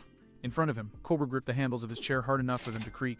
As the eagle swooped down onto a moderately forested island with an autumn climate, the Alabastians couldn't help but feel tense. It was with no small amount of relief to the royals that the camera soon found a path torn through the brown-leaf trees, liberally decorated with fallen animals. Well, at least whoever she stuck with is clearly strong enough to protect her, right? Hell, we could point it out. You lazy bastards. Get off your asses and make this thing stop! Vivi yelled. Lazy my three-pointed chin, your highness. We've got our hands full, and that's with Robin helping us. You just had to say it. Chaka groaned as the creaking resumed. The eagle's view finally reached the straw hats. And naturally, the scene it showed was an odd one. Vivi had her lion cutters latched in the jowls of a massive blood-red bronco as a makeshift bridle. Her arm wound around one chain, while the other arm moved her hair out of her eyes, letting her look back at her crewmates with a growing blush and sheepish expression. Suddenly, Karu materialized a short distance away and began charging towards the bronco, which promptly skipped out of the frame. At which point the camera turned away. From where the duck had come was a gargantuan banana-yellow serpent.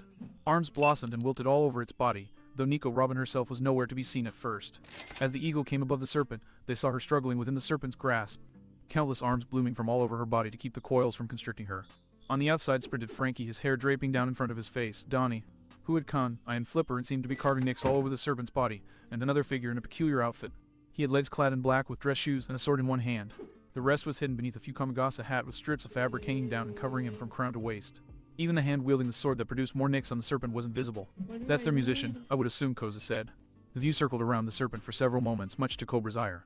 When it finally turned back towards his daughter, she wasn't having much better of a time, gritting her teeth while Karu darted among the bronco's legs, apparently looking for an opportunity. Sorry if I'm being a bit snappy, but I'm about 10 seconds away from getting my neck snapped. Vivi shrieked.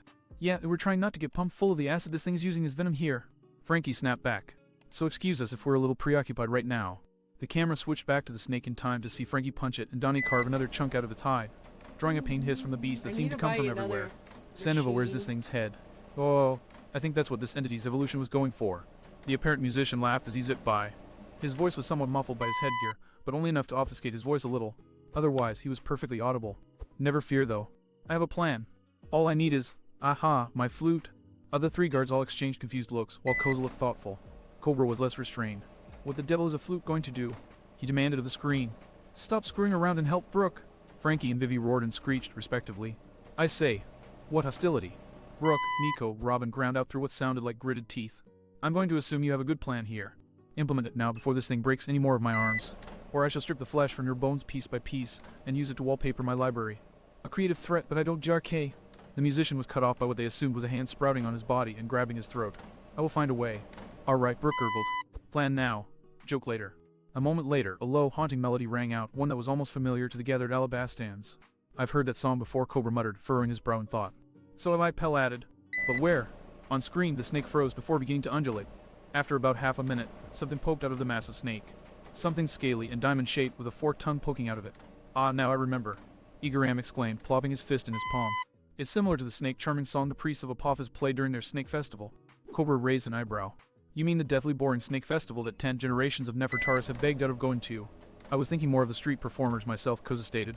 Your Majesty, look. On screen, the head of the snake was now blatantly obvious, as was the somewhat glazed look in its eyes. But that's not what drew everyone's attention. No, that was reserved for Nico Robin, who had stepped into the visual snail's eyesight and had donned a scowl of anger wasn't the right word. Aggravation. Regardless, the expression was vindictive as hell when she crossed her arms. Cicetta floor, tie. The gathered Alabastans collectively winced as the music cut off and arms sprouted all along the snake's long neck. Each arm reached down, grasped the snake, and then twisted just so. In no time at all, the head had been stuffed through several loops in the neck to make a neat bowline knot, tying the neck and much of the body of the snake into a loop. The snake, now free of the song, attempted to untie itself, but the knot was too tight, and it was entirely limited to yanking its head back. And Frankie grabbing it right below the knot, well away from the head, didn't help. I am super done with all of this, he declared, hefting the snake. So just whatever. I'm out of one-liners. And with that, he gave it an experimental twirl, and then slung the lasso towards the bucking bronco. It neatly settled around the horse's neck, prompting it to stop and stare at the impromptu rope. That pause proved fatal. Vivi took the opportunity to unsling her line cutters, and then whipped the blade into its eye. The horse whinnied in pain, bucked, threw Frankie off the snake, and threw the snake up for the blur that was Karoo to grab it. A few seconds later, the horse was neatly hog-tied on its side, unable to move. The Alabastians all sagged in relief as the fighting concluded, a motion that the Straw Hats all imitated. Son of a bitch. Frankie wheezed, bent over and puffing like a steam train. That totally. Souped. Indeed, Robin concurred, wincing as she rolled her shoulders. Not to beat a dead horse, Vivi Dope slapped her, the archaeologist barely flinching. But I'm very much coming to despise these islands. All in agreement. Donnie moved his flippers in what almost seemed to be a pattern. Yes, I suppose that you all have good reason to have long despised these islands. My apologies. Robin shook her head with a sigh. Anyway, all in favor of a 10-minute break before continuing our trek. Arf, was the unanimous reply. Glad to know I don't have to break anyone's shins with their own tibia. Robin sank to the ground with a gratified groan. The archaeologist then glanced at the musician. Still, while we have a second, Brooke, do you need any help removing that basket from your head? Wait, basket? What bass? Choka cut himself off mid-sentence, one eye twitching viciously. You mean that that's not a hat? What else, Bolda hem ma? Igaram coughed. What else would you expect of a straw hat? Hem. The named again, Brooke asked, pointing at himself in confusion before snapping his fingers. Oh, no need for that. I believe that I'll keep it for the time being. Quite like it. Snazzy, no. Arf, Donnie deadpanned, which Karoo responded to with a snicker and a high flipper wing. Oh yes, he is definitely a straw hat, Pell deadpanned. Indeed, Cobra sighed in relief before giving his retainers a firm nod. Now Chukka, I believe you were giving a report. Why, your highness. The jackal man started in confusion. But what about? Vivi is as safe as she can be in this situation, Cobra sighed wearily. She has others of the crew alongside her, and she can take care of herself. I am unhappy that she's in such danger, yes, but such is inevitable with any pirate crew, most of all the straw hats. The unknown factor is what worried me most. With her status confirmed, I need to return to our present business. Now, what news do you have, Chaka? The jackal man was only a little slow in nodding, withdrawing the papers he'd been reading from his jacket. All right, where was I? We've covered the blockade status, or lack thereof. No new reports from the revolutionaries. Here we are. The Aquinos have reported a strange trend in pirate movements over the last week. Really? I haven't heard about any pirate attacks recently, Igaram said. Exactly the Don's point, Chaka nodded at the captain. While the blockade keeps out most of the pirate riffraff, there's always a few who are foolish enough to run it and attack us. Except that recently they haven't been doing that. In fact, the general tapped the paper suspiciously. According to the Aquinos, there haven't been pirate attacks up a very large swath of the Grand Line period. For some reason, those who fly the black flag have been falling oddly silent recently. One or two is a coincidence, but this many at once. A good point. Cobra scratched his chin thoughtfully. Choka, do we know when these anomalies started? About a week ago, Your Majesty, Choka informed him. Cobra nodded at that and then frowned. Wait, that time frame isn't that. He muttered darkly, glancing at the screen. He barely held back a curse when he saw that the viewpoint had moved on. Oh, well, at least now we know why the hell we couldn't find that island no matter how hard we looked. First Mate Dugon muttered darkly as he scrutinized the ocean visible between the floating islands. We were looking in the wrong damn place. Captain, want us to hit the surf again? Don't bother, Captain Dugon snorted dismissively. The bastard's taken advantage of one of the greatest blind spots in all life. Nobody ever bothers to look up. We'd just be getting a fat lot of nothing. Meaning, First Mate groaned and kneaded his snout. That we can only do the same thing we ever do in these situations. Suck it up and wait for the straw hats to kick ass and take names. Right. Trust me, I enjoy sitting on the sidelines as much as you, but if I can suck it up, so can you. Now shush. Captain snapped his flipper up to silence and he retorts from his second. The bird's starting to circle again. The landscape the bird was circling this time was a land of whites, grays, and muted greens, a snow blanketing the landscape, broken only by the occasional boulder and the taller of the conifers that dominated the visible flora. And dead center in the camera view was a short line of people, a line that included a sight that caused a deep, yawning pit to open up in Captain Dugon's stomach. See, the group consisted of Zoro, Mary, Chopper in his reindeer form, and Leo all but swimming through the loose powder. And Zoro was leading. Oh, don't tell me, the Kung Fu Dugon chieftain groaned. This is getting ridiculous. Mary grit out over the howling wind, furiously rubbing at her arms under the fur-skin cloak she was wearing. How the hell can a blizzard last a week straight? I'm freezing my pitch here. It's not that odd, Chopper pointed out. The reindeer was unchanged in appearance, seemingly impervious to the cold and blinding snowfall. Sometimes we'd have month-long blizzards on Drum Island. You learn to stock up enough food and fuel. Personally, I'm more concerned with the reason why we're still stuck in this hellhole in the first place. Leo snarled through chattering teeth. The Dugon's got a point. Remind me why we let Zoro lead the way. Mary snapped. The ship girl can speak Dugon now. First Mate remarked. She had bossed the brats, the reindeer, and the snail on her for months. Makes sense that she'd pick up second language or two, don't it? Another member of the crew barked up. Fair, Captain conceded. We already tried letting you three lead, remember? Zoro said with a roll of his eyes. But if any of you want to give it another try, go right ahead. I'm sure it'll work out great for you. Gladly. Leo declared, leaping ahead of the swordsman and jabbing his blade into the wall of snow. Now, onwards. To home and to I just stabbed something in the side, didn't I? The great Kung Fu fleet as one slapped their flippers to their faces. Leo had indeed stabbed something in the side. The snow rumbled and then fell off in chunks, revealing a massive brown yak with horns the size of trees. and from the expression on its face, it was pissed, a conclusion only reinforced by the angry bellow it let out. Leo hastily removed his sword. The yak proceeded to bat at him aside with a single contemptuous flick of his head. Why, yei. Wump. Right. That's why. Mary sighed and slapped a hand to her face. And he just landed in a nest of those ice raven things, didn't he? The sound of tinkling and windy caws rang out, alongside a miserable hey-hey-og. This place just gets better and better, First Mate muttered sarcastically. Chopper, go save the shellhead. Mary, help me kill dinner, Zoro matter-of-factly ordered. And once that's done, you can all stop your belly aching. I'm positive I know the way out of here. The doctor and Helmscroll stared at their erstwhile superior for a few seconds before exchanging flat looks. Chopper. Yes, Mary. Are we going to die here? Ignoring that I'm built for this kind of weather, we have a 72% chance of freezing, 22% of starving, and 6% of actually getting out. So barring a serious amount of good luck, yes, Mary. Yes, we are. A sigh. That's what I thought. Alright, listen, you two. The eagle chose that moment to fly away.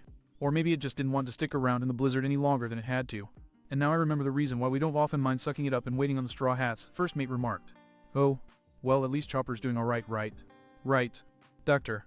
Kira wasn't scowling, but nor was she smirking, and that made Dalton want to jump out of his fur. He had enough composure to hide the fear, particularly after his extended exposure to the doctor. Though the non-0% chance the physician could smell fear played a part as well. He's doing alright certainly, she said at last, prompting Dalton to relax a smidgen. But that's not particularly comforting at the moment. Honestly, Dalton, they've been struggling for their lives against mutated animals in a floating archipelago for the past week. Try to be a little less insensitive, would you? Dalton would have responded to that, were it not for a large paw clamping down over his mouth.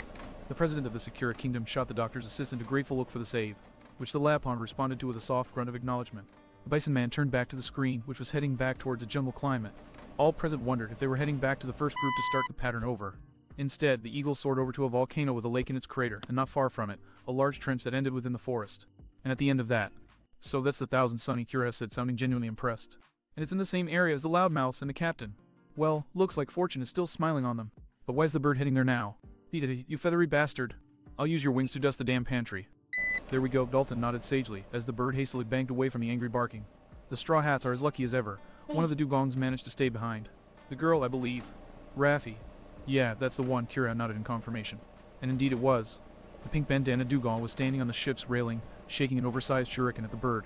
The bird quite disinclined to press the matter. It circled around, not coming any closer, leaving the dugong to snort before turning her attention back to what Kira and Dalton deadpanned. To a pink-haired gothic Lolita with a slight tan sprawled out on a lounge chair, apparently out cold, whose face Raffi was in the process of rubbing clean with a wet cloth. They mentioned this on Thriller Bark, said Kira slowly. Perona. She stuck around with the Straw Hats after the fact. Well, they kept Nico robbing on, Dalton reasoned. And at least it looks like their friends are close to it, right? On screen, Raffi finished her work and nodded firmly. She then uncapped a marker and went to work on the recently cleaned face, grumbling audibly. As Dalton kneaded the bridge of his nose, Kira looked to her assistant, who began signing out the dugongs, growling. I want to go out and get some action in, but I'm the last guard on the ship, she muttered. And of course, boss will hand me my shell on a platter if I shirk my duty. So here I am, reduced to experimenting with graffiti on our unconscious guest until someone else shows up. Next line, I see is going to get carved in half. She paused in her grumbling as a subtle growl came across the connection, and coughed awkwardly. No offense meant, Sonny. Apparently, that was enough for the bird as it chose to wheel up and away from the ship and start flapping away, towards the largest island that lorded over all the archipelago. That was all of the Straw Hats, wasn't it? Dalton asked his Surgeon General, while absently counting down on his fingers. No, we're still missing 2 people, Kira answered, scowling. Their navigator and the raging bastard who separated them all in the first place. Oh, Nam is alone in that floating purgatory. Dunzo raged, his sword rattling in his sheath from how hard he was gripping it. In all fairness, she isn't the same sneak thief who left us so long ago, Najiko tried, though the real measure of her faith was the teeth gnawing at her knuckles. Well, I mean, the bird's probably heading her way now, right? Chubbo posed with more confidence. Said confidence faltered when the eagle broke through a cloud bank to behold a massively ornate complex perched upon the summit of the archipelago. Najiko's teeth broke her skin. All right, my little sister is being held alone in the main base of one of the most infamous pirates in history. This officially cannot get any worse, she growled around her knuckle. Before the village's tense, watchful eyes, the eagle swung through the snowbound ramparts of the compound, displaying a number of ornate lions and far too many well-armed soldiers for comfort. Finally, the visual snail's gaze fell upon what appeared to be a greenhouse built into the side of one of the buildings, and the eagle soared towards it. The avian alighted on a specific panel which swung inward and allowed it to land in the rafters, which, judging from the large nests, scattered feathers, and handful of other eagles present, was the aviary. The eagle pecked at its chest, and the view suddenly changed to a rapidly shifting array of colors as the harness spiraled down. Najiko and Genzo barely managed to keep their eyes open through it while the rest of the village had to look away. When it finally subsided, the snail seemed to have settled on a lawn chair next to a swimming pool where a very familiar figure was emerging, Like clad in a dripping wet string bikini. I am so Fucking conflicted, Genzo expensive. groaned, grinding his palm into his forehead. She's safe, that's good. She's not in chains, that's even better. But she's half naked for the whole damn world to see, which almost makes me wish she was in critical condition. Despite herself, Nojiko couldn't help but laugh, though it was mostly due to the dual relief of her sister being alright, and the fact that Nami had a trio of metal batons and a holster strapped to her thigh. Wherever Nami was, she might have been alone, but she wasn't defenseless. Said laughter redoubled when Nami paused in toweling herself off and shot an acrid glare at the snail. Reaching down, she threw her towel over the gastropod's carrying case. You want to see something? Look at that. Bastards. Thank goodness, she's safe and still fighting, Nojiko sighed in relief. Of course she is, you two are Bellomir's girls, Dr. Nako snorted. No way either of you could ever be anything less than hard as nails. Nojiko smiled at the compliment, but before she could respond. Oh no, let the assholes have their show. These creeps haven't seen a real woman in who knows how long, remember. A shockingly familiar voice left to stun Nojiko and Genzo gaping in shock at each other. Was that? Nojiko began. The answer was given when the visual snail knocked itself against the side of its case. Dislodging the towel and showing the world that Perona was floating upside down and over Nami, her arms folded behind her head. How the hell? Genzo started to demand. Cross did say she had some kind of ghost devil fruit, right? Nojiko offered. Though why, she's with Nami. Perona. Nami casually looked up at Perona. Any luck? The ghost girl scowled, huffed, and flipped herself into a sitting position. Same as yesterday, none. They've got this place locked down tight and all corridors watched. That little pest here, Perona pointed at the world's viewpoint, has a lot of family backing it up. Sorry. MMPH, not your fault. Nami began to pick up her clothes, but stopped with a shirt held halfway up. She then shot a doubtful look up at the ghost girl. Perona, I know I've said this before, but I've got to say it again. You don't have to stay here. This isn't your fight. Wow, she's being generous. Chabo said in surprise. I'd say when pigs fly, but we've already seen that Hapo ow. Got anything else you want to say about my sister, you little brat? Nojiko asked as she ground her knuckles into the sides of the boy's skull. The astral girl huffed out a breath. And I've already told you. Ha da da da.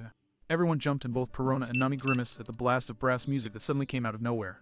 Oh god, not again, the specter growled, clawing her fingers down her face. Nami, meanwhile, just sighed, shook her head, and finished drying her hair before slipping the shirt on. Once the clothing was on, the two turned toward the other side of the room, where three silhouettes were visible behind a screen. As the initial fanfare died down and an upbeat song began, the screen flopped down and three figures were revealed. A gorilla, yes. Gorilla clad in red and pink, a clown-like man in a lab coat with blue hair, and a grinning man with a mane of golden hair. Part of a steering wheel protruding from his skull, and sword serving as his legs from the knees down. And they were all dancing. And there's how it could get worse. They're the moronic sort of pirates, Genzo snarled. The routine lasted for a solid half-minute, ending with a dramatic pose towards Nami. The navigator gave the trio a scathing look before looking away. The clown missed a step 3 seconds in and was off sync for the rest of it. He wa dr. I didn't mean Indigo, to you moron. ma'am. The sword-bladed man It was roared, naked terror nasty. flashing across the clown's face as the larger man lunged for his throat. We've practiced that routine 100 times. How is it that someone who never did it before did it better? Then the wheelhead shot an acrid glare over his shoulder at an unrepentant Nami. You're just screwing with me, aren't you? BRRR lint deduction genius, Perona drawled. Glowering, the man released the clown, who began gasping for breath. Sorry, the wheelhead muttered. And no problem, Captain, Indigo choked out, forcing a grin. Far be it for me to take offense over a good joke. Nodding, the identified captain turned back to Nami, schooling his expression into a grin that was clearly meant to be warm, but only came across as sleazy. Come now, baby girl, he crooned, stalking towards her. He barely got a foot before a rumble of thunder made him visibly reconsider the move, the storminess of Nami's eyes and cloud mirrored in her face. Genzo blinked in surprise. Wow, didn't even see her draw. Touch me, and I will turn your wrinkly hide into charcoal, Nami acridly stated. The captain backed off with a semi-impressed snort. The gorilla, on the other hand, outright roared at her, inches away from pouncing into a very electric situation. Scarlet, control yourself! Indigo chided with a hard chop on the ape's neck.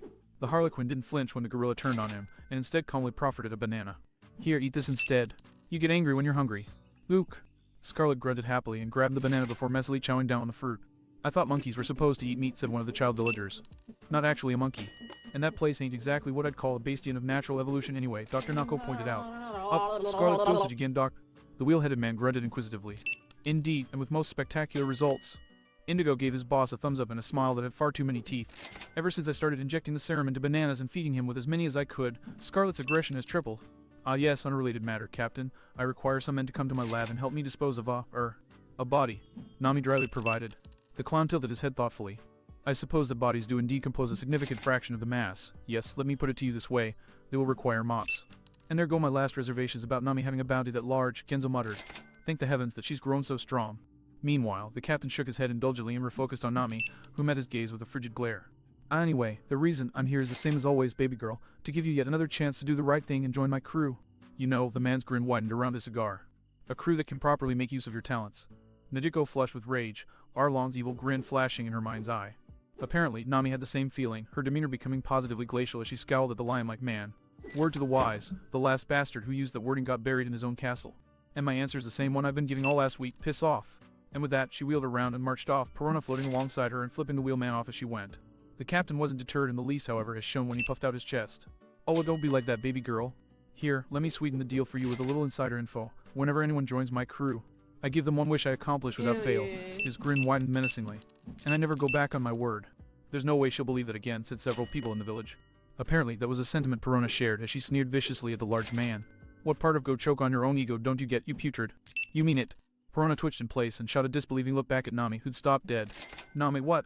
If I join, Nami said slowly, still looking away from the man. You'll fulfill my wish, no matter what it is. But of course, the man sneered. Don't do it, Sisajiko hissed. Fulfill my wish first, and then I'll join, Nami tersely said. And don't worry, it's an easy one. Deal. The lion man barked proudly. What is it? The orange-haired navigator turned and displayed an utterly innocent smile that froze the blood of everyone watching. Oh no, Najiko, Genzo and Perona uttered in sync for an entirely different reason than before. Kill yourself, Nami politely requested. For a good 4 seconds, the only sound was the quiet lapping of the swimming pool. I don't have the And then, manpower for it. gee, ha ha ha. The captain laughed hysterically. That lasted for exactly 8 seconds. Then he literally flew forward, his right hand closing around her neck. Nami, Najiko cried. Genzo would have been right there with her, if not for Nako tackling him and ramming a needle into his neck, putting him out like a light. Alright, listen here, baby. The captain started to growl before cutting himself off when he saw Nama's eyes. Saw the way that she was glaring defiantly at him, even as she struggled in his grip. You really aren't afraid of me, are you? I grew up with evil, and I faced death with a smile, Nami wheezed out in a biting tone. You're nothing new. The captain frowned at that, and then he released her, letting her drop to the ground and get her breath back. I underestimated you, he admitted, a note of respect in his voice. But it was gone when he spoke again. But you'll change your tune sooner or later, Miss Navigator. You'll change it soon enough. After all, he sneered and lifted his chin. Nobody denies Shiki the Golden Lion. Nobody. Unaware that her entire village was experiencing a substantial increase of respect for her, something none of them had thought possible. Nami maintained her glare until the legendary pirate and his lackeys turned their attention away from her. Perona immediately took advantage of the diverted attention, swooping down to Nama's side with a concerned look on her face. You alright? I'll be better once this place is burned to the ground, Nami coughed, wincing and rubbing her throat. Her expression then turned melancholy as she turned to the frost-encrusted windows. And, once I see my friends again. Nami, Genzo wheezed out through his drug-induced haze. This is even worse than her being in chains. Ajiko shook her head mournfully. This can't be happening. The Straw Hats have had bad luck before, but they've never gone a whole week without the situation improving. Damn, 1 week ago. Sorry, loyal readers. That's where we leave off for now. We'll have the next installment as soon as we can. Up arrow top. Left arrow previous chapter. This bites. Zamiak. Chapter 63. Chapter 56. Strong World Peace 2. Hitting rock bottom. The dark underbelly of the island in the sky. 1 week prior. The Thousand Sunny is directly beneath us, Captain. Excellent, drawled Shiki at the report from one of his navigators, turning his gaze to the screen. Faye. A bunch of rookies from the East Blue of all places, becoming the most infamous crew in the world. The Navy has definitely gone to the dogs. A malevolent grin spread over his face. But all of that's about to change. It's time home. Shiki frowned at the image of Straw Hat Luffy on the view screen, which was eagerly waving up at him. For a moment he considered the sight, and then with a flick of his wrist lowered the island ship enough that he was within the range of their snail.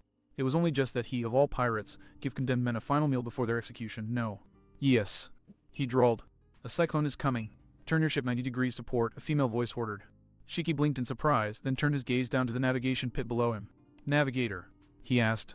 No sir, our readings detect no such thing, one researcher said apologetically. The readings on the barometer are normal as well, another said, donning a smug expression. I'm afraid their navigator is grossly mistaken. You actually think that's even possible? A lazy yet threatening voice grunted in response. You morons don't have a witch reading the air. But hey, if you want to die, we won't stop you. Have fun with that. Sir, they're turning their ship to 9 o'clock. Another of the meteorologists called out. And I see why. Sir, we've got incoming. One of the soldiers on deck cried out in terror. It's coming and fast. Shiki turned his eyes to the front of his ship, and he gaped in surprise. A bee, I've wig. That's a water spout. Doctor. Indigo snapped, slapping his captain upside the head. Oh, they've gone out of my range, Soundbite informed us, his gaze on the floating island battleship above us. They're returning to follow us, so at least they're not that stupid, Nami sighed in relief. I'd hope not, especially considering what they're sailing on. Mary called down as she wrestled with Sunny's helm. Usopp's reaction to that little tidbit was fairly representative. Wait, that thing's actually a ship. He yelped in shock. Oh yeah, nothing like Thriller bark. Mary confirmed. The core might have once been an island, but it's all ship now. And she's old, proud, and powerful. Really, really powerful. Then she winced. And really loud too. She really likes being in charge and making sure everyone knows it, apparently. I frowned thoughtfully while I wrestled with a particularly stubborn line. And does that tell you anything about who's running it? Mary tilted her head to the side with an uncertain frown. Margie, maybe, maybe not. A ship's attitude speaks to itself, its builder and its original crew with influences from all who come after. But, she shook her head remorsefully. Sorry, she's too far to ask, and even then, somebody as grand and proud as that won't consider talking to a caravel or a bark like Big Bro. That's all I got. So be wary if they don't just fly off, Sandy summarized, snorting derisively. Which, considering the last guy we met who had a flying ship, is pretty obvious. That's for later if we don't sink to the damn ocean floor. For now, cyclone at 3 o'clock. Nami roared at us over the now howling winds. Cyclone at 3I. Mary barked in response, hastily yanking the wheel. Someone get a hold of the mainsail, would you? I'll get right our eyes. I yelped, grabbing the line in question. Said line immediately tried to tug me off my feet, and I threw a pleading look around. Could I get some help here? Then, my gaze sharpened as I realized a very important discrepancy. And where the hell's Perona? With you in spirit, Tilda. Her astral form sang as it floated past, upside down without a care in the world. Tongue stuck out in a way that would have been cute if I wasn't fighting for my life at the moment. Isn't that enough? I would prefer to have you in body. The last word was emphasized both on account of my spiking temper and the pulley that suddenly tore itself free that I had to duck. Thwack. Ugh. Though Mikey was less lucky. Still, better a dugong overboard than a man or hammer. And what good would that do exactly? Verona asked, half her attention on her fingernails. My seafaring amounts to the unnatural calm of the Florian Triangle and the rigging and sails of Thriller Bark, and I never handled that. You can rage at me all you want, but if I actually tried to help you, I'd just be getting in the way. So of course you forgive me, Reed. She capped it all off with a bat of her eyelashes. Does this answer your question? I snarled, working a hand free to shut her a specific gesture. The quarrel might have gone on longer had Nama's voice not cracked through. Cross, less argument, more movement. And Perona. She swung around and snarled, paralyzing the smirking specter. If you don't have anything good to do while we're in a storm like this, stay out of the way.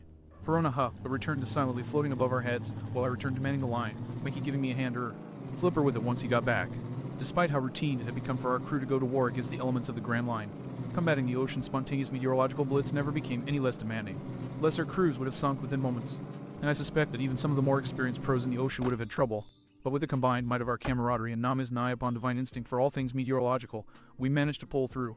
Once the storm passed, we were all left exhausted and sprawled bonelessly across the deck. But we were alive, and that was what mattered. Though there was something else. Namely, the island still hanging impossibly high above our heads. Is it not coming back down? Luffy said, his head tilted in confusion. Maybe they realized Soundbite was down here and didn't want anything to do with him, Usopp snidely suggested. Lick my slimy ass. That's actually probably not that far off, Connus pointed out. Slowly, Soundbite turned his eye stalks on her, visibly twitching. At 2, boom babe. Well, you do have an incredibly large range for eavesdropping, the Skypian hastily explained. And while we might be used to it and others ignore it, maybe whoever's up there just appreciates their privacy. Privacy, meva a. Oh man. Over us, Soundbite's exclamation trailed off into a shock gurgle. See correction. Incoming. All eyes turned upward, and then the majority of our jaws fell in the opposite direction. There was indeed a man coming down, but it looked far too controlled to be free fall. He's flying. Luffy exclaimed. Devil fruit, several people said, though that didn't diminish the shock or awe. As the man came closer, his form became clearer, and he was one of the more eccentric characters we'd met on the Grand Line thus far. His messy golden hair extended down to his knees and parted around what looked like part of a steering wheel lodged in his skull, and he had swords for legs from the knees down. He was also grinning and smoking a cigar, easily the most mundane parts of his appearance. Of course, that wasn't what had jaws dropping all around deck.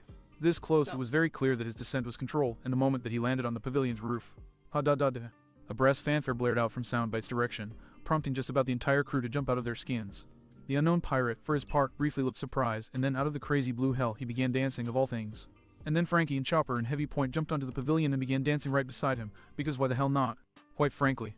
I wasn't sure how to react as the music played and 2 of our crew commenced a dance number alongside the stranger that fell from the sky, moving in perfect sync and stepping down flawlessly from their impromptu stage, continuing the dance until the soundtrack finished off and they ended with mirroring poses. After a moment, the applause started. So this is what it's like to be on the outside of that, I muttered to Robin. Then I suppose I won't have need to hold back the next time you pull such a stunt, Tim.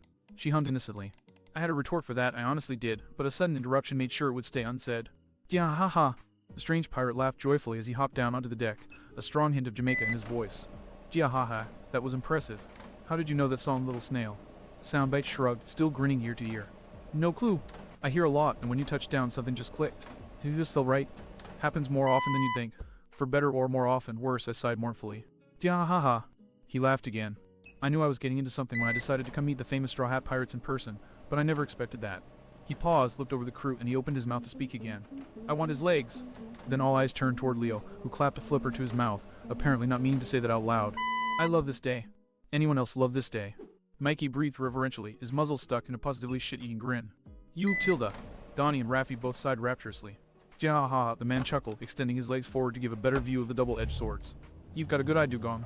Odo and Kagurashi are famous blades that have fought well with me for decades. I used to wield them normally, but you can't be an old pirate without sacrificing a few things along the way. But don't be fooled. The man's grin widened proudly. Just because I'm wielding them in a non-traditional manner doesn't mean I can't use them in the proper fashion. Observe! Putting up his fist in a boxing stance, The man lifted one sword foot and let loose a few side kicks. Kicks that blurred from sight and were accompanied by a metallic whistling sound. Eyes widened or sparkled all around at the sight. But he wasn't done yet. Bringing his sword foot down again, the man lifted the other and then spun a roundhouse kick, and then ended up spinning on his sword tip, shaving grass from the deck and leaving him dizzy, wobbling, and then on the deck once he stopped. I couldn't help but chuckle as I held out a hand to the old man. I'd make a crack about sea legs, but I'm guessing it'd be in bad taste. Jihaha. Our guest laughed, taking my hand to pull himself up, clapping me on the shoulder as he went. You're about 20 years too late, my friend. But you do have the gist of it. When you're capable of traversing the heavens like me, it can be a bit of a chore to get used to being back on the ground. But anyway, getting back on task. He stood tall and raised his head proudly. I'd obviously know who all of you are, so allow me to introduce myself. Captain Shiki the Golden Lion, a fellow pirate. Now then, first things first. I believe the one who warned me and my crew about that cyclone was your crew's navigator, Nami, yes. Which one of you lovely ladies might that be? That would be me, Nami said, raising her hand. So I have you to thank, baby doll, he drawled. The air around our navigator immediately rumbled and began to smell of ozone. Watch it, old man, Nami warned him in an irritated tone. A good chunk of the guys standing behind her immediately started chopping their hands across their throats. Shiki chuckled again, raising his hands in mock surrender. Too far. Everyone not in Nami's line of view nodded frantically. Well, either way, thank you for the warning. Nami narrowed her eyes suspiciously, but she let her clouds fade back to white with a dismissive grunt. Moving on, could we address the elephant in the room? Vivi asked. Hello, Funk, freed half the crew deadpan politely. Yeah, we'd worn that phrase out damn quick. I was talking about the flying island ship. Vivi snapped, jabbing her finger at the structure in question. The elephant sword dropped his head mock mournfully. Nobody ever wants to talk to Funk Freed. Can't imagine why. Thwack. Yipe. Well, you see, Jace? Shiki reeled in surprise as he looked up, and the reason became clear when Perona, already floating between the wheel-headed man and his flying ship, flew down a bit. The ghostly goth glanced up from her pointless nail filing, apathy written all over her face. Can I help you? Am my fairy godmother? He exclaimed. An awkward silence fell in which some of the crew visibly considered dope slapping the older pirate. I should know, I was one of them. No, Perona said blandly, before disappearing back into the crow's nest. Damn, that would have been convenient. The lion man snapped his fingers with a tusk. Anyway, Karu coughed into his wing. Didn't we already say it was a flying because of a devil F-wheewit? Yes. The float fruit, to be precise, Shiki explained, his composure returning as he stepped towards a barbell that Zoro had discarded on the deck. I can manipulate the gravity of any object I touch, no matter how large or small. I'll give you an example. He touched the weight, straightened, and then gestured. Living on the Grand Line, you see a lot of things flying through the air, typically because of some storm or other tossing everything not tied down this way and that. But usually, a 50-pound barbell wasn't on that list of items, and it most definitely never just floated through the air like some sort of soap bubble. While Canis breathed in awe, pushing at the barbell with a finger and causing it to spin lazily before looking up at the ship. And you can levitate something that big, constantly. Not even that hard, Angel. Shiki replied. I don't need to levitate it at all. Once I tell something to float, it floats until I tell it to stop floating. Doesn't matter if it's a pebble or a mountain. If I'm involved, it doesn't fall without my permission. Teach that, that's really Usopp gagged in shock. That's how those kind of paramecia work, I spoke up, drawing everyone's attention. From what I can tell, with any fruit that deals with manipulating things, they only wear off when the user wills it or gets knocked out. Though, I turned back to Shiki. To manipulate that much mass is impressive. I'm guessing that required a lot of practice to pull off. Naturally, Shiki responded with a grin. But I'm no rookie pirate, Jeremiah Cross.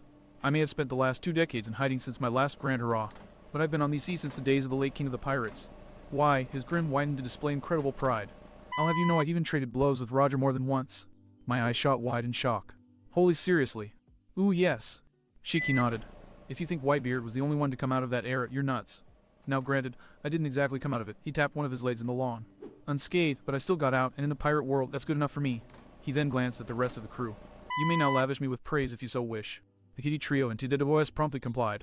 So cool. Heck, most of the crew looked decidedly impressed with the man. My, to think we would encounter such a famous pirate, Robin muttered in awe. You've heard of him? I inquired with a cocked eyebrow. Robin's response was to give me a flat look. Unfortunately, no. I was otherwise occupied 20 years ago, as you'll recall. I hastily glanced away with a sheepish cough. And meanwhile, I believe I should be saying the same to you, no. I tapped my temple, but I quickly had to admit defeat. I think I remember something about him. Maybe. Best I've got is that he's telling the truth about knowing Roger. He wasn't front and center, if you get my point.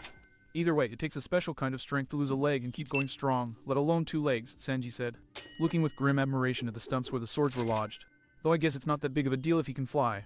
Umkinus spoke up tentatively, raising a hand. You met the Roger pirates. Is there any chance you might have met my mother, Sarah? The cheering stopped and Shiki's face snapped into a more serious expression the next moment, all of his attention upon Canis. Sorry, it's just under Shiki's intense gaze, our gunner nervously glanced aside. I don't remember that much of her, and I only just learned that she was a member of his crew, so if you know anything, would you, well mind. For a long moment, Shiki was silent, and then he looked away with a heavy, smoke-filled sigh. Roger had no shortage of respect for me, but I was not friends with the man, Shiki said, raising a hand to his skull beside the steering wheel. This was the result of my last clash with him. An uncomfortable silence fell, but a smirk grew on Shiki's face. That said, even with the abnormal being normal on this ocean, it's hard to forget a Sky Island native.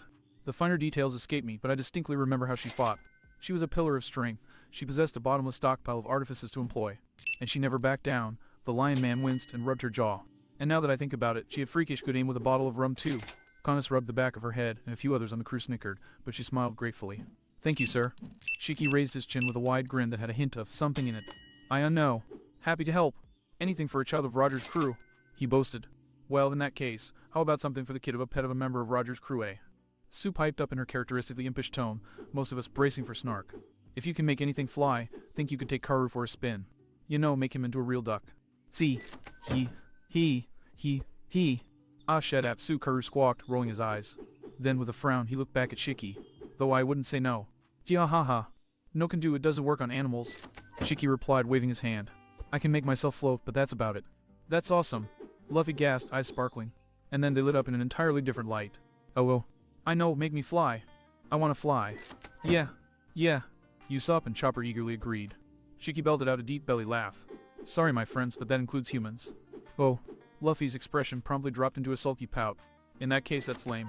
Boo, Usopp and Chopper chorused in agreement. Sorry to disappoint, Shiki said, taking a seat at the pavilion. But there are sights in my hideout that I think you'd enjoy. His smile faded, and he looked to Luffy. I might offer to take you there as a sign of my gratitude, but I feel as though it may be better served another way. From what I've heard on your show, you all are from the East Blue, yes. I hate to inform you of this, but recent scuttle, but has said that the Navy is mobilizing to deal with a mysterious threat in your native ocean. It sounds like your homes are in deep trouble. And that killed the mood right dead. We're aware, I nodded solemnly. We had just decided to set a course back there when you came along. Is that so? Pirate said, raising a brow. So close to the halfway point, and you're turning back now. Luffy lowered his hat over his eyes and smiled in the way he only did when he was about to say something wise. The adventure and the One Piece aren't going anywhere, he said confidently. We made it this far once, we can do it again. It's not like we can just keep going when we know that our homes are in danger like that. Quite impressive, Shiki said quietly, getting to his supports. Then he raised his head with his grin as strong as ever. That settles it then. You saved my home, and so it is only right that I return the favor. The man tapped one of his blades in the grass. I'll use my float powers to take you there. It'll be easy, I've been using the trick to avoid the Marines even before I went into hiding. And it'll be faster than whatever plan you had. Seriously. Awesome. Luffy pumped his fist with a cheer, an emotion that was shared throughout our crew. Shiki chuckled at our rejoicing, and I noticed some of the crew stiffen a bit at the twinkle of mischief that entered his eyes. And for good reason, seeing as I myself took a reflexive step back. That said, I do have one condition for doing this. And before you say anything, our raised hand and our objections died in our throats. I honestly doubt you'll mind. He turned toward me, his grin growing. I've been out of the world spotlight for almost 20 years now. 2 whole decades. And in my eyes that is just not right. If you wouldn't mind, I'd like to speak to the world. Anonymously, sadly. I'm not quite ready for the Marines to come after me yet, and I don't want them to know where my base is. But, Hiki let out a despondent sigh. I just want to say something after these many long years. Is there any way that could be possible? I blinked in surprise, and then my partner and I slowly adopted our trademark Marines are about to have a bad day grins. I think I chuckled, patting a hand on the weapon of mass anarchy hanging at my side. That can be arranged. Then we have an accord. Shiki bellowed in a most grandiose tone, sweeping a hand skyward. Let USB off. And with that, the Thousand Sunny creaked and shuddered, and then with one almighty lurch the ship went still. Utterly, impossibly still, outside the services of a dry dock. Immediately, everyone dashed to the side, myself included, and stared down at the blue sea. The blue sea that we were rapidly rising from, as Sunny flew in a manner that not even Mary had managed to achieve. I stared down at the sea falling away below us and all for a second longer before shooting a grin at my partner in shell. Sound bite, old buddy, I said with an eager grin. I think that we're in for one of our most glorious adventures yet. Oh. Don. Goob. One of the 4 strongest pirates alive groaned piteously, sitting up to spite the Sea King rampaging in his skull. How the hell does that big-mouthed brat always manage to time his show to when I'm most hungover? Because you're always hungover, Captain Beckman deadpanned. Shanks blinked dumbly. I am not. He protested after a moment. Right, sorry. You're only usually hungover, been revised, still dry as dust. Damn straight, now someone pick that up. Red-haired Shanks ordered. And get me some vodka. You sure you want to do that, Cap? Yes, Usopp called. Behind him, Ru took aim at their snail with a well-aimed Sea King bone. Every time you drink while Cross is talking, you just spit it back up 3 seconds later. Shanks' ever so mature response was to transfer the weight of the bottle to his jaw so he could perform the ever-important task of flipping his sniper off and keep drinking. One of the first tricks he'd learned after becoming handicapped, and he hadn't once regretted it. When they dislodged the snail, the song coming across the connection was an upbeat tune with thumping percussion, blaring horns, and an odd sound similar to a guitar. Lyrics emerged after a few seconds. Sono kai no sadame, Jewel of Joe. The fate of that blood.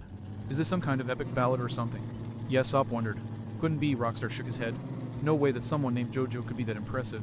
And that was Sono kai no sadame by Well, someone you'll all never meet anyways, came Cross's voice. I'll talk more about that another time. For now, the anarchist's expression slowly twisted into an absolutely vicious grin. Welcome back to the SBS. Oh crap was the reaction of most of the red-haired pirates. Their captain, meanwhile. PFFFT! God damn it. Shanks roared indignantly, vodka dripping from his chin. That's it. When Luffy hops the line, I'm going to be there to meet him just so that I can give that brat a piece of my mind, and a piece of my foot up his. Ha! A sudden bark of laughter cut through Shanks' rage. You thought it was Cross who started this BS. The trademark bevy of voices cackled. But it was me soundbite. You slimy little son of a PFF, haha. Alright, fine, that was a good one, Cross admitted. Oh yeah, come Hellfire or High Tide, we're meeting them when they surface in the New World, and I'm going to have words with the voices of anarchy. You for the Shanks glowered, money. sitting back down and chugging the bottle. Does it technically count if it was in his voice? Ben asked, frowning. Shanks twitched at the thought before snapping his fingers at Rockstar. The Wano Reserve we filched off of one of Kaido's boats. Now, the rookie got up and began sorting through the bottles that littered the beach, grumbling all the while. When he walked by Rue, though, he stopped and shot the other pirate a curious look. Hey, mind if I ask you something? Besides that first question, I mean. Spoilsport Rue grumbled into his fresh hunk of meat. But yeah, go ahead. How come the captain's always like, well, Rockstar nodded his head at Shanks. I mean, he's one of the 4 freaking emperors. I'm not saying he should be another monster like the fattest or the beast, but why ain't he more respectable like the old man? Rue finished smirking. Easy, really. Think about it. The captain is one of the most powerful, most infamous pirates in the whole wide world. One of the 4 people in the world that the world government absolutely, totally, completely can't control. One of the closest things they have to equals. And he acts like. Rue flailed his hands about, trying to find the words, prompting Rockstar to nod in understanding. Well, you know what he acts like. And you know what he told me a few years back. Every second someone like me is the worst nightmare of the world government. The elder bastards die a little bit more inside. Holy hell, that's brilliant, Rockstar breathed in awe. Thwack. Then he winced when an empty vodka bottle thumped against his head. I heard you and I'm still waiting for my sake. Also, the captain's still a natural stinking drunk. Rue cackled. Thunk. Yo. That's a yelp as a rifle stock slammed over his skull. Shut up so we can listen to the rookie, Ben ordered. And he's a raging jackass, Rue muttered. Thunk. Gah, right on the other lump. Well, ladies and gentlemen, today's a rather special day on the SBS as we happen to have a guest here. Cross informed the word in his usual animated tone. They're going anonymous for the time being, but they're doing a huge favor for us and all they asked for an interview on here. So let's get started. Hello, people of the world. It's quite a pleasure to speak to all of you, one that I've wanted for quite a long time now. Came the dual voices that soundbite used for anonymity. I'm keeping most of myself to myself for now, but it should go without saying that I'm a pirate. A captain of a fine crew that has every intention of shaking up the world. Well, that doesn't narrow it down very much. That could be any of those starry-eyed rookies. Someone piped up. So, getting right into the interview, we've got our questions lined up. Primero, what makes you special enough to be able to shake up the world that much? Cross inquired. Wheel, the guest speaker, drawled with a wide grin. A grin that made Shanks sit up and take notice. I have spent several years mastering my devil fruit powers, which are by themselves enough that I hardly need to try against most opponents. But I am not complacent. I am a master swordsman as well, and my blades are of the highest quality. I am confident that between these 2 masteries, no adversary in my path will be a threat. Well, while I'm sure that your skills in both those areas is impressive, you'll forgive me if I have my doubts about the idea of one pirate crew taking on the Marine organization. Well, one crew that's not ours anyway. Careful, Jeremiah Cross. Don't get too big of a head. Yeah, but think about how useless the Marines will feel the next time they take a swing at us and miss when we're showing that kind of attitude. Cross shamelessly chortled. Anyway, let's see, next question. What's your philosophy? What keeps you going through everything the sea spits out at you? My philosophy. The interviewee grunted, the snail's teeth gnashing in a way that indicated chewing on a cigar, as Boss had often shown. Well, in difficult times, I have 2 sayings that I always come back to. First, you can't rush perfection. I'm as strong as I am because I took the time to refine my skills. And as much as I love massive payoffs, I've learned again and again that they take endless preparation to pull it off. Be it weeks, months, or even years, it can be hard to put in the necessary time and effort to not leap for the payoff the first chance you get. But it's worth it. It is always worth it. Admirable. Most folks don't have that kind of self-control. And the second is that you can't make an omelet without breaking a few eggs. It may sound a bit mercenary, but if you want to reach for the top, you won't make it there without a great deal of agony. Whether the pain comes from simple adversity, a failed experiment in growing stronger, or plain old misfortune, patience is not the only price that you must pay for success. Sometimes things turn out ugly even when you get the result you wanted. Again, though, I find that it is always worth it. Definitely an admirable worldview, and one we're all familiar with.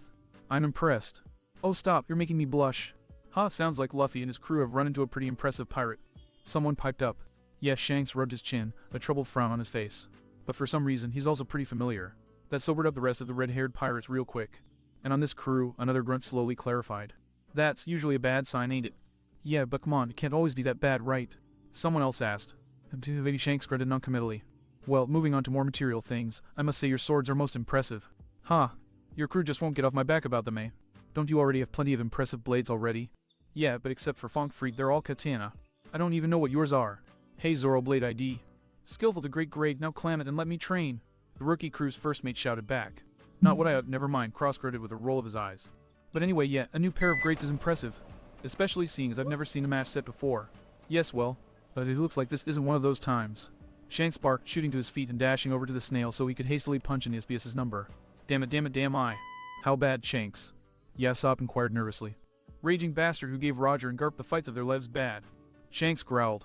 The only cigar-smoking asshole I remember to wield both an impressive devil fruit and a matched pair of graded swords. Shiki the Golden Lion. Ben roared incredulously. Then he ground the heel of his palm into his forehead. Luffy, how could you possibly be that unluck? Thwack!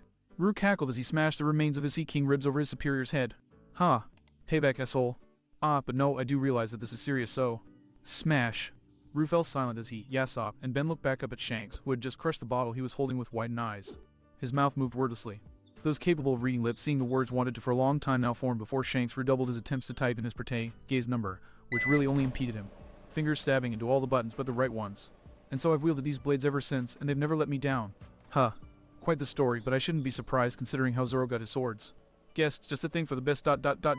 swordsman. Who will call in? Thank goodness, Shanks breathed in relief. Hey, maybe someone looking for advice from a professional pirate. And just what are you implying with that, Hound? Cross scoffed in good humor before picking up. Alright, caller, who here do you want to talk to? Shiki, you get the hell away from them right the hell now. Shanks roared at the top of his lungs. If you touch even a hair on Luffy's head, I swear I will. The world, Jeremiah Cross, came a voice that was decidedly not Shanks. Gah! The Emperor raged, slamming the receiver down hard enough to almost knock out the poor snail. 1 freaking second too late. I will get straight to the point. I am Vice Admiral Tsuru of Marine Headquarters, and I would like to borrow the services of your SBS to send forth a warning regarding a significant threat that the Navy has been made aware of within the past 2 days. Will you permit this? No. The red-haired pirates bellowed as one. I'll allow it, the snail uttered with a shrug. Just keep it clean. I'm the only one allowed to spew propaganda around here. Shanks threw his hand up in frustration, spinning around and stomping away. The one time we want him to be an irreverent asshole. Captain, we can call him once he's, one of the grunts began. No, don't bother, Shanks sighed, pulling up another bottle. I really shouldn't be directly interfering in Luffy's journey. Besides, it's not like the Straw Hats haven't taken on impossible odds before. Toning out the broadcast of the snail, Shanks took a long drink and then wiped off his mouth, before blinking at the nervous and slightly incredulous looks his crew was giving him. So, we wait? Yassop asked. We wait, Shanks nodded.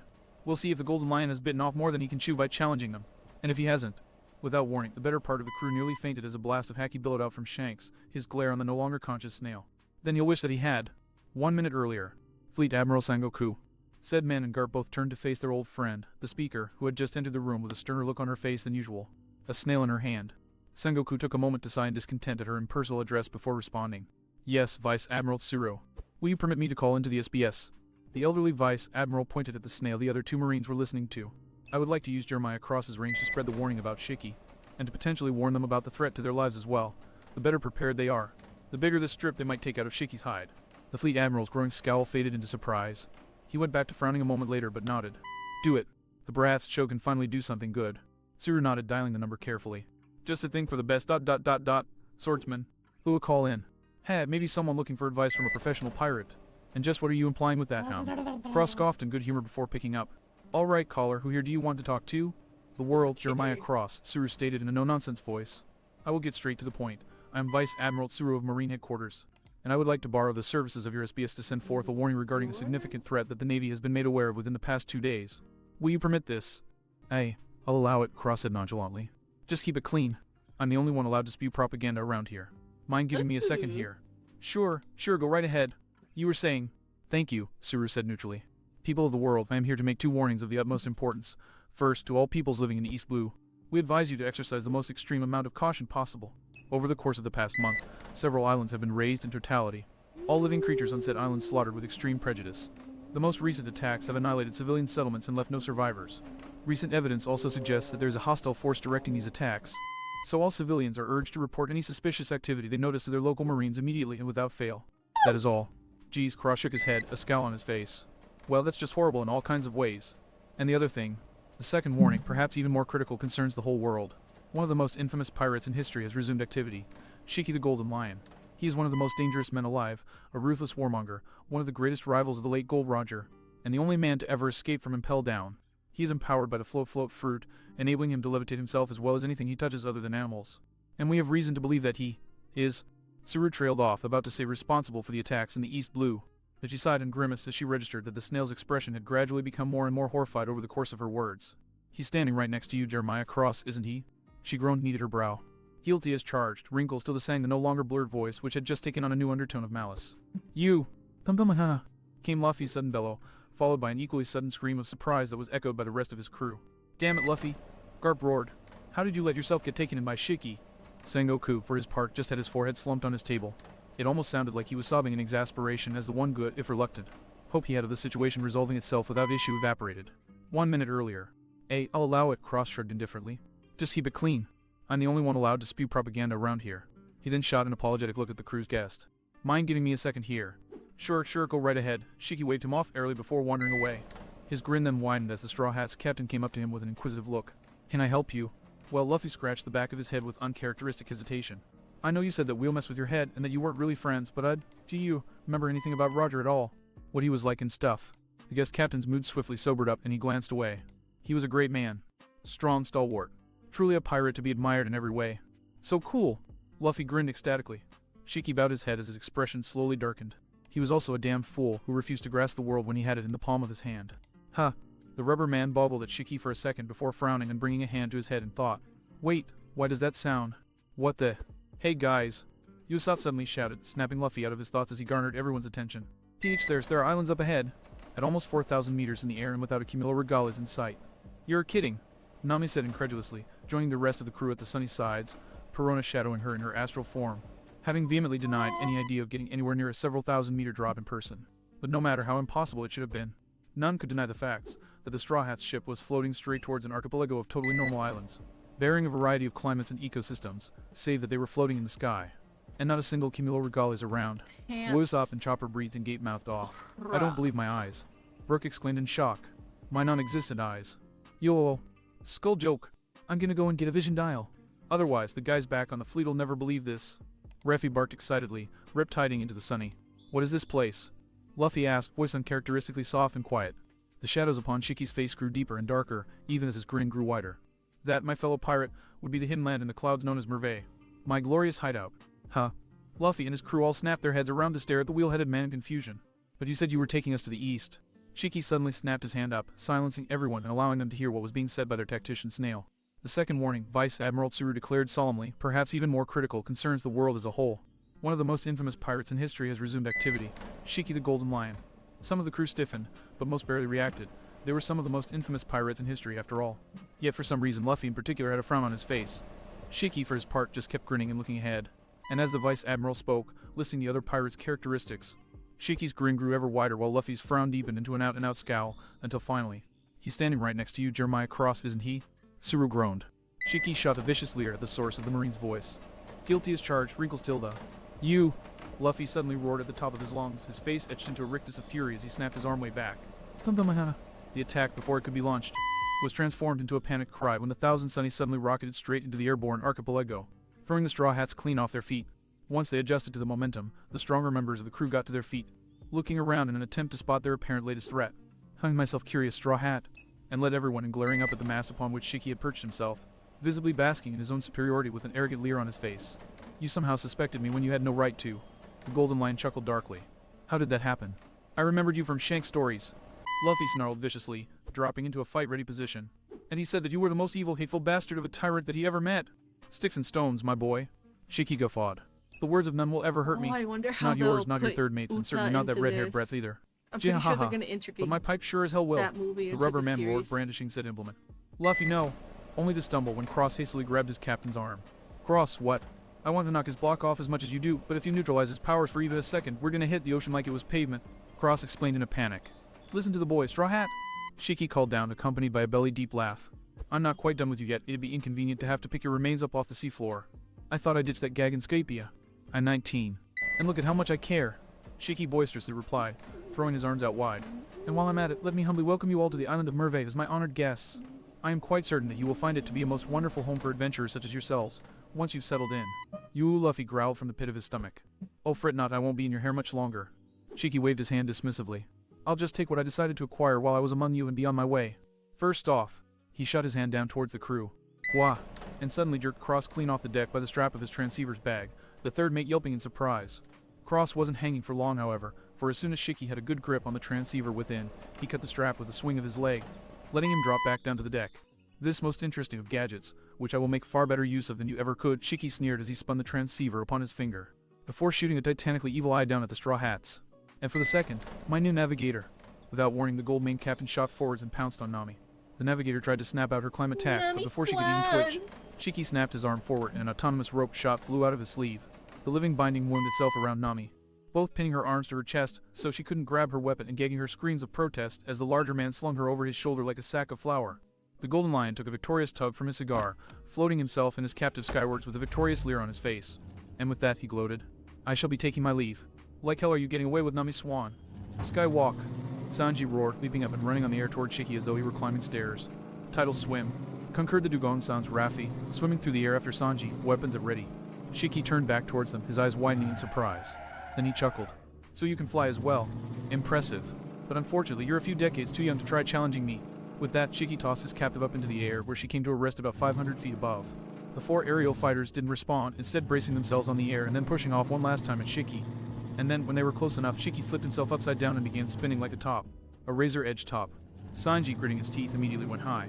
With a cry of Nori Arts, the dugong swayed under the blades, at which point Shiki stopped spinning and brought his knees down on Donnie and Leo, sending them falling back to the deck dazed. That didn't stop either Sanji or Mikey, who pushed off again to try and sandwich Shiki between them. Shiki didn't move, and for a moment it looked like they might actually get them. But at the last minute he soared up in between them, leaving Sanji unable to react in time to kick Mikey square in the nose. "Oh shit!" Sanji yelped as Mikey soared towards the ground to join his fellow dugongs. "Yeah, haha!" Flames roared in Sanji's eyes as he spun around and shot a glare at Shiki. "You think this is funny, shit lion?" Shiki straightened, wiping a tear from his eye. "You kicked your own crewmate in the snout. Of course that's funny. And you must have seen the look on his face." Shiki grinned wider, and then burst out laughing again. "Jahaha, whoa!" That exclamation was due to a flying shard of razor air nearly taking his head off. As it is, he had enough time to hastily swoop over it, which was where Sanji met him, leg cocked back. "Eat this," the cook declared. "Mountain." The kick lashed out, and Shiki simply floated above it, legs drawn in. And given the nature of the mountain, Sanji was left horribly exposed when Shiki began stabbing with his sword legs as fast as he could. Let's go! Especially since Sanji couldn't bring his hands up for fear of getting them zipped up. And so when Sanji too came crashing out of the sky, he looked like he'd gone charging through a patch of sawgrass. Well, that was fun, Shiki chuckled as he buffed his nails on his jacket, offhandedly floating up to grab Nami again. But, as I was saying earlier, goodbye. And with that, the golden lion snapped his fingers dismissively. And to everyone's horror, gravity reasserted itself upon the Thousand Sunny, sending the straw hats careening down towards the ocean far below. "You son of a..." Luffy roared, reeling up to shoot his arm at Shiki even as he free fell. "Welcome to Merve." Shiki cackled back. "Mind the drop." He punctuated the last word with a sweep of his hand. Luffy hesitated slightly at the action before stiffening in both shock and horror as he became acutely aware of the fact that the Thousand Sunny, his own ship, was swinging around towards him and his crew. "Look out!" The rubber man shot his arms out and tried to grab as many of his crewmates as he could, but he only managed to grasp Cross and Boss before the Sunny's keel slammed into the whole crew at once with the force of a battering ram. A Sea King and a Sea Train all rolled into one. More than enough force to send the Straw Hats flying to the far ends of the archipelago in several discrete clumps. The Sunny getting tossed onto another island with as much care as a broken toy merely added insult to injury. As his captive began flailing and screaming muffled obscenities at him, Shiki turned his focus off the distant Straw Hats and to his ill-acquired transceiver. "In case you all didn't get the memo," Shiki leered at the world. "The Straw Hat Broadcasting Station is now signing off. Permanently." "Jahaha!" And with a final cackle, he slammed the mic down and shut the world off. Slowly, the Golden Lion's laughter subsided into a contented sigh. He patted his latest acquisitions, prompting one of them to shout more muffled obscenities into her gag. "Ah, this has been a good day. I guess there's only one question left now, him." At those words, Shiki's mood pulled a 180 in the form of a frigid glare directed over his shoulder.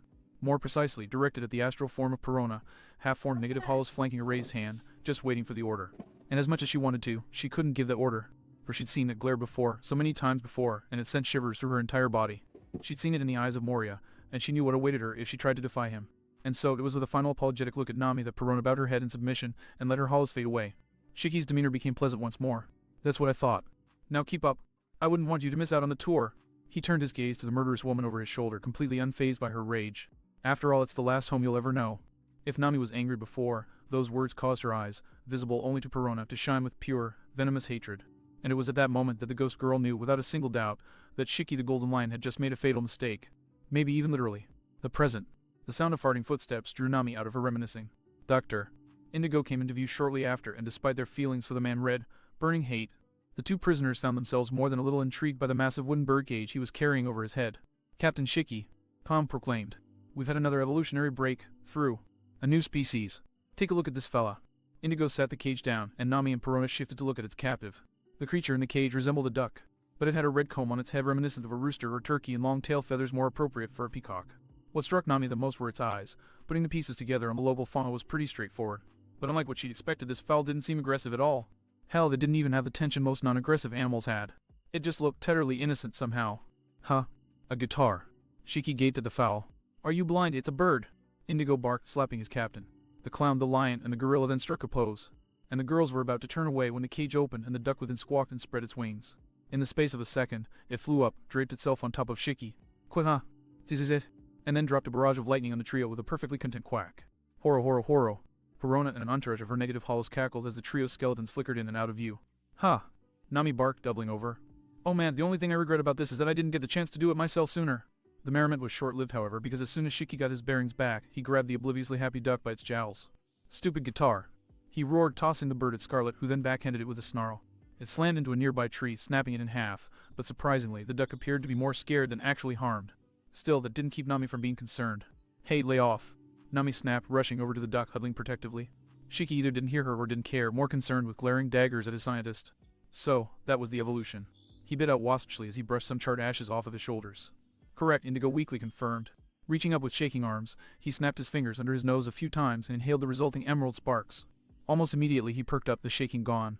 He's evolved to discharge bursts of electricity. And that was actually him being friendly. You should see what he's like when exposed to stress. Nami and Perona exchanged befuddled looks, then went back to the duck as it staggered back to its feet and cowered timidly behind them. Evolved? Nami asked cautiously. What do you mean? What's that? The Straw Hat's navigator had to fight the urge to hurl as Shiki shot a taunting leer her way. You want to know? You'll find out as soon as you join my crew, so I guess I might as well tell you now. Shiki nodded his head at the aggressively natured and colored gorilla flanking him. Throughout the history of this island, the native animals have evolved in a strange, rapid manner, untouched by the outside world. This development is all thanks to a plant called IQ. Over the years, the plant has found its way into the ecosystem of Merveille, and the chemicals present in said plant manipulate the animal's physical growth to not only adapt to their surroundings, but to aggressively overcome them. Once we realized its effect, Shiki's grin took on a particularly vicious undertone. I had every last IQ plant on the entire island harvested for my own usage, and after 20 years of experimentation, I've made the breakthrough of the century, Indigo proclaimed giddily, leaping in front of his captain, producing and proffering a test tube full of green pills and a small container of green liquid, the synthesized distillation of the IQ plant's potent powers. A drug that is pure evolution in chemical form. Sick. The mad doctor tossed the vials up, juggling them hand to hand with a confident smirk. With a single injection, we can turn any animal into a perfect fighting machine. Their astounding strength only matched by their boundless aggression. And the more we give them, the more violent they get. You've never seen such savage animals. Hupper, Rona tilted her head thoughtfully before shrugging indifferently. That makes sense to me. No, it doesn't. That's horrifying. Nami snapped at her companion before shooting a scowl at Indigo. And also familiar. You're the same Indigo who gave the Amigo pirates that poison they injected themselves with, aren't you? Indigo blinked in surprise, still juggling, and then his smile became particularly sadistic. Ah yes, now I remember. Yours was the crew that laid low that pack of lab rats. I must thank you for the data, it was quite the boon. Keep your damn thanks. The navigator spat. What the hell did you do, give them the same poison you're giving the animals? TSH, hardly, Indigo scoffed. While this IQ works well on animals, the effects are depressingly reduced on humans. Barely any aggression whatsoever because of a long-induced immunity to adrenaline. Hence I used those hapless fools to test out my latest innovation. The clown flicked his wrist, adding a third vial filled with reddish-orange liquid to his juggling. Bick. Booster IQ for the human soul. Still some bugs to work out, but still better than anything that shaggy rug of a quack you call a doctor could whip up. Nami let out a sharp tisk and glared the doctor right in his eyes. You only wish you were half as skilled as Chopper, you damned hack. Indigo's jolly mood promptly evaporated into a blistering glare. His fists wrapped around the vials he held, the glass creaking under the strain. Slowly, though, he let himself relax, his glare relaxing into a bloodthirsty smile. Well, we'll be finding out soon enough, won't we? A cold chill swept over Nani and Perona, both of them stiffening. What are you talking about? The navigator quietly but furiously demanded. You'll understand our ultimate goal soon enough, Shiki cut in, roughly shoving Indigo out of the way. As long as you join my crew, that is. Are you deaf? Nami snapped back, her hand twitching towards her climb attacked. I already told you, I'll never. You will. Shiki's sudden roar shut Nami's protests down cold. He had a glint in his eye that gave the impression he knew something that she didn't. And more importantly, that pushing him any further would be supremely detrimental to her continued health. Not only will you join my crew, the Leonine pirate said, chin jutted out. You'll grovel for your chance to do it. You'll get down on your hands and knees and beg. And once we've got that sad scene out of the way, I'll tell you everything you ever wanted to hear. Just make sure to remember, I'm always willing to grant a favor for one of my own crew. Jaja haha. Behind Shiki, Scarlet began beating his chest. Wook. Are you pounding your chest to impress the girl? Indigo questioned. Scarlet nodded with an affirmative grunt. They're having a serious conversation, you dirty ape. Hey. Shiki said, turning back to Scarlet. I just thought you were my grandma for a second there. Does everyone in your stinking family look like a gorilla or what? Indigo demanded, chopping his boss on the head. Shiki rounded on his resident doctor, a snarl on his lips. You damn mad scion. Luke. Slam. Any further action was aborted by Scarlet bringing down a far stronger chop on his captain's head that the pirate's head into and through the floor. Captain. Indigo yelped in horror before rounding on the overly juiced ape. Damn it, Scarlet, I've told you not to do that. Unlike me, you actually have upper body strength. You could seriously. Luke. Scarlet barked again, raising his fist in preparation to slug the doctor. Said doctor hastily became far more pleasant in demeanor, reaching into his pocket and offering a yellow fruit to the ape. Banana. That offer didn't please Scarlet much, give the way snarled and drew his hackles back. Plus 4 more if you eat it in my lab. Indigo hastily tacked on. Ooh-eh-ah. The gorilla hooted joyfully, snatching the chemical-loaded banana from the doctor's hand and loping out of the greenhouse. About a second after the ape left, Shiki let out a pained groan and pushed his way to his knees. Damn stupid monkey, Grarg. Shiki rubbed his temple, drawing a wince before shooting a glare at Indigo. You can still control him, right? I'll up the dosage of mood stabilizers in his next batch of Asaikunanas. Don't worry, Indigo assured his captain. If anything, that darkened Shiki's mood further. Mood stabilizers that I can dispel at a whim, the doctor hastily amended. Shiki nodded with a dismissive snort. Better. You bastards are despicable, Nami spat. Surprisingly, instead of immediately responding, Indigo and Shiki shared a significant look. Shall we, Captain? The doctor grinned. Absolutely, Doctor. Shiki grinned back, locking arms and posing with a mad scientist. Pi tilde rot tilde T. Rumbling thunder drowned out Nami's snarl as she snapped out her climb attacked, though she stopped just short of actually attacking. Indigo leaped a full meter back from the incensed navigator. Okay, might have pushed that one a bit far. The doctor admitted with a whimper. Shiki barely reacted at all, simply turning away. I'll give you some more time to think about it. For the time being, I have business to attend to regarding my master plan. I'll be back once I've got everything in motion. And then you will join my crew. Just remembered. With that ominous proclamation, Shiki headed for the exit. My mom bought me a donut. Indigo composed himself and made to follow, but then slapped his forehead and stopped dead in his tracks. Check the car, see if almost it was forgot. closed, He turned around and jabbed a finger at the duck that was cowering behind their thundering prisoner. You with me? I need to find out the source of your bioelectricity so that I can put it in something less disappointing. Qua? The duck peacock wailed fearfully, hiding further behind Nami. Nama's mood darkened further, and she threw her arm out to shield the literal thunderbird. Back. Off. Perona promptly backed her up by hovering over the clouds, a trio of mini hollows orbiting above her hand. Indigo scoffed at the girls and started to reach into his jacket. Okay, you two. Back away from the bird before I. Leave it. Indigo started at the order before boggling at the man who'd given it. But Captain, the bird, the research. Leave. It Shiki bit out, accompanied by a dark glare that got Indigo breaking out in cold sweat. If it'll tide her over for a second longer, you can put it off for a few more hours. Bite me, bastard. Nami shot back at him. You do realize you're just pissing her off more and more with your every word, right? Perona called at the golden lines back as he finally walked out, his doctor trailing behind. It'll make her inevitable groveling out how the sweeter. Enjoy the pool, Miss Navigator. Shiki called back without so much as a glance back, his final words punctuated by the room's door slamming back shut. Ass Perona groused. Nami let out a weary sigh, letting her eyes and tempo recede into her climb attack, which she resheathed in her holster. Ass that's holding this whole archipelago in the air through alone and who can kill us with a flick of his wrist. The ghost girl deflated at the reminder of the severity of their situation. Point straightening up, she swung around so that she was fully facing Nami, concern written all over her face. Are you alright, by the way? He got you good earlier. The navigator winced and rubbed her neck at the reminder. I'll live. Believe it or not, I've gone through worse. I'll be fine, Nami said before glancing out the window with a frown. It's the others I'm worried about, even knowing how strong they are. Nami nodded solemnly. That should tell you just how worried I am. Perona nodded sadly in agreement before shrugging. Yeah, well, we can worry about them later. Right now, let's concentrate on getting you out alright. This was met by a thankful smile, and then Nami before looked towards the duck creature she defended, who was watching them with a curious and gentle gaze. I don't suppose you know any good ways out of here? She asked in a joking tone. The duck blinked and tilted its head in confusion. Qua? An expression of horror slowly came over the navigator. God help me, I'm a grown woman who talks to animals and expects them to talk back. Horror, Perona chortled. Don't feel too bad, I got used to all of my animal zombies talking back. Nami slowly turned a flat glare on the hollow girl. Perona, how in the hell is that meant to make me feel better? And with that she stomped off, muttering mutinously under her breath. Wah. Hey, come back. Perona protested, hastily floating after Nami. It was a joke, a Joe. S.H. Silence fell at the glance Nami sent over her shoulder, a finger at her lips. Perona surreptitiously glanced in the same direction to see a snail mounted in the wall, one that had been tracking their every move. I can worry about my friends as much as I want because I've found a way out, Nami hissed under her breath. We're getting out of here now. Perona made sure that her face was turned away from the snail before grinning in relief and joy. You want me to take a couple of extra minutes to leave a little surprise behind for them? Nama's expression would have sent the devil himself running for the hills. Do you even have to ask? Oh? Usup, a fair warning, Kana said in ill-concealed irritation as she tried to rub away the lingering stinging in her jaw. I've been made aware of some rather interesting punishments since I started studying with Robin, so I'd advise against pulling that off again. I'll spare the time to worry about the threat when we're back on the sun, back on the sea, and back on our way to the East Blue, Usup responded, his tone cold enough that Kana's anger faded in favor of surprise. Meanwhile, I'm more afraid of the monsters who actually want to kill me, so don't get any ideas about drawing them to us just because you want to find the others. Mikey, who had made exactly no progress at freeing himself, paused to angrily flail his flippers. Sanji, unfortunately, was busy working through bindings that Usopp had made twice as strong as the others, and so was unavailable to translate. Frowning in thought, Usopp said, I caught the word idea in there, so I assume you were asking if I had any better ones. The dugong nodded, and Usopp huffed before turning back to the cliff they were walking towards, everyone else following. With a good couple of hours of peace and quiet, I was able to get my head together. So besides remembering that our homes are in danger and we've lost a week getting there, I realized that all of these islands are floating. Their altitude is constant. We can assume that the rest of the crew has been as busy getting chased everywhere as we have over the last week, including having to jump off of a few islands.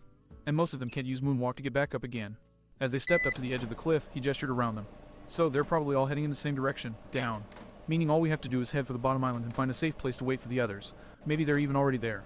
Once we've done that, Sanji, if you want to fly back up and see if you can track down the ones who aren't, be my guest.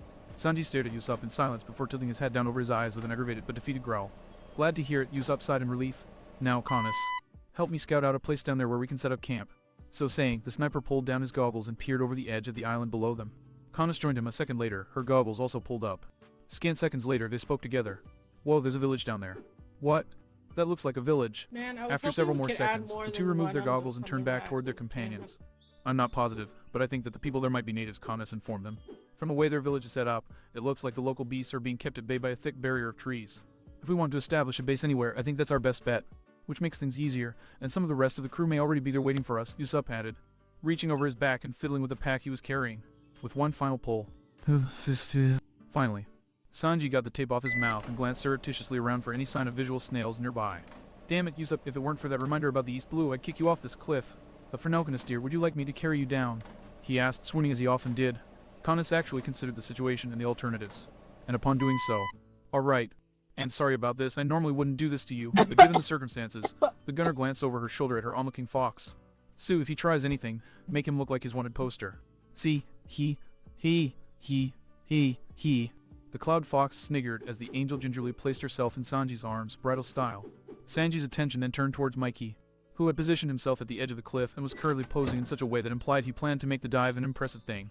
For a few seconds, Sanji and Usopp watched him stand there unmoving. And then, at the end of those few seconds, Sanji made his displeasure at being kept waiting clear by booting the dugong off the cliff. To Mikey's credit, he recovered his graceful form after a mere split second of falling. Sanji eyed the falling amphibian for a few more seconds before jumping off himself, and Usopp spared the time to double-check the device on his back before following suit. The sniper only let himself fall for a few seconds before he yanked his ripcord, and with a bellow of Usopp's skyglider, his chute unfurled and yanked him above his free, falling crewmates. And here comes our final contestant in the high dive, the greatest of the teenage dugong warrior squad, Mikey. Mikey barked as he accelerated towards the lake down below. Even after a disastrous start, the diver has managed to recover, and is about to perform an utterly perfect straight dive with perfect posture. Discipline, and oh Oceanus almighty, my snout is on fire. Sandy, Canis, and Sue all blinked in confusion when Mikey's dive pose suddenly collapsed into a flailing mess, the dugong wailing in misery behind the flippers clawing at his nose. Said flailing persisted up until the dugong unceremoniously face planted into the lake. Well, guess the village really is protected, Sanji decided. Yuikin's eyes widened in shocked realization and snapped to her friend. What about Sue? The fox scoffed and snapped her tail indifferently. Sue Kai. Sue's nonchalance shattered into an agonized howl, and she practically flung herself from Canis' shoulder, writhing and squirming against an intangible torment. Sue! Canis exclaimed. Without thinking, she practically flung herself after her friend, grabbing the fox tight in her arms to try and keep her as still as possible so that she didn't hurt herself. It took a full second for Canis to realize that in moving to save Sue, she'd inadvertently thrown herself clean out of Sanji's arms. And because of how hard she pushed herself, she was well below him, too far for him to catch up and catch her in time. That poor decision was followed up with the supreme mistake of gazing downwards. On the one hand, Canis knew that while it was definitely going to hurt like hell, the impact with the lake below wouldn't kill her. On the other hand, some reptilian part of her hindbrain took one look at the drop below her and triggered every panic reflex her body had. And on any other day, all those panic reflexes would have done was tempt her to scream, or threaten to send her into unconsciousness. Neither actually happened because over the past week, all of the SIQ-infected flesh and foliage she consumed had grown a brand spanking new reflex in her body. A reflex that killed Canis' shriek in her throat when she was suddenly jerked to a halt by something yanking her up by her shoulder blades and stopping her momentum dead. Canis started to look around in confusion, but the first turn of her head provided the answer. Though that still left her with the glaring question of how the hell her wings, her cute but physically useless vestigial wings, had grown to 5 times their original size and were now letting her glide gracefully instead of drop like a less aerodynamic stone. Naturally, her mind stalled for a solid 30 seconds as it tried to even contextualize what the optic nerve was sending it. What they throb. The far more angelic angel paled as she suddenly became aware of something else. Namely, the fact that her entire back felt like it was on fire. And in response to that pain, her suddenly useful wings lost that usefulness and her plunge downward abruptly resumed. Sanji saw the whole thing, all 3 seconds of it. When Canis resumed falling above him, he shook off his shock enough to kick against the air and let her fall back into his arms. And that was the end of the excitement. Sanji exercised his skywalk to slow his descent and land reasonably gently on the pier below. Sue barely lasted that long before resuming her squirming, paws clamped tightly over her nose. Usopp was still a ways up, descending at a controlled pace with his parachute. Mikey was floating belly up in the pool, at least ensuring that he would not drown. Though from the moans he was producing, he probably didn't think that was a good thing. For now, though, Sanji was concerned with far more pressing matters. Kanes, he lamented, cradling the angel protectively. Are you all right, my dear sweet beloved? Sanji, please don't take this the wrong way, but for the love of Ganfall, please shut the hell up, Kanes hissed in a strained tone, her entire body twitching in distress. I think I just pulled a million muscles all at once, and it is taking every fiber of my being not to scream bloody murder. Alright, sorry, Sanji winced sympathetically. He then glanced down at her wings. Speaking of which, not that your wings aren't lovelier than those of a dove or... Click. Compliment died in his throat at the feel of a gun barrel pressing into his gut. Right, focusing.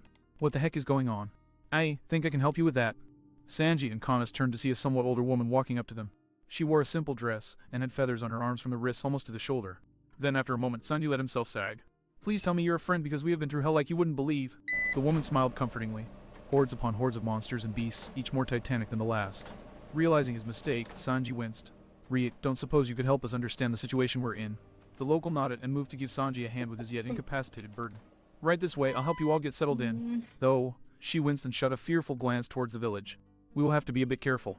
Even behind the daft greens, nowhere is truly safe here. Sanji narrowed his eyes suspiciously. Because of a certain lion-headed bastard by the name of Shiki. The woman's grimace was answer enough. Oh yeah, we definitely have a lot to talk about. And with that, the woman helped Sanji carry Kanes into the village, leaving Mikey gurgling face up in the lake. Someone kill me. Oh, Donnie, don't you think that if Boss were here, he would have you title swimming alongside us for training instead of resting? Robin posed, not even looking up from the journal she was writing in. Oh, shut up. We've all earned a little rest after a straight week of monsters, the dugong grumpily signed back. Yes, a good point, Robin conceded. The two, along with Frankie and Brooke, were perched on the back of what Frankie called a Crawley Davidson and which everyone else called a giant-ass crod, and with wheels and steering. This left Karu with Vivi slumped on his back, running alongside the improvised vehicle.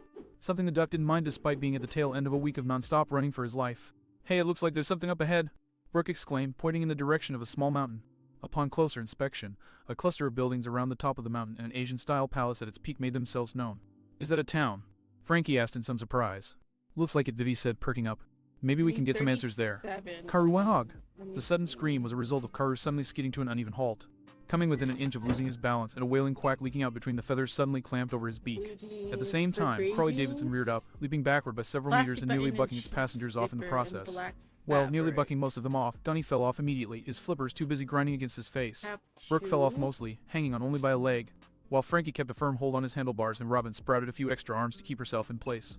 Shortly after the crowd had stopped bucking, Karu made his way back to the group, Donnie in tow. I think I bit my tongue. Not that I have a tongue, Brooke commented weakly. Dog! Frankie grunted in annoyance, whacking the crawfish on the head. Motorcycles don't jump backwards, stupid. Don't blame him, Donnie shakily signed, one flipper still grinding against his nostrils. There's some kind of stench in the air, around that place. It smells like what devil fruits taste like. It must be how they keep those monsters away.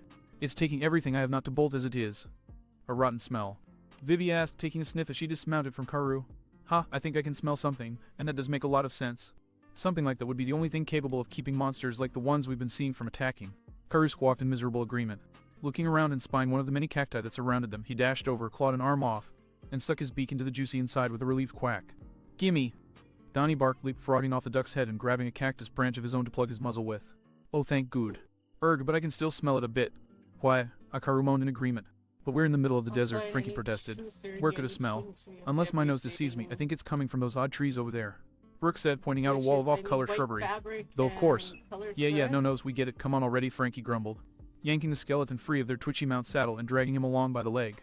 All the while, the cyborg grumbled mutinously under his breath. Stupid trees, stupid smell, stupid instincts, and inferior building materials. Give me good old-fashioned metal, and I could make something 10 times better in a damn heartbeat. Vivi eyed her cactus-snorting mount, and how he was still shaky on his webbed feet before hanging her head with a sigh. Guess we're walking. Don't suppose anyone has any ideas on how to pass the time. Recite the entirety of the review sheet I gave you the day before we met Shiki, Robin immediately stated, still yet to look up from her journal. Vivi paled at the suggestion and snapped a shaky grin at the rest of her friends. Anyone else have any suggestions? The princess paled even further when the crew's archaeologist slammed her journal shut with a too loud slam and a menacing gleam in her eye. I don't recall saying that was a suggestion, Your Highness. Just a minute, Vivi said hastily. The stone's indestructibility was determined 4 years after the founding of the world government. And she's off, Frankie sighed. You ever feel lucky to not have a woman jamming you up? Honestly, I just feel lucky every time I talk to living people instead of the voices in my head. Brooke replied in a perfectly pleasant tone of voice. The cyborg shot a doubtful look over his shoulder. We have really got to stick some books about psychology in front of Chopper sometime. For all the good that they do me. It's quite impossible to treat senility after all, and I'm 20 years past the pale on that. Oh, see, it's things like that that really don't inspire confidence. Oh, how much longer until we get there? Zoro grunted inquisitively, stubbornly, not looking down at their guide. A word he used only under extreme duress, mind you. It didn't matter what anyone else said, the tundra had been moving under their feet, damn it. Said guide scanned their surroundings before giving him a nod. Don't worry, we're really close. Just a few more minutes down this river and we'll be at my home, Zio confidently stated, the precious flower she was cradling in her hands nodding alongside her. Zoro grunted again, but gave no further response to the girl sitting before him. Chopper sat behind him, looming over them both and keeping a tentative eye on the girl. He had given her treatment for cold and shock. But the feathers on her arms, and the unusual biology they signified kept him anxious. Looking over all of them from up on the mammoth's back was Mary. A rope wound around each of her arms and tied to the tusks of the pachyderm they were using as a mount as the nearest and easiest thing to a bridle they could assemble on such short notice. And behind her, Leo was as close to kneeling as a creature with a legless lower body could be, taking advantage of their current peace to meditate. Glad to hear it. Because we've been out of that winter wasteland for hours, and I swear I've still got hoarfrost and crevices I didn't know I had until now. Mary lamented, wincing as she rolled her neck. I don't care if I almost drowned from it, I need a hot bath stat. And with that, she snapped her reins and urged the mammoth to a faster pace. Zio looked up in panic at the sudden acceleration. No wait. You can't do that, we can't ride this thing anymore. We need to walk from here on out. Mary looked down in confusion at the feathered girl. The heck are you talking about? Why wouldn't we ride this woolly lug all the way? I mean, there's nothing in our way. It's clean sailing all the... Peru. You, wah. All of a sudden their mount not only stopped dead in its tracks, but actually bucked forward in a blind panic, launching its riders from its back. Free of its restraints, the mammoth turned tail and stampeded its way back towards its natural habitat as fast as its bulky mass allowed. Arc Senuva. Zoro winced as he sat up, rubbing the back of his skull. The swordsman shot an accusatory glare at the crew's helmscroll. What the heck, Mary? What happened to clean sailing, huh? You what non? No, it wasn't her fault. Zio hastily reassured him, waving her free hand desperately. My fault. I didn't think to tell you guys about the barrier sooner, I'm really sorry. The three swords master looked at her with a confused grunt. Barrier. What are you? Ugh. A miserable moan from Chopper drew Zoro and Mary's attention. The human reindeer had a pained grimace on his face as he clamped his hands over his nose. She must be talking about the smell, Chopper choked out, disgust clogging his every word. It feels like someone shoved red-hot pokers up my nostrils, it hurts so much. Aha, Zio nodded, bearing an apologetic expression. They're called daft greens. They're trees that smell really bad, so they drive all the scary monsters away from the village. In fact, they stink so bad that they drive animals away before they even see them. She paused after that statement, thoughtfully cocking her head. Oh yeah, and they're poisonous too. Mention that first. The Straw Hats all roared at once. And not right away, I mean. The girl hastily explained. H, the thing is there. I mean that they, W. Wells, Io trailed off and bowed her head mournfully, holding the flower she was carrying to her chest. It's complicated, all right. The anger the Straw Hats felt melted away at the sudden shift in her demeanor, and after some swift and silent communication, elected to let the matter drop. Well, Mary clapped her hands. If we can smell those things, then that means that we're a stone's throw away. Come on, guys. Let's suck in our guts and hop to it, yeah? Hibbeach. Right.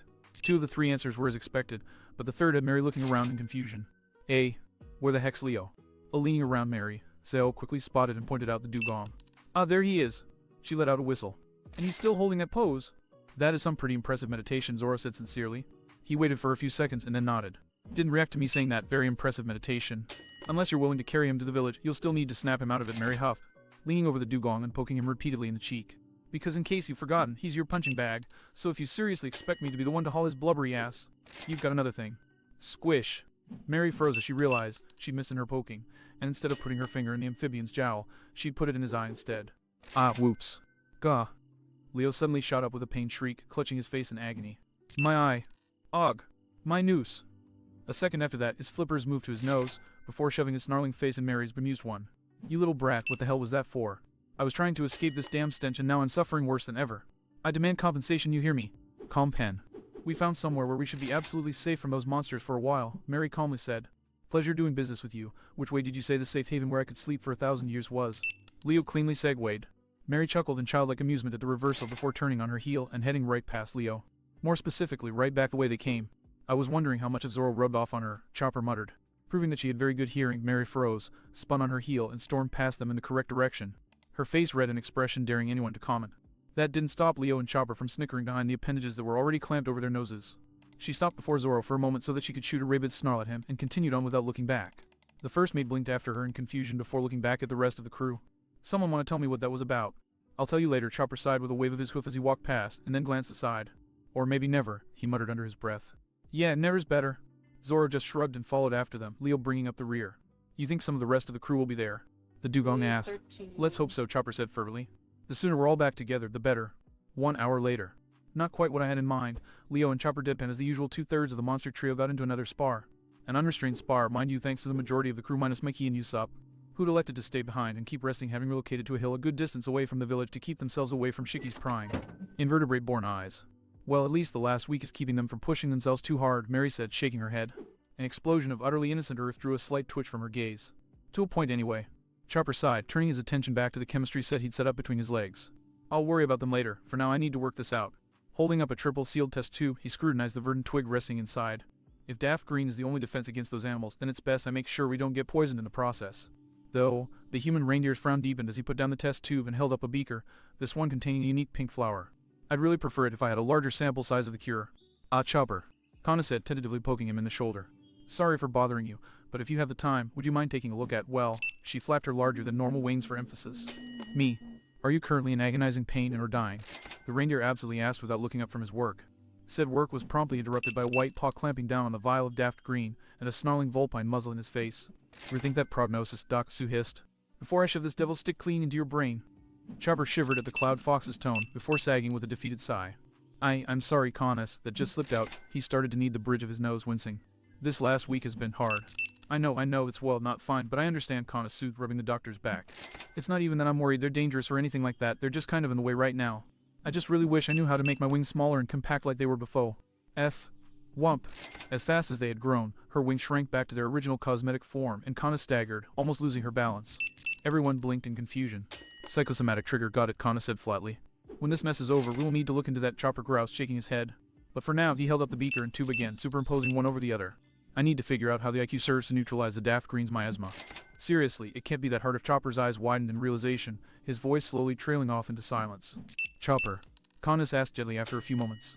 I am a Luffy-grade moron, the human reindeer breathed. Well, yeah, but what does that have to do with the wife?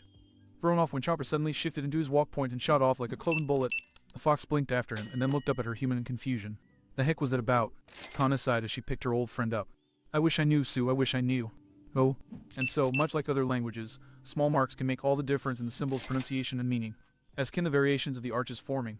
That will do for now, Robin interrupted as they reached the entrance to the fortress. The princess sagged slightly in relief, an honest smile on both of their faces.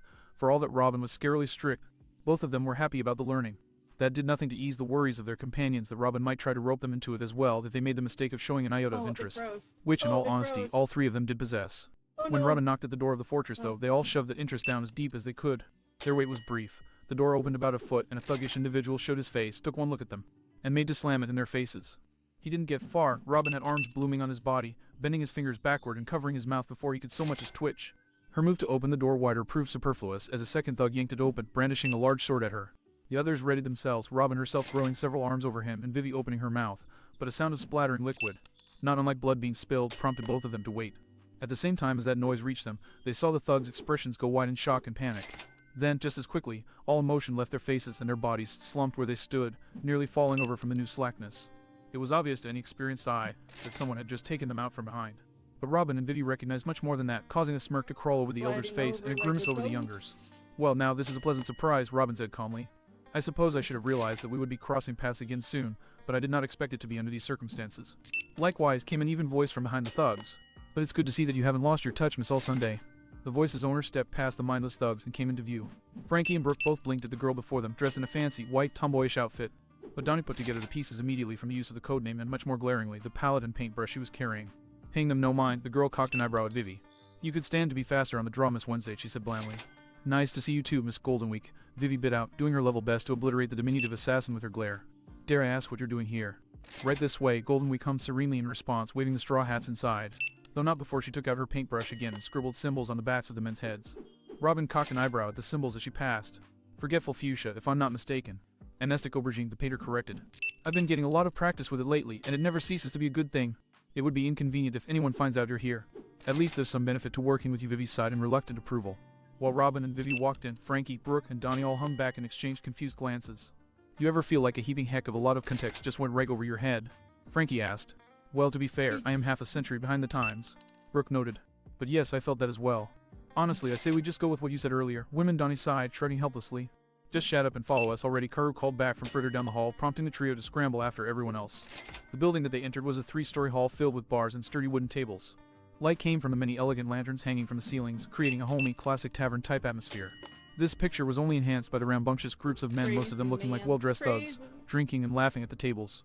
Young women clad in pink outfits with feathers on their arms moved between tables and took the men's orders or delivered food and drink. Overall, it seemed like an ordinary banquet hall with an only slightly extraordinary clientele and staff. Though Robin's keen eyes noticed that eternal poses bearing the name Merve were on every table. "What is this place?" Vivi asked quietly, sticking to the shadows in an attempt to keep her distinctive hair from being noticed. "Hell," Golden Week answered. She then paused and glanced back at the frozen and shocked straw hats. "That's what you call a gathering place of demons, yes?" She shrugged and started walking again. Almost there. The assassin led the group through the upper level of the hall until they finally reached a booth tucked away in a corner, mostly out of sight of the room's general population. "Got them," Golden Week announced as she slipped into the booth, idly grabbing a rice cracker off the table. "You were right, they were close enough to find this place. It was a good call. Yes. Very surprising. Well, what can I say?" A familiar voice sneered from the shadows, causing Vivi to stiffen in shock. "I'm all about being a contrarian kind of guy." "Contrarian? That too? Wait, you're—" The princess gasped. Well, the cool and comported drawl interrupted her. The straw hats have entered the building, which means that sanity can exit stage left. "Ka-ha-ha." A far more chipper and manic voice laughed. "Ha-ha-ha." The familiar voice cackled, and its owner drew the cover from the lamp's table to reveal a spike-toothed smirk. Ain't that the truth? The newly uncovered light source revealed more than that, of course. It allowed the straw hats to take in their impromptu hosts in all their uncharacteristically well-dressed glory, the Bardo Club pirates themselves. Or at least their top brass. Mr. Five's outfit was hardly any different from how Robin and Vivi remembered, the only difference being the absence of his codename plastered all over. Miss Valentine was wearing a wider-bottomed dress than they had last seen her in, patterned elegantly in yellow and black. The other young girl was wearing a black, ankle-length chain, Sam with a golden dragon embroidered into it. And lastly, the gaunt man that none of them knew by sight was wearing a 3-piece suit that clearly had not been tailored well. The captain wore a yellow and orange pinstriped suit with ankle-length tails, a bolo tie with a silver clasp and inset lapis stone, and a dark red shirt. He was the only one that all of them recognized, and that was only because they knew the sharp-toothed grin and green hair vaguely resembling a rooster's comb from his wanted poster. The only surprise they found, given what little they knew of him, was that he was staying remarkably calm for meeting his idols in person, and was even displaying his usual bravado. Bartolomeo nodded at the princess with a cocky smirk. "Glad to see you're still in one piece, Copperhead." Vivi blinked in surprise, then pulled up a seat and collapsed into it with a weary sigh. "Glad to be in one piece, Rooster," she groaned. "This place has been doing its level best to rip us apart at every turn." "Huh?" Frankie glanced in confusion between the princess and the other pirate. "You saying you guys know each other or something?" "Somewhat," Robin provided in her usual mysterious tone. "He's a friend of Cross's. I imagine I don't need to tell you to not mention this to anyone else, yes?" Yeah, if you say so, I guess," Frankie shrugged. Yo, whatever you say. "Though, if I could receive some compensation for my discreet URK." Brooke choked as a hand took hold of his jawbone. "Unaffected fought on nude." Donnie barked something out, waving a flipper in front of his muzzle. "I'm perfectly content being a pugilistic scholar. Leave me out of your shadow politicking." "That's what he said," the other girl provided politely. She then smiled and waved in greeting. "By the way, I'm mates. Nice to meet you all." Jin, the gaunt man, provided, grimacing as he tugged at the collar of his suit. "Don't worry about not knowing me. You all joined way after I met your captain." While with others, their acquaintance with our crew was more. Robin spun her hand thoughtfully. "Let's go with recent." 5. Valentine, Vivi stated frigidly. "Oh, come on, don't be like that. It almost sounds like you hold a grudge," Five drawled grumpily. "Yeah." Valentine leaned forward and smirked impishly, resting her chin in the propped-up palm of her hand. "You shouldn't address your superiors so glibly, Miss Wednesday." Thunk. Both assassins recoiled in shock when Vivi suddenly sank the tip of one of her lion cutters into the tabletop with a twitching grin. "First off, you will address me as Princess Nefertari Vivi," Vivi grit out. "Secondly, apart from the fact that I never truly considered myself to be a member of your organization, I'd like to remind the both of you that I can't and will cut you." And third, the ex-assassins stiffened as they felt a sensation they were far too familiar with by half. "I believe that if we're going by our old positions, I would count as your superior now. Barty." Valentine whimpered plaintively around the hand that lightly gripping her windpipe.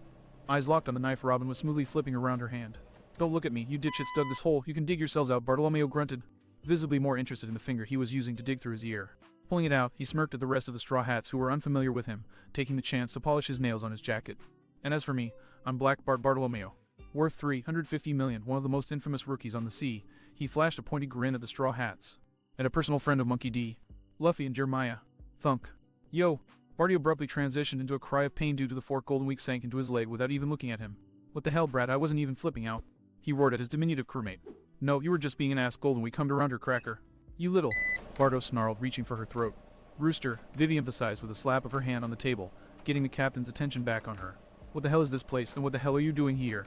Barty shot one last side glare at his underling before donning a cocky smirk and raising his arms to gesture at the room of criminals and villains around them. "Ain't it obvious, princess?" This here's one of the many gathering spots the great pirate, Golden Lion Shiki, has set up in his hideout of Merve for the 50 other pirate crews he's recruited to join in a grand alliance, which he's personally heading up.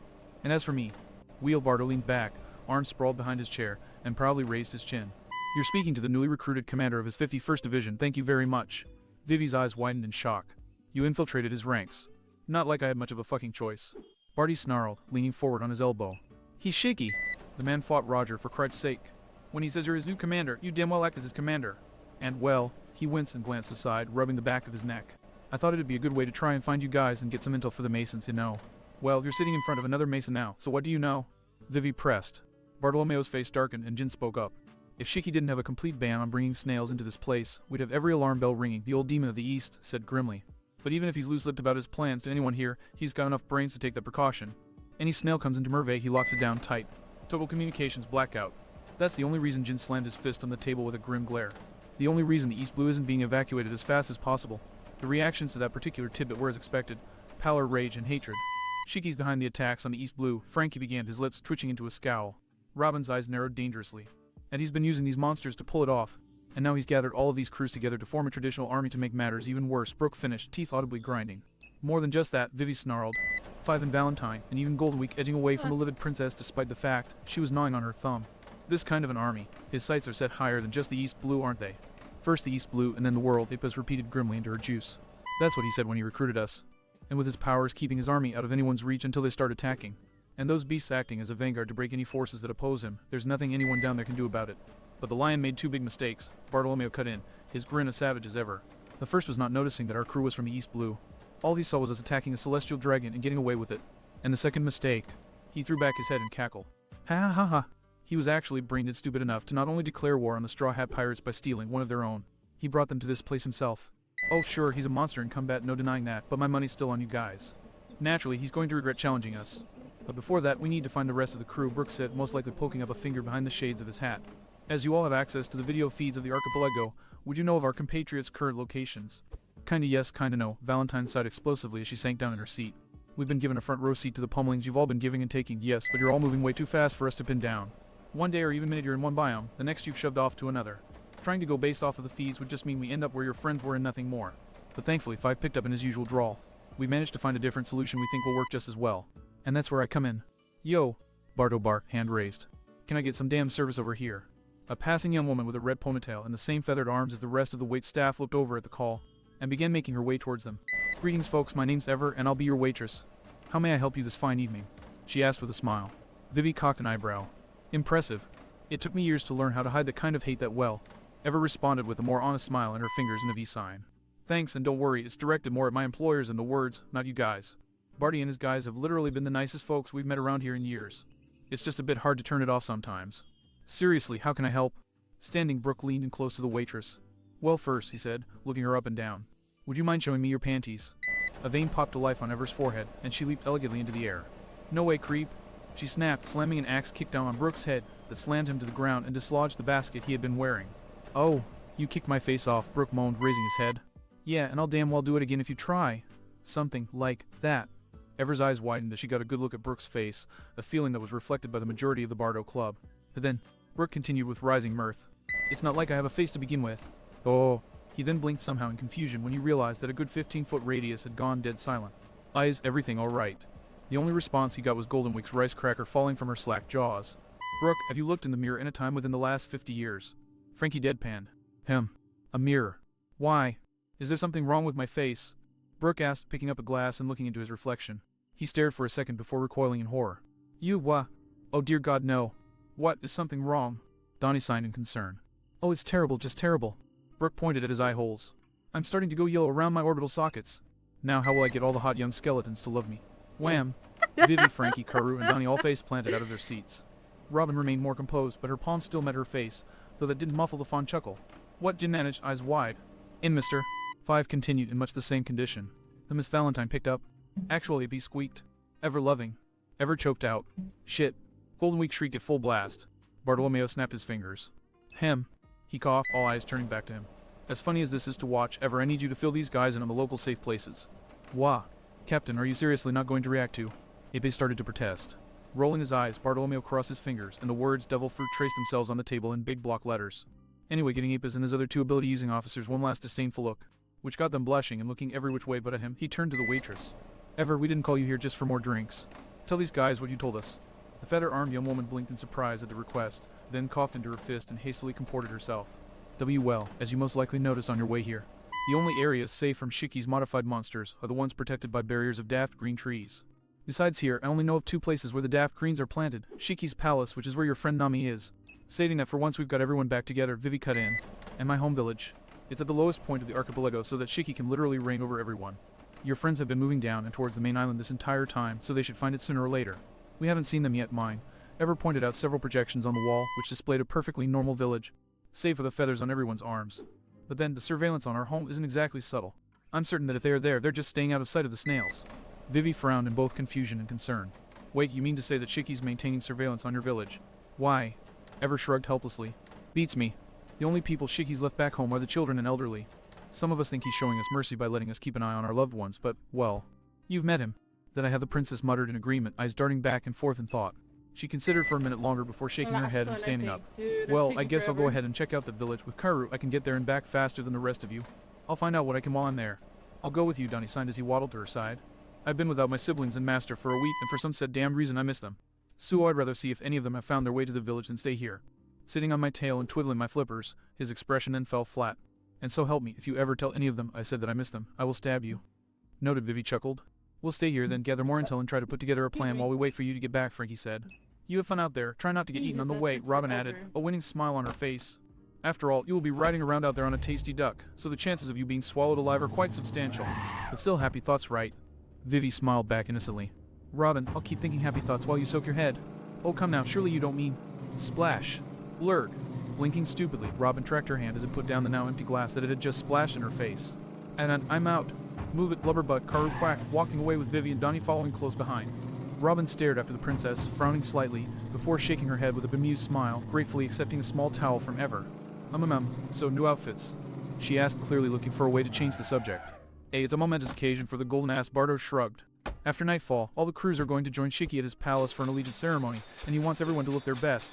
I could do without it, Jin grumbled, uncomfortably shifting around in his ill-fitting outfit. I just grabbed the first thing I saw in his tailor's quarters that looked right. Didn't bother to get it fitted. We can get you some too if you want, Ever offered eagerly. The tailor is so overloaded with orders that he won't notice if I slipped a few extra orders in. Though, she frowned in concern, tapping her chin thoughtfully. We don't need the measurements for the rest of your crewmates, so I guess that's A. Here you go. Ever blinked in surprise at the disembodied hand currently offering her a folded-up piece of paper, but she took it in stride, unfolded it, and then nearly fell over in shock when she read what was written on it. What the? These are measurements for your entire crew. How and why on earth do you have these on hand? Robin's response was a very wide, very disturbing grin, accompanied by an equally disturbing chuckle. Well, on second thought, I don't want to know. The feather-armed woman frantically pleaded off. I'll just go ahead and get this to the tailor, so that you all can look your best as you kick Shiki's ass. Good luck to you all. But before the waitress could properly skittle, however, Mook rushed up to the table with a panicked expression. The boss, Bart. We've got a major problem. Ira hissed out, his eyes darting this way, and that as if to spot hidden watchers. In response, Bart scoffed and started picking his nose again, sending his underling an unimpressed look. Buddy, we're balls deep in enemy territory and under the heel of one of the worst pirates in living memory. How the hell could shit get any worse? Unnoticed by anyone else at the table, Robin brought her hand to her face, and several more. Well, the underling glanced surreptitiously at Ever before leaning over the table to his captain and hissing something in Bardo's ear as quietly as he could. For his part, Bardo nodded and grunted in understanding at the information. Then, all at once, he stiffened as though struck by lightning. Shiki's going to do what? Oh. The sound of flatulence rose from rubber soles with each step doctor. Alright. Indigo took towards the pool room. The not-so-good doctor intended to surreptitiously gather some data about the bird that he had left with the prisoner, new recruit. After all, just because he couldn't take it away by his captain's orders didn't mean he couldn't still observe it. It wouldn't be particularly productive observation. Not when he was looking to build a better killing machine, and those women only saw a probably cute animal. But at least he would find out what the creature did when left to its own devices with constant human contact. Upon entering a room, his grinning face scanned the room in search of the Pelican name pending. Unfortunately, it was nowhere to be seen. Nor, as he took in the entirety of the room, was the former straw hat. Paling beneath his makeup, his eyes turned toward the pool. Horo, horo, horo, horo, horo, horo, horo. And then snapped upward at the familiar haunting laughter of the other prisoner. His pallor intensified when he did not see a young tanning goth girl, but instead 3 large, orb-shaped specters with childlike eyes and mouths. Well, except for the part where the mouths were grinning in blatant naked malice. Thanks for being such wonderful hosts, came Perona's taunting voice from the specters. But we've overstayed our welcome, so we're heading out now. But here's a parting gift for you. Triple special holo. Indigo barely had time to even begin deploying his fumes for chemical juggling before the specters completely swamped him. Only the sheer size of the palace kept anyone else from hearing the massive detonation that followed a moment later. Oh, clowns and mad scientists like blowing up, right? Perona snarked, fighting not to burst into laughter. She waited for someone else to do so in her place and sagged despondently when she realized that no one was around to do so. Mon, she groused, spinning the spectral rendition of her parasol on her shoulder. It really sucks not having an entourage around to laugh at my jokes anymore. The astral princess cast a glare up and through the lake she was floating beside. Where the heck are they? It's not that far from a drain to the castle. Shouldn't they have been here by now? Sighing, Perona mentally gave it another minute and went back to taking in the landscape around her. She glanced at the coral coating the bed of the lake she was floating beside, a lake that defied gravity by essentially being a vertical wall, but she'd been examining that for most of the time she'd been waiting. She glanced down towards the target island with its caldera lake green canopy, and the thousand sunny visible at the end of the scar in the jungle it had left, but it wasn't a very visually appealing island. With little other choice, she turned back to the coral and the gap Nami was supposed to come out of. Thankfully, a few more seconds the duck and the straw hat flew out of the hole, shooting straight for the edge of the lake. Perona flew up out of the way and heard a splash, followed by the gasp of someone inhaling after a long time holding their breath. In seconds, she was beside Nami, flying down alongside the navigator, who was clinging to her plummeting mount's back. Enjoy the swim, Perona shouted over the rushing wind. Shiki's got almost a mile of plumbing under his monument to his own ego, and my mount took 3 wrong turns in a row. Nami shouted back, coughing up a lungful of water halfway through. If I weren't such a good swimmer, I'd have drowned twice over. Yeah, well, you're in luck because you can recover and dry off once we get back to the sunny, Perona said, beamed ecstatically as she pointed up.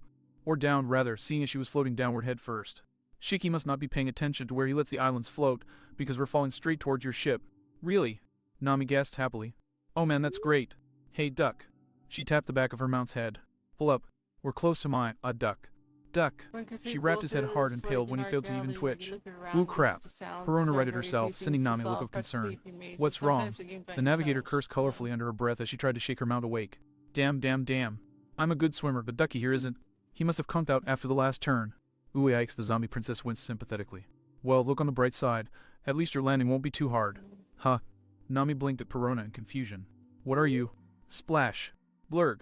That's what I'm talking about. Perona giggled to herself as she stopped just short of the water-filled caldera, while Nami and her ride slammed face first into it. Once the giggling subsided, the ghost girl peered through the water. Wow, I'm honestly surprised. Even after a fall that high, it looks like she's gonna be okay. Perona's schadenfreude-enforced smirk faded fast, her pallid demeanor lightening even further as a group of very large beasts, partly shadowed by the surface of the water, heading straight for Nami. Shiu, probably be okay, she hesitantly corrected. The sudden explosion of lightning and the accompanying flash of light prompted Perona to wince and shield her eyes. When she lowered her hand, the aquatic beast surfaced, and Perona readied negative hollows almost reflexively before recognizing that shock had done all that was needed. They were no longer among the living.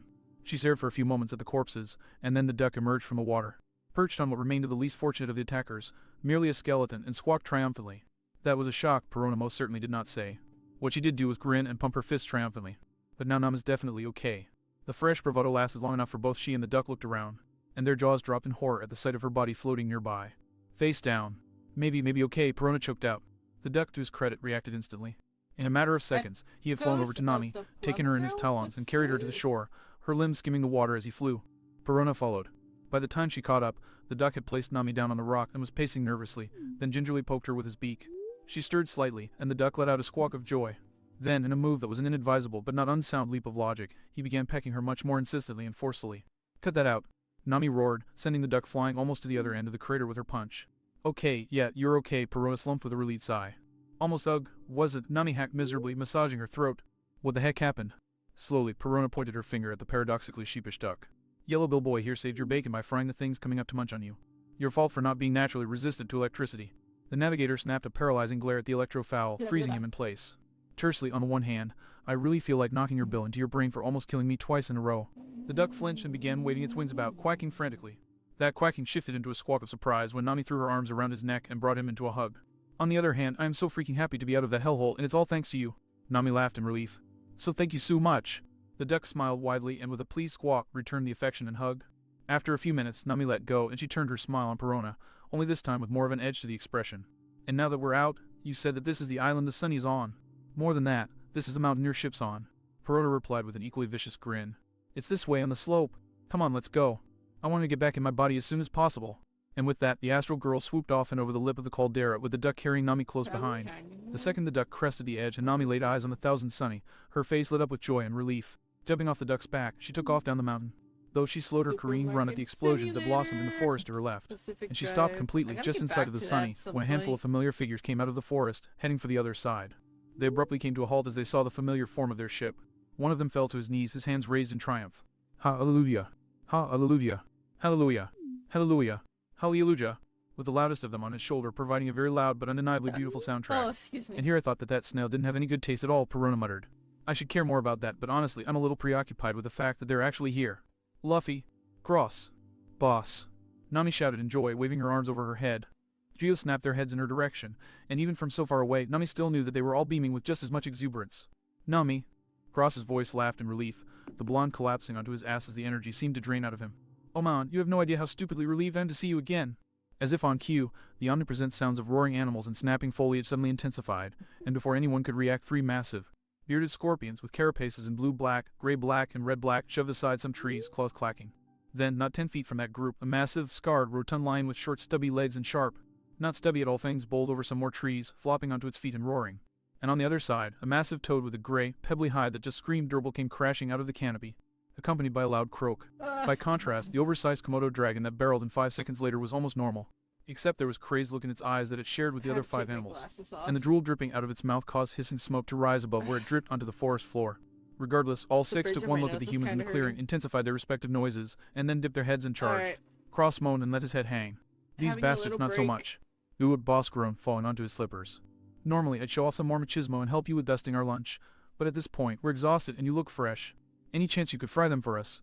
The smirk Nami adopted would have sent any sane being diving off the edge of the island. Less painful that way. Oh, you have no idea, she purred, assembling her climb attack as fast as blinking and deploying a massive iron cloud. That mass of strands quickly bunched up into a ball behind Nami. You're going to want to get out of the way because this one's brand new. Divine. Og. Enough. Nami halted mid-attack at Luffy's incensed bellow. She wasn't the only one either. The cavalcade of monstrosities, so eager 2 seconds before, all hit the brakes. Some tumbling as their legs locked up and the front runners shoved forward by the beasts behind running into them. Having known the rubber man for as long as she had, Nami could tell the yell was more out of frustration boiling over than actual anger. Not unexpected, considering what they must have been going through over the last week, but why would he ask her to stop? One blast and they'd have some peace in. We've been chased all over these islands for days. Luffy roared, glaring hellfire at the oncoming beasts as he marched towards them with his fist strangling his pipe. We finally found our friends, our home, and we beat all of you. You lost, we won. Now get it through your heads and leave. Luffy took one more step toward the small horde, causing them to try and frantically backpedal. U.S. Another step, no, a stomp, this one shattering the earth beneath the captain's feet. Alone.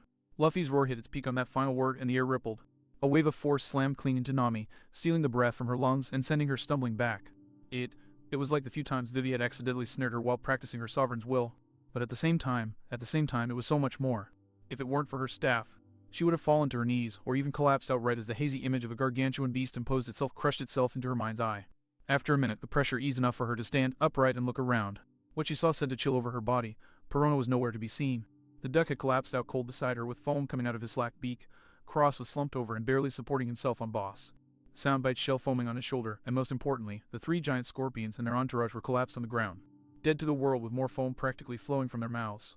It took a few seconds, but Nami's mind eventually rebooted and threw up a seemingly random memory. A memory of everyone sharing their tales of battle from Anai's lobby once they'd returned to Water 7. A memory of Cross sharing his knowledge of kings and conquerors.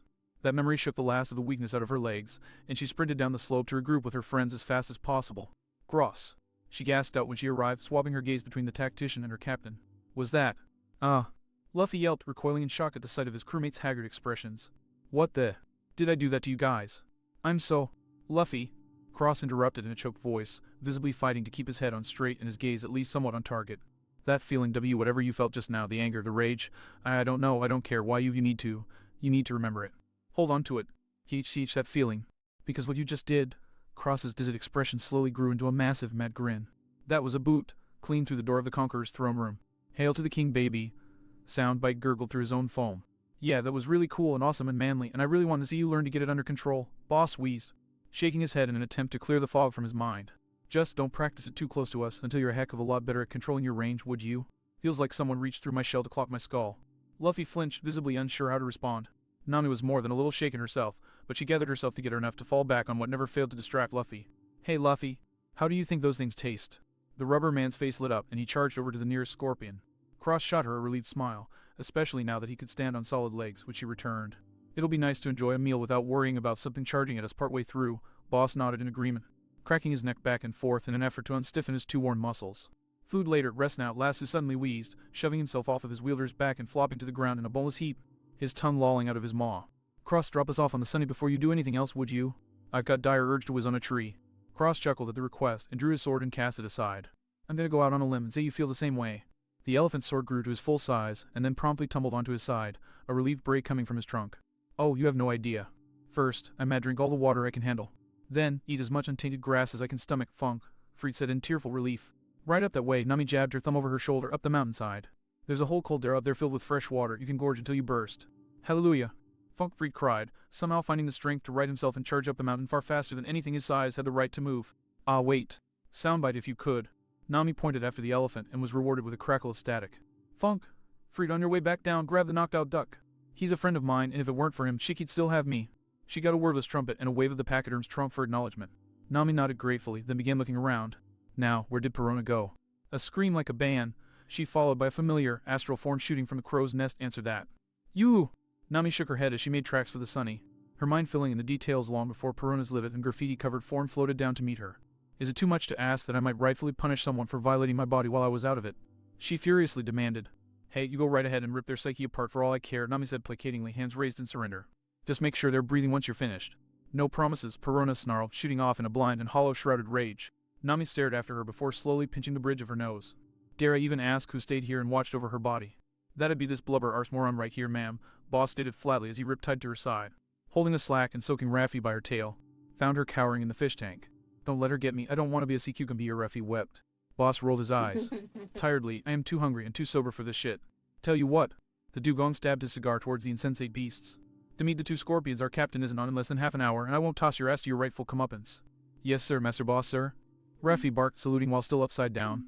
Yet to it, Boss nodded, tossing her away. But before she could riptide, he snapped his fingers, prompting her to turn her head. And Raffi. Es sir. Boss took a long, slow drag before breathing out a cloud of smoke. Well done. You did your squad proud. Keep it up. Raffi immediately beamed. Yes sir.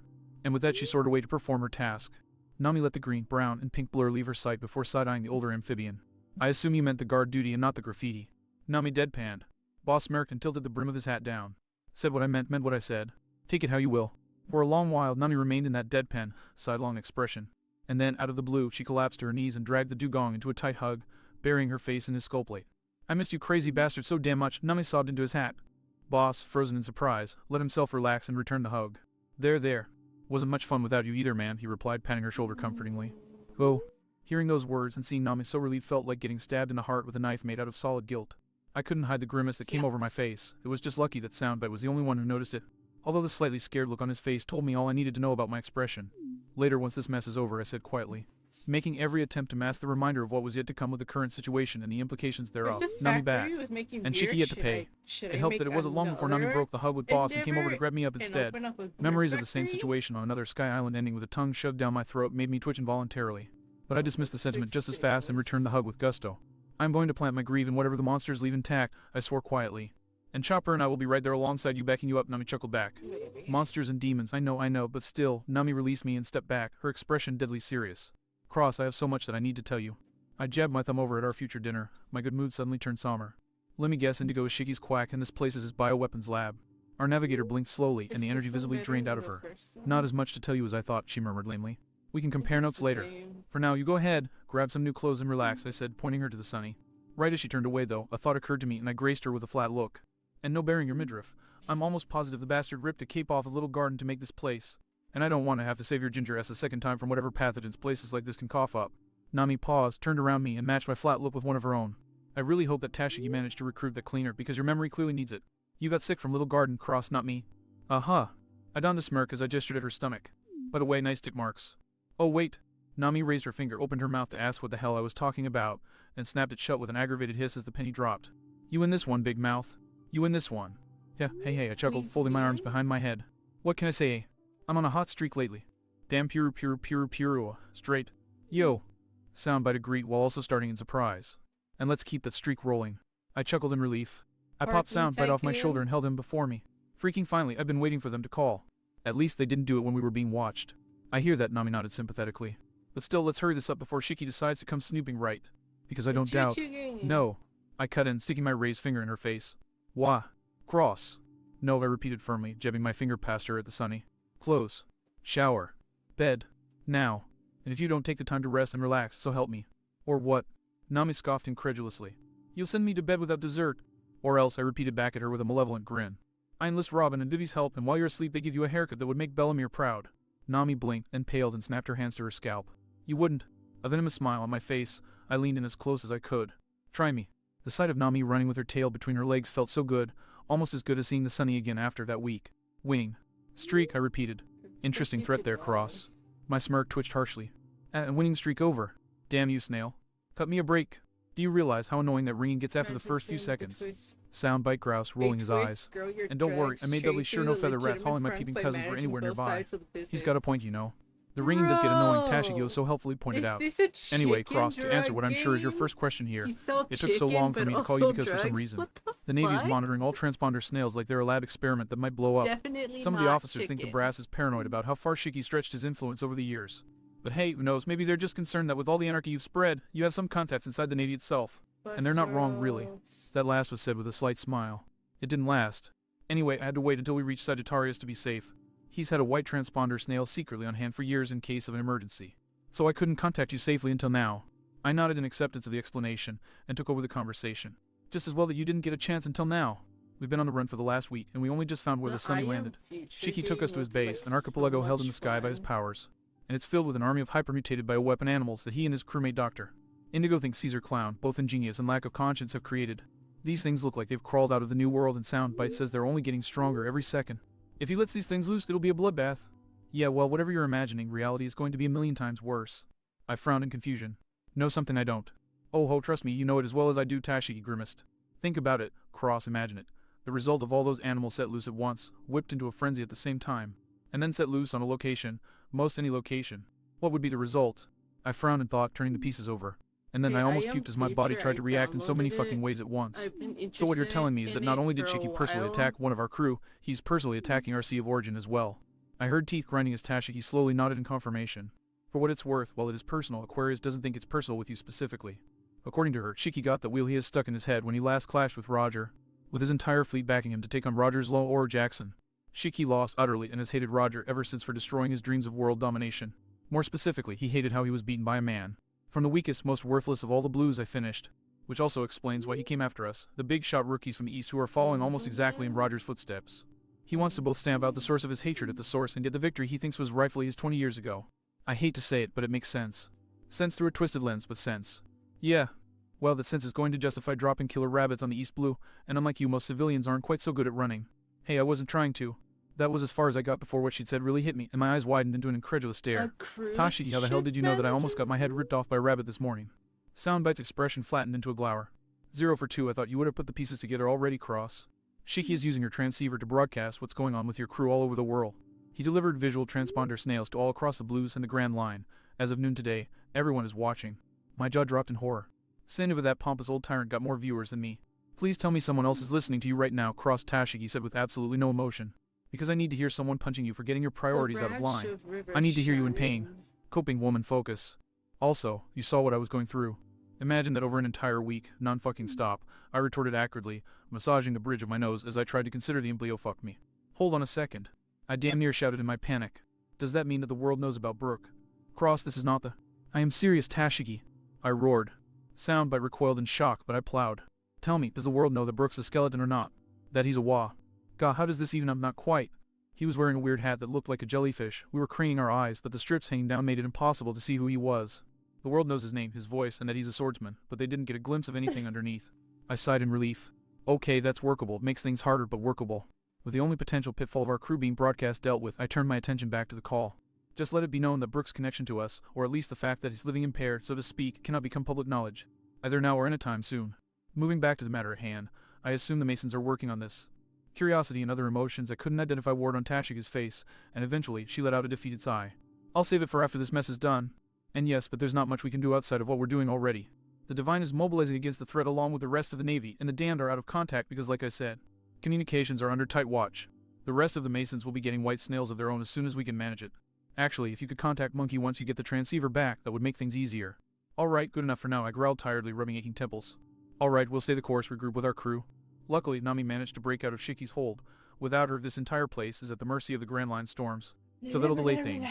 Once we're all back together, we'll do our best to kick Shiki's teeth in, and then you guys can pick up the pieces.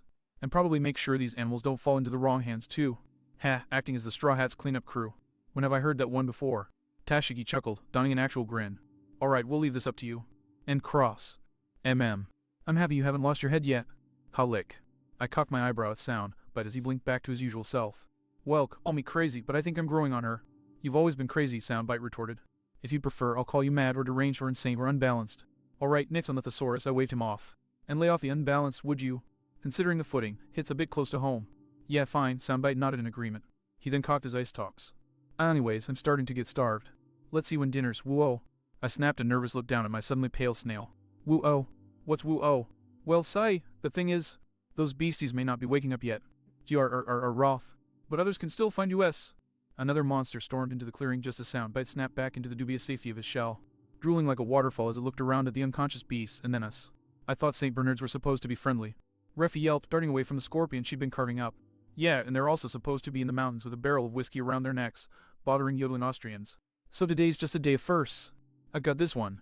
Nami called, stepping to the edge of the deck, a fresh jacket on her shoulders. It'll be easier for me to relax when I've blown off some stress, she added, looking in my direction. I opened my mouth to argue, but didn't get any further before help came from another source. Not before me, Perona cut in, swooping in front of Nami in a freshly cleaned astral form. You'll still get your pound of flesh from Shiki, whereas I seem to have been robbed of mine. So I'm taking this consolation prize, even if it is such a cute doggy. That last degenerated into a crooning tone, and a thoughtful expression blooming on her face. Actually, on second thought, before any of us could question what she was on about, the ghost princess flew past us all and came to hover in front of the serial Bernard, smiling beatifically at the slavering, snarling beast. Hello there, cutie. She cooed in an endearing and cutesy voice. You look like a really nice boy, and I'd love to keep you as a pet, but only if you pee. Want mice to calm down K. Growth. The giant dog wasn't exactly okay with that if the way it growled and tried to nom on her astral form was any indication. Perona's expression fell pointedly blank and she raised a hand. Alright, let's try this again. Negative hollow. One of said hollows shot from her hand, zooming through the monstrous dog's head and out the back of its neck before returning to Perona. For a moment it remained frozen mid-snarl and then it fell to the ground. And at that moment, I found out the hard way that monstrous or not, you can't look in the eyes of a genuinely miserable, crying dog and not have it hurt on some level unless you're completely lacking a heart. Apparently that included Perona because she just said, bad dog, and threw a heartless glare at the poor mutt. Do you understand what happened there? You attacked me and now you're sad. If you make me unhappy, then I make you sad again. Understand? She shook her finger in the dog's face. Don't attack me again. The Bernard blinked a couple of times, shaking off the momentary existential despair before getting back on its feet. This time it was cautious and wary, but inevitably it raised its hackles and started snarling again. Negative hollow. And then a second dose of existential despair brought it back to whimpering. Don't attack me. Again, Perona reiterated in a truly dark tone, leaning in close to the dog to give it a scathing glare. Or else you'll get 3 at once next time, and I promise you that you'll never feel as bad as that will make you. Choose, be nice or be miserable. This time, the poor beast let out a positive-sounding whine through its whimpering, and when it regained its composure, its comportment shifted. The Bernard didn't entirely back down, but it didn't attack or make any overt moves towards Perona either. And apparently that was exactly what the hollow girl wanted.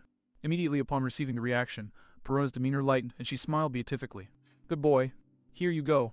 Another hollow shot from Perona's hand, and before it could turn tail and run for the hills, threw the dog in less than a second. I briefly considered lambasting her for animal abuse, because even on a monster like that there was a limit.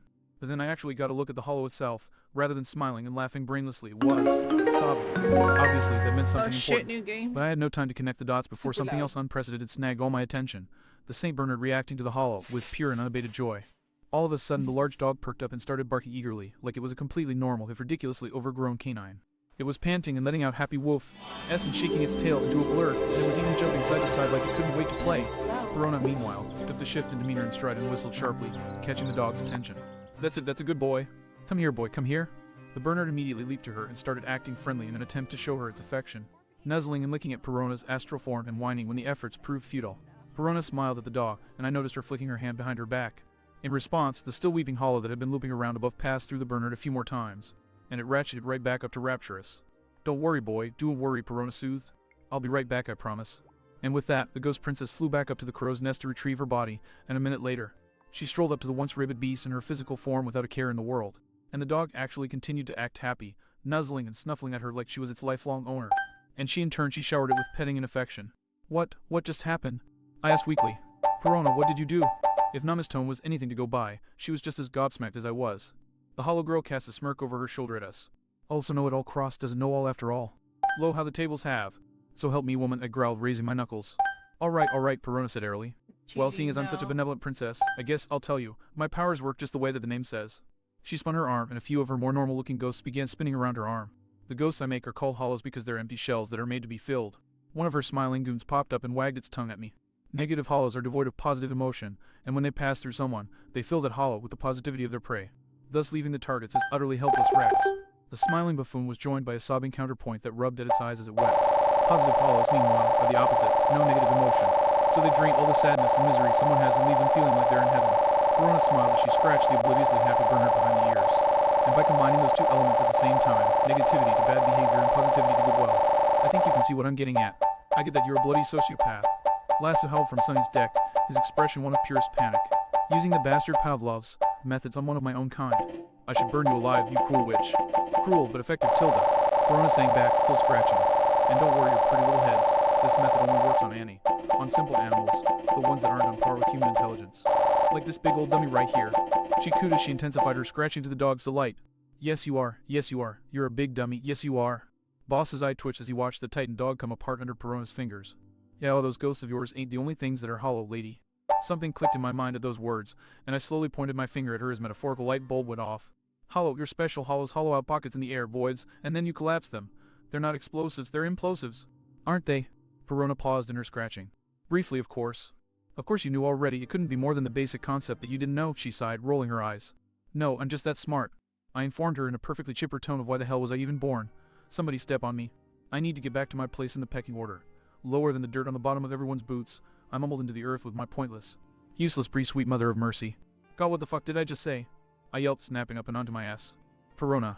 Nami roared over the sound of the ghost princess's cackling. Horo, horo, horo. Perona cackled ecstatically at my existential misery. He was asking for a sumi. Horo, horo, horo. You. Not wanting to get another negative hollow to the face, I unfortunately had to settle for strangling the air instead of Perona's neck. Tell me in complete honesty that you wouldn't do the same thing if our places were switched, and I'll apologize. She challenged with a taunting smirk. I opened my mouth to rebut her. I tried. Oh dear lord, did I try to rebut her. But when my voice got tangled up in my throat the third time in a row, I gave up. At least I don't need to torture people into being friends with me, I attempted. Wow, what a comeback, Perona sneered, rolling her eyes. Cutting, witty, sophisticated. Guys, stop picking on Cross. It's time to eat. My jaw dropped, and I sank to my knees as my captain helpfully came to my rescue. Saved in a battle of wits by my witless captain, how could I have fallen so low? Should I start playing the world's smallest violin? Soundbite asked snidely. I've been away from witty repartee and intelligent conversation for a week. Let me have my melodramatics. I snapped as I clambered back to my feet. Anyway, I sobered up real fast as I collected up all the bits of news I had heard over the past hour. Guys, we need to talk while we eat. I've got news, and none of it's good. Everyone else exchanged worried looks at my tone. It was Nami who responded first with an assured nod. Really, We'll eat, you can tell us your news while we eat, and then once the not duck's really back on his caring. feet. Oh, you mean Billy? Luffy asked. Nami looked at him in surprise. Bill. Wait, he's awake. Nah. I am super Luffy fast, grinned. super I just think that's a fast. good name for him. The navigator contemplated, opened her mouth to respond, but then closed it and shook her head in defeat. It's a decent name, I suppose. For some reason it fits, but for the life of me I can't understand why. I mean, yeah, he has a build, but more than that, Soundbite trailed off. Deep in thought. Anyway, Nami continued. Once Billy gets up, we can get his help flying us around looking for our friends. Everyone exchanged nods. And then we began dining on roughly prepared drug predator meat for what I sincerely hoped was the last time. At this point, I'd give anything to sink my teeth into Sanji's cooking even one more time. Oh. Nami swear? Hun. Perona cheery. Alright, almost anything. Because seriously, what good was food in my stomach when I felt like tossing it? To make a long story short, we'd eventually managed to find our way to the village. And Billy wasn't the only duck that arrived there when we did. It had been a hell of a reunion, everyone happy to see everyone else, stories were swapped, and even a few ideas and thoughts shared here or there. But as always, the good times eventually devolved into quiet sobriety. And it was with a solemn tone that I brought together all the disparate details everyone had gathered over the course of their ordeals. And I put together the pieces of the horrific tableau Shiki had concocted over the past 2 decades. It took some time to tell everything, to make sure that everyone understood properly, but eventually. That's about the long and short of it, I solemnly concluded, taking in everyone's reactions. Over the course of my explanation, some of our crew had relaxed and settled in a bit, such as Usopp tinkering away on a project Funk Freed, and I had gone over with him. Chopper working meticulously on some sort of formula he was currently obsessing over, or Sanji exalting his 2 most recently returned beauties. But nevertheless, the reactions were still there. Disgust, horror, terror, and of course complete world-shaking rage. Luffy slammed his fists together. I'm going to kick Shiki's head in, he declared. Oh, I have Soon enough, Luffy, Zoro growled, magic? his thumb repetitively stroking the hilt Alright, of I kites should of turn the up the third. volume a little But unless bit. we want a repeat of what happened back on the Sunny. I told you, he caught me when I wasn't ready and I was hungry. We need to get everyone back together first. Zoro looked over at Vivi. How long do you think it'll take for the others to get here? With Frankie's, shall we say, improvised methods of transportation.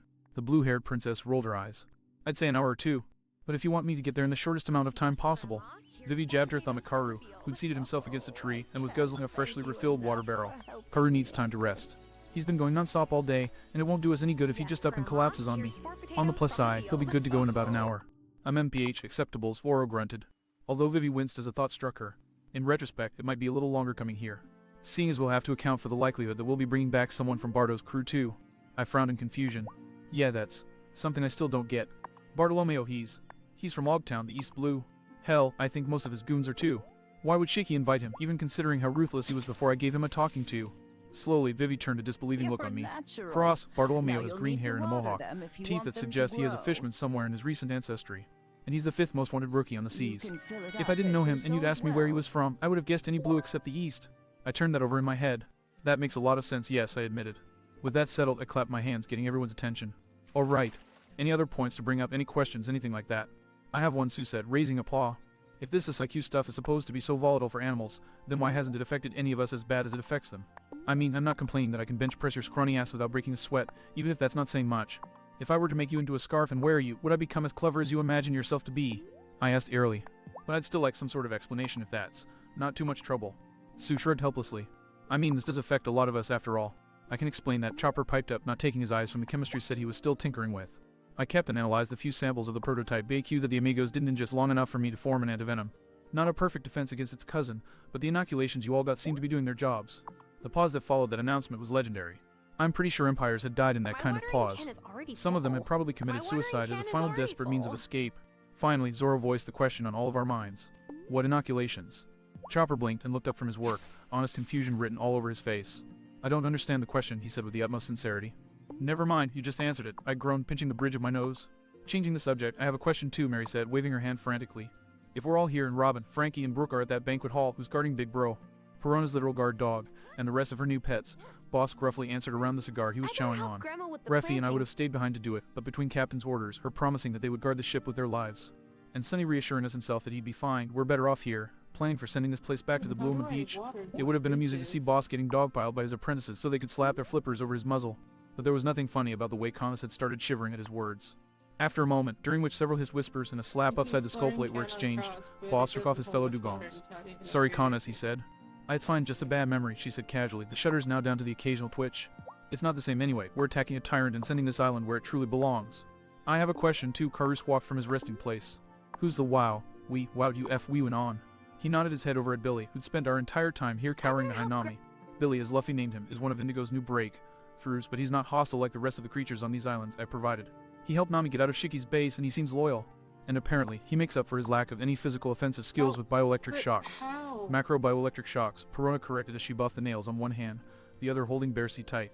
Having refused to leave the doll behind on the Sunny after being separated from him for so long.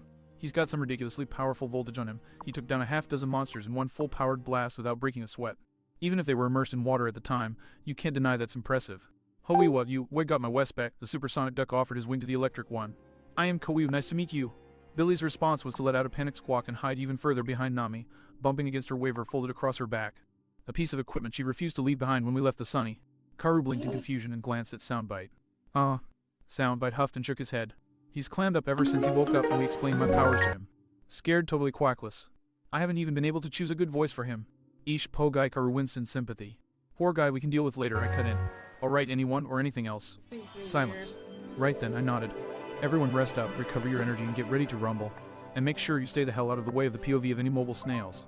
Soundbites warning them to stay out of our way, but that's no guarantee, so be careful. With any luck, we'll be back on the seas tomorrow and Shiki's head'll be on a spit. I swung my arms out. Dismissed. With that, everyone broke ranks, meandering about to get to wherever it was they needed to go. I myself was on my way to speak with Zoro and Nami, but before I could even take 2 steps their way, I was grabbed on the shoulder and dragged the other way courtesy of Vivi. I sputtered incredulously, stumbling to keep up with her. The hell are you? We need to talk, she interrupted. And going by how little argument her tone brooked, well, the only sensible thing to do was what I actually did, which was right myself and follow her. Lead the way. Oh. Upon dismissal, Mikey, Donnie, Reffy, Leo, and Boss had headed to the lakeside where prying eyes were less likely to see. The 4 siblings exchanged glances, the same feelings in all of their hearts, but the same pride on all of their faces. So, hell of a week we've had, huh? Leo asked casually. Donnie shrugged indifferently. It was made informative. Man, it was no biggie. Mikey scoffed, folding his flippers behind his head. I could do it all again in my sleep. PF, hey, where you could just sleep outright for all I care, Reffy sneered his way. I've spent a week Does doing it nothing have but the sitting on my always ass. I could use some water thing action. on? Heck, bring on Shiki right now. I'm sure I could stuff that wheel of his right up his. All four of the TWS fell silent and turned to Boss, who had raised a flipper. Boys, it seems I've neglected to teach you a little lesson about reunions. A smirk spread on his face, but an unmistakably warm one. Real men don't hold back their tears. There was a second where the TWS maintained their composure, kept up their stoic and uncaring facades. And then the four fell into a group hug, sobbing and clasping each other tight. I thought I was gonna die 100 times over a year. Leo cried in despair. I was so scared without you guys at my back. Donnie wailed. I missed all of you crazy bastards getting on my back about my jokes and giving me lumps for them. Mikey whined through his snot. Even Raffi, and she hits like a sledgehammer. I was so bored. Raffi whined. All I could do was sit around and... Wait, what did you say about my flippers? Come here, you dingus. Arg. Help me. Help me. Boss snickered as he watched his students interact. It was truly a testament to just how much they'd miss one another that all Raffi was doing was grabbing up her brother in a headlock and niggying the shine out of his shell. Normally, Mikey would be sporting several lumps and a veritable map of bruises for that sort of comment. And Donnie and Leo would be right there sharing the pain scenes they would have been what she was clobbering them against. But instead, all of this was undergone with more tears, less venom, and unrelenting smiles. And our boss chuckled proudly as he blew out a ring of smoke. Moments like these, guess there really is hope for us smarter entities after all. Oh.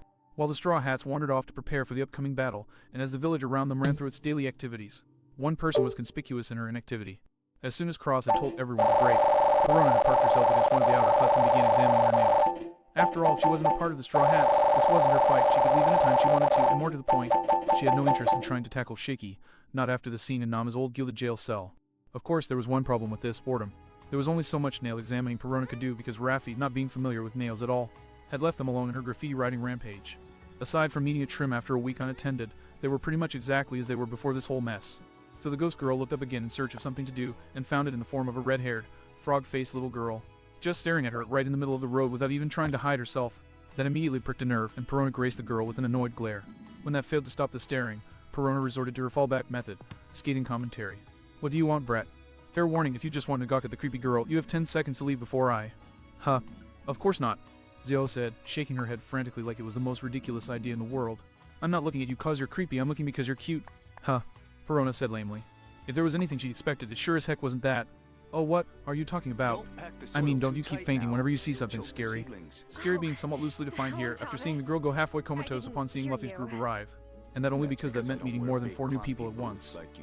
Well, yeah, of course, I just get really scared when I see something that's big and weird and could eat me. Love you, oh my god, I'm gonna diddy. Hyperventilating, the girl swayed on her feet, but managed to catch herself and calm down, and then shoot a sunny smile at Perona. BB, but you're not scary at all. You're really cute and pretty. Perona remained thoroughly poleaxed for a while longer before she finally managed to settle on a reaction. One that had protected her many a time before, disdain. And yet, you don't know what you're talking about, kid, she muttered half-heartedly. Nah, it's true. Your makeup's all funny and nice like a panda. Perona's hand twitched, whether to summon a negative hollow or smack the insensitive little brat upside her head. Not even she knew. And your hair is really, really pretty. It's pink like the Sakura trees up in the spring zone, and your ponytails look a lot like my big sister's, only there are 2 of them. So they're even better.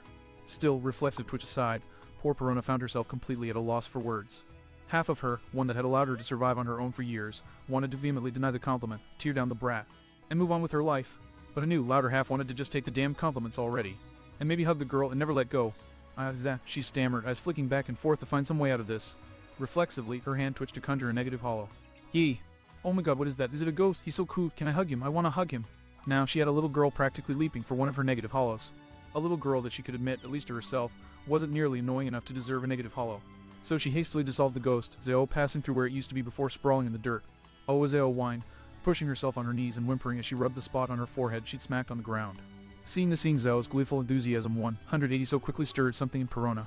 Kneeling down, she conjured up a mini hollow in one palm and used the other hand to poke the girl in the shoulder blade. Hey kid. Zeo looked up, saw the hollow, and immediately lit up, eyes wide and shining with happy tears. Perona grinned. Here, play with this one instead, she said. For a second, Zeo didn't move. Then she took a deep breath. Yee. Thank Io. Ooh. And simultaneously nearly blew out Perona's eardrums and nearly knocked the wind out of her with a head tackle hug, before carefully scooping up the mini hollow in her hands and running off a ways. Perona, when she recovered, returned back to leaning against the wall, but this time she had something to watch, a little girl, playing with one of her hollows. And the smile hadn't left the ghost girl's lips the entire time. Oh, brushing aside the curtain used as a door out of the way, I stepped into the house Vivi had ducked into, finding her staring out the window off into nothing. So what's up? Something isn't right here, Cross, she said, turning around to show a deep frown on her face. I've been trying to figure it out since I found out about this village from Bardo, but nothing makes sense. We're on a fucked up remix of Moreau's Island a few miles in the sky. Nothing makes sense here, I shrugged. I then snapped my hands up in defense as Vivi glared hellfire at me. Alright, complete and utter seriousness. Can you blame me for wanting to lighten the mood after the week we've had? Vivi briefly maintained the glare, but then she sighed, shook her head, and started pacing. I'm not talking about the typical Grand Line insanity cross, I'm talking about Shiki. I've tried putting myself in his shoes, say I've just escaped from impelled down. I've created an immense biolaboratory in the sky, so that I can create an army of living super weapons and unleash them on the East Blue in the name of my vengeance. She stopped and spread her arms, indicating the house around us. And then I steal all the adults in a nearby village and use them for slave labor. It doesn't make sense. I blinked in confusion. Well, why not? He's a raging bastard who sees people as tools. How does this not fit? Well, what I'm wondering is why the village is even here in the first place. Soundbite cocked an ice talk. What do you mean? The princess waved a hand at one of the landmasses floating by above us. Shiki's already demonstrated to us that his control over his powers are immense. When he was scooping up islands for his top secret world in the sky, why take an island with a village on it? Because it had the IQ plants he needed. I asked more than said, almost positive that wasn't the right answer. Then why not just take the IQ plants and call it a day? Vivi countered. Why not just crush the village and everyone in it once he had what he needed? He obviously doesn't need their help tending for the IQ, seeing as he's doing it himself. Well, I frowned as an inkling of doubt wormed its way into my head. As you said, slave labor, right? Again, we know people are just tools to him. That's just it, Cross. He sees people as tools, and he already has his own crew gobbling his every word. Why not make them wait on him hand and foot? Why outsource? I doubt he'd go the extra mile for their sakes. Maybe, I glanced aside and scratched my temple thoughtfully, the doubt building in my mind. Maybe he has them doing dangerous jobs. Ones that could get them killed, and he wants his crew around for the East Blue's destruction. But he could still use his own crew for that, she refuted. As he's demonstrated, people are expendable to him. All he'd have to do is go down to the Blue Seas, flash his identity, and he'd have people tripping over themselves to join his crew. That's, I hesitated, trying to find a proper answer. Mostly because I did not like where this was going. And even beyond that, Vivi forged on, shifting into a lecturing tone as she went. When you consider the purpose of this place, when you consider Shiki's ambition, slave labor is an unnecessary luxury. After all, keeping slaves is expensive. Even when they're sorely mistreated, you need to provide food, shelter, and even administer medical care if you're intent on maintaining the ones you already have. I gave the princess a funny look. She rolled her eyes impatiently. Paper from my economy teacher on how slavery is a drain on a nation. Ah, of course, I ought an understanding before frowning in confusion. But, I do see your point. It's an anomaly. Save that Shiki's intelligent, Vivi rebutted. He wouldn't allow for an anomaly like this. I frowned grimly. Without some kind of justification, right? Alright, I started to pace in opposition to the princess. Alright, let's take it from the top.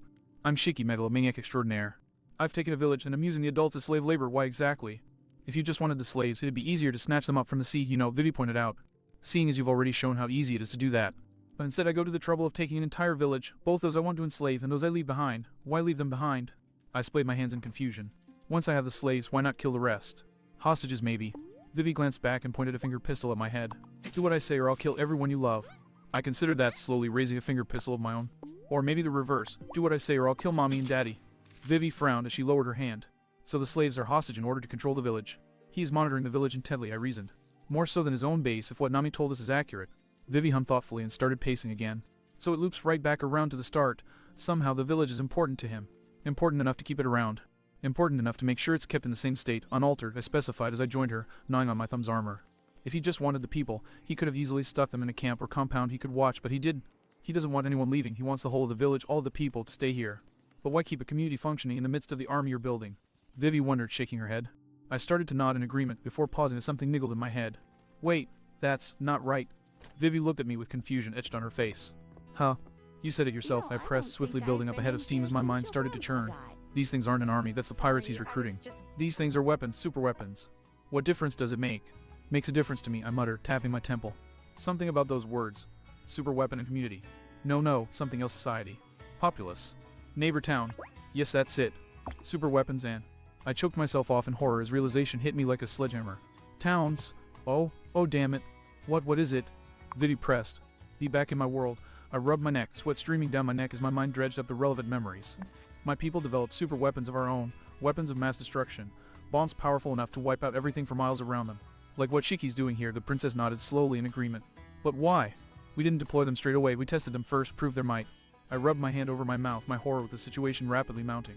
And the best way to demonstrate the power of a weapon of that scale, a weapon meant to destroy everything around it, I slowly turned around, staring in the direction of the village, the very real, very populated village, was to construct mock-ups of towns, and blow them away. Vivi's face turned ashen, her gaze slowly turning back the way we came. A proof of concept. He's going to sick his monsters on this village as an example of what they're capable of, I summarized grimly. Vivi bolted for the tree line, grabbing me as she passed. We need to evacuate everyone now. A little bit late for that. We both froze at Soundbite's grim announcement. What? Why? Because there are people at the Daft Greens now. Vivi and I started sprinting again before Soundbite finished speaking. Wait. False alarm. And then face flooded as he said that. Sorry, I panicked at actually hearing people there. Soundbite quickly explained. But it sounds like some of the other natives have come home. For a moment we felt good because we thought we had some time. But then that good feeling was brutally murdered by fridge logic kicking in. Because people fall farther when they're dropped from as high as possible, Soundbite whimpered, voicing our thought. Shiki wants to give them a spark of hope before he murders them all. Alright, we don't have any time to waste, I barked, getting back to my feet. Call ahead, get everyone working to evacuate the village now. I don't think either of us ever ran faster in our entire lives than we did on that darkening day. Oh. A frantic, energy and desperation-filled quarter hour later, Vivi and I met back up in the once lively village center. And even though I couldn't see them, I could hear the rest of the crew running through the village streets just as frantic as we were. Everybody's safe? Vivi asked, her head on a constant swivel. We stashed everyone we could find in a bunker they had in case of stampedes. Soundbite informed her, his eye stalks crossed and eyes clenched shut as he concentrated his hearing on the village. Built like a brick, so it shouldn't break to anything short of a mortar strike, and no animal around here is ridiculous enough for that. I fought my temper down to a growl, rather than the snarl I felt like uttering. His Karu rested up enough of the trip to the gathering hall. Vivi let loose the whistle, so summoned him. In all honesty, I'd prefer to give him another hour if I could work it, but given the circumstances, I think we can make it a half hour coming and going if he really pushes it. I nodded. Good. Make sure they're prepped for war when they get here. The second we're back together, we bring a war with this golden-plated bastard's doorstep. Vivi nodded, her face as stormy as the cyclone we dodged the accursed day we met our host. I'm looking forward to it. I swear I am going to bury my line cutter so deep down he is. And then out of the blue, Vivi's tirade stopped dead and she paled, staring past me and up. And Soundbite had fallen silent as well. In spite of how hard my heart was jackhammering in my chest, I slowly, deliberately took and released a deep breath. And then I gave Vivi a piercing look. Get out of here now, I whispered solemnly. Get everyone else, get back here as fast as you can. We'll be fine. I cut her protest off with a raised hand. Just get on the duck and go. Vivi's face twisted, agony and outreach playing merry hell on her features, but ultimately she settled for a sharp nod. And when Karu dashed by, she grabbed onto his reins and swung up onto his saddle, vanishing in a blur the second she was properly settled. Once she was gone, I waited patiently for everyone else to come to the square, with Luffy leading the charge, his face utterly apoplectic. Cross. He growled. I nodded sadly. I know, Luffy, I know. I turned around and stared upwards with subdued resignation. Stared up at Shiki, who smirked down at us with all the pomp and pride he had to spare. I also noted that there was a glass case hovering beside him that contained a snail watching us with a lazy sort of attentiveness. But I had a pretty damn good idea what that was about as well. He just dropped out of a cloud from a mile up, Soundbite whispered miserably. I didn't, and I just couldn't. It's fine, I soothed. It wasn't your fault, you couldn't have known. I then looked back up at Shiki, suddenly feeling the full weight of the past week on my shoulders all at once. Soundbite's been misdirecting the surveillance snails the whole time we were here. How did you know where we were? I called up. Call it an act of divine providence, Shiki replied with a voice that was just pure egotistical conceit. Said sneer, then dropped into a scowl that had the balls to look insulted. But moving on to more pressing matters. Honestly, Straw Hats, you disappoint me. I thought you'd be better guess. I twitched as I felt something stir in my gut, and a ripple went through our crew. What the hell are you talking about? Luffy growled out, his voice a downright murderous rumble. Isn't it obvious, Captain Luffy? Shiki spread his arms, indicating the whole of his dominion. Think about what has happened. I graciously invite you into my home. I let you partake in vistas you could never have seen before in your miserable lives and entertained you to the best of my ability. I have shown you every possible courtesy that a host is due to afford his honored guests. And how do you repay my most gracious treatment? The air around Shiki seemed to darken as he folded his arms and stared at us with contempt. You steal my property, he rumbled. My gut lurched, and our crew shifted and stiffened further. What? Luffy spat, his entire body coiled like a spring and his pipe uncapped and devoid of sea stone growing in his grip. Shiki slowly uncrossed one of his arms and pointed at our group. My navigator. Nami flinched back in disgust and horror, her eyes and tempo falling around her and crackling and rumbling like a meteorological shroud. Shiki's fingers shifted to the side. And my guinea pig. Billy let out a panicked squawk and retreated back around the building he'd been cowering behind. Both my rightful property, both stolen by you, Shiki said pompously, jutting his chin out at us. And both very valuable. I think I'm due some compensation. So tell me. Shiki's face twisted into an arrogant, despicable, disgustingly mad grin. How you plan on repaying me him? My gut roared, and I finally managed to place what I was feeling. Down and out, unadulterated, murderous rage. And going by the chorus of weapons unsheathing that sang around me, I was far from the only one. By breaking you in half. Luffy roared at the top of his lungs, slamming his fist into the ground and shattering it beneath his feet, but prudently refraining from boosting his blood flow just yet. And Shiki, he just kept grinning, laughing, and looking down on us in every conceivable way. You actually think you can hurt me? Dadya ha ha ha. Shiki threw his head back and roared with laughter, a deep, belly-shaking, utterly evil laugh. Oh, this ought to be good for a laugh. Go right ahead. He spread his arms, inviting us, begging us to do it. Give me your best shot. And that was just what we did. Cross-brain, and if any of you haven't watched JoJo's Bizarre Adventure, watch it. Oda has been referencing it all through the whole Cake Island arc, and all three of the Cross-Brains Freudian trio recommend it. Also, you know how we apologized with last chapter's cliffhanger. This time it's just because we enjoy it. Hornet, this was my idea by the way, so sorry, not sorry. Patient, but hey, at least we didn't leave the cliffhanger after the fight scene. Right. Up arrow top. Left arrow previous chapter. Next chapter right arrow. Edit bookmark. Comments 25. Vioki of Tired Jellyfish 3065. Dang. This bites. Zomiak. Chapter 64. Chapter 57. Preview. Let's do the preview. Chapter 64. Chapter 57. Preview and Top 5 Contest Announcement. Attention loyal fans. We of the Cross Brain have a most momentous announcement. We have finally reached the top 5 of all One Piece fics. In celebration of this, we are doing 2 things. Firstly, we are releasing the preview for the 3rd part of Strong World. Here you are. Cross Brain, and for anyone who was honestly upset about the cliffhanger. Come now, we all knew that battle would be a curb stomp and not in the Straw Hat's favor.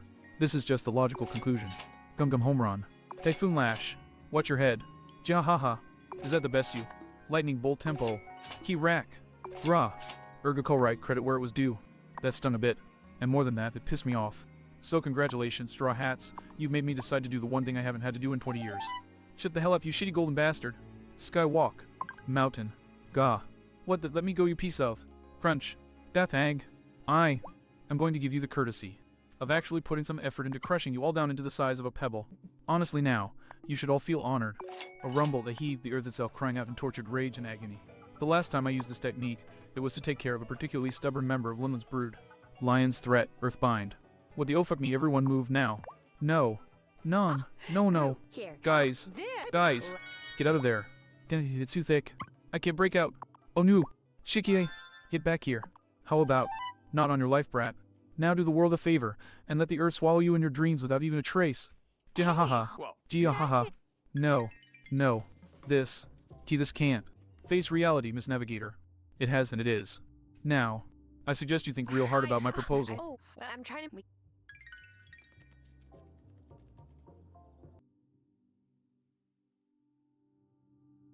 Come on. Face reality, Miss Navigator. It has and it is.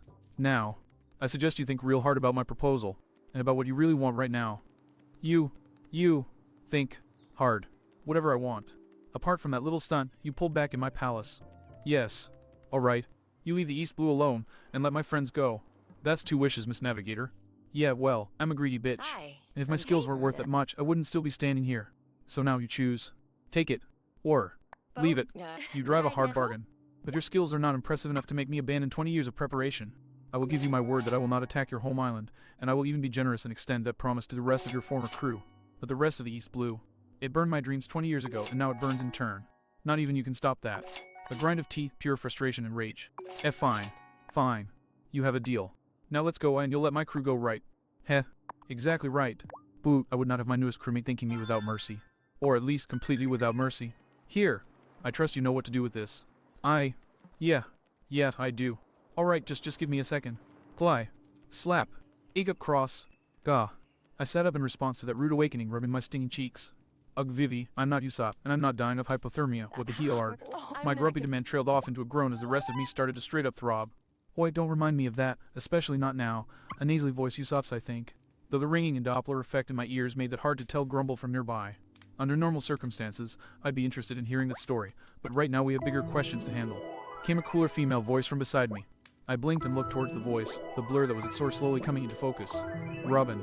Namely, Robin continued, her slightly fuzzy arm pointing over my shoulder. Can you tell us what we just pulled you out of? Still dizzy as all get out, I turned my head to follow her finger, and was confronted with the awe-inspiring sight of a titanic spiral pillar. Off. I clenched my eyes shut and clapped a hand to my throbbing forehead with a groan as it all came rushing back to me at once. Oda Tohel, I whispered beneath my breath. When I reopened my eyes, I was finally able to take notice of details that had escaped me just moments before. I became aware of the annihilated and yet smoldering ruins that were all that were left of the village. Of just how deep of a crater we were in the bottom of. Of the rest of my friends being slowly, painstakingly drawn out of the pillar we'd all been entombed in. And I became painfully, agonizingly aware of who was missing. The last of the cobwebs faded from my mind, and the jumbled pieces of being utterly flattened pieced together in my mind. And I looked at Robin in despair. Shaky. I croaked. Nami. They were long gone long before we got here, Frankie's voice said from a short distance away. We found out about his plans to level the village a second after Vivi left, and by that point we couldn't catch up in time to tell her. We spent long enough there to put a plan together with Bartolomeo, but the second we saw Shiki about to face you guys, we were gone. We met Vivi halfway, and when we actually got here... What the hell happened? Vivi cut in, gripping my shoulder and shaking me firmly. Her face was flashing with a myriad of emotions, but dizzy as I still was, I couldn't even begin to process them. I thought you said, I thought. We weren't ready. It's at a damn lot that it was Luffy who growled that out in complete and utter seriousness. We underestimated him, we were all still tired, and we got our asses kicked because of it, Luffy bluntly summarized. It didn't help that he provoked us the way he did. Sanji literally fumed as he burned his way through his second cigarette since we'd woken up, objectifying Nami's swan and making himself seem like the victim. I wanted to explode just thinking about it. He massaged his forehead with a growl, which in retrospect is definitely what he was going for. See, it sure is it didn't help that he went to see trait for sound bite first, Sue provided. Her voice shaky and staticky on account of the spiderweb cracks that were decorating the checkerboard shell on her back. I momentarily glanced at my shoulder once I realized that sound bite wasn't there anymore.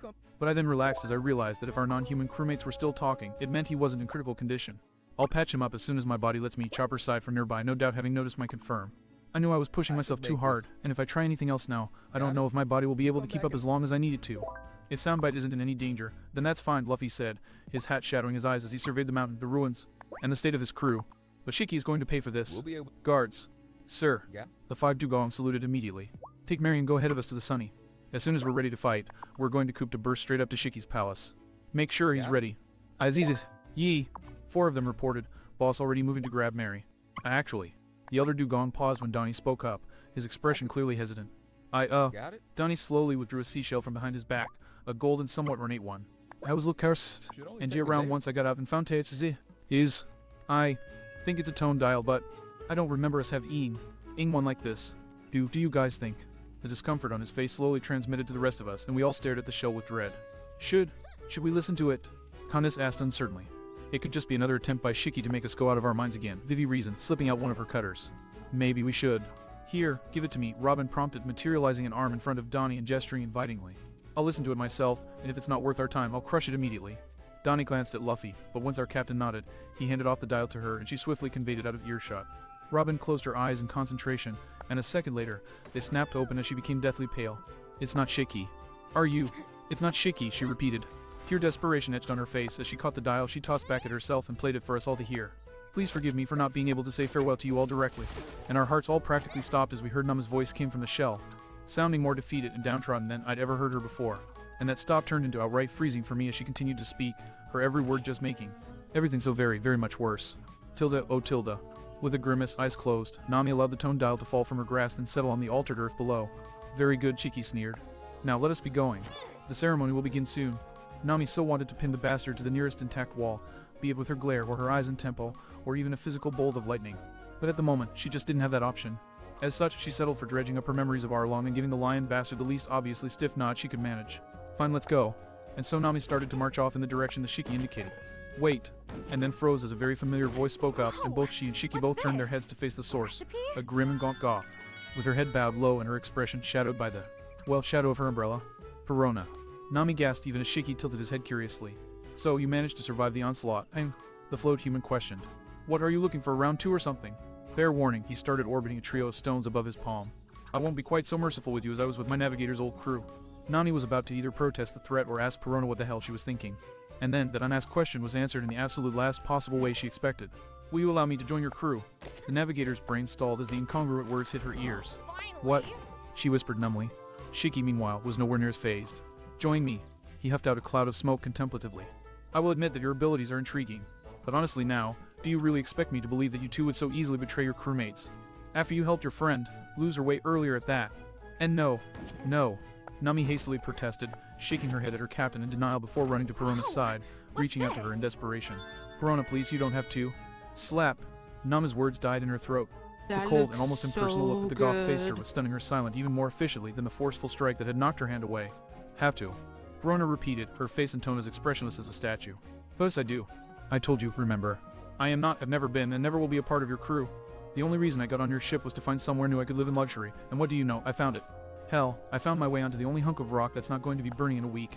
Really, the only thing you should be asking is why I wouldn't want to join Shiki's crew, when the Straw Hats mean absolutely nothing to me. But, Nami whispered numbly, her mind still playing catch-up. Why you're my friend. Horo. The ghost princess barked out a harsh laugh. Friend. Remind me, have I ever even once addressed you as my friend? Have I? The navigator tried to answer, but nothing came out. Thought not. And just to clarify things, let me tell you exactly why I hung out with you, even when I didn't think of you as a friend. Perona leaned in close, putting her scowl an inch from Nama's face. You were convenient, a means to an end, and it would have been too much trouble to let you die while I was traveling with that crew. But now I don't need them anymore, so now I don't need you. So in short, Verona straightened up and adopted a most pleasant and innocent expression. Thank you ever so much for helping me find a new home where I can live the rest of my days in peace and comfort. And then, just like that, all emotion died from her face in an instant. Now please, leave me the hell alone. Shiki moved over to look down at Verona, the goth meeting his gaze with neither flinch nor hesitation. He stared for several seconds, and finally his face split into a grin. That was cold girly, he sneered. And I love it. Verona was it. Welcome to my crew. You'll excuse me if I put your wish on hold until later. Now if that's all, let's be going. Verona nodded curtly and followed after him, making a point of bumping into Nami in the process. The navigator flinched, clutching at the struck shoulder as she followed with a sad and sour expression. Shiki glanced at her inquisitively, eyeing the gauze wrapping the joint. By the way, Miss Navigator, I noticed that you've been wearing that bandage all week. Did you contract that serious of an injury? I can have one of my doctors take a look at it. Nami flinched again, her nails biting even harder into her shoulder. No, it's not injured. It's just, not time yet. Shiki cocked an eyebrow at the answer, but shrugged dismissively. Whatever you say, Miss Navigator. Anyways, you both go ahead and get started on heading back, yeah. I'll be right behind you. The women looked at him curiously for a moment, but ultimately shrugged it off and started trudging away in silence. Once they were past the intact section of the village and out of sight, Shiki's ever-present grin gained a particularly violent sneer. Should have thought things through a little bit longer, Miss Navigator, he whispered gleefully. And so, with an almost dismissive flick of his hand, he smiled as he watched a blast of earth erupt from where he'd torn the doors clean off the villager's bunker. Shiki chuckled to himself as he took to the air. After all, he said to himself, can't have a proper bloodbath without the slaughter. A minute later, the Golden Lion landed by his new crewmates with a victorious dusting of his palms. Alright, all good? Let's go. And so they went, Shiki hauling up a chunk of earth to transport them to their new home. And as they rose to the air, Nami cast a final, mournful glance towards the monument her crew had been made into, and could only pray that everyone would understand the message she had left them. Tilda oh Tilda. A picture of grinding teeth, bleeding palms, and eyes reflecting every force of nature imaginable defined our crew as we heard the tape out. Some of us had more volatile reactions than others. Chopper was twitching on his hooves, eyes flickering in and out of cyan madness. Connis had blood dripping from where her nails had pierced her palms, and where Vivi's face was dead to the world, absent of all reaction. I could see something swirling in the back of her mind, but I just didn't have it in me to parse it right now. Because in the end, no matter how well we hid it or overtly we showed it, one fact was certain. We were suffering as we listened. That's why Nama's voice choked out. That's why I'm begging you to forgive me for. What the hell is this? Everyone else flinched as Luffy let out a sudden, livid bellow, drowning out whatever the hell else Nami had been about to say. And I didn't begrudge him. Because It's a One Piece fanfic. I just couldn't. I literally couldn't. For a few seconds, Luffy just stood there, snorting and growling inarticulately as he glared bloody murder at the offending dial. Until finally, something just snapped behind his eyes, and he spun on his heels, marching off as murderous growls clawed their way from his throat. Frankie cast a worried look after Luffy, but ultimately he just shook his head and pointed at Robin. Hey, play that again. And that was when I snapped. Do it without me, I hissed, fighting to keep my tone under control. Usopp looked at me in surprise. But Cross, she was saying something at the end. I've heard enough, I bit out sharply, snapping a glare around and daring anyone to dispute me. If anybody wanted to, I didn't give them a chance. Yeah. I just snapped sound, bite off of Sue's back, slapped him onto my shoulder and stalked off, my teeth grinding like a chainsaw. It's been good. It's been good. How you I been? could barely even think I was so. No words. None. We lost. Lost again. Lost so. Fucking. Badly. And he hadn't even been trying. He ripped us apart. Humiliated us. Laughed at us like we were trash. And then Nami. Not only had he taken her, but her voice was there. Summarizing it, emphasizing it. Hammering it in. Hammering in the fact that I had. That we had. That we. Fuck. Smash. I huffed and snarled as I came down from the peak of my unholy rage. My chest heaved and my throat ached from the roar I let loose, but I barely noticed I yanked my foot out from the chunk of wall I demolished. Soundbite eyed me warily, even if he was still a bit dizzy. That help? At all? I snorted derisively, my fingers twitching and jerking in my gauntlets. No. And you know damn well the only thing that'll. Grog. A smash. I was cut off by a second roar of fury being let loose. But two smashes rang out at the same time. One was obvious, with Luffy withdrawing his arm from the rubble he'd just created, but the other was something of a surprise. I looked at Zoro, standing in front of a mutilated tract of land with all three of his swords drawn. His fists strangling Shusui and Kaitsu, his teeth grinding into Wado, his body trembling with energy and emotion just waiting to be unleashed. Our eyes met, and I realized that no, this wasn't a surprise at all. Rather, it was the only possible outcome. And as the energy slowly drained from my body, and some of the edge on my emotions dulled, I knew there was only one way this could be done. I huffed as I took my hat off and started to wipe at the cold sweat building on my brow with my forearm. Captain. Luffy snapped an immolating glare at me out the corner of his eye. A glare I met without flinching. I'm a tactician, I stated seriously. My job is to make the plans. And I can do that. I can give you 101 different plans, right here, right now, but only you can tell us what direction we're headed. Only you can tell us our destination. So I spread my arms out wide, indicating everything around us. Everything that had happened. What's the play? Luffy continued to stare at me, and without looking away, he slowly raised his hand and pointed at the island looming so high above us. I want, he whispered, honest-to-God murder in his voice, to make him pay. Alright then, that's what we'll do. I nodded slowly, the motion gaining momentum as I jammed my hat back into place, right way forwards as I met his glare with just as much heat. We'll make him pay. Zorro snorted in agreement, finishing tying his bandana on with an almost whip-like crack. Then let's Have get a it good done. day at We made to work. go back to the crew. Or a good F rest womb. of the day your And we all work. came Thanks to a for dead dropping halt by. as I all of a sudden, appreciate it. an utterly anomalous blast of air struck us full force. We all blinked in surprise at that, but I just as swiftly brushed it off and walked back over to our crew. Nobody looked at us as we returned, because they were more concerned with staring at the epicenter of the wave of air pressure. Staring at Princess Nefertari Vivi. I gave her a once-over, hunched forwards, hand clamped against her mouth, eyes screwed shut until they suddenly flew open, and I met the pure, merciless steel in her gaze. So, I asked as she straightened up and started looking at her hands in a whole new light. How did it taste? Vivi clenched and unclenched her hands for a second, testing everything out as though to guarantee they still functioned properly. Until finally, she snapped them into fists with a determined nod. Delicious, she declared with pride. There you have it. And now the second part. As of now, we are announcing another contest. An art contest. The requirement: take your favorite scene from this Bites and draw it out. Because we know that you cannot rush perfection, the deadline for this contest will be the story's 3rd anniversary, September 19, 2018. We will name 3 grand prize winners. The Freudian trio will select the art they like best. The neurofeedback will select the art they like best. And you, our loyal fans, will select their favorite. For as momentous an occasion as this, the prizes are great. 3 grand prize winners will be granted a 1-year-long backstage pass to our story as well as a 1-month comprehensive backstage pass. This reward is beyond anything we have given before, even to our patrons, for the duration of that time. You will have unlimited access to our plans for the future as well as the present, with one exception that the Cross Brain is keeping to ourselves regardless of anything. Choices may not be duplicated. Additionally, each member of the Cross Brain will also select one runner-up who, along with the runner-up among the fans, will receive a 1-month backstage pass, 6 questions about our future plans, and previews for the story until the time skip. Again, choices may not be duplicated. Any other pieces of art that do not win either of the above prizes, but still impress the Cross Brain, will win 3 chapter previews and 3 questions about our future plans. We of the Cross Brain will notify anyone who publishes such art in a timely manner following their publishing of it. Now, the rules are as follows. Asterisk, you must submit your entry to our email address, j.cross.brain@gmail.com. Write top 5 art contest submission in the subject line and include your name, username, which site we post our story on that you follow most, and a description of which moment in the story your art submission portrays. Asterisk, if you submit a second entry, it must have the subject top 5 art contest submission too, and so on with each successive number.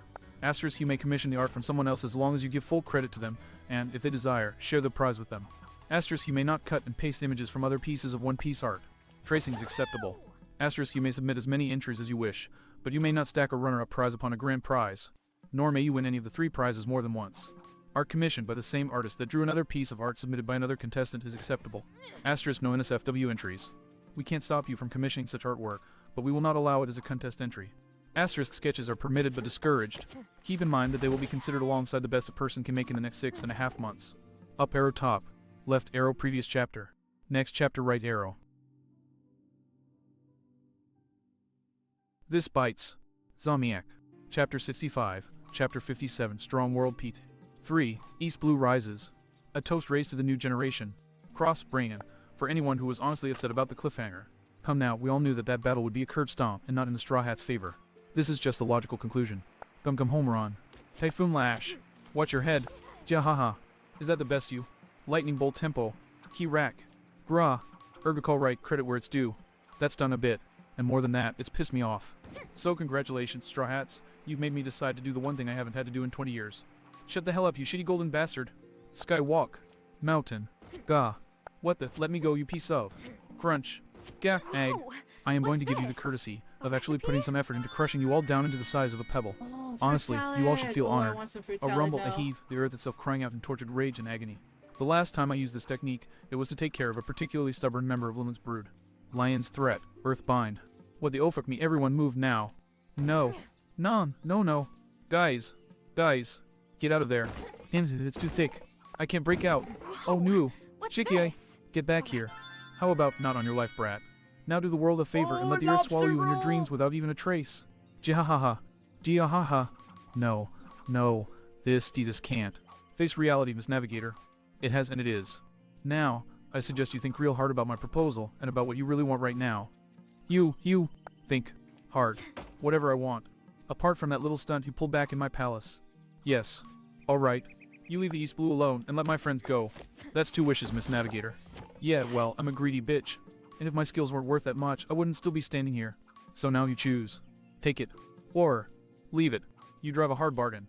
But your skills are not impressive enough to make me abandon 20 years of preparation.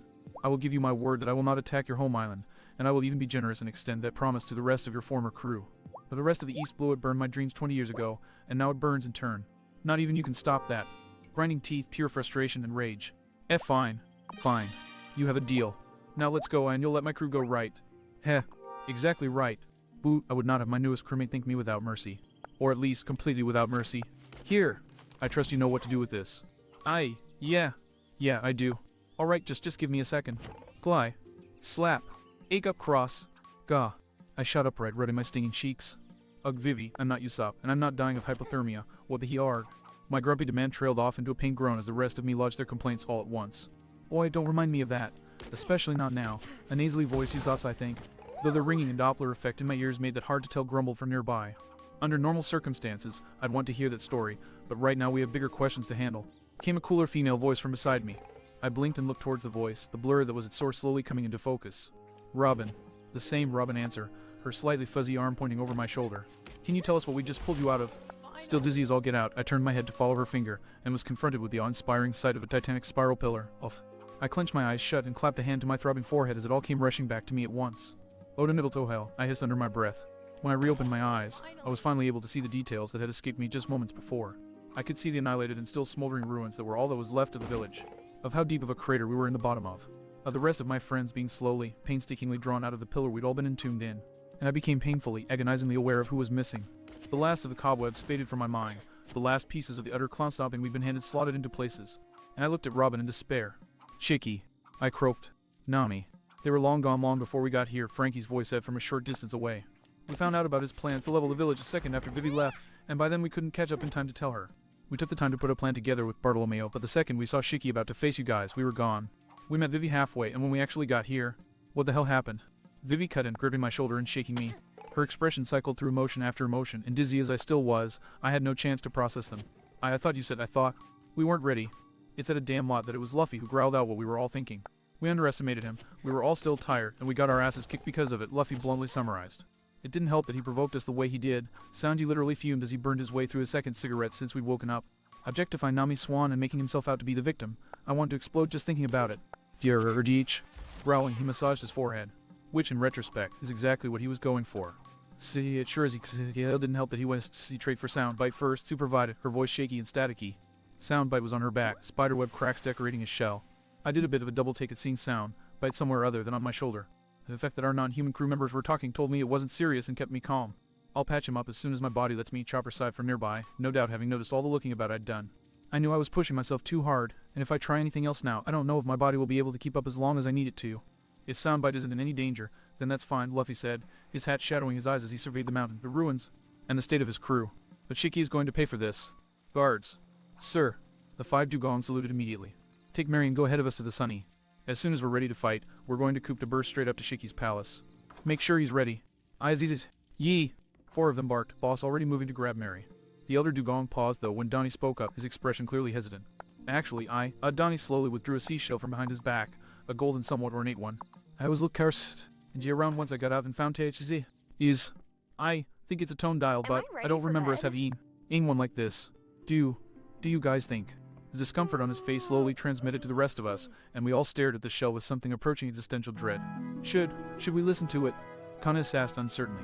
It could just be another attempt by Shiki to make us go out of our minds again, Vivi reasoned, slipping out one of her cutters. Maybe we should.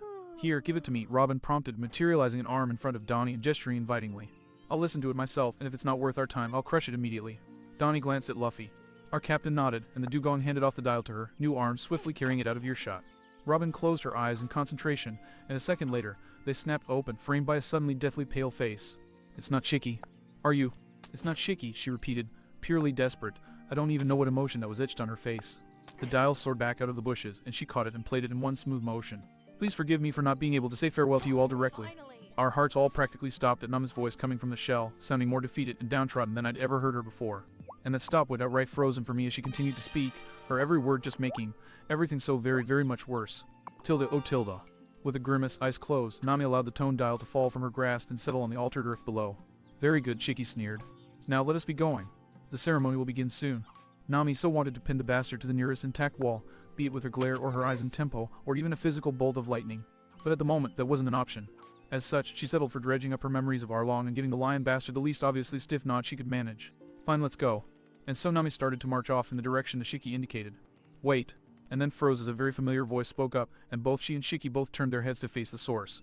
A grim and gaunt goth, with her head bowed low and her expression shadowed by the well shadow of her umbrella.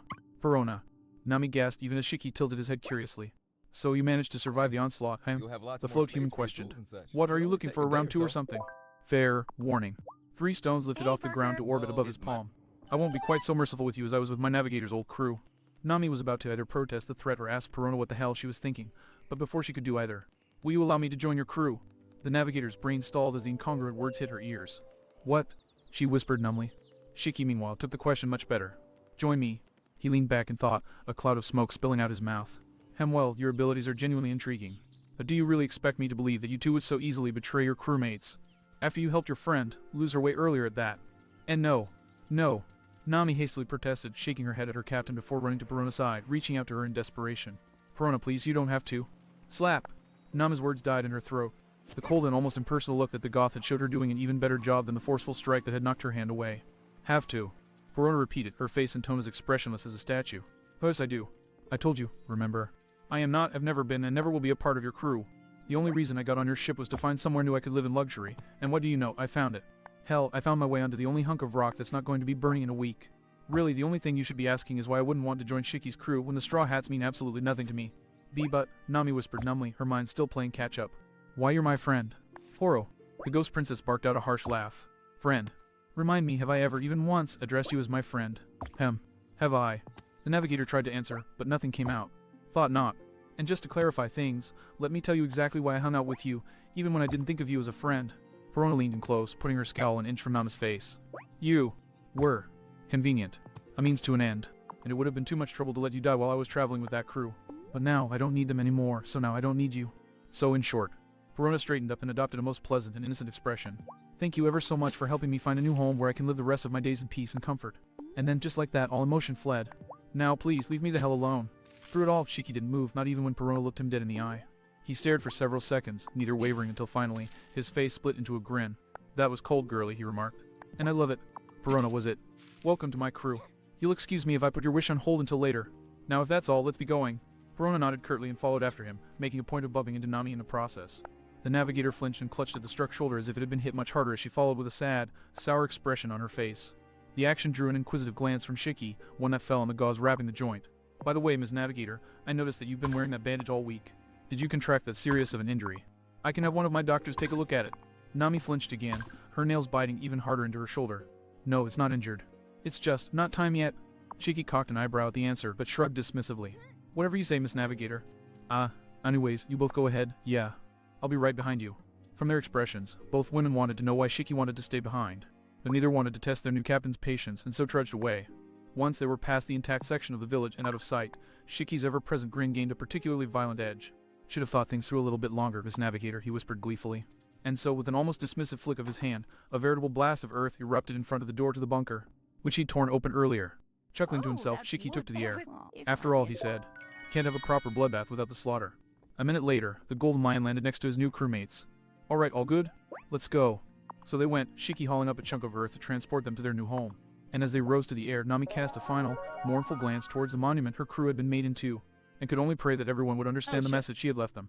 Tilda, oh Tilda. A picture of grinding teeth, bleeding palms, and eyes reflecting every force of nature imaginable to find our crew as we listened to the tape. Some of our reactions were more volatile than others. Chopper was twitching on his hooves, eyes flickering in and out of Siam madness. Conus had blood dripping from between her clenched fingers, and where Vivi's face was dead to the world, absent of all reaction. I could sense something swirling in the back of her mind, roiling off of her. What that was, I didn't know. My mind was busy. That's why Nami's voice choked out. That's why I'm begging you to forgive me for. What the hell is this? Everyone else flinched at the sudden, livid bellow Luffy let out, drowning out whatever the hell else Nami had been about to say. And I didn't begrudge him. Because I just couldn't. I literally couldn't. For a few seconds, Luffy just stood there, snorting and growling as he glared bloody murder at the offending dial. Until finally, something just snapped behind his eyes, and he spun on his heels, marching off. Frankie cast a worried look after Luffy, but then he shook his head and pointed at Robin. Hey, play that again. And that was when I snapped. Do it without me, I hissed, fighting to keep my tone under control. Usopp looked at me in surprise. But cross, she was saying something at the end. I've heard enough, I bit out, daring anyone to dispute me. If anybody wanted to, I didn't give them a chance. I just snatched sound bite off of Sue's back, slapped him onto my shoulder and stalked off, my teeth grinding like a chainsaw. I could barely even think I was so. No words. None. None. We'd lost. Lost again. Lost so. Fucking. Badly. And he hadn't even been trying. He ripped us apart. Humiliated us. Laughed at us like we were trash. And then Nami. Not only had he taken her, but her voice was there. Summarizing it, emphasizing it. Hammering it in. Hammering in the fact that I had. That we had. That we. Fuck. Smash. I huffed and snarled as I came down from the peak of my unholy rage. My chest heaved and my throat ached from the roar I let loose, but I barely noticed as I yanked my foot out from the chunk of wall I demolished. Sound, but eyed me warily, is still a bit dizzily. That help? At all? I snorted derisively, my fingers twitching and jerking in my gauntlets. No. And you know damn well the only thing that'll. Grog! A smash! I was cut off by a second roar of fury, one that was accompanied by two simultaneous crashes. One source was obvious, Luffy withdrawing his arm from the rubble he'd just created, but the other was something of a surprise. I looked at Zoro, standing in front of a mutilated tract of land with all three of his swords drawn. His fists were strangling Shusui and Kaitsu, his teeth grinding into Wado, his body trembling with energy and emotions just waiting to be unleashed. Our eyes met, and I realized that no, this wasn't a surprise. Rather, it was the only possible outcome. And as the energy slowly drained from my body, and some of the edge on my emotions dulled, I knew there was only one way this could be done. I huffed, taking my hat off to wipe the sweat from my brow. Captain. Luffy snapped an immolating glare at me out the corner of his eye. A glare I met without flinching. I'm a tactician, I stated. My job is to make the plans. And I can do that. I can give you 101 different plans, right here, right now, but only you can tell us what direction we're headed. Only you can tell us our destination. So, I spread my arms out wide, indicating everything around us. Everything that had happened. What's the play? Luffy continued to stare at me, and without looking away, he slowly raised his hand and pointed at the island looming so high above us. I want, he whispered, honest-to-God murder in his voice. To make him pay. All right, then that's what we'll do. I nodded slowly, the motion gaining momentum as I jammed my hat back into place right way forward. We'll make him pay. Zoro snorted in agreement, finishing the knot of his bandana with an almost whip-like crack. Then let's get it done. We made to go back to the crew. F-woom. And we all came to a dead halt at the sudden and utterly incongruous blast of air that hit us. A surprise, yes, but when nothing else happened, we all brushed it off and continued on our way. Nobody looked at us as we returned, because they were more concerned with the epicenter of the wave of air pressure. With Princess Nefertari Vivi. I gave her a once-over, hunched forward, hand clamped against her mouth, eyes screwed shut. Then suddenly they flew open, and I met the merciless steel in her gaze. So I asked as she straightened up and examined her hands in a whole new light. How did it taste? Vivi clenched and unclenched her hands, as if to see if they still functioned properly. Satisfied, she snapped them into fists, giving me a determined nod. Delicious, she proudly declared. Luffy's only response to that was a grave nod, following which he slowly panned his gaze over his crew, meeting their eyes one by one. He found exactly what he wanted and expected to see, and turned to face the continent that reigned over them all. No speeches, he stated in a matter-of-fact tone. No waiting. No mercy. Let's go. Right, was our unanimous reply. And that was all there was to be said on the matter. Oh, Shiki the Golden Lion was on cloud nine in all but puffy white water. He had utterly devastated the crew of rookies that somehow thought that they stood a chance against him, conveniently ignoring the injuries that were loudly voicing their displeasure at existence. He had his armies together, his macabre masterpiece was complete, and in only a matter of hours, his revenge, 20 years in the works, would begin. No force in paradise could stop him now. His eyes scanned over the crews as they shuffled in and kneeled, grinning as he took in each of the faces. All of them were veteran paradise pirates, save for one rookie crew. That they were formidable fighters was a given, but even a New World veteran like him couldn't help but be impressed at the act of getting away with attacking the Celestial Dragon. Nobody had ever done that publicly before, and when he thought back to his equally unprecedented feat of escaping from impel down, well, an exception had to be made. As the crews continued to file in, he gave a cursory scan of his monitors. His newest recruit, Perona, was lying in a four-poster bed that matched the decorations of her luxurious pink and black room. Her face pulled wide in a grin as she rolled around, trying to get comfortable. The village was completely in ruins. Only the visual snail watching had survived the carnage.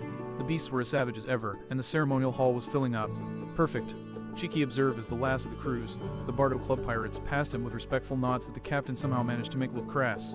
But he brushed it off. For allies as valuable as him, he was willing to overlook some eccentricities. More importantly, now was the start of the age of his glorious. Chiki's grin dropped into an irritated glower as something caught his eye on another of the monitors, an incongruous lump of red on one of the daft green trees. The pieces put themselves together in his mind as fast as blinking. Damn it all, he growled to himself, striding down from his throne in an irritated huff, the underlings in the immediate area coiling away. Squeak, squonk, squeak, squonk. Even the heavily bandaged Dr. Indigo stopped short after running all the way to see him. The imposing clown shifted uncomfortably on his rubbery shoes, his eyes darting back and forth in the gap in the gauze that was all but his second face. Finally, he lifted his finger up, took a deep breath. Don't bother, I'm already aware, Shiki said before Indigo could get the words out, gliding past him. The chemist blinked, eyes tracking his commander as he stalked off. Once Shiki was out of sight, and with no retaliation coming, the doctor mentally shrugged and squeaked off to finish his preparations for the main event. Unseen to anyone, on her screen, Perona's rolling had escalated into tossing and turning, and then into an outright fit. The ghost ruler was shaking her head and rapping her knuckles against her skull, eyes scrunched shut and teeth grinding. rocking back and forth on crossed legs. She even appeared to be speaking, snarling at first, then screaming, but the lack of audio made it impossible to tell what. Comfort at this point was out of the question. Finally, Perona's body snapped ramrod straight, muscles trembling as she loosed what could only be a blood-curdling shriek. White swirled into the video, and a second later, it snapped to static. Oh. While Nami wasn't sure she'd ever truly forgive Khalifa for what she'd done to her crew, she had to admit that she owed the assassin at least one.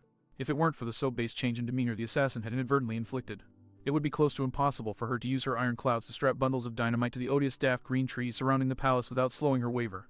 Such was her pace that she had less than a minute's work left before she'd be able to take out Shiki's sole defense against his own creations with just one zap of lightning. The only impediment to her work was the rancid smell of the trees. She had brought along a makeshift gas mask in the form of a wet cloth tied around the bottom of her face, but it had long since proven utterly inadequate for the task. But she'd be done soon, and then... Crash. Hide. A tortured groan crawled out of Nami's throat, her mind struggling to process what the hell had just happened to her. 1 second she'd been speeding along on her waver, preparing the last touches to bring Shiki's world crashing down around his head. And the next now she was lying face down in the snow, her entire body screaming in pain. Obviously, something had happened in between, but damn it she knew what. Moving slowly in an attempt to avoid aggravating her injuries any further, Nami pushed herself to her hands and knees and tried to find her waver so that she could get back to work. Nami squeaked out, her brain stalling at the utterly impossible sight before her eyes. Her waver, Nami's waver, her means of transportation, of tearing free across the waves without pause or hesitation, had just been destroyed. Well, that was probably something of an exaggeration. The body was mostly intact, but the whole front wheel and the steering mechanism were straight up gone, ripped out of their frame, and a good chunk of the prow of her waver with it. It wasn't irreparable damage, but that didn't help her when she needed it right this minute. WH, what the hell? Nami breathed, weakly reaching out to her devastated possession. How did this? You have been insulting me without pause for 7 days now, Miss Navigator. Nami's blood and all the rest of her froze. It was with an almost corpse-like stiffness that she craned her head upward and stared evil in the eye. And the most infuriating part is these little stunts, Shiki continued, his deceptively calm tone betrayed a twitching, too-tight smile. This is pushing my tolerance to the breaking point. I am a very patient man, Miss Navigator. And trust me. Trailing off, Shiki raised his hand and snapped his fingers. Smash! A jaw rose from the earth and crunched down on the waver's hull. Nami's heart twisted as the fangs did their work, grinding the craft into an unrecognizable mass of splinters. At least the glimpses she kept seeing of the bulb holding the jet dial gave her hope that her precious possession was salvageable. But with Shiki still looming over her and a few twitches away from snapping and gutting Nami like a trout, that hope was small and not terribly comforting. Trust me, Miss Navigator, Shiki grimly repeated. You do not want to see a very patient man lose that patience. So, the lion man cracked his knuckles, one by one, his glare never leaving the younger woman. Why don't you go ahead and tell me just what the hell you think you were doing? And then maybe I won't break your legs, him. Nami remained on her knees a little longer, letting the promise of pain, and most likely death Shiki had delivered sink in. She considered what would happen to her if she did what she really wanted to do. And then she got to her feet, climax still in hand and forming a crackling boa around her neck, and did exactly what she really wanted to do. What I was doing, Nami croaked, eyes drawn in grim determination. And what I'm still planning on doing, is sending your twisted dreams crashing and burning to the bottom of the sea where they belong. And then I'm going back to my crew. The final word was emphasized by a stray bolt of lightning from her eyes and tempo charring a chunk out of a nearby daft green. Shiki huffed irritably at the decidedly unsatisfactory answer and raised his hand. But before he could gesture and mutilate his wayward crewmate, he noticed something. Due to the intensification of Nami's lightning, she was better illuminated in the evening gloom. And Shiki's eyes were able to discern something new about her. Her shoulder was no longer bandaged.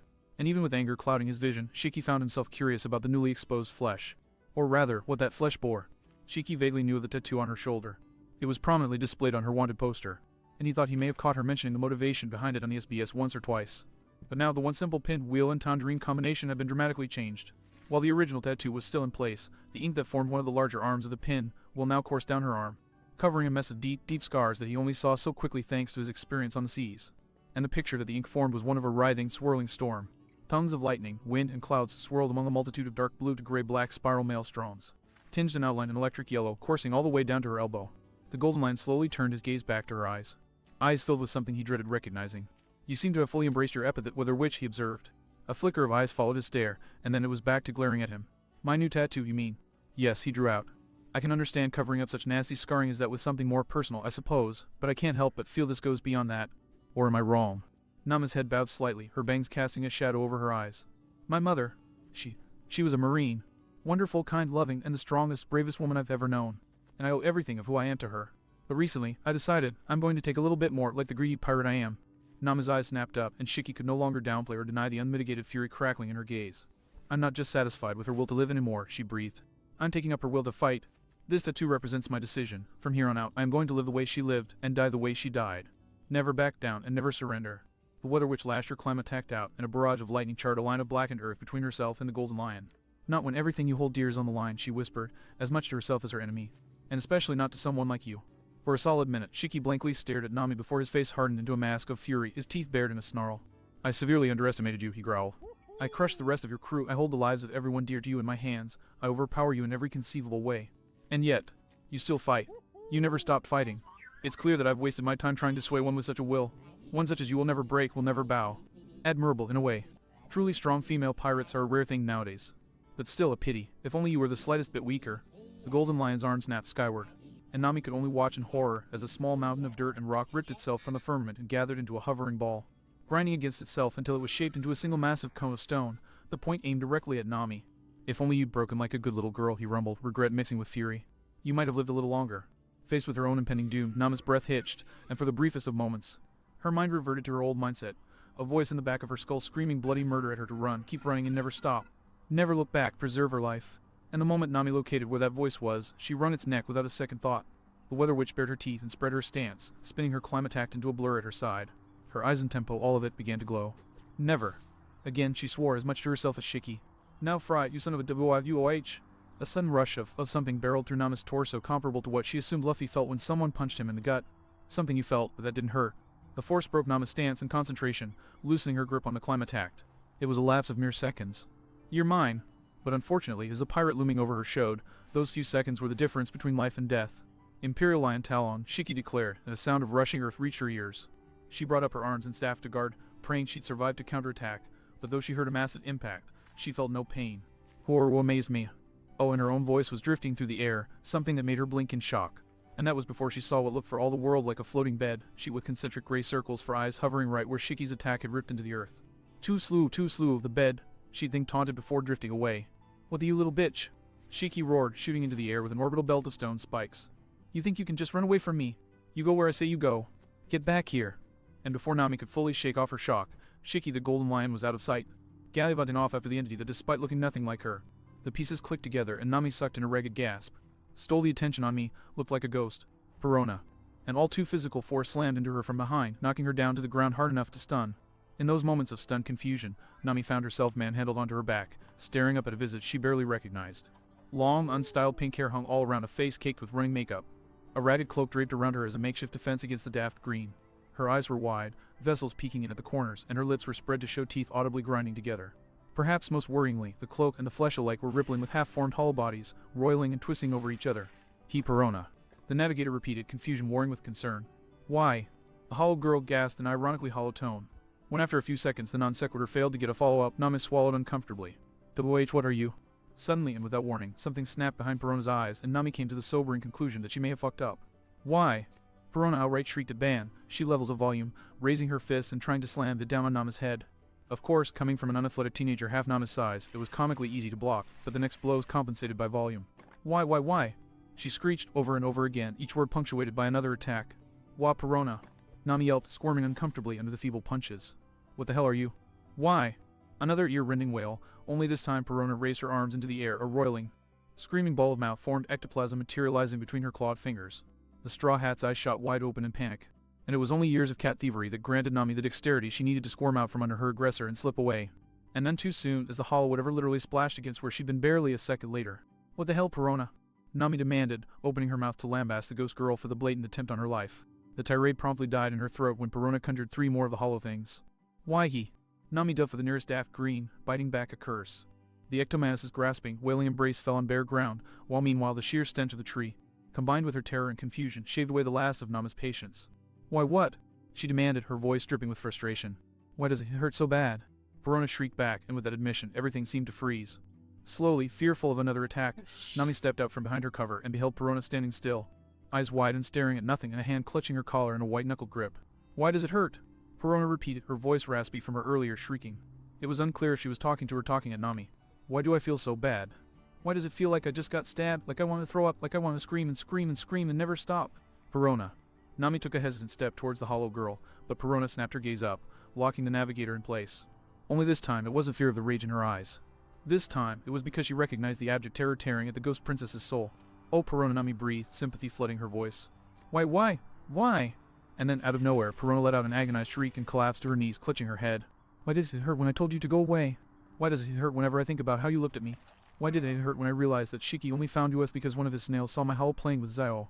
More hollows bubbled out from Perona's body, and yes, bubbled was indeed the right word. Some were happy and giggling, others sad or angry or wearing expressions that couldn't even be identified. And Nami knew how to read expressions. Why did I go out of my way to tell the villagers to get out of the bunker before Shiki could kill them all? The girl sobbed, terror racking her slim frame. Why did I leave the lap of luxury and security, leave everything I've ever wanted, to steal Shiki's attention away from you? The hollows bubbling from Perona suddenly swelled, and Nami had a mere second in which to yelp and dive back behind the daft greens before the hollows exploded off of Perona. By some miracle, none of them passed through Nami's hiding spot. Why did it hurt when I thought about how you were going to die? Perona wailed. Why did I risk my life to come out here and save you? Risking a peek around the vines, Nami gaped. The hollows were now flowing out of Perona in outright streams, forming currents of ghosts that giggled and sobbed and made all sorts of other noises as they circled around her. Why do I care about you getting killed? It was like a bomb went off in Nami's mind. She wasn't getting hollowed because Perona wasn't letting that happen. Even in the throes of a panic-fueled meltdown, she didn't want to hurt Nami. Then, all of a sudden, the hollows dispersed, Perona going from shouting down to a broken croak, her head cradled in her hands. Why? Why does it hurt? Like when they took away Bearcy and he stopped playing with me? She wept weakly. Why do I care about something that isn't me? This was the opportunity she'd been waiting for. Nami exited her shelter and walked up to Perona, her mind's eye reflecting a dusty road on her home island and a phantom pain in the long-healed scar on her shoulder. She didn't have her captain's hat, but she knew what to do. Because... Nami sank to her knees in front of Perona and gently drew the girl into a hug, pressing the hollow teen's face into her shoulder. We're friends. And with that, the last vestiges of Perona's composure imploded, and she wept into Nami's shoulder with abandon, clinging to her like she was her last lifeline left in the world. A comparison that was a bit too close to reality for comfort, but there it was. After several minutes, Perona's coughing sobs subsided into wet sniffling. I know exactly how you feel, Perona, Nami whispered comfortingly. I know what you're going through. I know how scary it is. And I promise I'll help you understand it all. But we'll do it later. For right now, the navigator leaned back and gave Perona a conspiratorial smirk. Think you're feeling good enough to help me blast these daft greens to Kingdom Come, and Shiki's reign of terror along with them? I'm thinking, interrupted a most unwelcome voice, accompanied by the most unwelcome occurrence of a steel collar flying out of nowhere and clamping shut on Perona's neck. She immediately collapsed with barely a panicked wheeze, once more leaving Nami standing alone against the monster. Not Shiki finished, his wide grin twitching some. Perona, baby, you lied to my face. You told me that you had no attachment to the Straw Hat Pirates. The hollow girl didn't respond, too busy trembling on the ground in a fetal position. Satisfied, Shiki turned back to Nami, savoring the trembling the navigator was unable to suppress. Wait a minute. That wasn't fear. Shiki's sadistic, furious grin grew even more as he put the pieces together. You know something, girls? He remarked, one hand already gesturing and forming constructs out of the snow. The logical side of my mind is practically screaming that I should just kill you now myself. It would be so easy, just a quick couple of slishes, and it would be done. But no, as much as I should do that, that's too fast and too merciful when you've forced me to expend this much of my energy. After all, there's quite a bit of tradition in piracy. Every crime has its punishment, and the crime here, whose punishment is very well known. Cackling madly, Shiki shot his hands forward. Is mutiny. Before either woman could react, the snow rose up, wrapped around them, and formed icy shackles around their wrists. Snap! Arg! Yerg! And then the women screamed in agony when the chains wrenched their arms out nearly to the point of dislocating their shoulders and bound them spread-eagled against opposite sides of the nearest daft green trunk. You two will remain in these bindings for what little remains of your lives. I'm going to leave you here, and soon some of my men will be here to keep an eye on you while you succumb to the cold. Shiki removed a gas mask from his jacket and slipped it over his face. He then rammed the nearest daft green with his fist, causing the off-color vegetation to let loose a wispy cloud of green spores. Spores that Nami and Perona couldn't help but inhale, that caused their hacking and wheezing to intensify as green bruises started to spread on their skin, and the daft green, whose potency you really shouldn't have underestimated. Shiki's sneer was obvious even beneath his mask. You will die slowly and painfully. And when the life leaves your eyes, I am going to broadcast your lifeless visages to the entire world. Your loved ones will sob and the Navy will realize how much of a favor I am doing for them. They'll realize how much better things will be when the world is under my control. Nami choked out around her panicking respiratory system, shooting a bloodthirsty and bloodshot glare at the Golden Lion. You won't win. Ah, but don't you see? Shiki the Golden Lion spread his arms, indicating the whitewashed hell around them. I already have. He then floated in close and shoved his gas mask right up to her face. Baby. Girl. Snarling, Nami attempted to lunge at Shiki, which in practice meant she tried to bite his nose off, but Shiki merely floated away, and then back to his palace, cackling all the way. Her vision increasingly blurry, the navigator stared after him, until finally she no longer had the energy to hold up her head. He's dead once Luffy gets his hands on him, she whispered to herself. But, what about us? Perona asked weakly. To that, Nami had no response. She could only let her eyes slide shut in defeat, hoping beyond all hope that they'd come for her soon. No, not hoping, not hope. They would come. She knew they would. They'd come because they had to. They had to. Oh, near the highest point of Marineford, the fleet admiral sat sequestered in his office. He had sent out all the necessary orders, and mobilization was going as fast as it could be managed. That left him only one thing to do. Shouldn't this be the part where you give a grand speech to inspire the Navy to defend the East Blue with their lives? Tsuru asked quietly, sitting across from the fleet admiral alongside Garp. If I could do so without sounding hollow, I would, Sengoku replied, equal parts tired and bitter as he poured cups of sake for the three of them. But Onagumo's words are still fresh in the world's memory. This may be the most righteous cause that the Marines have taken up in years. But there is no good way left to say serve justice or fulfill your duty without sounding callous. Tsuru's expression softened the slightest amount. What about? Garp swirled his cup, frowning in thought. I know, talk about how we already beat him 20 years ago. And then, less than 2 years into his sentence in the until then inescapable jail, he broke out. Picked right back up where he left off and put us in the position we're in today, Sengoku smoothly finished. Garp briefly mulled that over before wincing sympathetically. Eesh, when you put it that way, hand me the... Wordlessly, Sengoku handed the Vice Admiral the bottle, which Garp began chugging. While Garp conducted that assault on his liver, Tsuru leaned back and reflected on the orders that the Navy had executed over the past week. Briefly, she toyed with throwing it back in Sengoku's face, but just as quickly dismissed the notion. Both because she recognized how callous it would be, given the situation, and because as much as she hated to admit it, she knew that the Fleet Admiral's orders were the right ones. The entire week after the Straw Hats had been defeated for the first time, there was little that the Navy could do. The location of Shiki's base was unknown but for the fact that it was hidden somewhere in the sky, out of the Navy's reach. And with everything that had happened to the Navy during and since the disaster at Anai's lobby, they simply didn't have the resources to spare to seek out such a place, let alone destroy it. And since they only put the pieces of the enemy's plan together earlier that day, that meant their only option was to start evacuating civilians where they could and batten down the hatches where they couldn't. Anything else meant leaving entire islands unoffended or stringing out the entire Navy to be defeated in detail. At least this plan meant they could concentrate their forces and maybe launch a counterattack. Another idea flitted through her mind. Namely that this might be an opportunity to gently probe her friends about the possibility of joining the Masons. But that notion was dismissed as well, if only because such a tactic was guaranteed to leave an irrevocably bad taste in her mouth. Which meant she was back to waiting for something to change. At least the wait proved brief. Don Piruke Lake. After a moment's silence, Sengoku asked wearily, "It's time." "Yes, sir." The snails just started ringing, the soldier on the other end confirmed, the snail mirroring his grave expression. "Your orders." "Put them on the screens," Sengoku groaned tiredly, pinching the bridge of his nose. "Whatever comes to pass, we will not be ignorant of the threat we face." The snail nodded in confirmation before the other side hung up. With one final, colossal gulp, Garp drained the last of the sake and carelessly tossed the bottle aside. "Well, let's go out and face the music," he growled. And with that, the three stood up and moved to Marineford's highest balcony, looking down over HQ's main plaza. More specifically, they were looking down at the trio of Titanic screens that had been erected on the masts of the warships in harbor, and watched along with the rest of Marineford's standing forces for the broadcast about to play for the whole. It wasn't long before the screens lit up and the broadcast began. On screen was a swiftly moving shot that soared above the churning sea. The snail was moving fast, headed for a tower of stone that pierced the clouds, and upon reaching said pillar, the view panned around the pillar as it circled upward. Upon the pillar, a thriving torrent of humanity, easily numbering in the thousands, was climbing the tower via a path winding around the stone. And from a generally rough appearance, the weapons they carried, and just the demeanor of strength and malice they all shared, there was only one conclusion that could be drawn. Pirates, Tsuru bit out, her wrinkled knuckles whitening on the balcony railing. A traditional army to go with the bioweapons he's already bred. That bastard, he's truly held it on world domination, isn't he? And he's put together the perfect team for it too, Garp groused, leaning forward. I recognize some of these faces. Blueblood Bourgeois Benjamin, worth 68 million, captain of the Esquire Pirates. Tree Triple Tap Timothy, 75 million, captain of the Deadeye Pirates. Avery Big Ben Every, 85 million, captain of the Nevermore Pirates. Garp growled, eyes narrowing. And they all have their crews with them. Not a person there below 50 million, and not a crew with less than 100 members. He's gotten nearly all of Paradise's criminal underworld under his flag. The analysis, good as it was, missed one detail, a detail that nearly had Sengoku glowing. The way they're wearing their coats, he ground out, the balcony slowly splintering under his fingers. That's not coincidence, is it? Considering how they're all wearing the same thing, and the last time I saw Bourgeois he was wearing an actual royal cape. Tsuru remarked. Not a chance in hell. The only response Sengoku had for that was a grunt of annoyance. Oh? Apparently done taking in the rising army, the camera view suddenly ceased its circling and instead swung upward, breaking through the cloud cover and giving the world a view of the bottoms of the floating biomass that composed Merveille. Even in this view, the looming shadow of the central fortress, upon which Shiki's palace was housed, dominated. One by one, crew by crew, the army of pirates marched up and into the central palace, entering via what appeared to be some sort of dock carved into the bottom of the island, which connected the island to the pillar. The view flew up, around and over the edge of the island, providing the world with a head-on view of Shiki's golden palace, which was only emphasized by the camera swooping straight down the middle of the palace. Tusk, damn bastard, red leg Zep bit out. Though his scowling gaze was focused on the video screen, his hands didn't stop in their work. Hunting us this much? This is insufferable. Salt. Zeph snapped his hand up and caught the shaker that flew at him, laid out a layer of the preservative on the lunch he'd prepared, then boxed it up and passed it on to be stored with the other lunches he'd completed. He never showed off like this before, but now that he has an audience, he's putting on a show for the whole damn world. That damn powder! Zeph held his hand out again, and he nodded when something was slapped into his palm before glowering as he realized what he'd been handed. I said powder, not pepper. Zeph roared, flinging the grinder back at the hapless cook who tossed it at him. Hissing irritably, he went to work cleaning out the gun he'd almost seasoned. Morons. The proper container came into his grasp, along with an excuse.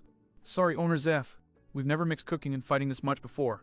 Zeph harumphed but gave no more chastisement, after all. This was the first time in 8 years that he'd had to work on preparing food and weapons simultaneously himself. But people needed to eat, and those monster things needed to eat leave when they inevitably came for them. The remainder of the chefs in the Barity may not have been going at the masterful speed that their boss was, but with clear evidence of war on the horizon, they were at least officially preparing boxed lunches and weapons. And not just for themselves. With how widespread the Barity's reputation was, the whole crew expected an influx of refugees.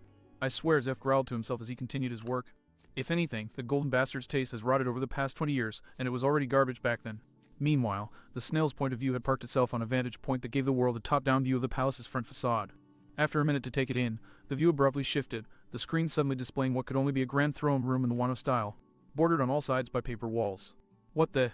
Patty squawked in confusion. Zeph, meanwhile, just gave the side a disinterested grunt. Must have shifted the broadcast to a different snail.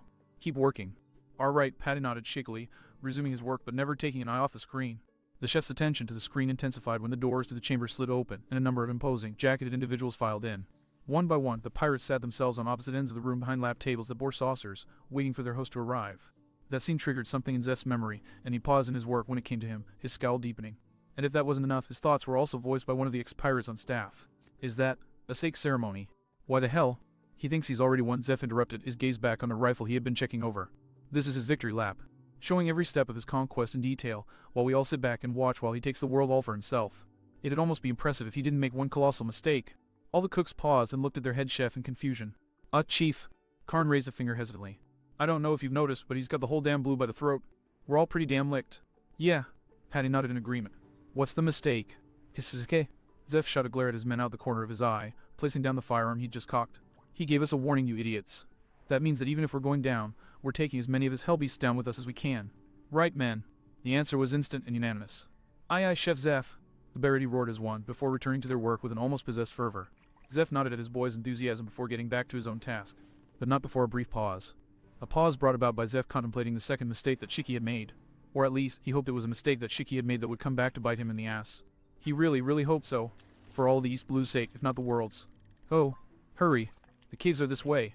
Dashing ahead, Carrot Pepper and Onion very loudly led their parents and the rest of the inhabitants of Syrup Village to the hiding places on the island that they had identified while playing with the captain over the years. And they had sought out even more after the clash with the Black Cat pirates, ensuring that they knew of every good hiding place that they could use in the unlikely case of another pirate attack.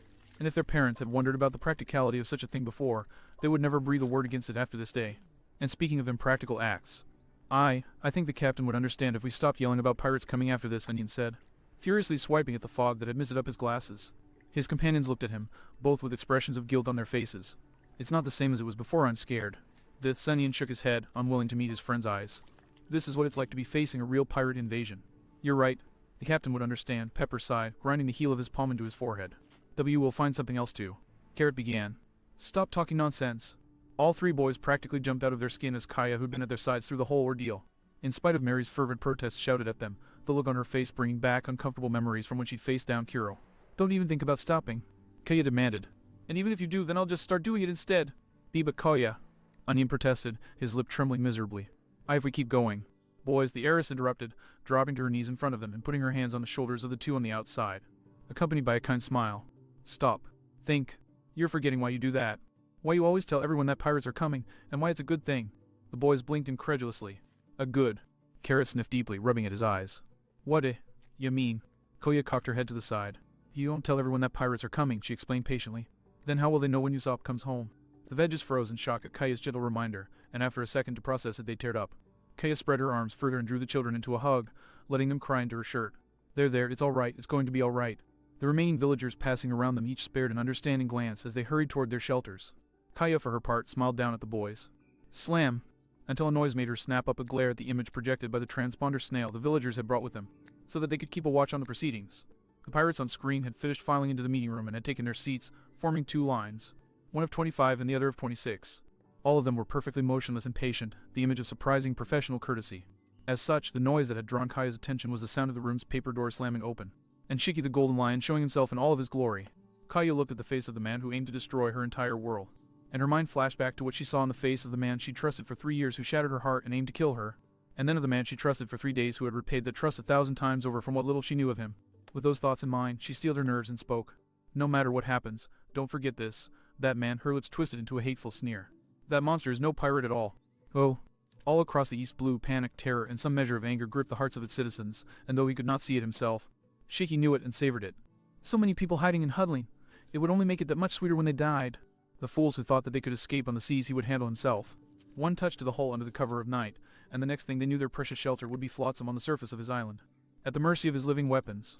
And for those fools who dared to fight back, well, go after them first to give them some illusion of saving their ocean that he could crush, or last to undermine what they were fighting for. Decisions. Regardless, with how low his estimation of the sea was, he figured that there was, at best, one island that would resist him to their dying breaths. Said island was currently in the process of vindicating those expectations, though neither the inhabitants nor Shiki knew it.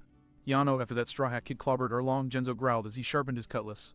I'd hoped we could take all the weapons we'd stockpiled to fight him and just let them collect dust. So much for that idea. Asshole. It's not like the rest of us are any happier about it, Nojiko sourly responded, checking over one of the components of the old marine issue rifle she was reassembling. But if we have a choice this time between dying on our terms or his, cranking the bolt back. She grimly smiled as the weapon chambered a bullet with a final click. Then I choose ours. Genzo grunted in agreement at the statement. My comrades. And then Shiki's almighty bellow interrupted what he was going to say and drew everyone's attention to the screen. The would-be pirate lord was grinning from ear to ear, his arms spread wide and his chest puffed out as he lorded himself over the assembled pirates, who returned carefully restrained respect. Taking the cigar from his mouth and waving it about, Shiki's grin took on a savage edge. I would like to thank you all for joining me here tonight. Know that your presence here is the ultimate indicator of your skill and aptitude, and that you have been deemed worthy to live in the new world that we are about to create. I trust you all understand just how honored you should feel. Placing the cigar back in his jaws, the golden lion took a heavy drag, his expression gaining a morose quality. Now, I will not lie to you, I do not expect this to be an easy task. Even with the weapons at our disposal, and our own considerable strength, world conquest is no laughing matter. Even by our most hopeful estimates, it will take anywhere from 1 year to 2 to properly bring the world to heel. And I can guarantee you that there will be casualties. Not all of you here will live to see our glorious future come to fruition. But what I can also promise is that no matter how long it takes, be it a year, be it 2, or even be it 200, we will stand. Glorious. Shiki shot his fist into the air. We are the Golden Lion Pirates, and this world shall kneel before us. With hate burning in their chests, the villagers of Kokoyashi watched the other pirates raise their fists into the air and roar their agreement, from the depths of their blackened, tar-stained hearts. Oh, but do know one little thing. Out of the blue, Shiki's entire demeanor shifted, his head bowed and shadows falling over his eyes. While under my command, I will allow you to commit any evil, perpetrate any blasphemy, and indulge in whatever atrocities you so desire, save for one. One single, simple act, whose sentence is immediate execution. This act. Shiki slowly raised his head, and gave each and every captain before him a glare that spoke of nothing but the purest of murder. His mutiny, he rumbled, his voice a murderous growl. If any of you betray me at any point, for whatever reason, then my judgment will be instant and merciless. Shiki then quirked up a grin. So try and keep on my good side, yeah. The captains all chuckled, but with an underlying nervousness that made it clear that the message had been received, read, and then framed on the metaphorical wall, with underlines. Impermanent marker. Beach, Captain Dugong snorted derisively. I can't even respect that about him. If any of my crew tried something like that, I'd give them a chance to explain themselves before I tied them to the anchor chain and... Captain, with all due respect, I still have nightmares from the last time you brainstormed punishments that would let you outdo boss. Please, shut up, pleaded one of the many onlooking Dugongs. Or if you have to think aloud, at least muse on what we'll do to them instead, First Mate Dugong griped. Captain Dugong winced at the admonishment, chuckling as he scratched the back of his head. Aye, fair enough. Sorry, just got a lot of time on my flippers to think, you know. Not used to the sea being this calm. Yeah, that's fair. First Mate glanced out over the calm blue waters. This place is nice. The commute's hell, obviously, but we should come back here sometime if we ever want to relax. Captain sobered up at that suggestion and repeatedly tapped the butt of his Naginata on the deck. Sounds good, but don't forget, we can only do that if this ocean's still standing after this mess. That's why we came here in the first place, remember? First Mate nodded back. I remember, Captain. I remember. It was a difficult purpose to forget. Following the almost global identification of Shiki's primary target, the Dugongs of the Great Kung Fu Fleet had unanimously voted to make a detour in their voyage down the Grand Line. Crossing the calm belt hadn't been easy due to the lack of currents to coast off of and the surplus of sea kings, but they'd managed. Now the Dugongs were floating as close to the dead center of the East Blue as they could manage, ready to deploy to wherever they were needed. As such, all the Dugongs could do now was wait and watch the this snail they'd filched off a passing battleship and stuck in a waterproof box. It was tense waiting, and the whole fleet was raring to go, but it was the best that they could do, given the circumstances. Now, though as Shiki's imperious bark garnered the Dugongs' attention again, odds were good that they'd get their wish sooner rather than later. I hope you all don't mind, Shiki drawled, his entire demeanor utterly nonchalant. But before we properly start our campaign, there is a little indulgence of my own I'd like to satisfy. Shiki took his cigar from his mouth and waved it about in a lecturing manner. For years now, one ocean in particular in our world has been nothing short of an utter embarrassment to the rest of the world. The Golden Lion's expression shifted into an out-and-out scowl of the purest disgust. This pathetic, worthless puddle of water of which I speak has never once failed to produce anything but disgusting and reprehensible pieces of filth. And anytime someone of note crawls their way out of the mire and manages to survive for more than a day, they show themselves to be the ultimate disgrace to our kind. For the sake of piracy and pirates everywhere, this ocean must be exterminated, and the shame it has brought on the rest of the world through its existence properly cleansed with blood. Shiki concluded by flinging his arms out wide, his eyes bugged out in sheer, bloodshot insanity. People, he roared. As of this moment, we set sail for the reprehensible sea of schemes. We sail to lay waste to the East Blue. Not if we can help it, bastard, Captain Dubon growled, a sentiment echoed by the rest of his tribe hard enough to shake the ships. Oh.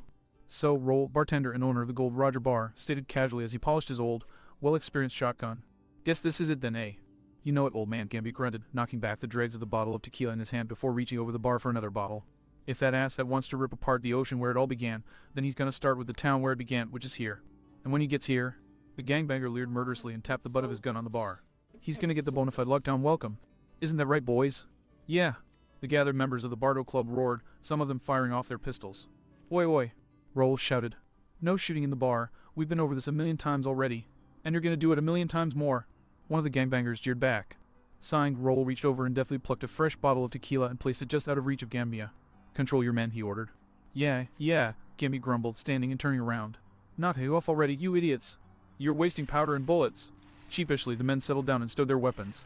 At which point Gambi nearly knocked over the bottle in his haste to grab it and pop the cork off. Taking a quick hit off the bottle, he sighed contentedly and nodded respectfully at the bartender. Seriously though, thanks for letting us clear your stocks, old man. Well, you know what they say, the old man shrugged indifferently. Gambi cocked an eyebrow curiously. First off, Roll held up a bottle and took his own swig from it. You can't take it with you. And second, if you're going down, his smirk became an outright malevolent grin as he held up his shotgun and pumped it forcefully. Go down swinging. Yeah. Gambia immediately roared along with a forceful fist pump, a gesture that his boys eagerly mimicked. We'll show that bastard what we're worth. Not that I need to remind you. And then suddenly the good mood died hard and fast, and everyone in the bar shot glares at the image being projected by the snail the Bardo Club had appropriated from the town square. Shiki's chin was raised proudly as he tapped his finger on the lip of the saucer he was holding while his bandaged science officer poured out the sake. But the East Blue is the most defenseless and strategically expendable of the 6 seas. It'll be mourned, but there's nothing that'll be missed. So be as thorough with your carnage as you like. Gonna have a hard time riding that high horse of yours with all the lead I'm going to pump into your ass, you pompous shit. Roll belted out, the rest of his patrons cheering and roaring in agreement. Heedless of or more likely relishing in the sheer amounts of pure hate being directed at him the world over, Golden Lion Shiki raised his saucer high, an honest grin on his face. This is the birth of the Golden Lion Pirates, he declared with what else pride. Yeah, the other captains echoed, both in action and volume. There was a moment of relative quiet, presumably from the pirates waiting for Shiki to drink his sake, when suddenly a new voice piped up. Yano, so long as we're in such a celebratory mood. A very familiar voice. The eyes of the snail on Merveille snapped around and showcased a face that nobody in the bar could mistake. Aye, is that?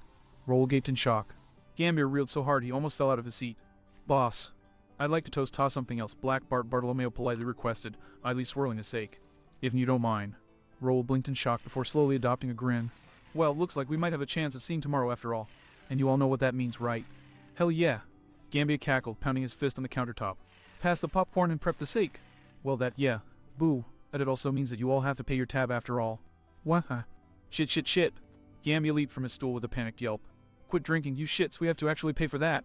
Hey, the bartender chuckled, switching from polishing his shotgun to polishing a mug instead. Impressive as you young'uns might be, looks like the old guard still got some tricks of our own. Oh. Shiki stared at the rookie in mild irritation, but the sheer satisfaction from finally bringing his plan to fruition overpowered it. It was a most momentous occasion, and he had at least waited until Shiki had said his piece. He exhaled briefly but managed to crack a smile as he gestured for him to go ahead. Bartolomeo nodded in acknowledgement and raised his saucer high as he started to speak. I want to make a toast, he started solemnly. To an ocean. An ocean that has a reputation of weakness. Wait a minute. Oh. Dan's jaw slowly dropped. She divined where the rookie was most likely going with this. Holy shit, is he actually?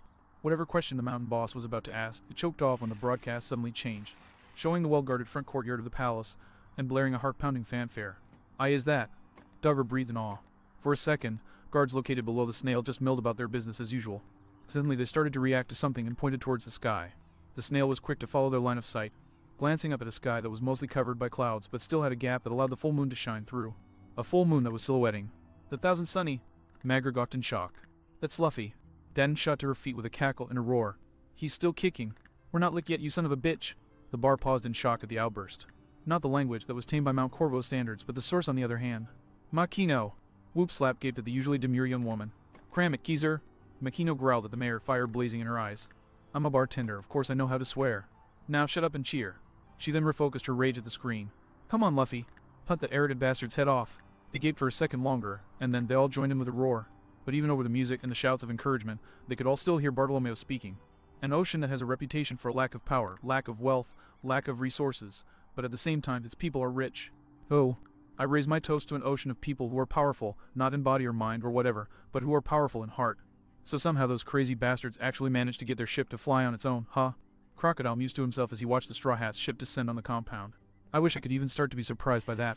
Crocodile also wished that he wasn't watching the display, but it wasn't like he or anyone else on level 6 had much say in the matter. Shiki had spared no expense in ensuring that the world would see his moment of triumph, to the point that he had even used his powers to deliver a crate to the very bottom of Impel Down, planting a video transponder snail there and forcing the prisoners that the government was attempting to erase from time to watch the Golden Lions show. Forcing them to watch as the Golden Lions succeeded where they had all failed. The feat had gotten in Magellan's craw too, seeing as Shiki had triple locked it in a sea prism stone box and even managed to remotely bolt it to the floor such that none of the staff could access or even move it. So the guards had no choice but to let the prisoners watch. A privilege that none of the prisoners were exactly enthused about, if the way they were all raging in their cells was anything to go by. Still, in spite of the commotion going on outside of his cell, Crocodile still had a perfect view of the Thousand Sunny crashing down into the courtyard. The impact destroyed the front gate and carved a huge trench into the ground, as well as kicking the guards into an absolute frenzy.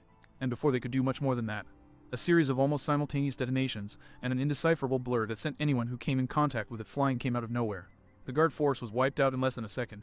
Crocodile's eyes widened in recognition. Really now, he muttered to himself. So even you. The Straw Hats were surprised or put off by the guards' annihilation. They didn't show it. Instead, they dismounted from their parked ship and strode over the guards' bodies, silhouetted by the remaining smoke. That's not to say they went entirely without greeting, however. Once they reached the very front door of the castle, they found them to be wide open. A pair of individuals were standing on the threshold. A dark-skinned man wearing a trench coat, and a blonde woman in a yellow and black dress. Hey, Leatherneck, weren't those 2 yours before you got pinched? The somehow thoroughly inebriated voice of Vasco shot echoed throughout level 6. At least my soldiers are all still alive, you moronic lush, Crocodile snorted in response, ensuring his voice was carried to its destination. A goal that was accomplished if the slurred swearing that ensued was anything to go by. Still, whatever previous animosity the ex-officer agents might have once held against those who had taken down Baroque works, it was clearly long gone now. The pair of ability users bowed to the Straw Hats, bending at the waist and displaying the utmost courtesy and decorum. Straw Hats. We've been expecting you, mister. Five drawled. Welcome to the Imperial Golden Lion Palace. We've prepared a more appropriate wardrobe for your soiree, Miss Valentine purred, giggles following her words. If you'll follow us, please. For the first time in over a week, Crocodile laughed. Oh, an ocean of people who, no matter what, will always stand shoulder to shoulder, for the sake of the person next to them, be they family or neighbor. Be they criminal, civilian, or even the damn Marines, and never give in. The shadows and distant images of the Straw Hats marched silently through the hallways of the palace, the view swapping from snail to follow them as they passed an indoor garden, and over to a side room where they each parted one of the doors, revealing a large dressing room. A dressing room with one side filled with a variety of suits and other such formal outfits and the other with a marine-grade armory. Right in here. I believe you will find the accommodations to your liking, Five nodded. Please don't take long, our most gracious host will be expecting your arrival in at time now, Valentine said, visibly struggling to keep herself from cackling. The citizens of Grey Terminal, however, had no such reservations, and were hooting and hollering as they watched the Straw Hats file into the changing room. Originally, they'd been busy ransacking the manors that Goa's nobles had abandoned in their haste to evacuate the East Blue, but now that it looked like there was even a chance they would live to see tomorrow, they were far more eager to cheer on the prodigal son of the slums, whose cheeky grin they could all remember, and whose old AOU slips suddenly seemed leagues more valid, as the Straw Hats started to outfit themselves in their newly provided attire. It was made blatantly obvious that Soundbite was in full control of what his visually inclined cousins did and didn't show. This fact was clarified by how the broadcast only showed brief flashes of the Straw Hats as they pulled on their new gear. Trenchcoats' lapels yanked firmly into place. A helmet slammed into place, polished metal gleaming in the torchlight. A tie cinched up to perfection. A boot slamming into the ground, hard enough to crack the floorboards. An ornate peak cap adjusted by the tip of its brim, the golden skull emblazoned in its peak leering malevolently. Gauntlet snapped into place, fingers stretching out to their fullest before snapping into a fist.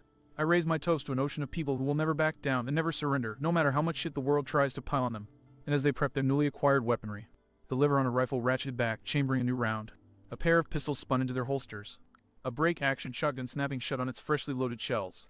A magnificent katana sliding into its snow-white sheath. And finally, met with a roar of rabid approval, a massive rotary cannon hefted, and its barrel spun up with a mechanized roar. Until finally, at long last, they were ready. The world cheered as the Straw Hats marched out, ready for war. Oh, I raise my toast to an ocean whose spirit and legend can never be snuffed out, no matter what you or anyone ever does or says. I raise my toast to the blue of hopes and dreams. The camera's eyes gave no clear view of the Straw Hats as they were led through the palace. Immaculately chosen angles and distances blocking any clear view of them and giving nothing away save that they had swiftly changed into formal black outfits, and were all packing varying amounts of heat from heavy rifles to outright bazookas, with Going Mary's form clear from her size carrying what looked to be twice her body mass and pure gun. Holy hell, how Meppa wheezed in a numb voice, his eyes bugging out over his visor. I don't think I've seen that much firepower in a warship's armory, much less on people. I am pretty sure carrying that many firearms without the proper permits guarantees 5 consecutive life sentences, doesn't it? Kobe questioned weakly, his brain trying and failing to make sense of what his eyes were showing him. 7 if it's determined they were held with intent to fire, minimum, Suru clarified, her eyelid twitching furiously. And that's only if, by some miracle, the offenders can sell out enough names to miss the death penalty. What the hell, Luffy?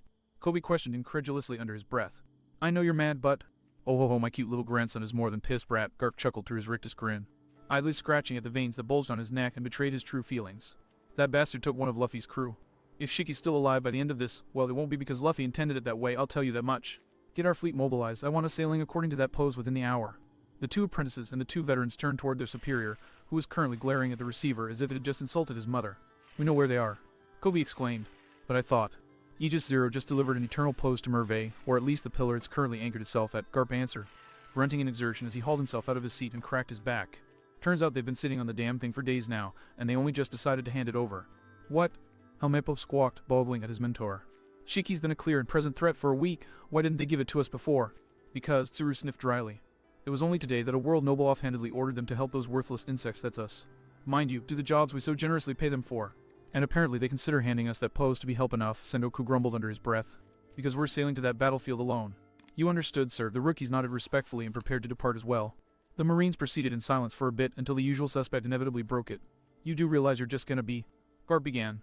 I know we're Straw Hats cleanup crew again and I don't give a damn. Sengoku barked. Even if we're just eating their scraps, even if we only manage to accomplish the least amount of good, I couldn't care less. This is a battle for the fate of the world, a battle that will never be forgotten, no matter what might come to pass. I will not let history show that when push came to shove, all we could do was sit on our asses and watch. The watchers processed this. Then Garp's face split into a malicious grin as he cracked his knuckles. Well, when you put it that way, count me in. Let's get going. Yes, sir. Kobe and Helmeppo saluted, following their superior out. Suru lingered behind, silently looking at Sengoku. Sengoku looked back. Does it still seem hollow? It's hard for me to say at the stage. A pause. Justice will still be served. But what will the world think? They'll side with the Straw Hats for saving that ocean, I'm sure. Another pause. And what do you say about all this? I have had to think more about what I call justice over the past few months. Then we feel the same way. Do we? I'm not so sure, but I regret that. Silence fell once more. Then Vice Admiral Tsuru left for her own ship and Sengoku followed, leaving the room empty. Much later, when the pair of them thought back on that conversation, neither one was quite able to recall who said what. Oh, I raise my toast. Black Bart Bartolomeo roared, raising his saucer high above his head. Smash! Before utterly horrifying the other captains present, who could do not more than gape in equal parts awe and horror at the mohawk-toting maniac who'd just spiked his saucer between his feet. To the east blue! He howled loud enough to shake the rafters of heaven. Despite the ample warning given by the entire speech, Shiki's eyes flew wide open, every vein on his brow bulging in complete outrage. Angry beyond words or even noises, he drew a pistol and aimed right at the pirate's shark-toothed smile. The gun fired, the bullet flew, and then the lead ball deformed against thin air, falling to floor with a ping that everyone heard. Ha ha ha! You really are a moron, wheel boy, Bartolomeo taunted, his head thrown back and the air flashing a mere inch in front of his face.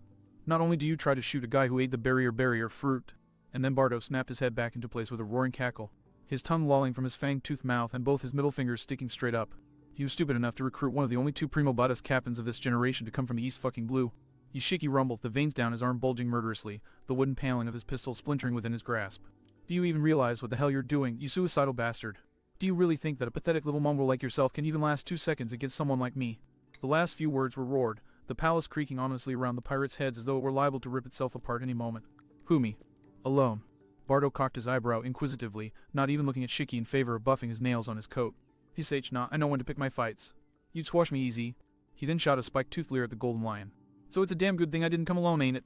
Precisely on cue, the unmistakable sounds of a beatdown filtered into the throne room from right outside the chamber. And from the familiar screams of panic and pain, Shiki knew that it wasn't his men handing out the beatdown. Reinforcements, I take it. The veteran growl, though calm, slowly returned to him. He had armies waiting on all sides of the room, just waiting for a cue to break down the walls. No force would allow this scum and anyone fool enough to follow him to make it out of this alive. Ha ha, you've got it backwards, Shiki, the damnable rookie sneered. Slowly walking out of his place in line and positioning himself so that he was directly opposite Shiki, leering up at him without shame or fear. My crew and I. We're the backup dancers for the shindig. Them. Haha, they're the real main event. I mean seriously. Bardo flung his arms wide as he stepped aside, the mad grin that had been on his face since the toast spreading even wider. Just check out their grand entrance. Suddenly, the sounds of the beatdown stopped dead, and all the lights outside the throne room seemed to come on at once, harshly illuminating the exterior of the sliding doors. A whisper of flying steel sang out, drawing everyone's attention to one of the screen walls. In an instant, sledges crisscrossed the entire left half of the wall. the screens holding for only a second before the sheer wind pressure blasted them out of their frames. A number of the assembled captains shifted where they were sitting, glancing towards the display of force with vague interest. Seconds later, with the sound of a bomb going off, the other half neatly disintegrated, the paper and wood shattering like glass struck by a hammer. Barely had the shreds from the devastated walls started to fall when a pillar of hellfire erupted and reduced the fragments to ash and cinders. The captains gazed towards the carnage with restrained curiosity, scrutinizing the smoke screen for the perpetrators. And then, all at once, they showed themselves. Oh, you know, in the earlier days of our training, I often questioned how practical it was to be dressed professionally when we were out on the job. Luno drawled. I remember that, and they always gave us plenty of plausible answers, Califa said. Covering more of your form leaves less opportunity to drop a trace of yourself, while at the same time testing you to ensure that you can execute without staining yourself, Kumidori brought up. There is also the fact that the world government would never have any employees of significance dressed otherwise while on the job, and the fact that limiting our mobility is supposed to give us constant training in life and on the job, Koku continued. All valid reasons, and none of them the real one. The real reason, stated Rob Lucci with a bloodthirsty smirk, is that it's just so much more satisfying to hand someone their head if you look good doing it. Ain't that the truth, Jebra snickered. Pity that this is probably the last time we'll see the straw hats like this though. Either way, there is a fact we cannot deny. Hattori cooed as he scribbled on a pad of paper, eyeing the straw hats as they strode from the smoke. From Sniper King Usopp's extravagant suit of samurai armor to Devil Child Nico, Robin's functional cowboy trenchcoat combo, and all the spick and span suits worn by everyone else in between. Those bastards clean up damn good. Oh, hey, what the heck? Winch Green Yanji, youngest son of the Vinsmoke line, barked indignantly, strangling one of the Vis Snail's ice talks.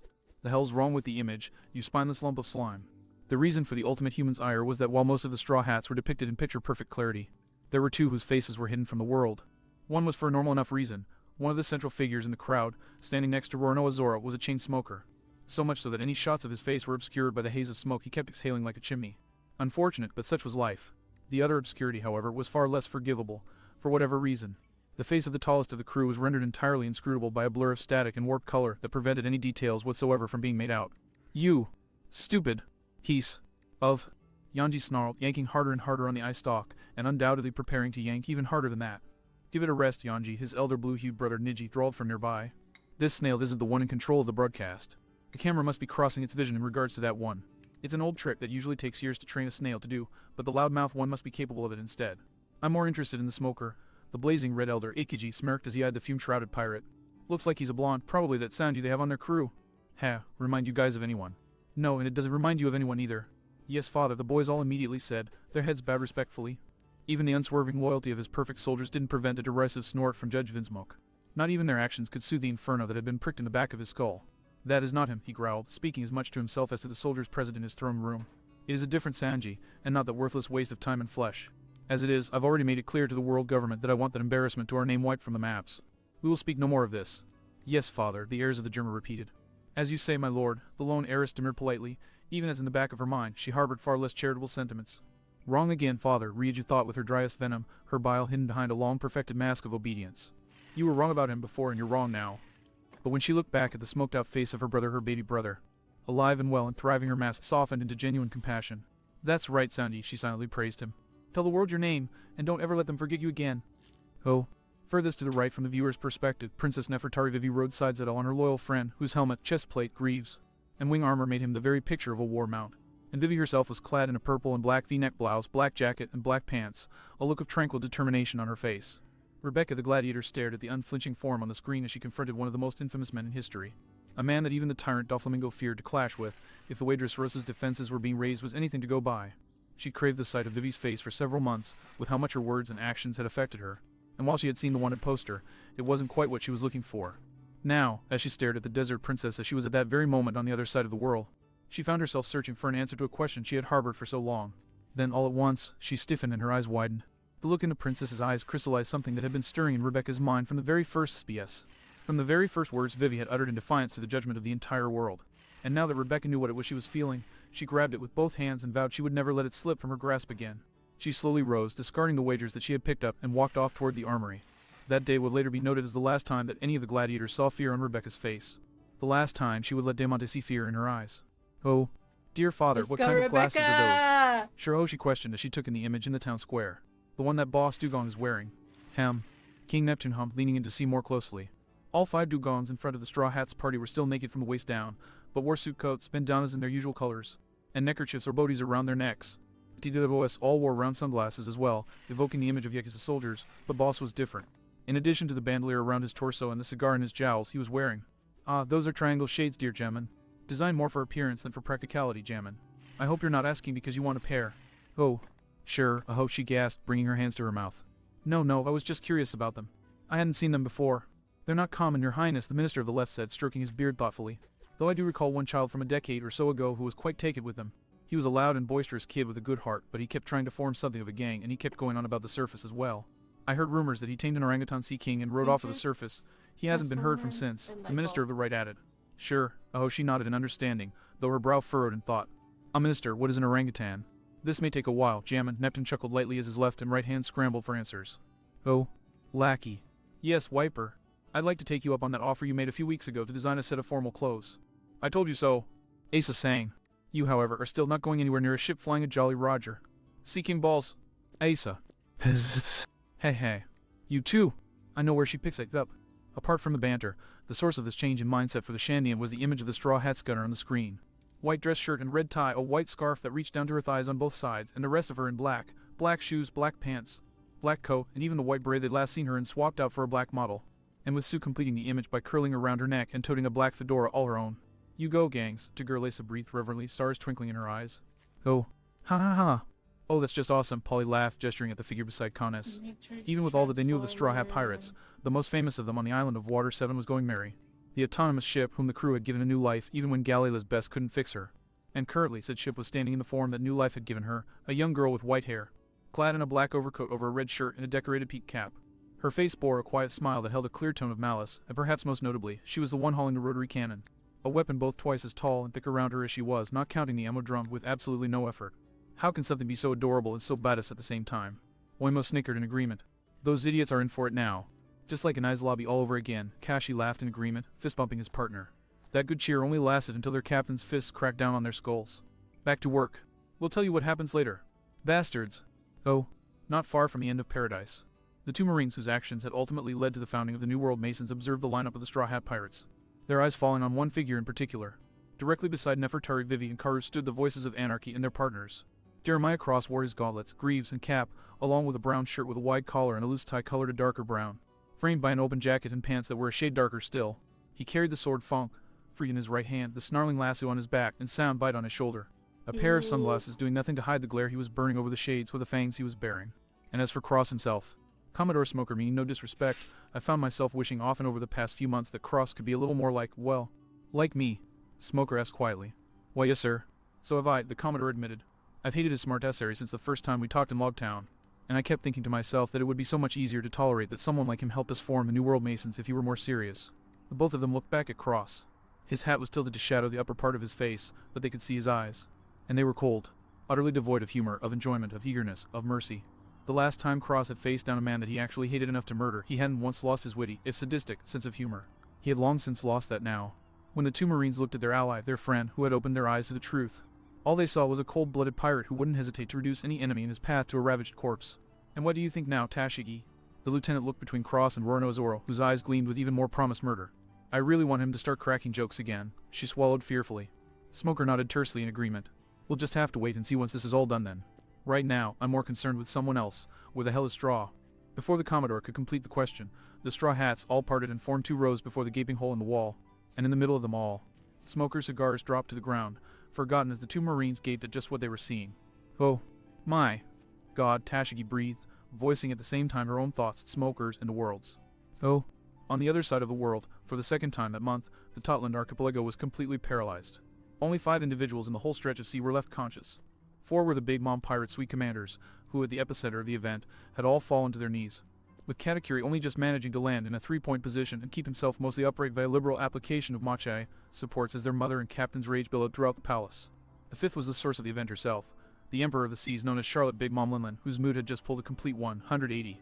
Just moments earlier, she had been perfectly jovial as she enjoyed a casual tea party with her beloved family, enjoying many a treat while watching the old Kuchiki flail about in paradise, and totally ignorant of her children and underlings subtly constructing bunkers and shelters all along the archipelago behind her back.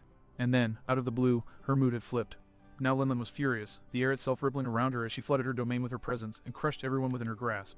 Crushed their very beings with the image of a giant, a colossus, a titan large enough to blot out the very sun, arms outreached from horizon to horizon and threatening to smother the world. And the source of this outrage was the picture being projected on a screen by a transponder snail that only barely remained half-conscious by Katakuri's sparse efforts. While 21 of the Straw Hat Pirates stood on either side of the cell-formed corridor, their captain was the last to enter the room, the light from behind him showing him only as a silhouette for a moment. A straw hat, a billowing coat. And seeing that silhouette, only one thought came across Charlotte Linland's mind. One thought crossed the mind of every member of the old generation in the world. One thought. One face. One smile. One name. Ruji, your big mom breathed murderously. Oh. Shiki ruthlessly quashed the vision that his mind's eye forced upon him at seeing the form of that straw hat-wearing pirate. He refused to see the resemblance to his former rival. Roger was dead, gone no more. And no matter how much the world insisted that this man was his successor, he refused to believe that he would lose with his superior forces to a man from the East Blue. Not now and never again. Never again. And yet, here they are, a traitorous part of his mind supplied. He schooled his angered expression into one of dull interest, lighting a new cigar. So, you want another round? Color me surprised. The Straw Hat Pirates calmly entered the room, marching between the commanders of the Golden Lion Pirates, who continued to observe them with vague interest. Behind them, Bardo strolled up to his own subordinates, who nodded at him, before descending into hushed conversation. You're planning on attacking the East Blue, Straw Hat, Luffy stated quietly, his hat shadowing his eyes. Finally caught on to that, did you? Shiki scoffed. The crew paused as they reached the middle of the room, and Luffy raised his head to show one furious eye. And Nami, she's okay. The Golden Lion's grin took on a special kind of evil. Sure, she's doing peaky. The assembled attendants snickered at the apparent joke. Shiki was quick to join them. The Straw Hats, meanwhile, were just as quick to bristle. In particular, Cross and Zoro tensed up as though they'd been delivered electric shocks, their eyes gleaming with untold emotion in the shadows of their headwear. Ja-ha-ha. Shiki, however, was blind to the shift, be it through casual ignorance or his own will. You sure put up a dangerous front. You don't think this motley crew of yours is going to walk out of here alive, do you? So saying, he raised his hand and snapped his fingers. On cue, the remaining screen walls in the room fell, kicked down by the pirates on the other sides. It was quickly apparent that the Straw Hats were woefully outnumbered. Hundreds of armed and sharp-dressed pirates filled the left and right side of both stories of the room. A small army, armed to the teeth and all focused on the one, single crew that stood opposed to them. The Straw Hat's sole reaction was to give the soldiers the most cursory of glances before dismissing them. I figured only one of you would be naive enough to believe that she could sacrifice herself to save her home. But now you're rushing in here, an entire suicide squad, Shiki drawled, puffing on his cigar. Well, I suppose it's just for the best. If I can't toast my new alliance with Sake, that I shall just have to baptize it in your blood. You're as dumb as you look, Luffy bit out, wiping the smile from Shiki's face. Nami would never sacrifice herself, idiot. She joined your crew, so she could attack from the inside. As the captain raised his voice, the rest of the crew raised their weapons, cocking them and holding them at the ready. Rifles, blunderbusses, shotguns, cannons, all manner of high-power firearms, aimed in every direction around them. Now prepare yourself, Shiki the Golden Lion. Luffy roared, taking a floor-shaking stomp in Shiki's direction. We will lose the same fight twice. Apparently, that was the cue for every Straw Hat with a ranged weapon, and at this moment, that meant every last one of them to open up on everyone else in the room. Most of the pirates in the first ragged row had no time to react before they were enveloped in bullet hell. And those that did have time to react were either met with another weapon as they dodged or else had their cover demolished by the heavier artillery. 10 seconds in, and already a quarter of the pirates in the room were down with bullet, shrapnel, or explosive wounds. And not only was the bullet hell not letting up, the grim silence accompanying it just made things worse. It made some of the pirates long for them to say something. Anything. Amaha. Entire crew is babies. Go home to mommy. Oh. On second thought, anything did not include Mary and Brooke cackling and taunting them. They could really do without that. Witnessing the devastation, and also seeing that the incensed rubber man out for his head was emptying his clip at an almost possessed pace, Shiki knew that there was only one smart option at the moment. Captain. One of the Golden Lion's lackeys exclaimed, hastily running up to his captain. Right, Shiki growled, turning to walk behind his throne. Whoosh. Crash. But he froze and snapped his attention back to the chaos when the utterly inconceivable occurred. Oh. I could and most definitely would have continued my onslaught for as long as Lasso would let me. But I cut myself off when everyone else started to click empty around me. Hyunjich, I'm out of ammo, Frankie grunted, tossing the two bazookas he was using at Mary, who promptly shoved them into her jacket. The rest of the crew followed suit, the Caravel girl giggling ecstatically at the sheer amount of firepower she had housed within her hull. Never seems to be enough bullets to take them all down, Sanji quipped as he cast his gaze around the rest of the room, which was slowly starting to get its wits back together. Speak for yourself, Homber, Lasso growled, morphing to his semi-form on my shoulder so he could shoot a smirk at our cook. Hale got bombs for days. Ditto on that point, Howitzer, Mary giggled, knocking loose her steaming cannon's empty drum and just as swiftly fitting in a fresh replacement. I've got a belly full of red-hot lead and I intend to share. Sorry, Sanji, but they do have a point, Kana smiled at the monster as she slotted in a fresh flavor dial. We experienced gunners do tend to carry spares. Ah, by the way, Mary. Here you go. The ship girl withdrew a large bundled object from her hold and tossed it to the angel. And the dugong makes 4. Mikey snickered, earnestly spinning his pistols about his flippers. Don't you feel foolish? Oh, cram it, Sanji huffed out in a weary cloud of smoke. Enough, Luffy growled, cutting off the chatter. We all snapped to attention. Cross. I nodded at my captain before scanning over our crewmates one by one. Usopp, Chopper. You're our best trackers. Find Nami and get her back in fighting condition. On it. Usopp snapped into a salute as he finished shrugging off the heaviest pieces of his armor. And then Indigo. Chopper questioned in a tight tone, thumbing his face mask over his nose. And then Indigo, right? I nodded before moving on to one of our larger and smaller crewmates respectively. Mary, Karu. Work together, go nuts through this place, take anything that's shiny and isn't nailed down. Woohoo! It may be a looter. Mary cackled, leaping onto Karu's back as Vivi slid off, and almost flattening the poor duck on account of how she was still toting the one-ton cannon. Oh god, Karu wheezed, but despite his quaking knees, I could tell that he was still good for it. Robin, I glanced at our grim archaeologist. Think you can. Find whatever information Shiki's accumulated over the years and appropriate it for ourselves. Robin smirked as she tilted her hat down over her eyes. I think I can do something along those lines, yes. Fantastic, I nodded gratefully. And then I turned towards our most recent powerhouse, who was clenching and unclenching her hand. Everyone else fucked things up. And Vivi, think you're feeling up to bringing down the heavens. Vivi brought her hand up to stare at it before slowly looking up at me. No, she breathed. Then, before I could ask what she meant, her other hand combed through her hair and tugged out her hair tie, shaking her long blue mane free. Something crystallized in Vivi's eyes, and a miniature vortex spun into existence in the palm of her hand. I'd rather raise the roof. And with that, the princess shoved her cyclone-bearing hand heavenward and clenched her fingers into a fist, crushing the vortex in her palm. Ro's wrath. I whistled as our party was suddenly encircled by a roaring pillar of air that shot up, into and clean through the ceiling, blasting the roof apart with contemptuous ease. The glare Shiki shot Vivi's way through the clearing smoke was almost as impressive. Oh, the throne room of a Lubrina palace was dead silent as the occupants all stared at the princess's display of might. She did it, Cobra whispered, tears of so many emotions welling up in his eyes. My sincerest apologies, Shiki the Golden Lion. Vivi curtsied politely as the smoke dissipated, her gaze never once breaking with her enemy. Did I forget to mention that I'm a Loja now? She looks just like her mother, Pell breathed, pride in his voice. Right down to the repent or suffer look, Chaka concurred. Hey, please, Aquino chuckled with a wave of his cigars. I was married once as well. You mean repent and suffer less. Cobra slowly allowed a vicious grin to come across his face. The only difference, he stated proudly, is that Shiki has long since made his choice. Oh, okay, now the way Shiki was glowering was impressive. If looks could kill, Vivi would have been a greasy smear on the floor, Lodia or no Lodia. Shiki. Still, it didn't last long before Luffy made a beeline for Shiki and prompted the bastard to make a run for it. Gritting my teeth, I went after my captain, Zoro right beside me. And a good thing too, because Scarlet and Indigo popped up out of nowhere right behind Luffy. The bandaged clown brandishing an oversized saber, and the gorilla sporting a pair of brass knuckles I just bet were laced with sea prism stone. They turned to face us, and it wasn't hard to imagine them tearing into Luffy's unprotected back otherwise. I raised freed. Out of the way, morons. And then hurled myself out of the way when soundbite blared a train horn in my ear, and an annoyingly familiar voice shouted behind us. Zoro followed a split second later, but Indigo and Scarlet were slower on the uptake, which meant that Bardo, a shimmering cocatcher projected a half-foot in front of him, practically ran them over in his haste to follow Luffy. I shook the dizziness of the dodge from my head before shooting a glare at Bardo's retreating back. Damn it all, Barty, what the hell do you think you're playing at? I grumbled to myself. Oh, wait up, Straw Hat. Luffy turned his furious gaze over his shoulder, prepared to slam his fist into whoever had dared to try attacking him while he was after Shiki. He aborted the attack, however, when his pursuer didn't make any aggressive moves. And something else. Who? Luffy started to call back before jerking as his memory was jogged by the other pirate's bobbing mohawk. Ah, you're that Barty guy, right? The one we met in Logtown. What are you doing here? Wait, what do you think? Bartolomeo stammered, huffing as he tried to keep up with Luffy's insane pace. I'm coming with you. I'm gonna help you kick Shiki's ass. Luffy's curiosity faded into annoyance, and he snorted and snapped his head forward. I don't need your help. Go back and help the others. What? Bardo squawked, cold sweat breaking out over his brow. Teach, that's not. Why you can't? Ananjich. Black bark clawed his fingers down his face.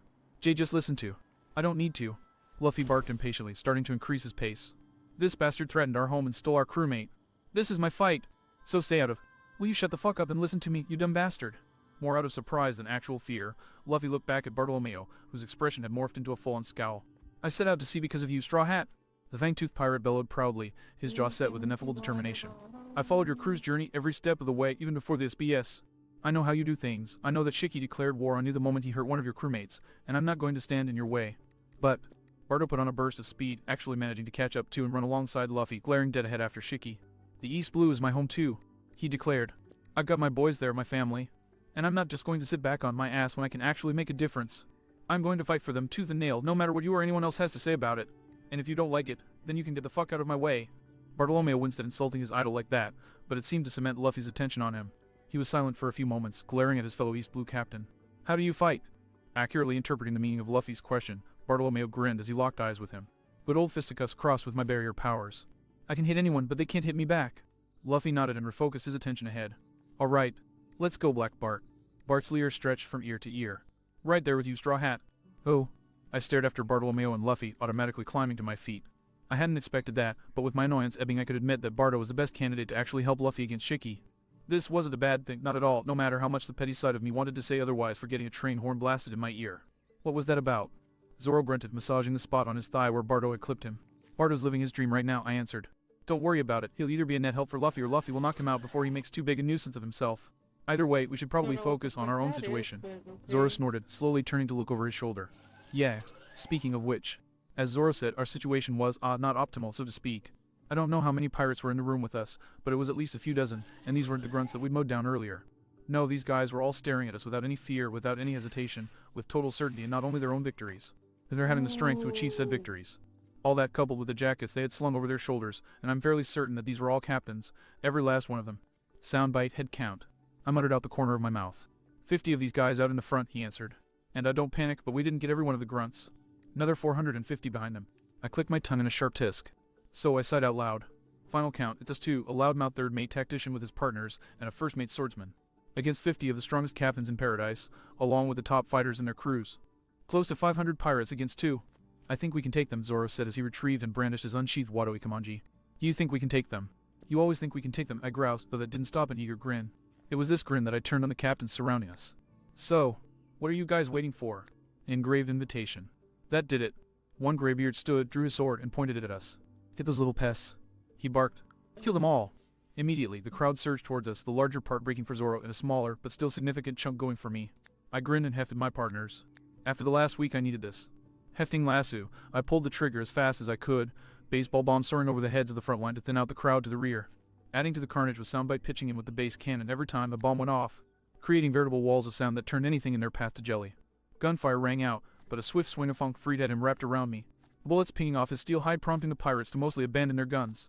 Still, about 20 bombs later, the leading 2 captains were almost on me with the rest of the horde only reeling.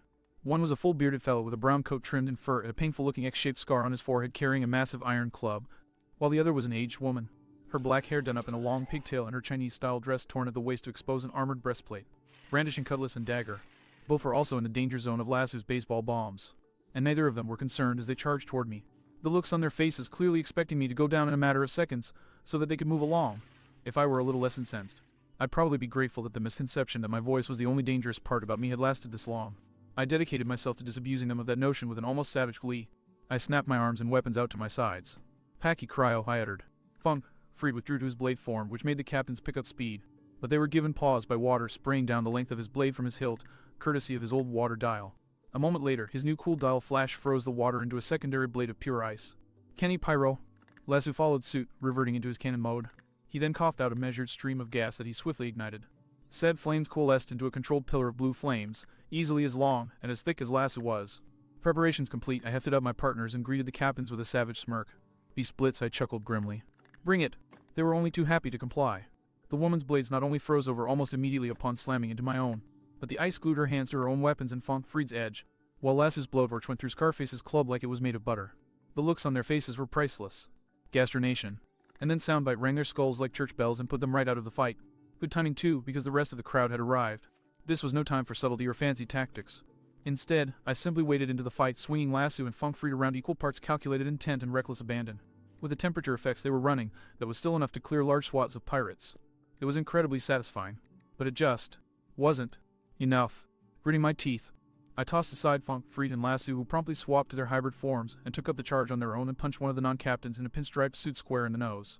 That he crumpled like a sack of flour was so much more satisfying than using my partners. And while Zoro and I were tearing through these guys, no one could ever accuse them of being stupid.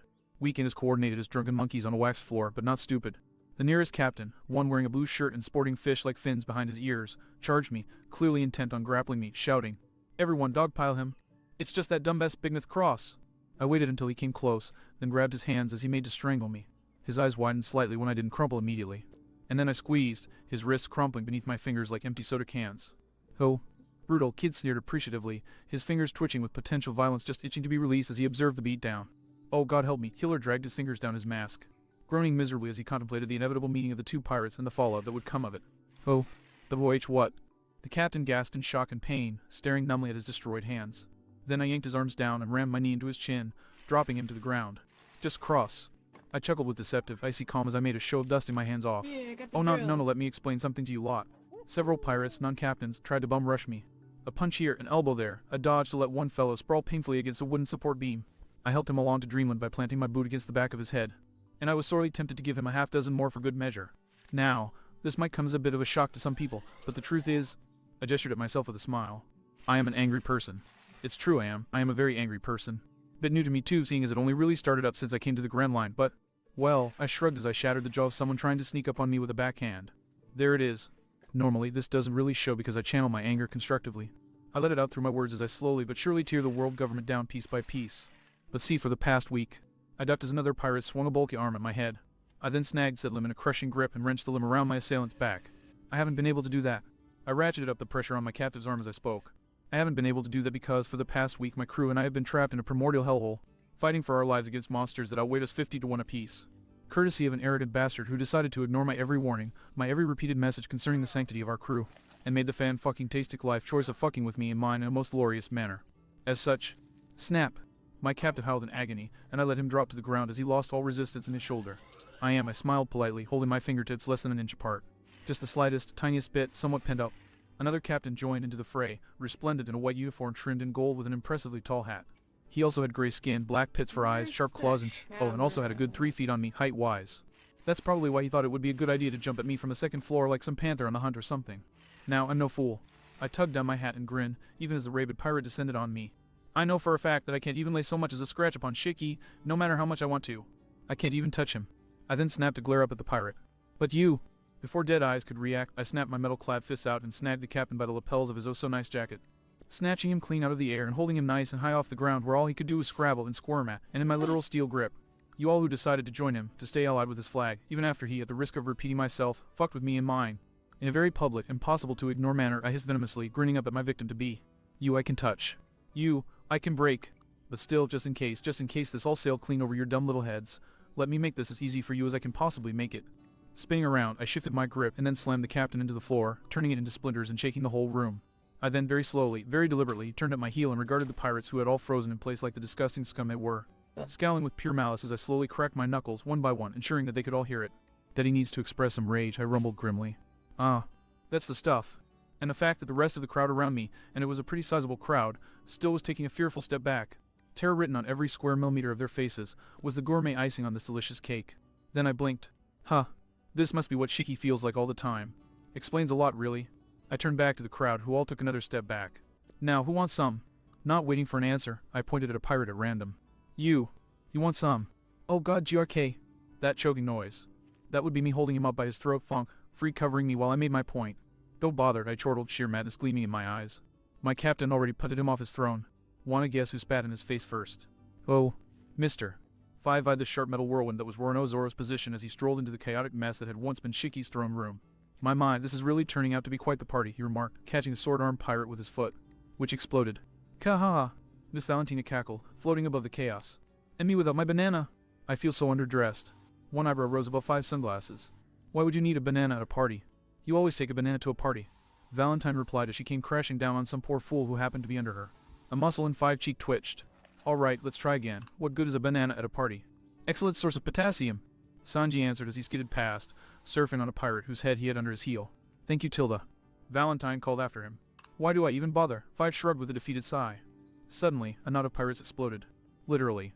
Both former Baroque Works agents glanced to the site of the explosion, and were thoroughly unsurprised to see Cross there, doggun retrieved and smoking on his shoulder. They were surprised to see thief Lord Ernesto Barbarossa among the fallen pirates, blood dribbling out of his ears. Taking a moment to catch an attacking pirate and explode his hand in his face, Mr. Five sighed and turned to his partner. Miss Valentine, what was that you were saying a couple of months ago before we met the Kuja pirates? He asked in a tight, if conversational tone. I was saying that we need to let go of our grudge against the Straw Hats because of how much their stupid luck has rubbed off on us, the woman said. More focused on the display than the pirate fruitlessly trying to cut through her umbrella, the poor bastard entirely unaware that the parasol was, in reality, entirely steel down to the last fiber, and was only portable due to currently weighing a mere fraction of its normal weight. That's what I thought, Five nodded. I'm starting to agree wholeheartedly with that. Valentine hummed as she snapped her parasol shut, allowing her attacker to overcompensate with his next swing, and then brained him with the full weight of her weapon of choice, which hit like a ton of, well, anything. That's good. That said, Five plowed on. I still want my shot at ringing Cross's scrawny neck. Oh, now that's an entirely different kettle of fish, Valentine scoffed, jabbing her umbrella's tip in the big mess general direction. You take everything above the waist, I call everything below. I heard that. The two of them stiffened as Cross side-eyed them, the literally murderous look in his eyes freezing them where they stood. I'm only going to say this once. If anyone who is not on my crew attacks me right here, right now, I will not be held responsible if they don't survive it, his voice informed them, right in their ears, in a perfectly conversational tone of voice. The two devil fruit users looked at each other. Then they proceeded to walk, not run, of course not. Why would they run? They didn't need to run. Not from him of all people, away without another word. Oh. Something tried to pierce the hazy shade of Nam's mind. Something tickled her senses, attempting to bring herself back to consciousness. Something was pushing and pulling at her. She couldn't be sure if it was physical or mental. Ami. Nami. Her name. Someone was calling her name. That was the push she needed to stir into consciousness. Nami. Nami. She didn't recognize the voice. It sounded young, more male than female, and concerned. She also processed the fact that something was prodding at her face. Nami. Nami, please wake up, please wake up. I'm sorry. So sorry. I'll do anything you say, I won't ever run away again, so please. Please. The prodding suddenly became a straight-up jackhammer. Wake you. Slam. Pat it out, you stupid duck. Nami shrieked as she slammed an uppercut into Billy's beak, knocking him off of her. A second later, however, Nami nearly collapsed as the extra energy granted to her by her adrenaline cut out, leaving her right back at death's door. Her mind reeled from the green haze choking it, but her analytical mind was still capable of discerning three facts about her situation. First, she had been cut loose of the bindings that Shiki had strung her up with, and she was laid out in the snow a good dozen meters away from the daft green grove. Second, Perona was free as well, lying in the snow next to her, but was still incoherent on account of the green bruises that had mottled her face. And third, most important of all, Billy. Nami wheezed through her too tight throat, blinking at the red-yellow blur she could vaguely recognize as her avian friend. Nami. The electric avian squawked in relief, flapping over her ecstatically. You're all right. Oh, thank heck, I was so worried. I'm so sorry that I flew away earlier, and I was just so scared, and then look. Billy held up his shaking wings, and Nami blinked at the large metal orb he seemed to be holding. Is that my jet dial? Nami coughed in confusion. It was the biggest piece I could find, and I'm so sorry I wasn't there to help, and tears welled in Billy's eyes as he bowed his head. Please, please, why you're my first friend. Then my only friend, so please don't hate me. The duck sobbed, rubbing at his eyes. You don't hate me for running. You don't be mad, please don't be gwack. Billy was choked off by Nami throwing her arms around his neck and hanging onto him for dear life. Why you came? The redhead sobbed into his plumage. And if you're talking TH, then that means the others came too. You're here, you're all here. Billy returned the embrace with similar relief, smiling at the forgiveness she gave so easily, though concern returned immediately upon seeing her slump to the ground, struggling to breathe. And Nami. What's going? The poison, Nami croaked weakly, shaking her head. Billy, be back in the trees, the fuses on the dynamite. Why you need to ignite them, hurry. W-wah. Billy squawked with a panicked flap. But if I do teach, then the daft greens. The others. That's the plan, Nami breathed. Shiki won't know what hit him. Billy stared at Nami in horror, but she shook her head. Worry about us after we need to. Idiot. Duck and Witch started as a soft hiss suddenly came from nearby, and their attention turned toward the huffing, scowling form of Perona, who was clawing at her collar. Get this off. I'll trigger the bombs, she panted. Nami processed it and looked at Billy, who frowned as he looked at the collar. I don't know if I can, Billy muttered noncommittally, nosing at the keyhole. Bring her, Herc, Nami heaved as her throat seized up on her. Grimacing with effort, she rifled her hand through her hair and withdrew a hairpin. Bring her here, Hugh, quick. Billy hastily complied, taking Perona into his talons and bringing her over to Nami.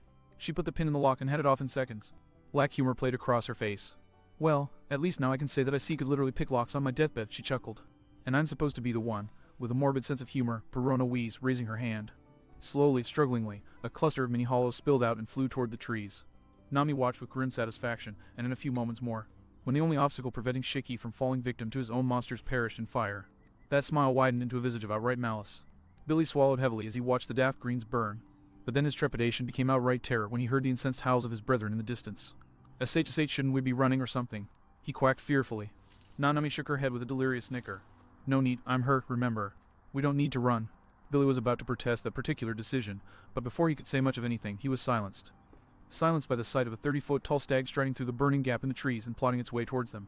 With a forest of spear-sharp antlers protruding from its brow, the beast's stature was emphasized even further, and coupled with the rows of razor-sharp teeth in its maw and the positively evil glint in its eyes, Billy was under no illusions as to what his cousin's intentions were. The duck gulped, and out of pure instinct he snapped his wings out, preparing to take to the skies, but then he steeled himself and extended his tail as well, electricity crackling around him.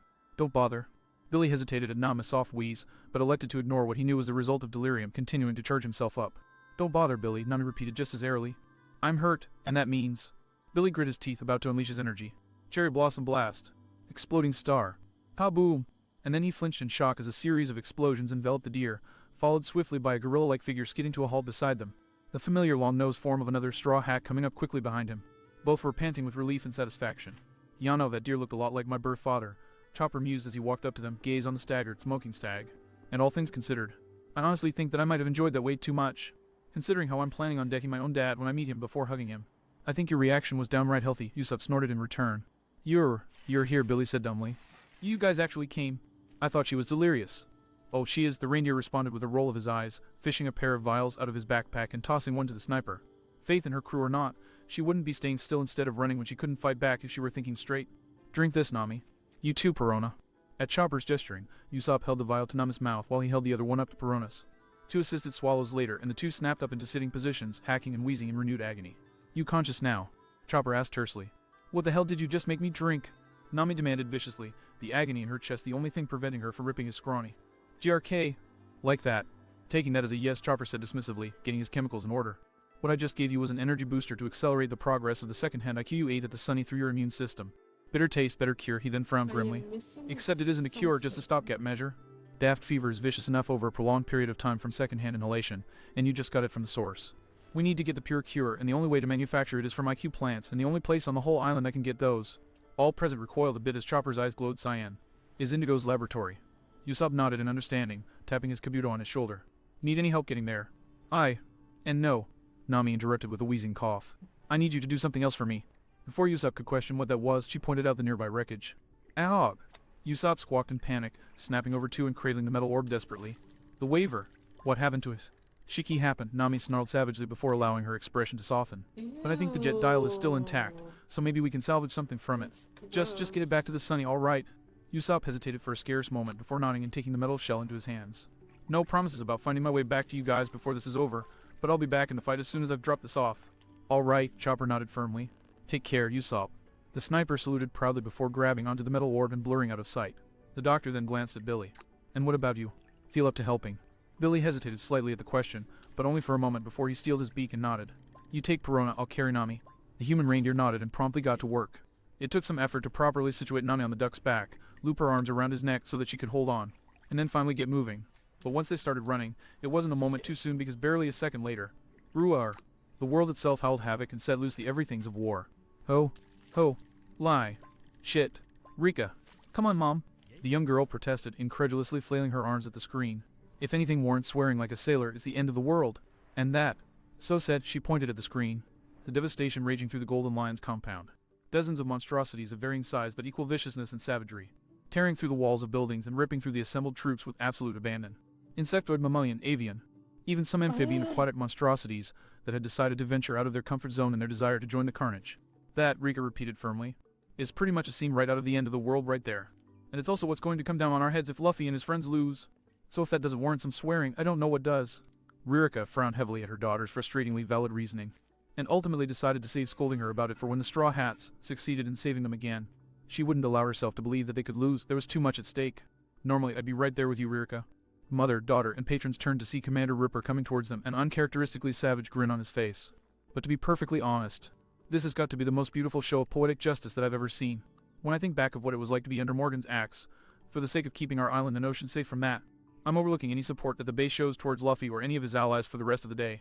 Ririka's eyes widened as she made the connection, a tyrant enforcing his will upon what he saw as his dominion. They were once again relying on Luffy to save them from an awful fate, this time before it even began. And with that in mind, with that realization of how much it meant to them in particular that the fight worked in their favor, she sighed and smiled lightly. I seem to have gone temporarily deaf. It should be better by tomorrow. Ripper smirked while Rika grinned. Oh. Sanji thudded to the floor, grimacing in pain and frustration, one hand on a cut in his upper arm losing blood. At least his opponents weren't in any hurry to attack him either. Silver linings. Surrounding him were 5 human-sized monsters in animal form. But for all that they were human-sized, they were a damn sight tougher than anything running around in the jungle. The wolf pacing around was blindingly fast. Kicking the cobra opposite it was like kicking a metal cactus. The hare sitting well back kept pelting him with projectiles. And the steel-feathered falcon and nausea-inducing bat circling overhead were a consistent nuisance. Especially the bat. It was too bad there weren't any real recipes that featured bat. Not to say that this had been entirely one-sided. The wolf, for one, was walking with a pronounced limp, to say nothing of their considerable caution. That meant one thing. Time to kick it up a notch, Sanji muttered, beginning his spin. His foot scraped on the wood and soon bloomed with immense crackling heat. The alphas around him all took a nervous move back, the fear of fire still ingrained in their instincts. So when Sanji leaned towards the wolf and the rabbit behind it, both flinched back, which left them completely out of position when Sanji instead took a flying leap towards the cobra, blazing foot held out. The cobra, eyes wide, tried to slither out of the way, but it wasn't fast enough. What saved it was the falcon and bat launching metal hard feathers and an ultrasonic scream respectively. Sanji flinched under the assault, slowing. He growled, planting his hand and pivoting. Annoying. That pivot swung his blazing leg around and right into the bat's face. With a squawk of agony, the bat went tumbling back and hit the wall, slumping to the floor. Sanji let himself go limp as the falcon dove at him, the bird passing over him and his foot coming up to meet it. Another squawk, a burst of feathers, and then the falcon bounded off the ceiling and plopped onto the floor too. The remaining animals warily-eyed Sanji, especially when he stood and flashed them a smirk. Who wants to be served next? As if on cue, one of the walls suddenly burst to pieces, a mid-sized crocodile with a raccoon and a scorpion on its back trotting in. The scorpion promptly launched a glob of venom at the cook, who dodged it, only to be met by a sudden raccoon dive to the face. Warg! Only a hasty jump back saved Sanji from more than a few face scratches, and it didn't stop the rock that smacked right into his ribs. Worse, out the corner of his eye, he could see the two flyers starting to stir. This could be bad, he mentally admitted. Hey Sanji, you look like you could use a hand. Sanji glanced towards the door, where Jin was leaning against the frame, smiling like the devil. You've got nothing better to do, Sanji grunted. Now with two fighters in the room, the animals were once again frozen, eyeing each as they tried to figure out what to do. That meant Jin had plenty of time to spin his tonfa. Time enough that they started sparkling and crackling, until the weapons were twin blurs of radiant light. Primal Imperium, Jin intoned before rushing the crocodile. Slow as it was, the crocodile probably wouldn't have been able to dodge the blow, and it didn't even try, trusting in its protective armor. That armor, sadly, was not built to withstand a massive iron ball slamming into it, nor to stop the load of electricity that followed. With a snapping noise and a keening wail, the crocodile twitched and flailed, and then fell still, the smell of charred keratin filling the room. Who's next? Jin asked, scanning the room. Sanji, meanwhile, had started moving as soon as said the name of his attack. Spinning around, he raised his foot in an axe kick that he brought down on the still surprised cobra sitting behind him. The blow obliterated the tatami mat and left the cobra stunned. The next 5 ensured that it would stay that way. Swaying out of the way of the wolf, Sanji spun and planted his non-fire leg right into its soft underbelly. With a yipe, the wolf tumbled out of the fight, at least for now. A rock following in its wake was obliterated with a single kick. The two flyers tried to stay at range, but injured as they were, Sanji had no problem moonwalking up to them. Premier Hatchai's hash! The double kick landed square on the falcon, pitching it away again. Evading another kicked rock, Sanji touched down right as the wolf dove for him again. The dive was promptly halted by a flaming boot to the face. The poor abused wolf went down with a piteous whine, and Sanji turned his attention to his last two annoyances, the rabbit and the hawk. In his peripheral vision, he could see Jin finish off the raccoon with just the edge of his weapon's electrical field. The last two alphas evidently saw that too. The rabbit kicked a hole in the wall and bolted through, the falcon following shortly behind. Should we go after them? Jin asked. Not waste of energy, Sanji waved the hand dismissively, his other hand occupied with lighting up a new cigarette. Let them run off and either raise hell or get crushed elsewhere, I don't care. I only fought them because they cornered me. More importantly, Sanji eyed Jin's weapons appreciatively. Nice technique. Let me guess, magnets in the orbs. Heh. The dead-eyed man smirked and nodded in confirmation. Good eye, yeah. It just came to me. Amazing what you can do when you really buckle down, huh? Tell me about it, the cook chuckled as he shook the lingering smoke from his leg. He then frowned thoughtfully. The name's got me curious, though. Primum, where have I heard that before? The Primum Mobile from Dante's Paradiso, the gaunt man explained with a sage nod. It's the layer of heaven where angels reside. Sanji's curly eyebrow quirked. I thought your epithet was man-demon. Yeah, I completely flipped my image the first chance I got once I broke ranks with Krieg, Jin snarled, scowling. After a deep breath, though, he shot his old friend a cocky smirk. Anyway, you're now looking at the man known as the Empyrean Envoy, worth 80 million. The Straw Hat's eyes shot wide in shock. Okay, I know what that one means. And you'll excuse me if I have a hard time believing the Marines would actually give that to you of their own free will. Wheel, Jin's grin slowly darkened tauntingly. In all fairness, I did have some help in getting it to stick. Sanji's eye narrowed accusingly. Help or cross help? No, wait. He snapped a hand up before Jin could respond. On second thought, I'd rather keep well out of that bog of secrecy. Just one more question. He tilted his head in confusion. Angels. From you, of all people. Jin slowly cracked his neck back and forth. Do you know what the first thing angels say is whenever they appear? They always say be not afraid. And the reason they say that is not to be comforting. Jin tilted his head at just the right angle so that his grin was at peak malevolence. It's because angels in their truest forms are fucking terrifying. Well, I'm sold, Sanji declared. He then turned an evil eye out of the room. But now that that's cleared up, one to go and help me put the fear of both those above and below in these bastards. Jin matched the grin tooth for tooth as he slowly started to spin up a fresh charge. I thought you'd never ask. Oh, Doctor. Indigo was a genius. Know how much they hated how he used his surplus IQ, nobody could deny that fact.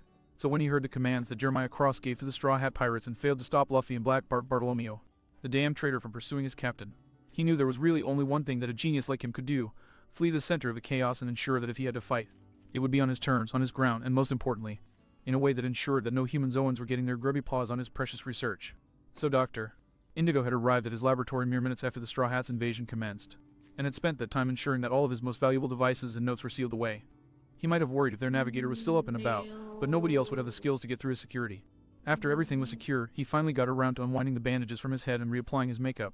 The hollow girl's parting shot had destroyed much of his hair and left more than a little bruising on his face, leaving his appearance different than he was used to. This and the fact that they were invading the East Blue, vindicating his ingenuity to the world, inspired the Doctor to redesign his appearance. White was the basis before, but several black markings adorned it. His reasoning behind donning it was that he thought it would make him look more dangerous. He was right. With his makeup applied, he parked himself on the railing of the second level of his lab to wait for the Straw Hat's inevitable invasion. With his preparations complete, his wait was brief. The doors swung open, and Indigo scowled, then grinned as he saw the very object of his ire before him, and with one of his most ingenious test subjects and the two other objects of ire in his life following behind him to boot. Today was actually looking up after all. Tony Chopper. I've been expecting you, he said, chemicals brimming in his palms and ready to form into his chemical juggling at a moment's notice. Indigo, the Zoan growled fairly, glaring bloody murder up at the other Doctor. He paused, passing Perona's barely conscious frame off to Billy before straightening a touch, going for the juggalo look. Indigo blinked, glancing into a nearby mirror. I wasn't aware that this was a style, but then again one does tend to miss a few developments when secluded from the world for 20 years. Chopper snorted.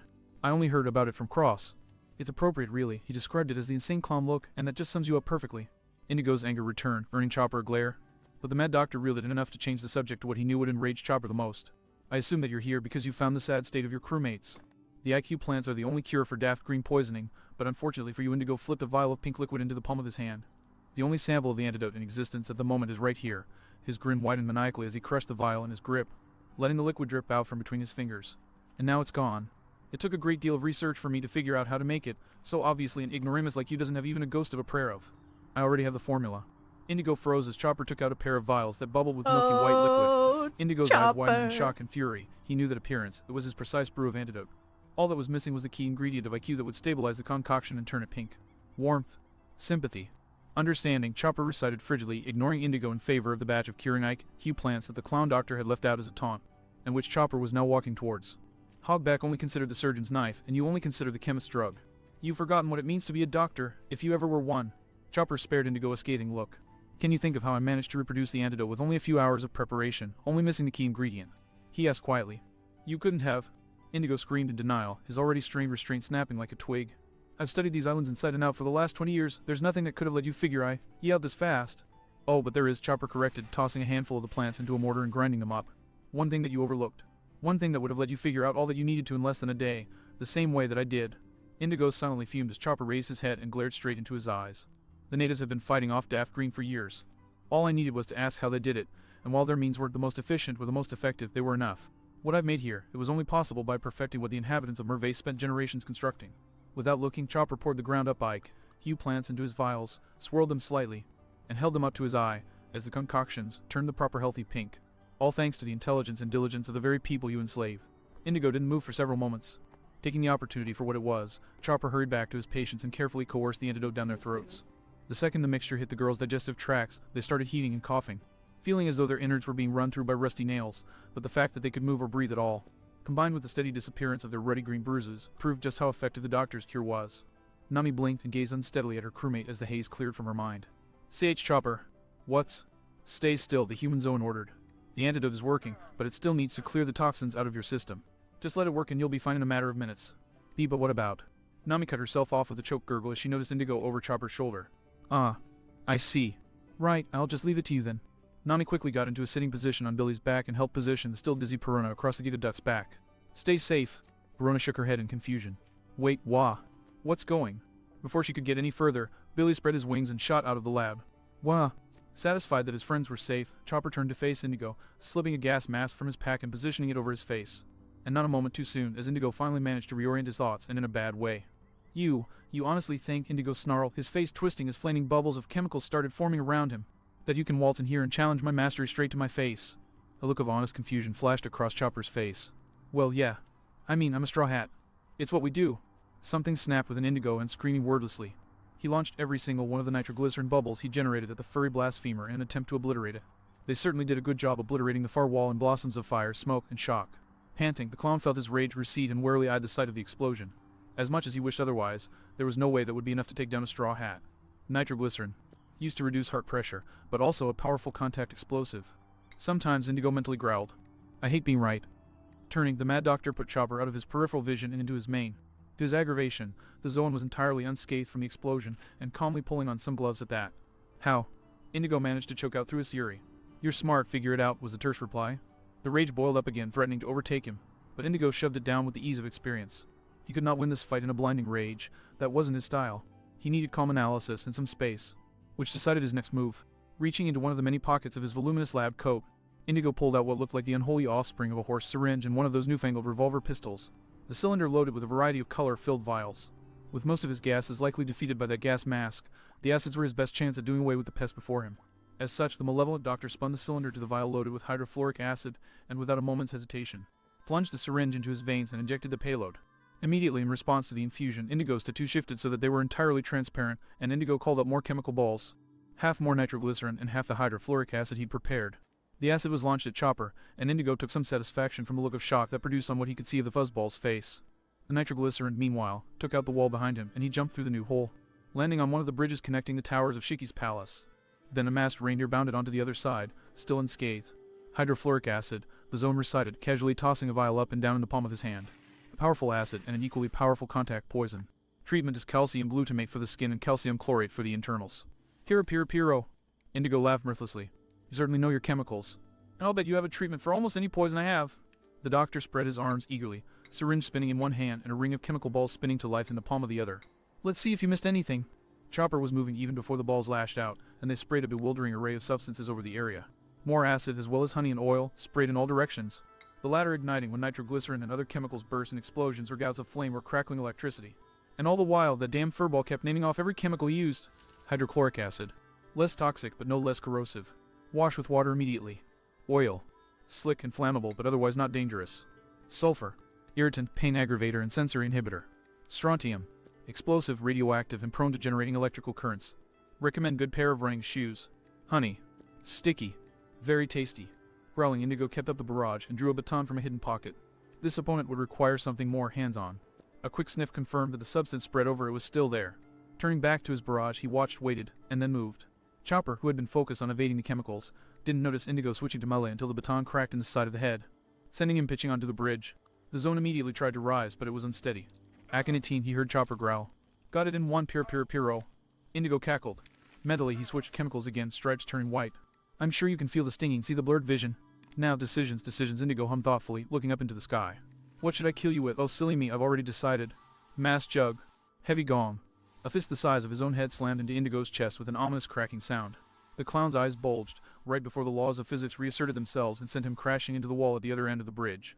The chemical ball, now with no one to hold it up, splashed onto the bridge, Chopper hopping over the spot to stalk up to Indigo.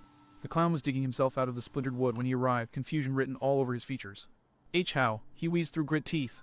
Pianiflerin, Chopper explained, holding up a small vial of pills as he calmly marched forwards.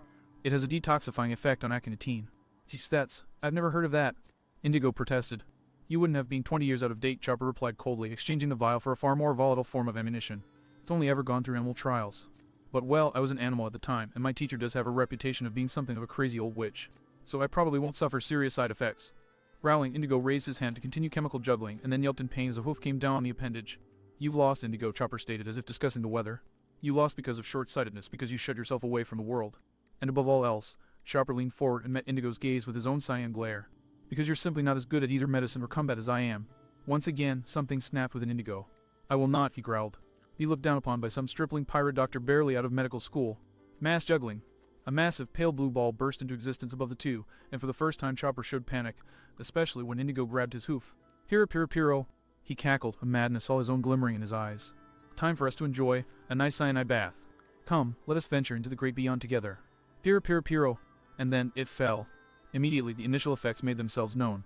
Dizziness, headache, pounding heart, and sucking lungs. Gritting his teeth, Chopper shifted to human form and plunged a hand into his bag, pulling out a syringe that he jammed into his arm, pressing the plunger.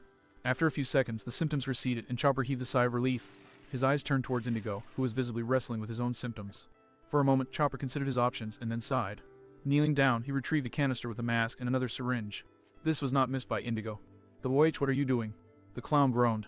Treating you, obviously, Chopper replied, shaking his head with a grimace in an effort to clear it. You might be a bastard, but I'm still a doctor. And no, Indigo roared. I refuse to. Hovenhoof slammed into a specific pressure point raid. Indigo's temple and the other pirates' protests ended. That's better, Chopper sighed. Especially since I have to use the less pleasant antidote. He was left to work quietly for a bit, stabilizing the mad chemist and then injecting him with a paralyzing agent. Then he hefted Indigo onto his shoulder and carried him back to his lab. Funny, a familiar voice remarked as he went. I thought you'd be carrying back a mangled mess of bones and tissue like whatever you did to Hogback, and that you'd be just as raving now as you were back then to boot. Chopper exhaled heavily, sparing the grinning specter beside him a glance. Hogback was a hero of mine, and I let my anger overtake me when I got my hands on him. The kind of hatred you feel for someone you used to look up to is so much worse than someone that you always knew was a monster. He shook his head as he dropped Indigo onto the floor of his lab. If he's a half-decent scientist, his laboratory should be strong enough to withstand the fall of Merveille. The Marines will handle the rest. But so long as you're here, you think you'd be willing to help me get past? Sorry, Furball, I've got bigger things to worry about than science, Perona Air quoted impishly. But hey, since you saved my life, I'll tell your old ship to head your way. She's as good at lockpicking as Nami Wright. Chopper exhaled and nodded. Alright, thanks.